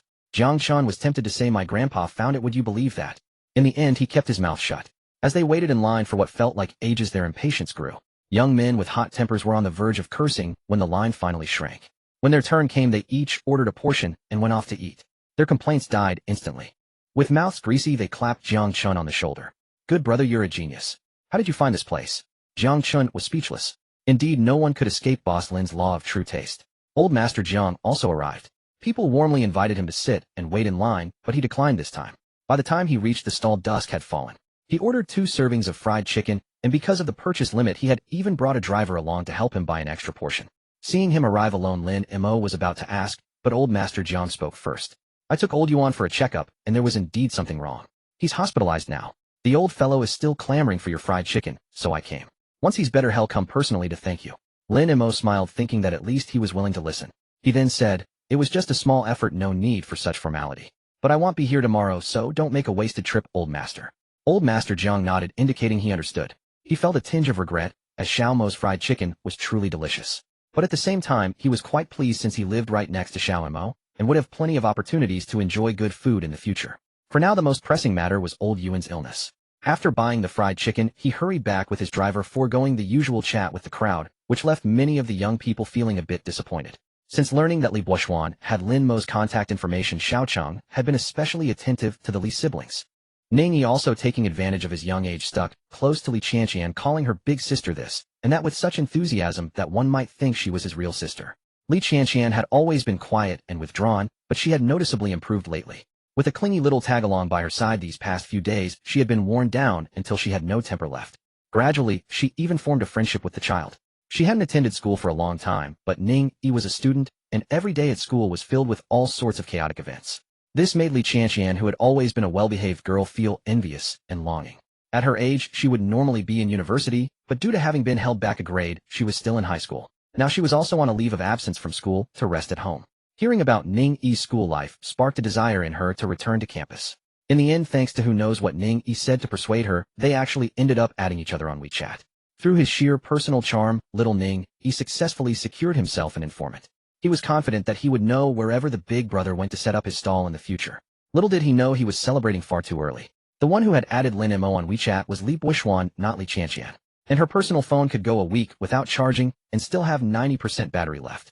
Qin Ziheng knew this was the final day, so he brought his good classmate Xiao Mei along to eat once more. Ever since Xiao Mei had tasted Lin Mo's fried chicken last time, she couldn't stop thinking about that young man. However, due to her strict family upbringing, her mother forbade her from eating such things, so she could only claim she was going to a classmate's house to do homework, and then tag along with Qin Ziheng's mother. Xiao Mei envied Qin Ziheng's mother deeply. His mother loved eating fried chicken herself, so she never restricted her child's eating habits. She would even compete with her son for the food. Unlike her own mother, who would go home and argue with her father endlessly in a never-ending cycle of quarrels. Lin Mo was quite familiar with this little girl now. She was shy, yet she would sweetly call him Big Brother, a sound that could melt his heart. He had secretly added an extra piece of fried chicken for Xiao Mei before a small gesture that had become their unspoken secret. However, Qin Ziheng, who was watching from the side, didn't share the same joy. He had brought Xiao Mei here only for her to abandon him and become a devoted fan of this older brother. He was burning with jealousy. Zhu Meizhen couldn't help but find her silly son amusing. This son of hers might be a lost cause. At such a young age, he already showed signs of being a hopeless romantic. Just like his father. It was a doomed path. Lin Mo's fried chicken sold out incredibly fast today. If not for the time needed to prepare it, he would have sold out in no time at all. Just before leaving, Lin Mo gave Xiao Cheng a quick shout, leaving the man utterly confused. Lin Mo simply stated calmly, "Didn't you say I should give you a heads up if I stop setting up my stall here?" He offered a smile, waved his hand elegantly, and walked away. Xiao Cheng was left standing there questioning his life. Boss Lin, how could you be so heartless? See this, viewers. This is the true face of Boss Lin. He was still complaining on his live stream when he looked down and saw the comments flooding in. Boss Lin is so handsome. I want to have his babies. Oh my god. That smile he gave when he turned around just now was like Cupid's arrow striking me right in the heart. Which direction do I need to pray in to get a man like Boss Lin? I just want to pin Boss Lin down and tease him mercilessly. Xiao Chen, what? Is no one speaking up for me? Hey, guys. Boss Lin just took off like that, and no one's defending me. Am I that pitiful? I don't even know when I'll find Boss Lin next week. If you find him, you have to tell me. He tried to play the victim on his live stream, but all his fans did was laugh or praise Lin Mo's looks. Xiao Cheng ended the stream in a huff. There was no love left. Love truly fades. Qin Ziheng, reluctant to see Lin Mo go, had wanted to talk to him, but witnessing Xiao Cheng's miserable state, he couldn't help but feel a pang of sympathy. They were both poor souls abandoned by Boss Lin, which created a strange sense of camaraderie. Big brother, look at it this way. Love doesn't disappear, it just transfers. See, it's now transferred to Boss Lin. Even his best friend Xiao Mei preferred Boss Lin over him now. Xiao Cheng felt another stab of pain. Finally, he went home disheartened. But it was fine. The more setbacks, the stronger had become. Next week, he would be the first to find Boss Lin. It was just finding someone right. He had never been afraid of that. So Xiao Cheng went home and began plotting ways to be the first to locate Lin Mo. Gao Hang and his group didn't follow Lin Mo home this time. They were off to start their own plan. Meanwhile, as Lin Mo was riding his three-wheeled cart, the system notified him that his task was complete. The reward arrived simultaneously. Since he wasn't driving fast, Lin Mo took a moment to check his reward. Congratulations. Host has completed the task of selling fried chicken at the mental hospital. Reward system affinity buff. Lin Mo. That's it. That's it. That's it. A string of question marks appeared over his head. Was this something a human would do? What was he supposed to do with this affinity? He had hoped the system would reward him with a luxury car or some business acumen. Even a week off would have been better. But instead he got some skill he didn't even understand. Lin Mo wanted to curse. As he was thinking that, he hoped the next task wouldn't be too outrageous. The new task refreshed. Host must sell 10,000 yuan worth of stinky tofu within 1 week. Time 8 a.m. Location in front of the Civil Affairs Bureau. A herd of wild horses stampeded through Lin Mo's mind. If he weren't driving, he would have cursed out loud. Was this humane? What normal person eats stinky tofu on their way to work in the morning? Well, he forgot the system wasn't human. System BZZT, suspecting the host is insulting the system, but no evidence found. After calming down a bit, Lin Mo thought stinky tofu requires a kind of stinky brine to make right. And the key thing was if he wasn't mistaken that brine needed a long fermentation period. The system has prepared it for you. You only need to complete the remaining steps. Lin Mo sneered inwardly. As expected of the system, it was quite thoughtful. Lin Mo decided to check out this so-called stinky brine when he got back. He felt utterly despairing. Setting up a stall at 8 a.m. in front of the Civil Affairs Bureau. If someone going to get married smelled such a foul odor, wouldn't he get beaten up? And if someone was going to get a divorce, they'd probably already be in a bad mood. If they then smelled someone selling such awful-smelling stinky tofu on the street, would he really not get beaten up? The thought kept repeating in his head, would he really not get beaten up? With this thought in mind, Lin Mo returned to the villa and went straight to the kitchen to find the stinky brine the system mentioned. When he found a jar in the corner, Lin Mo thought, I knew it. This was something he had brought over when he moved. So the system had already set this up back then. He hadn't even realized what it was, just thinking it was some ordinary jar and letting Steward Yang move it. Now it was clear. This jar contained the stinky brine. Even though it was sealed, Lin Mo could smell an indescribable odor as he leaned closer. Lin Mo nearly gagged. He rushed out of the kitchen and collapsed onto the sofa, feeling utterly lifeless. He reviewed the ingredients needed for the stinky tofu. The main things he'd need were the sauce and the water for coloring the tofu. What's more, after coloring, the tofu still needed to be soaked in this stinky brine. Lin Mo was filled with resistance upon learning this method. But there was no choice. It was his task. Watching the stagnant comments, reviews, and gifts, my heart grows colder and colder. P.S. Planning to write a new book soon. Maybe horror next time. Lin Mo grumbled to himself, planning to head upstairs and sleep first, then wake up in the early hours to buy tofu. He already had the menu now. Making stinky tofu required firm tofu, which was readily available at the market. It was that stinky brine he still lacked the courage to open. Holding on to the thought of procrastinating as long as possible, Lin Mo went straight upstairs to laze around. He took a shower first, then flopped onto the sofa, pondering how he was going to complete this task. After mulling it over, he figured it would have to come down to his regular customers.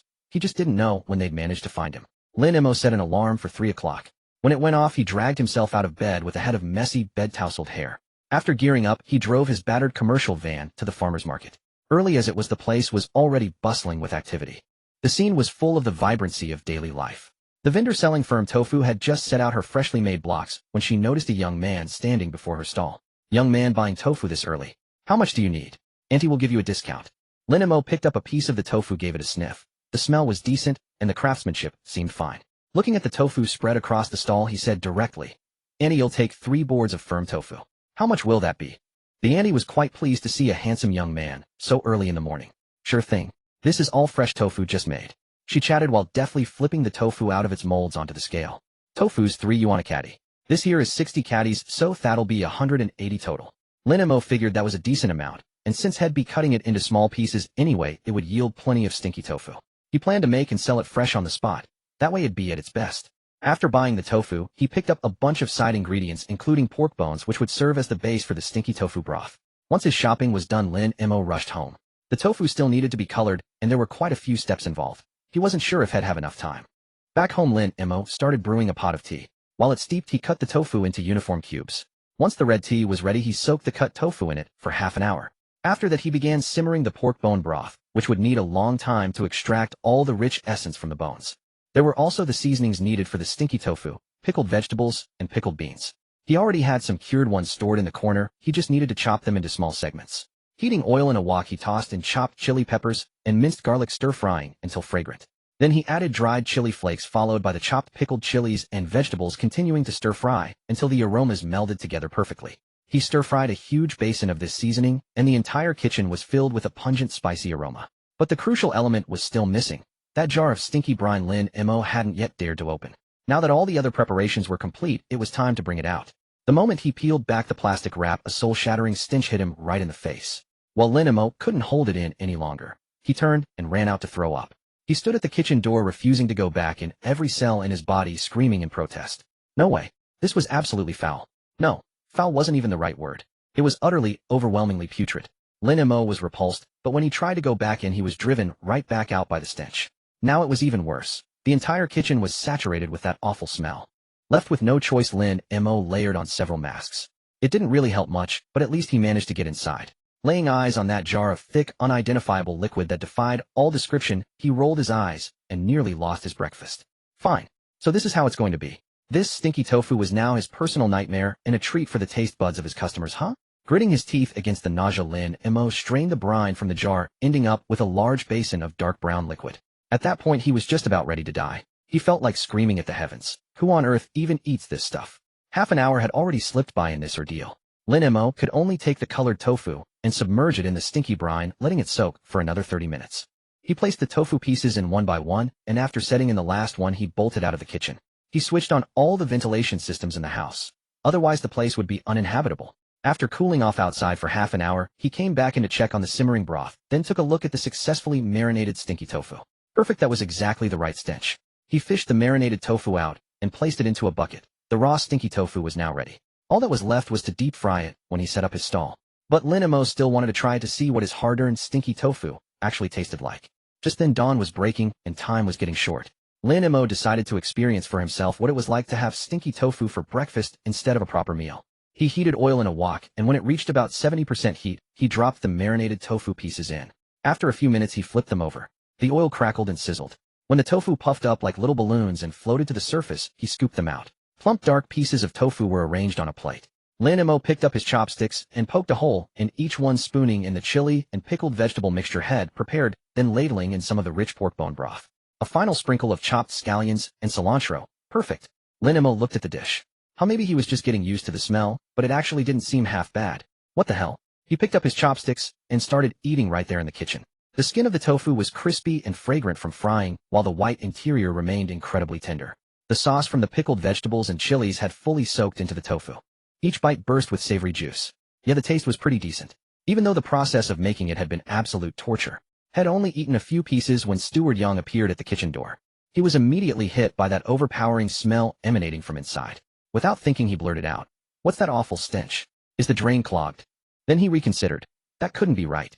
The drainage system in this place was top-notch. There was no way that was the issue. Then he spotted Lin Mo standing in the kitchen holding a plate, staring at him with a dazed expression. Steward Young. Seeing Lin Mo, he seemed to realize exactly where that smell was coming from. He let out a couple of dry chuckles to ease the awkward atmosphere, then against his conscience said, "Good morning, Mr. Lin. This smell. Well, upon closer inspection, it's actually quite fragrant." Lin Mo noticed the forced smile at the corner of his mouth, but didn't follow his lead. Instead, he said, "You think so too? Then let me make some stinky tofu for you.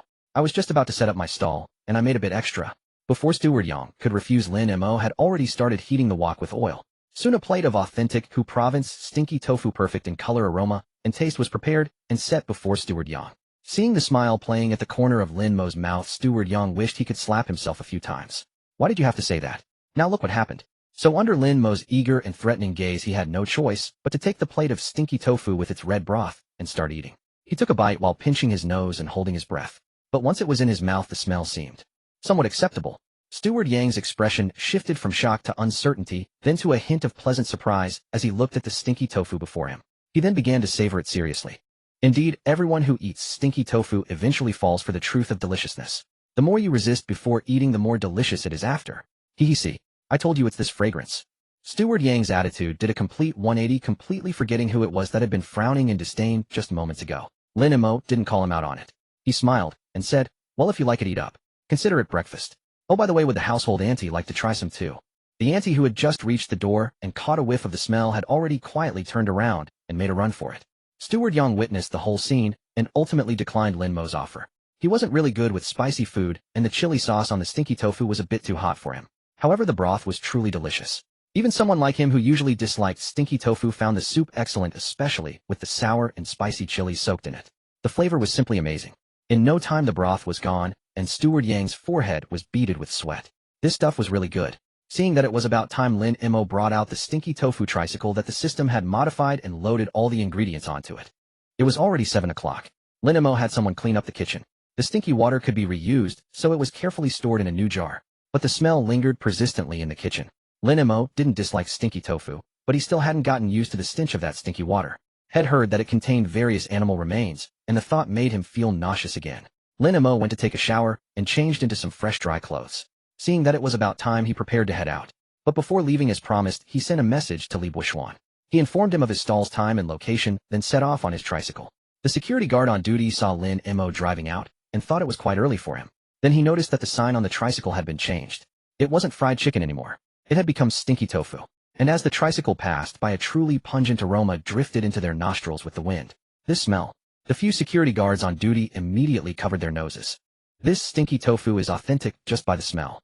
After all, stinky tofu this pungent was a rare sight. Even though it was packed in boxes inside, the smell was indeed quite overpowering. Lin Mo had left early, planned his route to avoid traffic, and successfully arrived at the entrance of the Civil Affairs Bureau on Jinsha South Street. When he got there, it wasn't yet office hours, and only a few pedestrians were on the street. There was a sanitation worker cleaning up nearby. Seeing him park his cart in front of the Civil Affairs Bureau, and looking at his stall, he assumed the young man was there to register for marriage. As the worker with the broom passed by, he caught a faint whiff of the stinky tofu. Looking at Lin Mo, he couldn't help but kindly ask, "Young man, here so early to get your marriage certificate?" Lin Mo was just about to heat up the wok when this uncle suddenly asked him this. He felt a bit embarrassed and shook his head, saying, "No, uncle, I'm here to set up my stall." After he said this, the man's gaze became even more peculiar. "What? Set up a stall? Selling your stinky tofu?" Lin Mo nodded. He felt helpless too. What else could he do?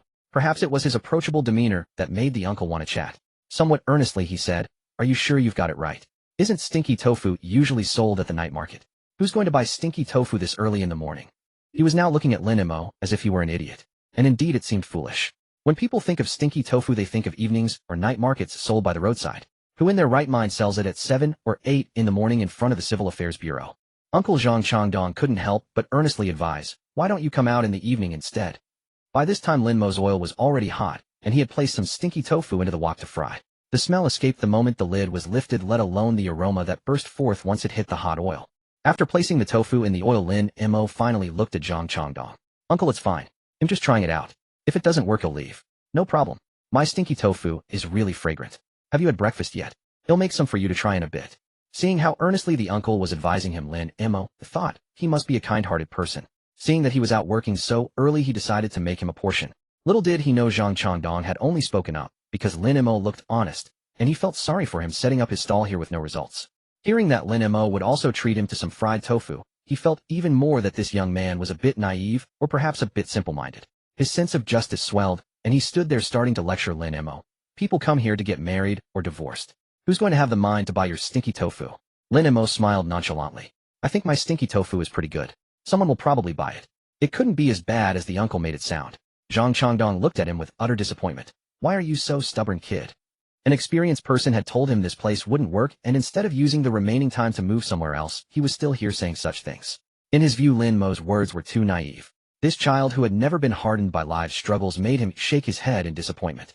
"Fine, let's see how good this stinky tofu of yours really is," Zhang Changdong said, his nose catching the aroma wafting from the pot.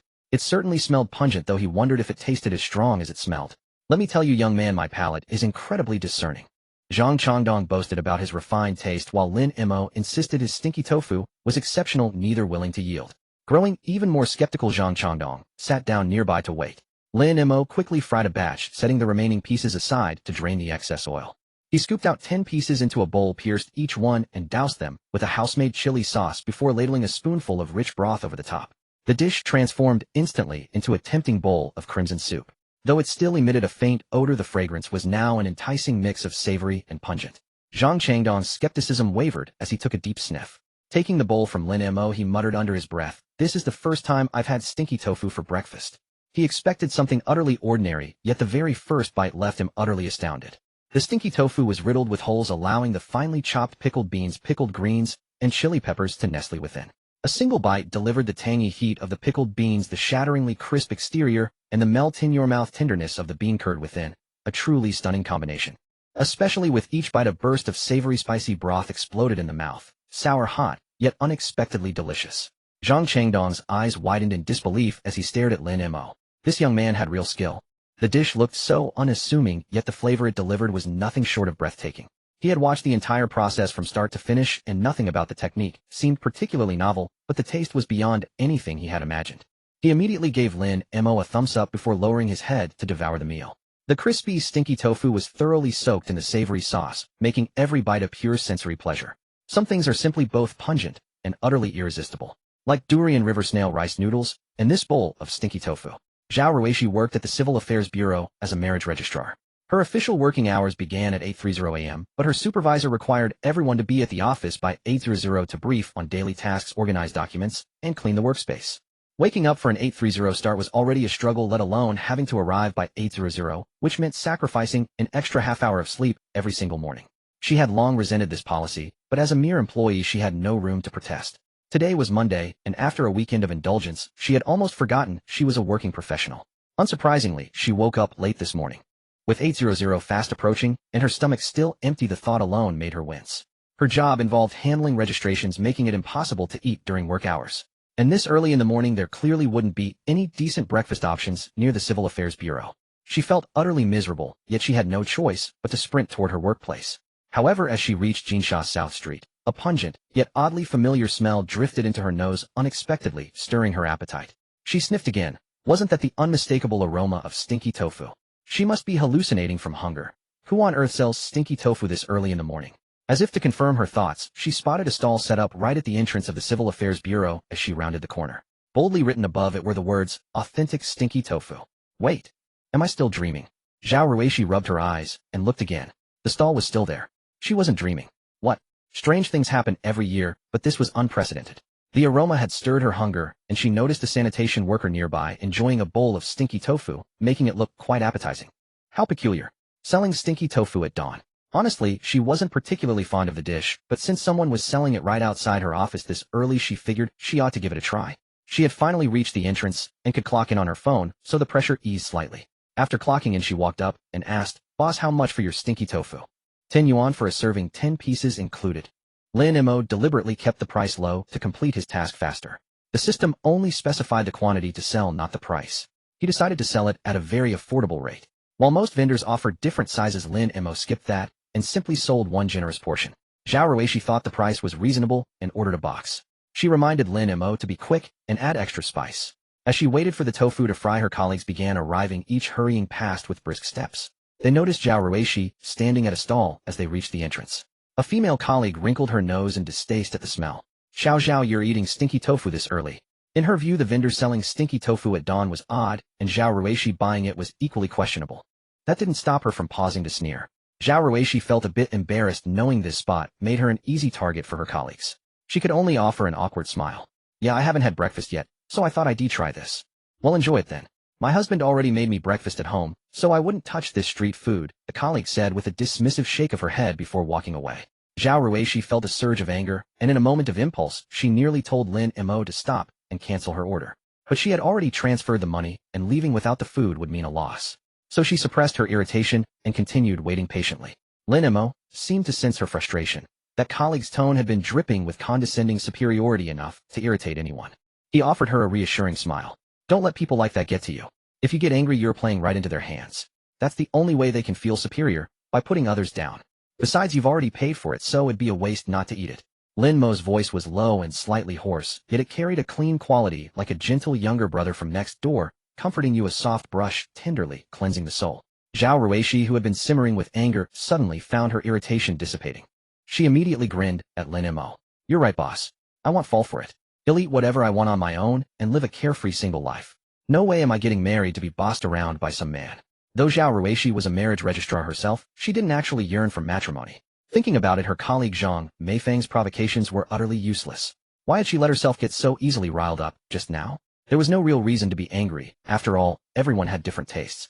As she pondered this, Lin Mo finished preparing her stinky tofu. "Here you go. Careful, it's hot.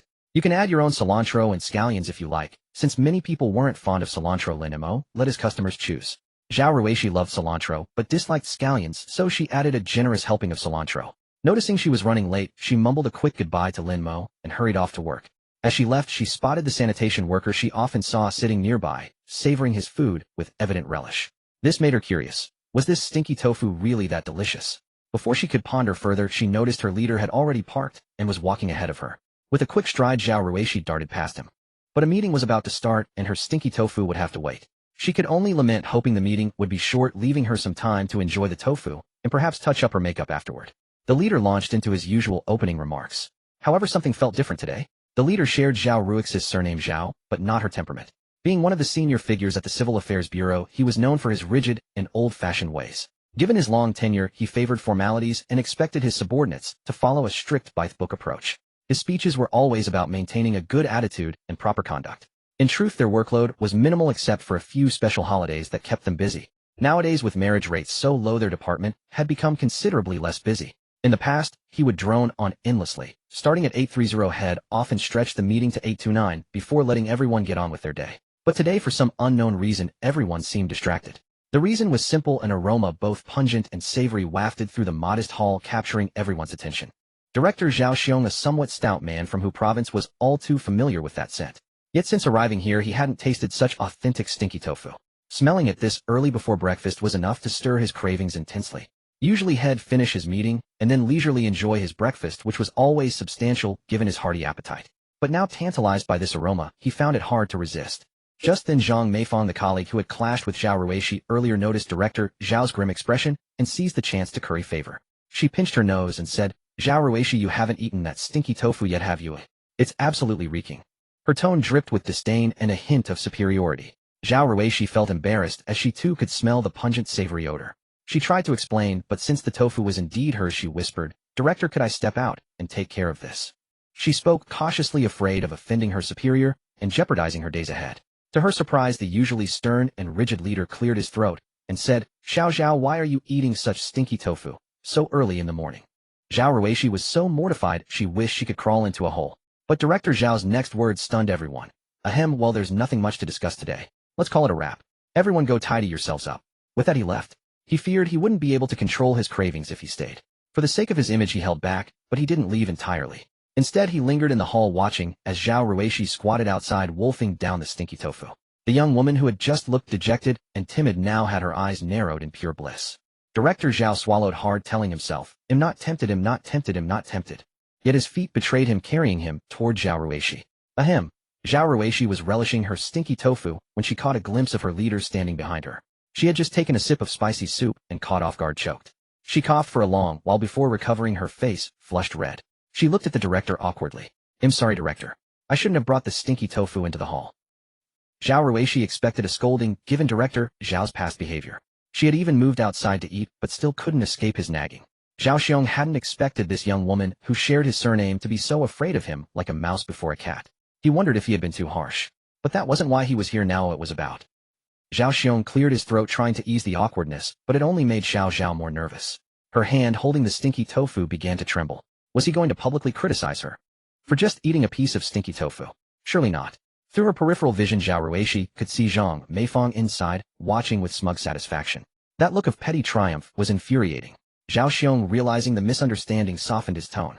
"Xiao Zhao, where did you buy that stinky tofu this morning?" Huh. Xiao Zhao was still processing. So he was asking where she bought the stinky tofu, not scolding her. Zhao Ruishi nearly laughed out loud, realizing that Director Zhao wasn't as hard to get along with as she had thought. Regaining her composure, she eagerly pointed towards the entrance of the Civil Affairs Bureau. "There. Director Zhao, that's the stall. Let me tell you, this stinky tofu is absolutely delicious. It smells incredibly pungent, but it tastes exceptionally fragrant. I've let it sit for a while now, and the tofu has been thoroughly soaked through with the broth. It's simply divine." Zhao Ruishi was a quintessential foodie. Forgetting the person's status, she enthusiastically shared her thoughts. Director Zhao cleared his throat, snapping her back to reality. Oh no. She had gotten so excited that she forgot he was her boss. She let out a dry laugh. "How well, it's just delicious. You should try it, Director Zhao." He gave her a brief, indifferent glance, hummed in acknowledgement, and walked away. He headed straight for Lin Mo's stall. After seeing him off, Zhao Ruishi finally breathed a sigh of relief. That was terrifying. She had almost treated her director like one of her buddies, eager to share a tasty find. Zhao Ruishi continued to eat her stinky tofu. Even though it had cooled, the texture was still excellent, and the flavors had deepened. The pickled beans and vegetables were the perfect finishing touch. Paired with the rich broth, it was a symphony of spicy, sour, and savory notes with just a hint of that unique aroma. It was utterly addictive. She didn't watch Director Zhao, but had she would have noticed his pace was quicker than usual. Meanwhile, Lin Mo was being showered with praise from the middle-aged man Zhang Changdong.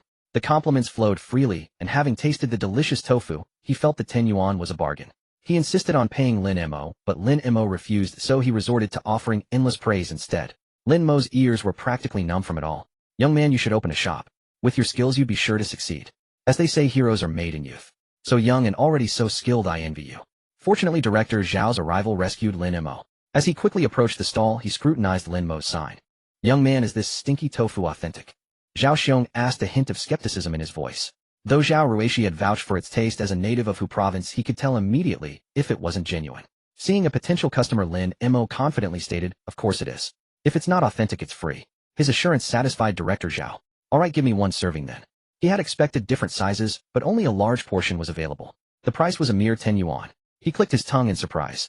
"Young man, selling it this cheap, it can't possibly be authentic." Lin Mo was speechless. He simply wanted to sell the stinky tofu quickly. He didn't bother to explain, just smiled. Zhang Changdong, who believed in reciprocity, immediately objected upon hearing the authenticity being questioned. Hey, don't be so quick to doubt. This young man's stinky tofu is the best I've ever had. You'll know once you try it. I guarantee it's authentic. Zhao Xiong gave a light snort, neither confirming nor denying. He was always skeptical of others' opinions until he could verify them himself. However, he was rather surprised by Lin Mo's attitude. Young man, aren't you afraid I'm here to ruin your reputation by saying such things? Zhao Xiong asked curiously. Lin Mo merely smiled, his eyes crinkling warmly, showing no sign of anger. He seemed like a very good-natured owner. It's fine, it's normal to have doubts. But I'm very confident in what I make. You'll understand once you try it. Lin Mo genuinely didn't mind the skepticism. He had full confidence. Soon plump pieces of stinky tofu floated to the surface. Lin Mo flipped them over, and when they were ready he scooped them out.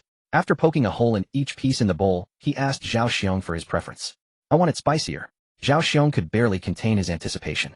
It looked good, but he wondered about the authenticity. Lin Mo added chili sauce and a ladle of rich broth, then handed it over. Feel free to add cilantro, and such yourself.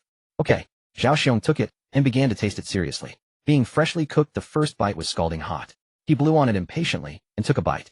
The stinky tofu coated in a rich red sauce felt like pure ecstasy. This was the taste. No, it was even better than any authentic stinky tofu had before. You wouldn't expect something that smells so pungent to taste so fragrant. The crispy exterior, the tender interior, and the fresh, clean flavor of the beans made it taste almost healthy. The best part was the burst of spicy, savory broth that exploded in your mouth with each bite. Add a piece of pickled bean and some cilantro, and it was a match made in heaven.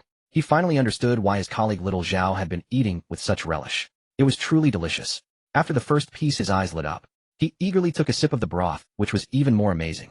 He alternated between tofu and soup until all 10 pieces were gone, yet his stomach still felt empty. He finished off the soup, leaving only a few chili flakes at the bottom of the bowl. Zhang Changdong watched him eat with satisfaction, and only after he finished did he proudly ask, so, was I lying? You weren't lying. Hey brother, give me 2 more servings. He immediately scanned the code to pay Lin Mo 30 yuan. With their approval, Lin Mo felt more confident. It seemed the stinky tofu would sell quickly. That way he could finish selling early and have some rest this week. It was only when he stood here today that Lin Mo realized if he could sell out 10,000 pieces as fast as possible, he could carve out some free time for himself. As for what to do with that free time, Lin Mo figured there were plenty of options. Indeed, after doing the same job for a while, even knowing a reward awaited him ahead, Lin Mo couldn't help but feel weary. However, since he couldn't refuse the system's tasks, he had to find ways to benefit himself while completing them. Occasional rest was necessary, otherwise how would he be any different from a weary old ox? While Lin Mo was frying stinky tofu, 2 young women came running over. But as they approached his stall and spotted Zhao Xiong standing there, they slowed down, hesitating whether to come forward. They had just witnessed Director Zhao scolding Zhao Ruishi, then saw him crouching alone looking upset. They intended to console him. Yet upon reaching him they realized he wasn't sad at all. He was simply enjoying some stinky tofu. Being young people who started work early in the morning, the pungent aroma during the meeting had already stirred their appetites. Emboldened, they asked Zhao for a piece and were instantly captivated by the flavor. So they came to buy some too.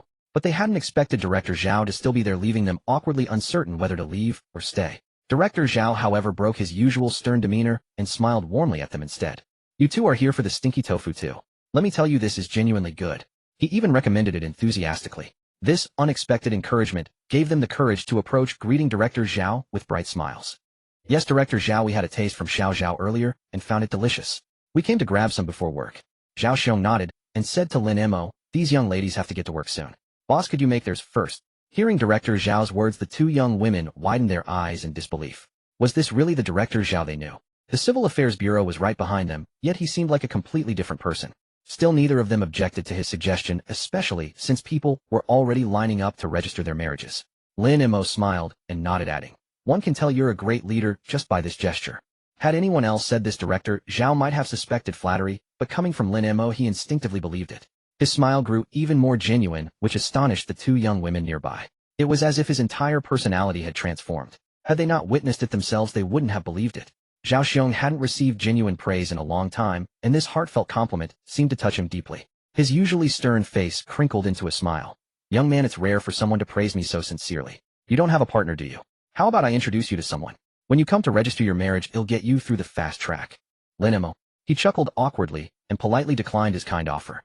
After all, marriage wasn't something he had considered for the time being. Who knew when the plot would force him into a situation where he'd be unexpectedly eliminated? His immediate priority was to complete the system's task and ensure the male lead returned home safely. Thank you, but I'm not planning to get married anytime soon. Young people should focus on their careers first. Lin Mo's tone was calm and steady like the gentle flow of a clear stream, clean and bright. His words naturally conveyed an air of warmth and reliability. Lin Mo was unaware that he still found this system task somewhat baffling, even useless. Little did he know the benefits would reveal themselves later. After preparing the two young women's orders and handing them over, he returned to making Zhao Xiong's portion. The two young women didn't feel comfortable eating there, so, after bidding Director Zhao farewell, they hurried off. Despite his friendly demeanor today, their instinctual fear of him remained deeply ingrained. However, after walking a short distance, they stopped to eat their stinky tofu. As they took their first bites, both of them shivered and stomped their feet in delight, exclaiming, "Oh my God, this is incredible." When Lin Mo turned around, he noticed their trembling figures and found it rather curious. Were women always this expressive with their body language when enjoying something delicious? Director Zhao also caught sight of their retreating figures and shook his head, remarking, "Ah, the youth, so lacking in composure." He then turned back, eagerly watching Lin Mo prepare his order. "Your stinky tofu craftsmanship is quite impressive. It's not dry, retains its moisture in that broth. It's the best I've ever tasted." Director Zhao spoke with an inherent air of authority. Even when complimenting the food, he did so in his characteristically stiff manner. Lin Mo didn't mind and graciously accepted the praise. "Thank you for the kind words. If you enjoy it, please spread the word." By now he had only sold 100 pieces this morning, still a long way from his goal. Lin Mo could only rely on others to help spread the word. Sure. Director Zhao, in a good mood, readily agreed. Noticing that Lin Mo had finished frying the tofu and was now preparing the broth, he couldn't help but add, "Could you give me extra broth? It's really delicious." Of course. It's simmered from pork bones, not just plain water mixed with MSG. The quality of food depends on both skill and ingredients. Freshness is paramount. Though Lin Mo probably wasn't making much profit on this stinky tofu, it didn't matter. The sooner he completed the task, the better. After finishing Director Zhao's order, Lin Mo pulled out his phone. He saw a reply from Li Buoxuan and a message from Gao Hang asking where he was setting up his stall today. Lin Mo simply sent him a location pin. Gao Hang called almost immediately. "Wait, dude, you never mentioned you had a girlfriend. You're already getting your marriage certificate." Gao Hang's voice was always dramatic, and with his booming tone, Lin Mo felt sure Zhao Xiong, who was eating nearby, could hear everything. Lin Mo explained helplessly, "I'm just setting up my stall here." "Stall? Why would I be getting married? What's so great about marriage anyway?" Just as he finished speaking, a couple walked past him happily, discussing their upcoming marriage registration.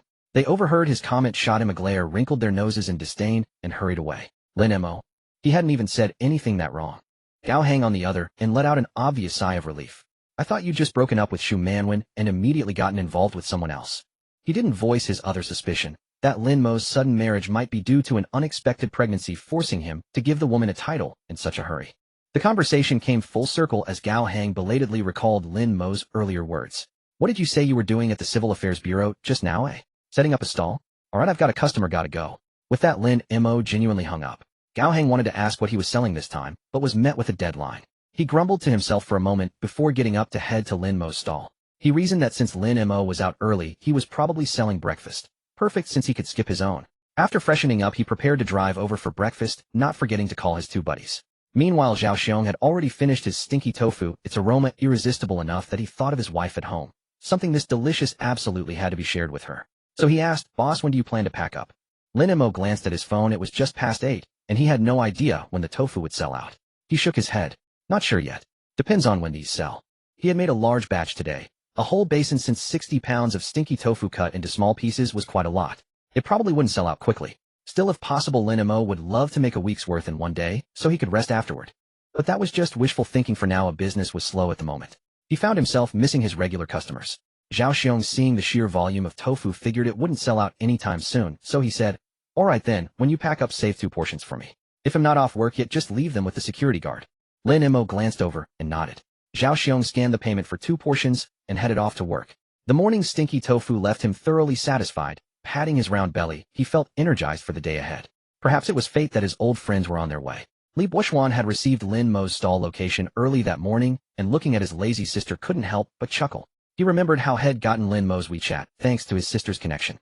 Now Head become the chief taste tester. Somehow Head risen above the crowd of foodies still hunting for Lin Mo, giving him a sense of superiority. His gaze toward Li Qianqian softened. "Qianqian, hurry up. Boss Lin says he's set up outside the Civil Affairs Bureau. That guy's a genius. Who would have thought to set up there?" Li Qianqian shot him a glance and replied lazily, "Got it." But if you looked closely, her movements had quickened noticeably. That was Lin Mo's charm. She wondered what delicacy awaited today after yesterday's fried chicken. So she curiously asked Li Buoxuan, Bro, what do you think Boss Lin's selling this time? When Li Buishuan had asked earlier, Lin Mo had mischievously refused to say, telling them to come find out. Li Buishuan sensed something was up, but since his sister asked, he gave it serious thought. Selling early like this, could Boss Lin be doing breakfast? But then he recalled what had heard. Given Lin Mo's tendency to sell sesame cakes at a cemetery entrance, selling breakfast at the Civil Affairs Bureau seemed rather out of character. Li Qianqian shook her head. I don't think it's breakfast. Though she often lived in her own world, she knew that a man capable of creating such incredible food wouldn't sell anything ordinary at his stall. Forget it, let's just head out and see for ourselves. Li Buishuan cut off his sister's speculation and led her out the door. He was curious to see what mystery Boss Lin was cooking up this time. Li Qianqian felt a flicker of anticipation too. By now Uncle Zhang Changdong had gone off to work, leaving Lin Mo's stall quiet once more. Having grown used to the chatter of many customers, the sudden silence felt strange to him. He pulled up a stool and sat down, yawning when he heard the roar of an engine growing closer. The unmistakable sound of a sports car, quite eye-catching at this hour. Lin Mo looked toward the street and spotted the flashy vehicle gleaming in the sunlight. Lin Mo. Gao Hang had wanted to pull off a slick drift, but the street was too small for any such theatrics. So he had no choice but to park obediently in front of Lin Mo's stall. As he rolled down the window, the overwhelming aroma hit him full force, making him wish he'd never opened it. What the hell are you up to now, man? Gao Hang pinched his nose, his face twisted in disgust. He even started to roll the window back up, fearing the smell would permanently marinate his car. But Lin Mo waved him over enthusiastically. Come on, try my stinky tofu. He refused to let his hard work be scorned. So today his targets were his own buddies. That way he could feel a bit more balanced, having nearly been choked by the stench while making it this morning. Lin Mo's demeanor gave off a distinct, darling come take your medicine vibe. Gao Hang didn't know about anyone else, but he was definitely getting nervous. Not everyone could handle such enthusiasm, especially since Lin Mo had never been welcoming to him before. Today's sudden invitation was clearly suspicious. But he was a glutton for punishment, so he got out of the car and dragged the other two toward the stall. They had no idea what was happening until the aggressive odor hit them. Song Weiming, ever the refined gentleman, instinctively turned to flee. The smell was simply too hard to stomach. With his obsession for cleanliness, he couldn't stand it. Seeing Lin Mo wave them over, he instinctively wanted to bolt, but Gao Hang held him back, forcing him to walk to the stall with his nose pinched. Yang Yin was relatively fine, though he still pinched his nose and looked at Lin Mo with a disdainful expression. Lin Mo, yesterday you were making fried chicken, and now you've switched to something with such a heavy smell?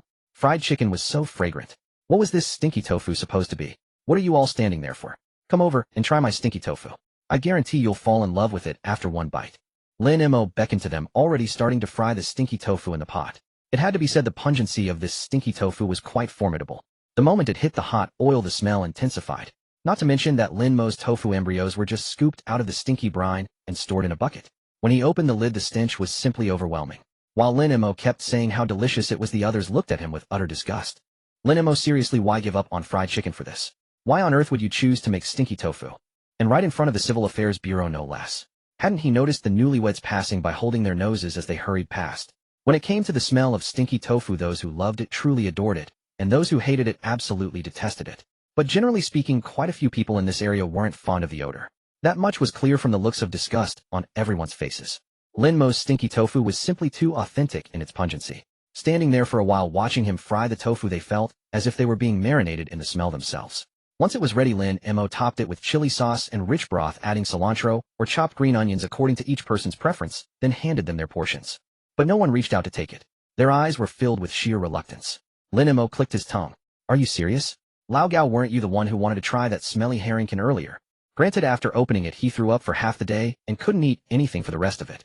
But if he could stomach something that foul, this stinky tofu shouldn't be too bad either, right?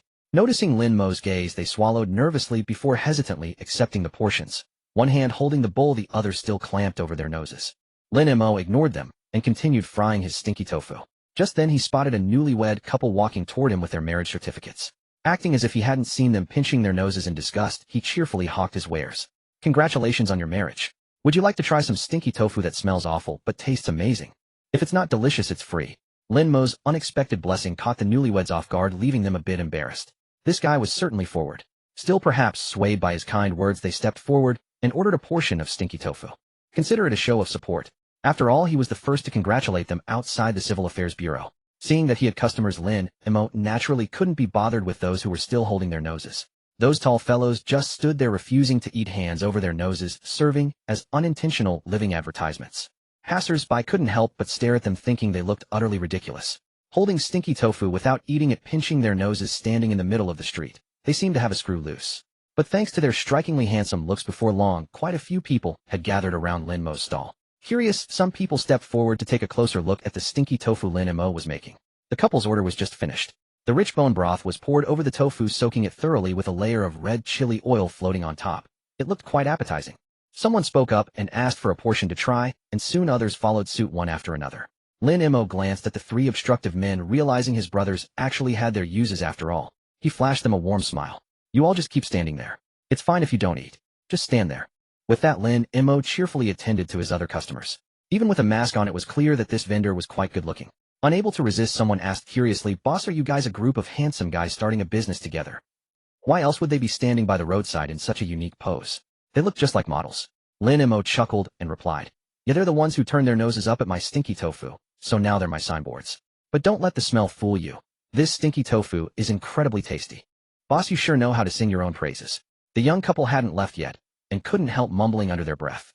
Just then an elderly woman looked at them and said, "You two already got yours, didn't you? Why not give it a try? If it's good, I'll buy some to take home for my little grandson." Old folks always think of bringing something nice back for the kids at home. The woman had been standing there for a while, observing that the oil Lin Mo used for frying was quite clean and appeared to be household cooking oil, which put her somewhat at ease. But as for whether it was actually delicious, that remained to be seen. The young couple had clearly just gotten their marriage certificates. Being young, they were a bit thin-skinned. Urged by the elderly woman, the husband picked up a bamboo skewer and stabbed a piece of stinky tofu. By this time, the tofu was soaked in the broth and topped with a layer of pickled beans. Seeing that his wife wasn't eating, Ji Yin decided to sacrifice himself. He picked up the stinky tofu, making sure to pile on extra pickled beans on top, hoping the tangy flavor would help mask the smell. But as he bit down, the broth burst out. The savory, spicy soup seemed to neutralize the tofu's pungency entirely. That overwhelming stench he couldn't stand earlier was unexpectedly gone.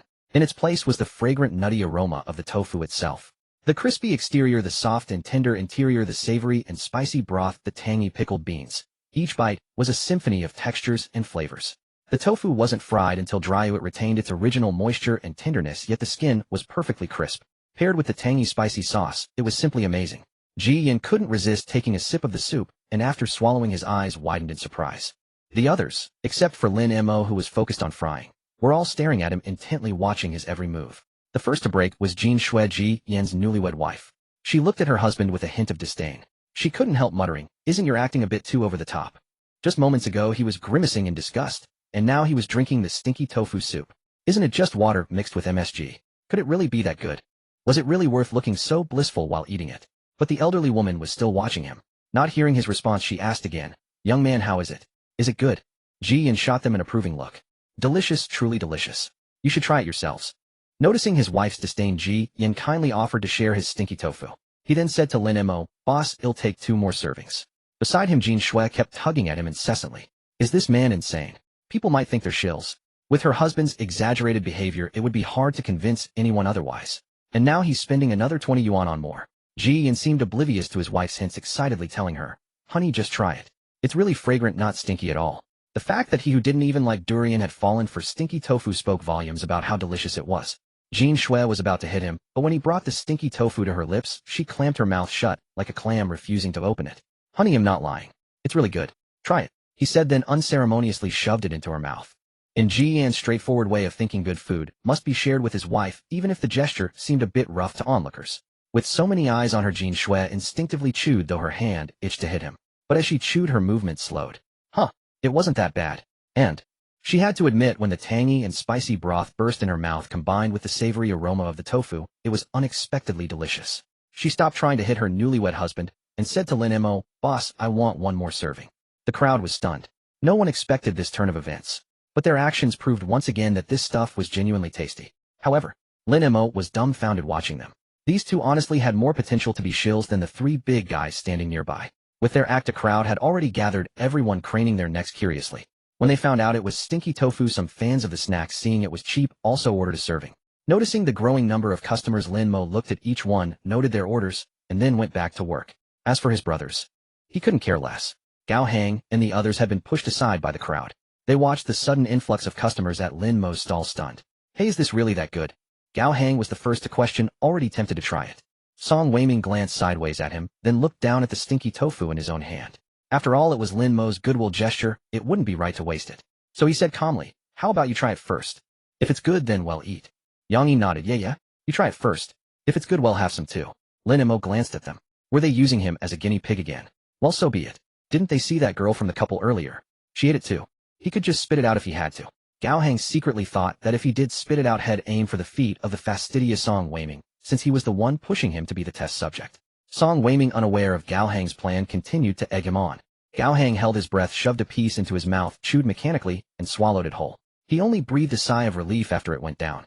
What? You were holding your breath the whole time? Yang Yin looked at him with disgust. Gao Hang savored the aftertaste. Hey, it wasn't as bad as had imagined. So he took another bite, this time actually tasting it. The crispy skin had softened slightly from soaking in the broth, but it was surprisingly good, quite chewy, without affecting the texture at all. It was amazing. Song Weiming and Yang Yin watched as Gao Hang wolfed down the entire bowl, then took a sip of the soup, letting out a satisfied sigh, so fragrant. The two of them were speechless. How quickly he changed his tune. With him as the test subject, they decided to try it too. And predictably, like Gao Hang, their bowls were empty in no time. Now they truly understood the allure of stinky tofu. It truly was an unforgettable aroma within the stench. It seemed stinky tofu was a food that needed to be properly understood. After finishing, seeing Lin Mo was busy, they didn't linger to watch. Perhaps they had gotten used to the smell, but it didn't seem as unpleasant anymore. It was magical. With the young couple as a living advertisement, many subsequent customers ordered a serving. Ji Yan's bowl had been shared among the crowd, and now everyone was lining up. Many people were savoring the pieces they managed to grab. Ji Yan was now in line, regretting his earlier generosity in sharing his stinky tofu. Now he had to queue up again. But the stinky tofu was prepared quickly. Lin Mo fried it. Gao Hang and the others handed out bowls, then used chopsticks to poke a hole in the middle of the tofu, ladled on a spoonful of chili sauce, and topped it with a spoonful of pork bone broth. It was perfect. They were clumsy at first, but soon got the hang of it, and helped Lin Mo out. So the process was relatively fast. Many people didn't leave eating right there on the street. The auntie who had earlier said she wanted to take some home for her grandson tasted it, found it delicious, and her eyes lit up. Boss, give me 2 more servings. Will this still be good to eat at noon, when school lets out? Lin Mo was speechless. He hadn't expected her to really be buying it for her grandson. However, stinky tofu is best eaten fresh, and if it sat until noon, the texture wouldn't be as good. Lin Mo came up with a solution. Annie, how about I sell you the uncooked pieces and pack the chili sauce and soup separately? At noon, you just need to heat it up.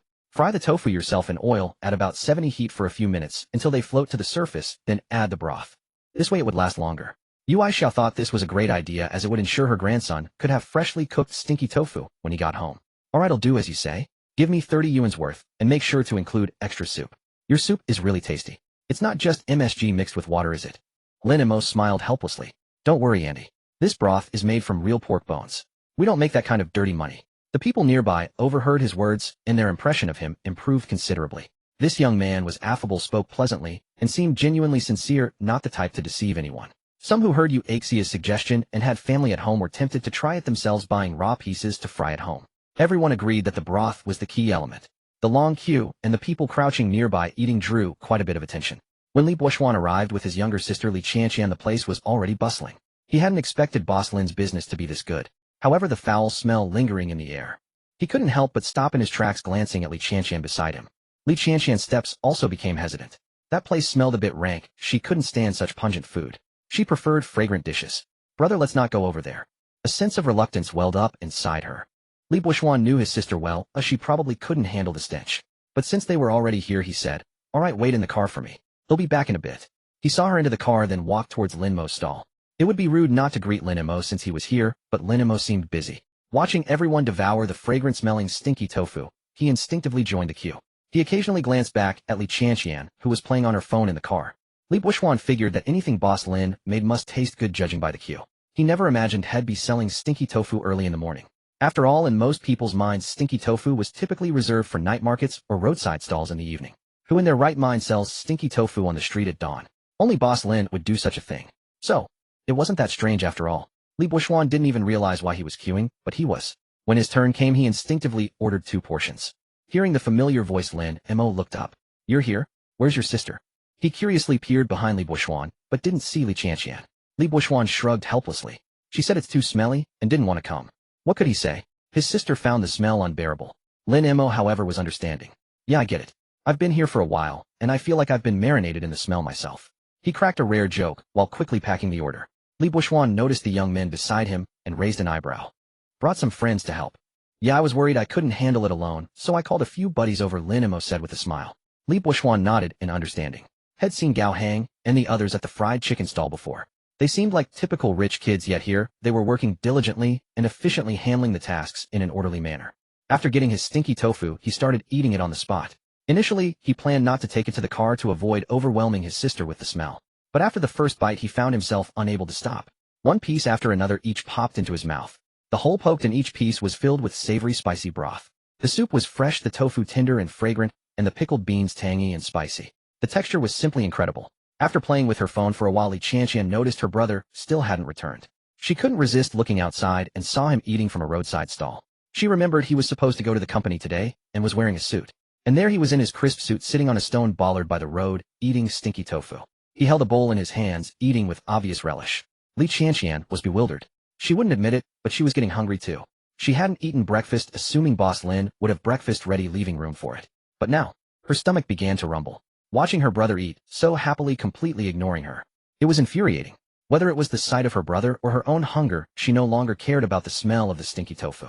She flung open the car door and got out. She marched straight to Lin Mo's stall and stood before Li Buoxuan. Brother. Her voice was full of grievance. Li Buoxuan, who was sipping his soup, was so startled by her sudden call that he choked and began coughing. Taking advantage of his coughing fit, Li Qianqian grabbed a clean bamboo skewer from the side and stabbed a piece of stinky tofu for herself. She started by closing her eyes, but as soon as the broth-soaked tofu hit her tongue, she understood its allure. It was incredibly delicious. The tofu was still hot, which only heightened its fragrance. It was pure tofu flavor with a crispy exterior from frying. After being soaked in the broth, it had become even more flavorful. The pickled beans were also very appetizing. She finally understood why her brother was eating right there on the roadside. This stinky tofu truly had a unique charm. Without waiting for her brother to say anything, she took his bowl and went to queue up again. Li Buoxuan had already eaten most of his portion, leaving only a few pieces. Li Qianqian took it and went to queue for more. Though she didn't say a word, her actions proved that the stinky tofu was indeed delicious. Li Buoxuan, thinking about his own sneaky eating moments, kept his mouth shut. He followed his sister to the queue. Seeing many people buying raw pieces to fry at home, they also got the idea. That way they could buy more. Spotting a convenience store nearby, Li Buoxuan had a brainstorm. He told his sister to hold their place in line and went to buy a barrel of mineral water. Yes, a whole barrel. He poured the water out for a passing sanitation worker who happened to have an empty bucket. He carried the empty bucket back and rejoined the queue. At first, everyone wondered what he was up to. When they reached the front, Li Buoxuan said, "They'll take 30 yuan worth of fried stinky tofu and 100 yuan worth of raw pieces. This bucket is for the broth." Lin Mo stared at the bucket presented to him, falling silent. This was a bit sudden. Everyone was taken aback by the sheer audacity of the move. Lin Mo gazed at the bucket, acknowledging it as a clever solution, especially since he didn't have many large bags in his car. With a sealable bucket like this, he could store some soup without worrying about spills. He looked at Li Buoxuan with an appreciative gleam in his eyes. "Not bad, I'll fill it up for you," he said, taking the bottle and starting the process.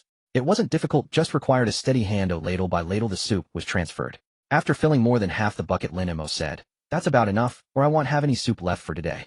He wondered why these people had suddenly developed such a craving for his soup.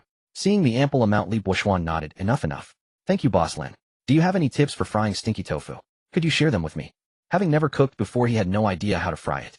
But after consulting Lin Mo, he could simply relay the instructions to his family chef. Lin Mo shared the method, and a few more customers arrived. Seeing Lin Mo busy, the two finished their tofu and took their leave. Observing the scene, Li Buoxuan could guess that Lin Mo's business would only flourish further.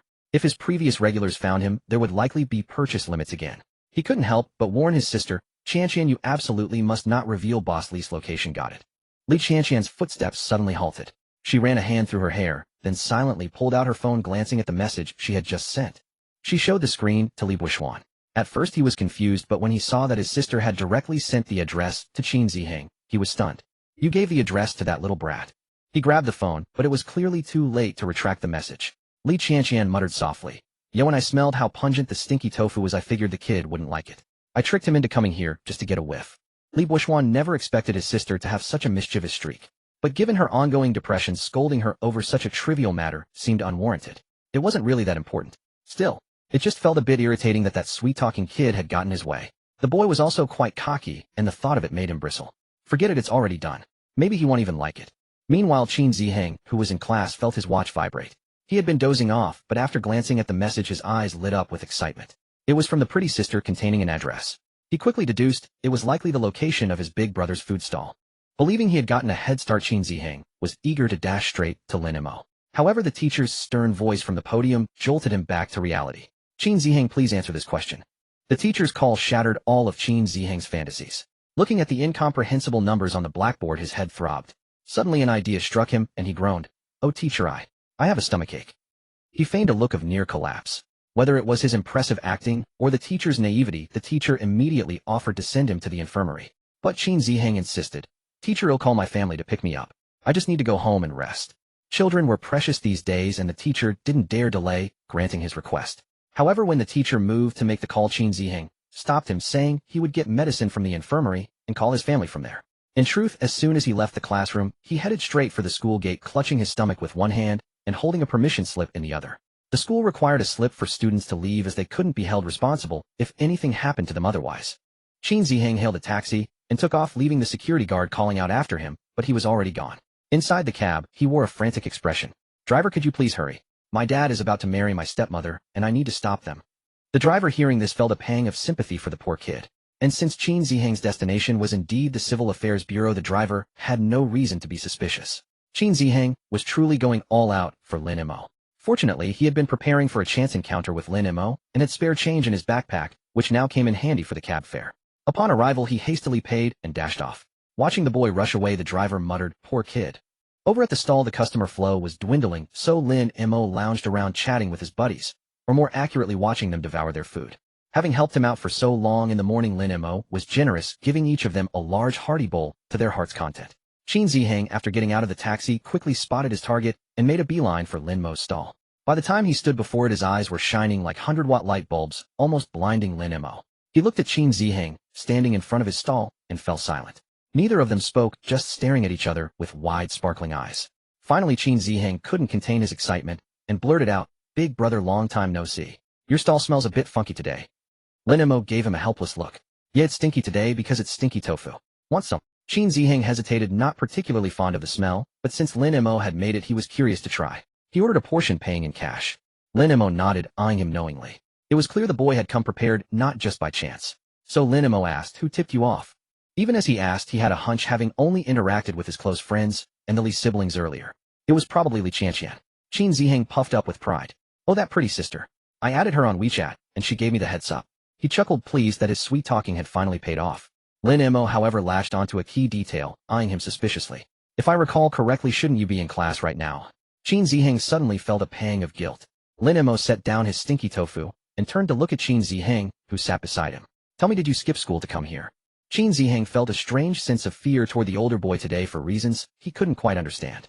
Even though he was smiling and speaking gently, there was something about his demeanor that felt like a stern, benevolent elder. At this thought, he couldn't help but shiver.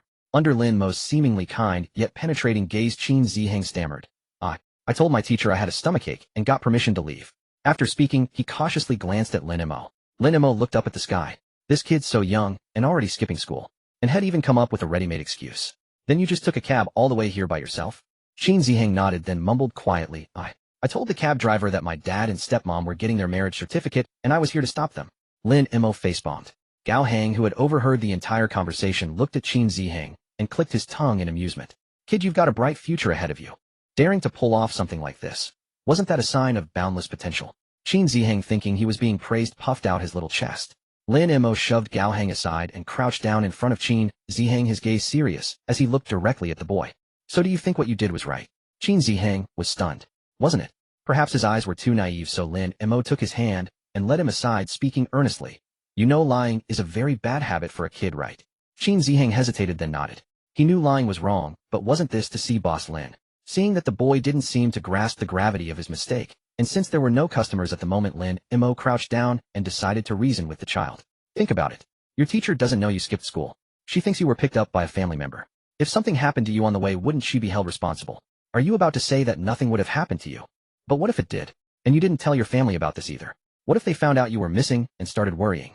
Did you think about that?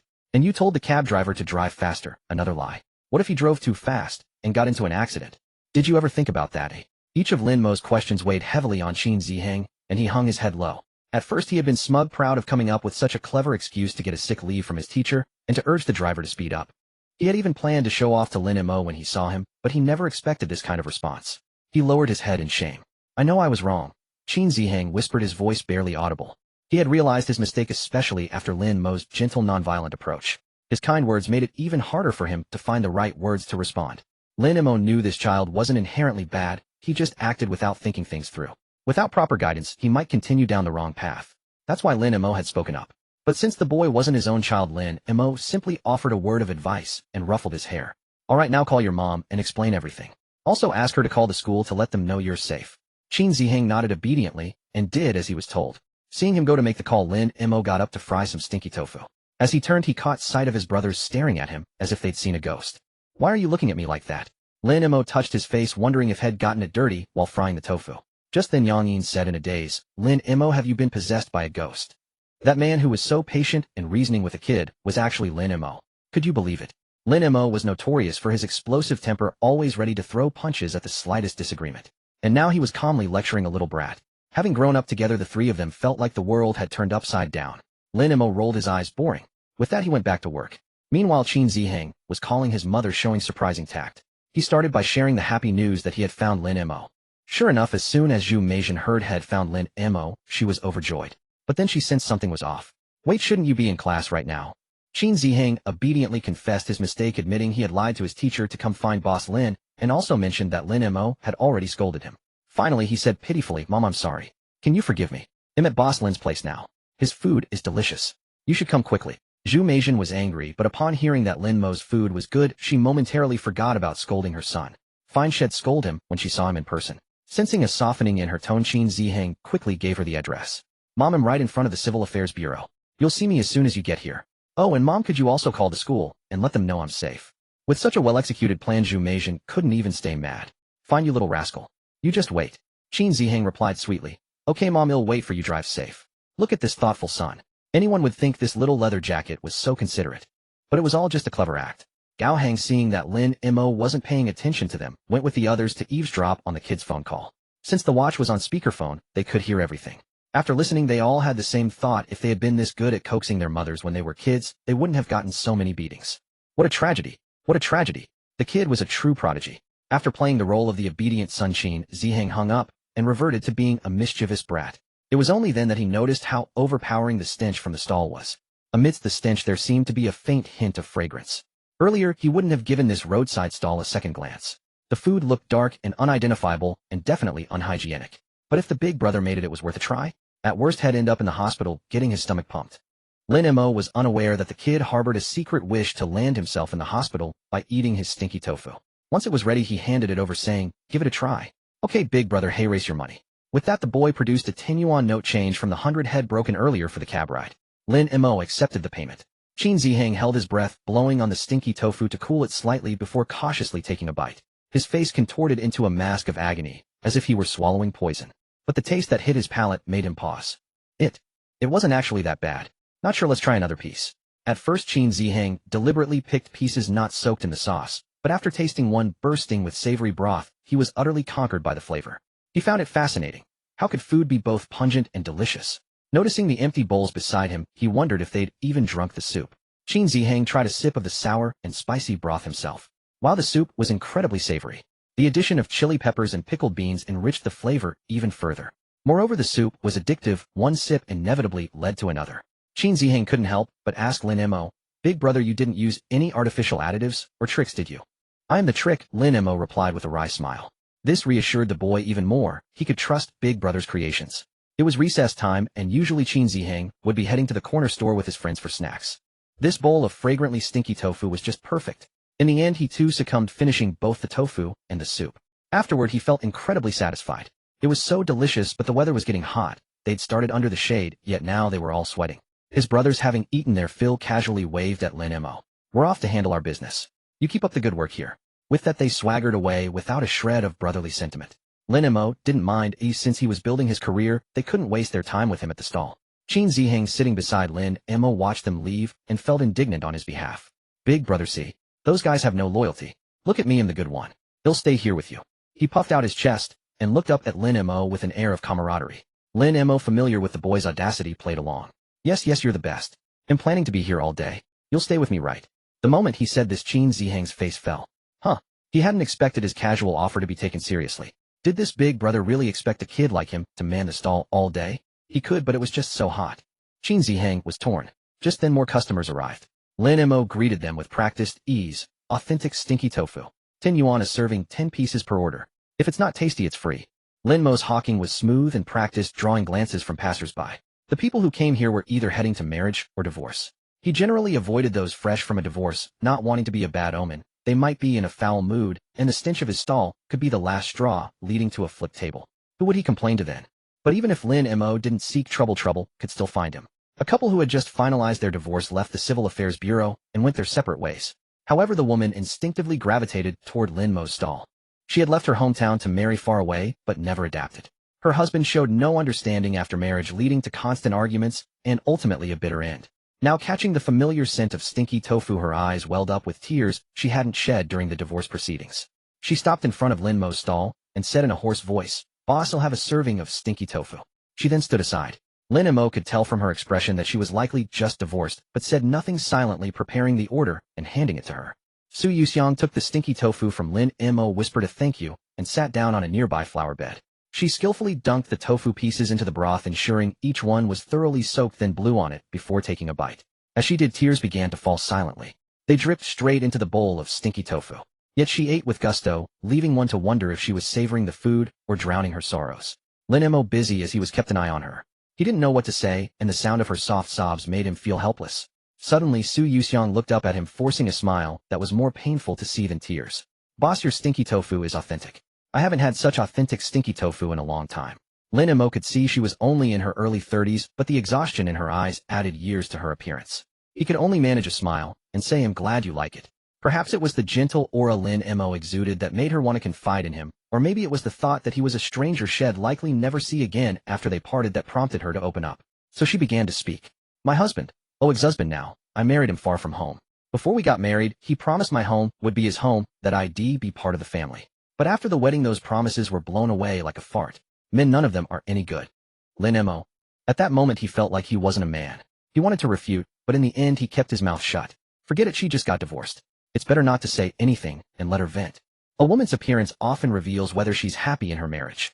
Clearly this woman was not. One more chapter. Su Yuxiang continued. "We agreed we could wait a few years before having children, but after I married into that family, they made me quit my job to prepare for pregnancy, all for the sake of an early baby. They say his mother had a hard life, but was her hardship my fault?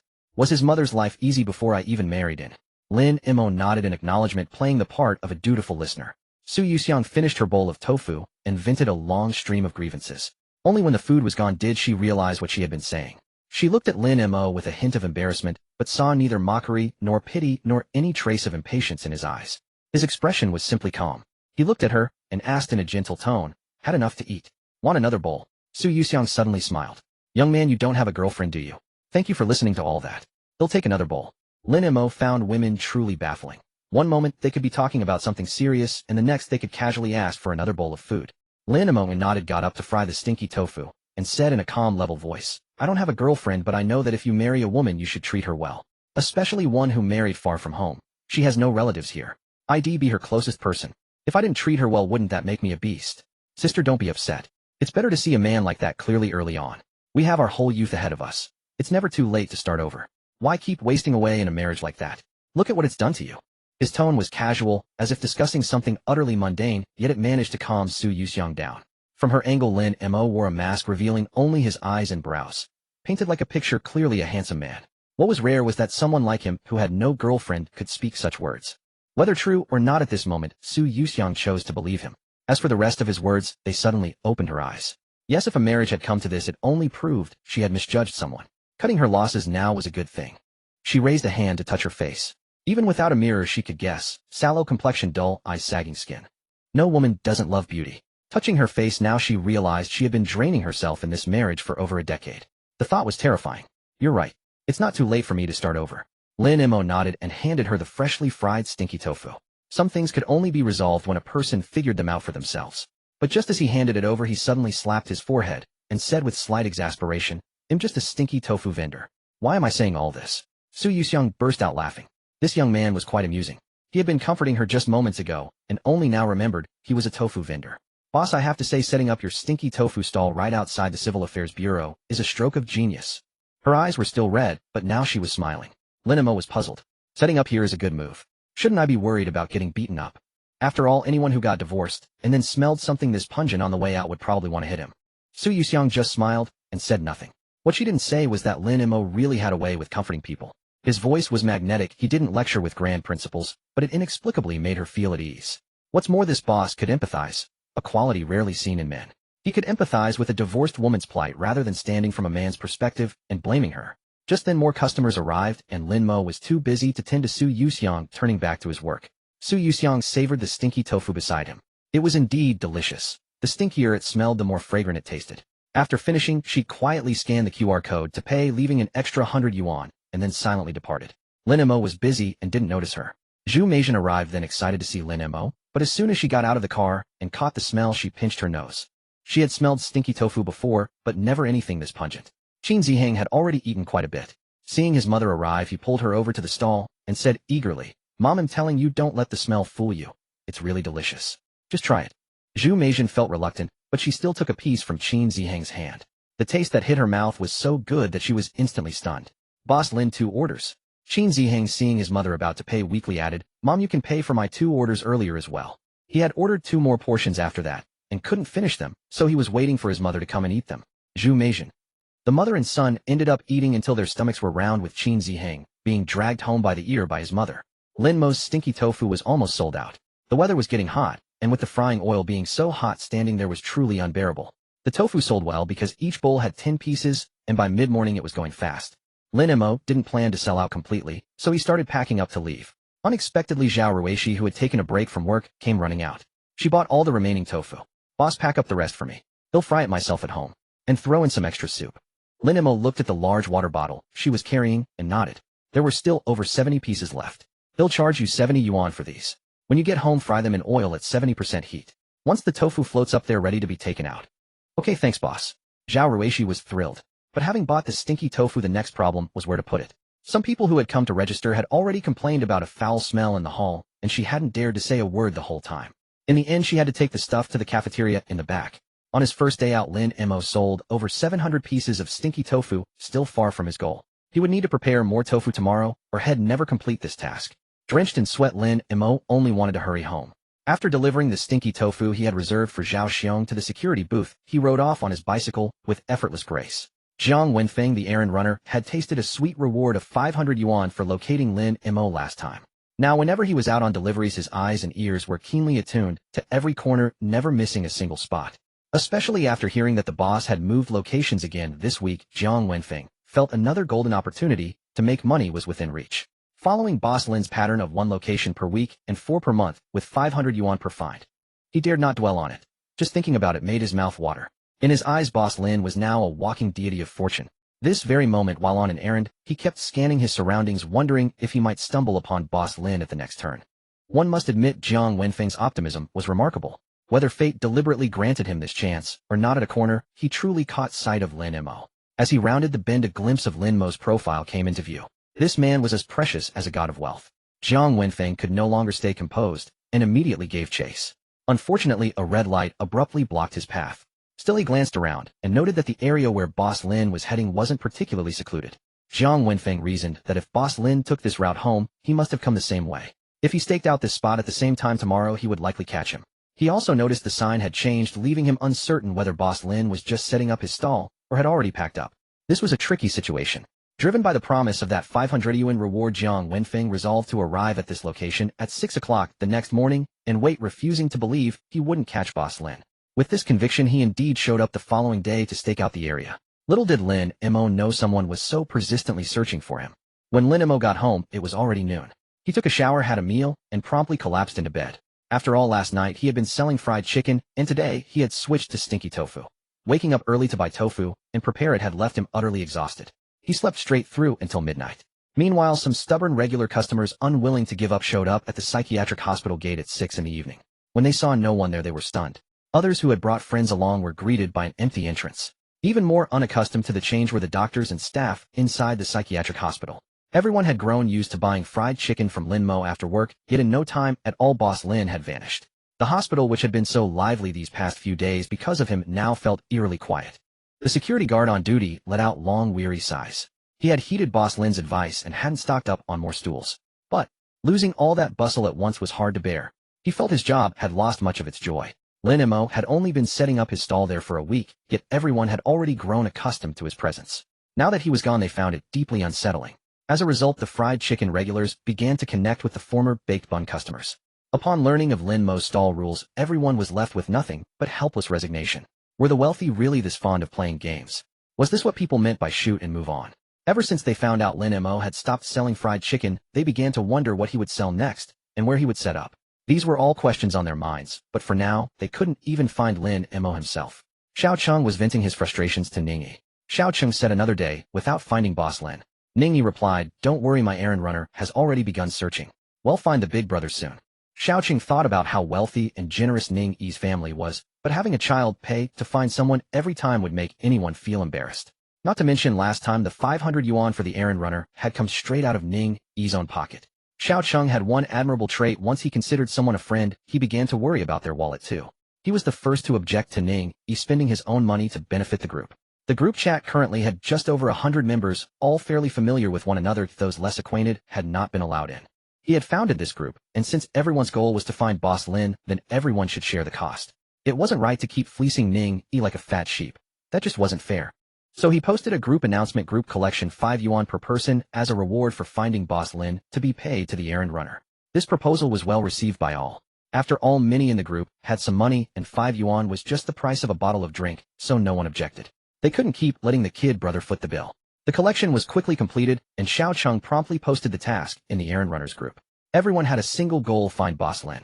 It was already Monday, and no one knew where he was setting up his stall. Time was running out. Everyone hoped to find Boss Lin soon and get their hands on his delicious food. When Jiang Wenfeng saw the group message, his blood boiled with excitement. The others in the group were at a loss with no leads on Boss Lin, but he had one. As long as he kept staking out that spot, he was certain to find him. He was determined to claim that reward.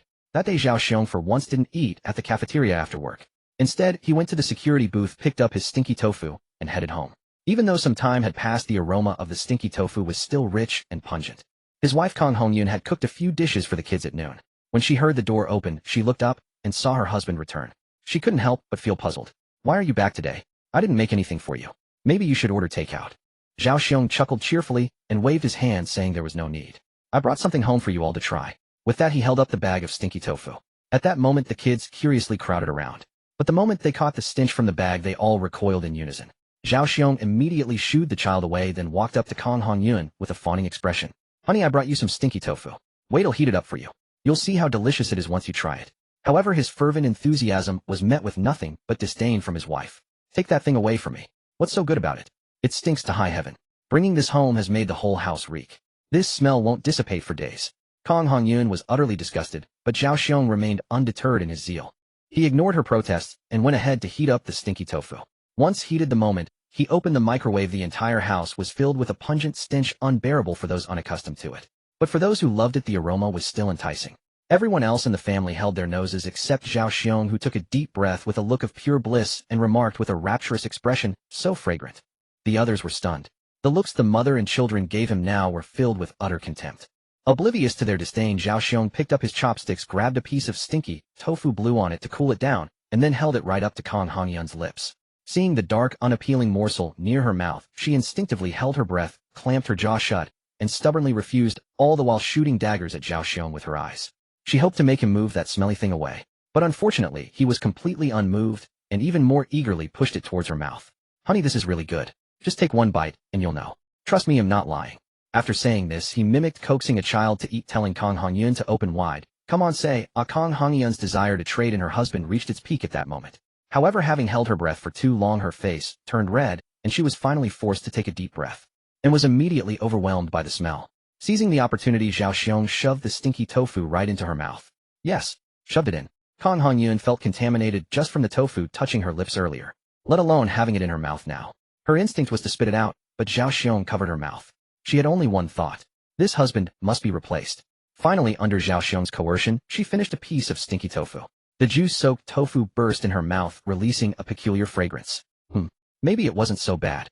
Not sure. Let me try another piece. And then, to the astonishment of their children, Kang Hongyun devoured an entire bowl of stinky tofu. Their youngest son, looking utterly devastated, murmured, "It's over. Mom is eating poop too." Yeah, both our parents are beyond saving. Zhao Xiong and Kang Hongyun were speechless. These brats. They felt like hitting them again. But in the end, both kids were also forced to eat stinky tofu in the same manner. Surprisingly, they found it delicious too. However, after that, Zhao Xiong refused to give them any more. He made the two children watch them eat, which made the kids cry at home, threatening not to go to school. Unlike the chaos in the Zhao household, Zhao Ruix's home was much more harmonious. Their tastes were similar, and they all enjoyed stinky tofu. Initially, everyone was complaining about the strong smell, but once it was fried and drenched in spicy and sour broth, they all ate with the greatest relish. The stinky tofu Zhao Ruixi brought home was all consumed by her family. Yu Aixia also bought some and prepared it for her grandson when he came home from school. She held the old-fashioned belief that the oil from street vendors wasn't as clean as home-cooked food, and it was better for the children to eat food fried at home. So she never allowed the child to eat from street stalls.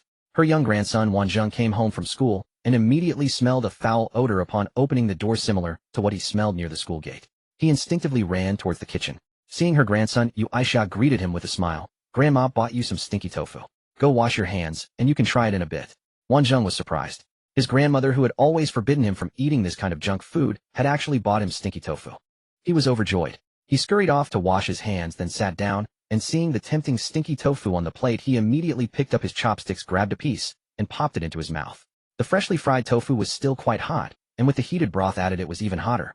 He had taken a big bite, and couldn't bear to spit it out, even though it burned his mouth. The outer skin of the tofu soaked in the broth wasn't as crispy, but it became more fragrant with each chew.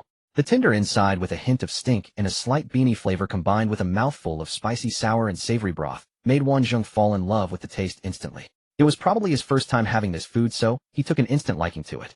While eating, he noticed there seemed to be a lot left in the pot, and couldn't help asking, "Grandma, can I take some to school for my classmates?" Wanzheng was a very generous child.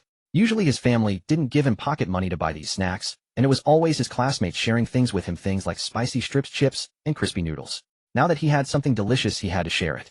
Yu Aixia didn't refuse. After all, this was fried at home, clean and hygienic, and she wasn't worried about the kids eating it. She smiled and said, "All right, I'll pack it for you when you go to school."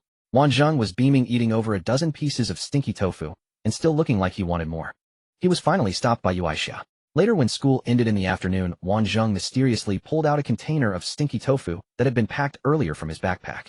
When he left, Yu Aixia, worried about the strong smell bothering the kids at school, had packed it in a thermos. As Wanzheng unscrewed the lid, the smell spread throughout the entire classroom. Some students sniffed the air thinking it smelled like a sewer, while others recognized it as the scent of stinky tofu. Several classmates around Wanzheng gathered around. "My grandma bought this stinky tofu and made it at home. It's very clean. I packed some especially for you guys to try," Wanzheng said, generously placing it on the table and taking out bamboo skewers from a bag beside him. Some of the kids who liked it immediately took it and skewered a piece to eat. The taste was hard to describe. The skin was soaked until it had a certain chewiness, but it absorbed the flavor well. It was spicy, sour, and delicious, just the thing kids liked. It was tangy, and after eating one piece, they couldn't help but skewer another. Some classmates were still hesitating, but seeing others eating first,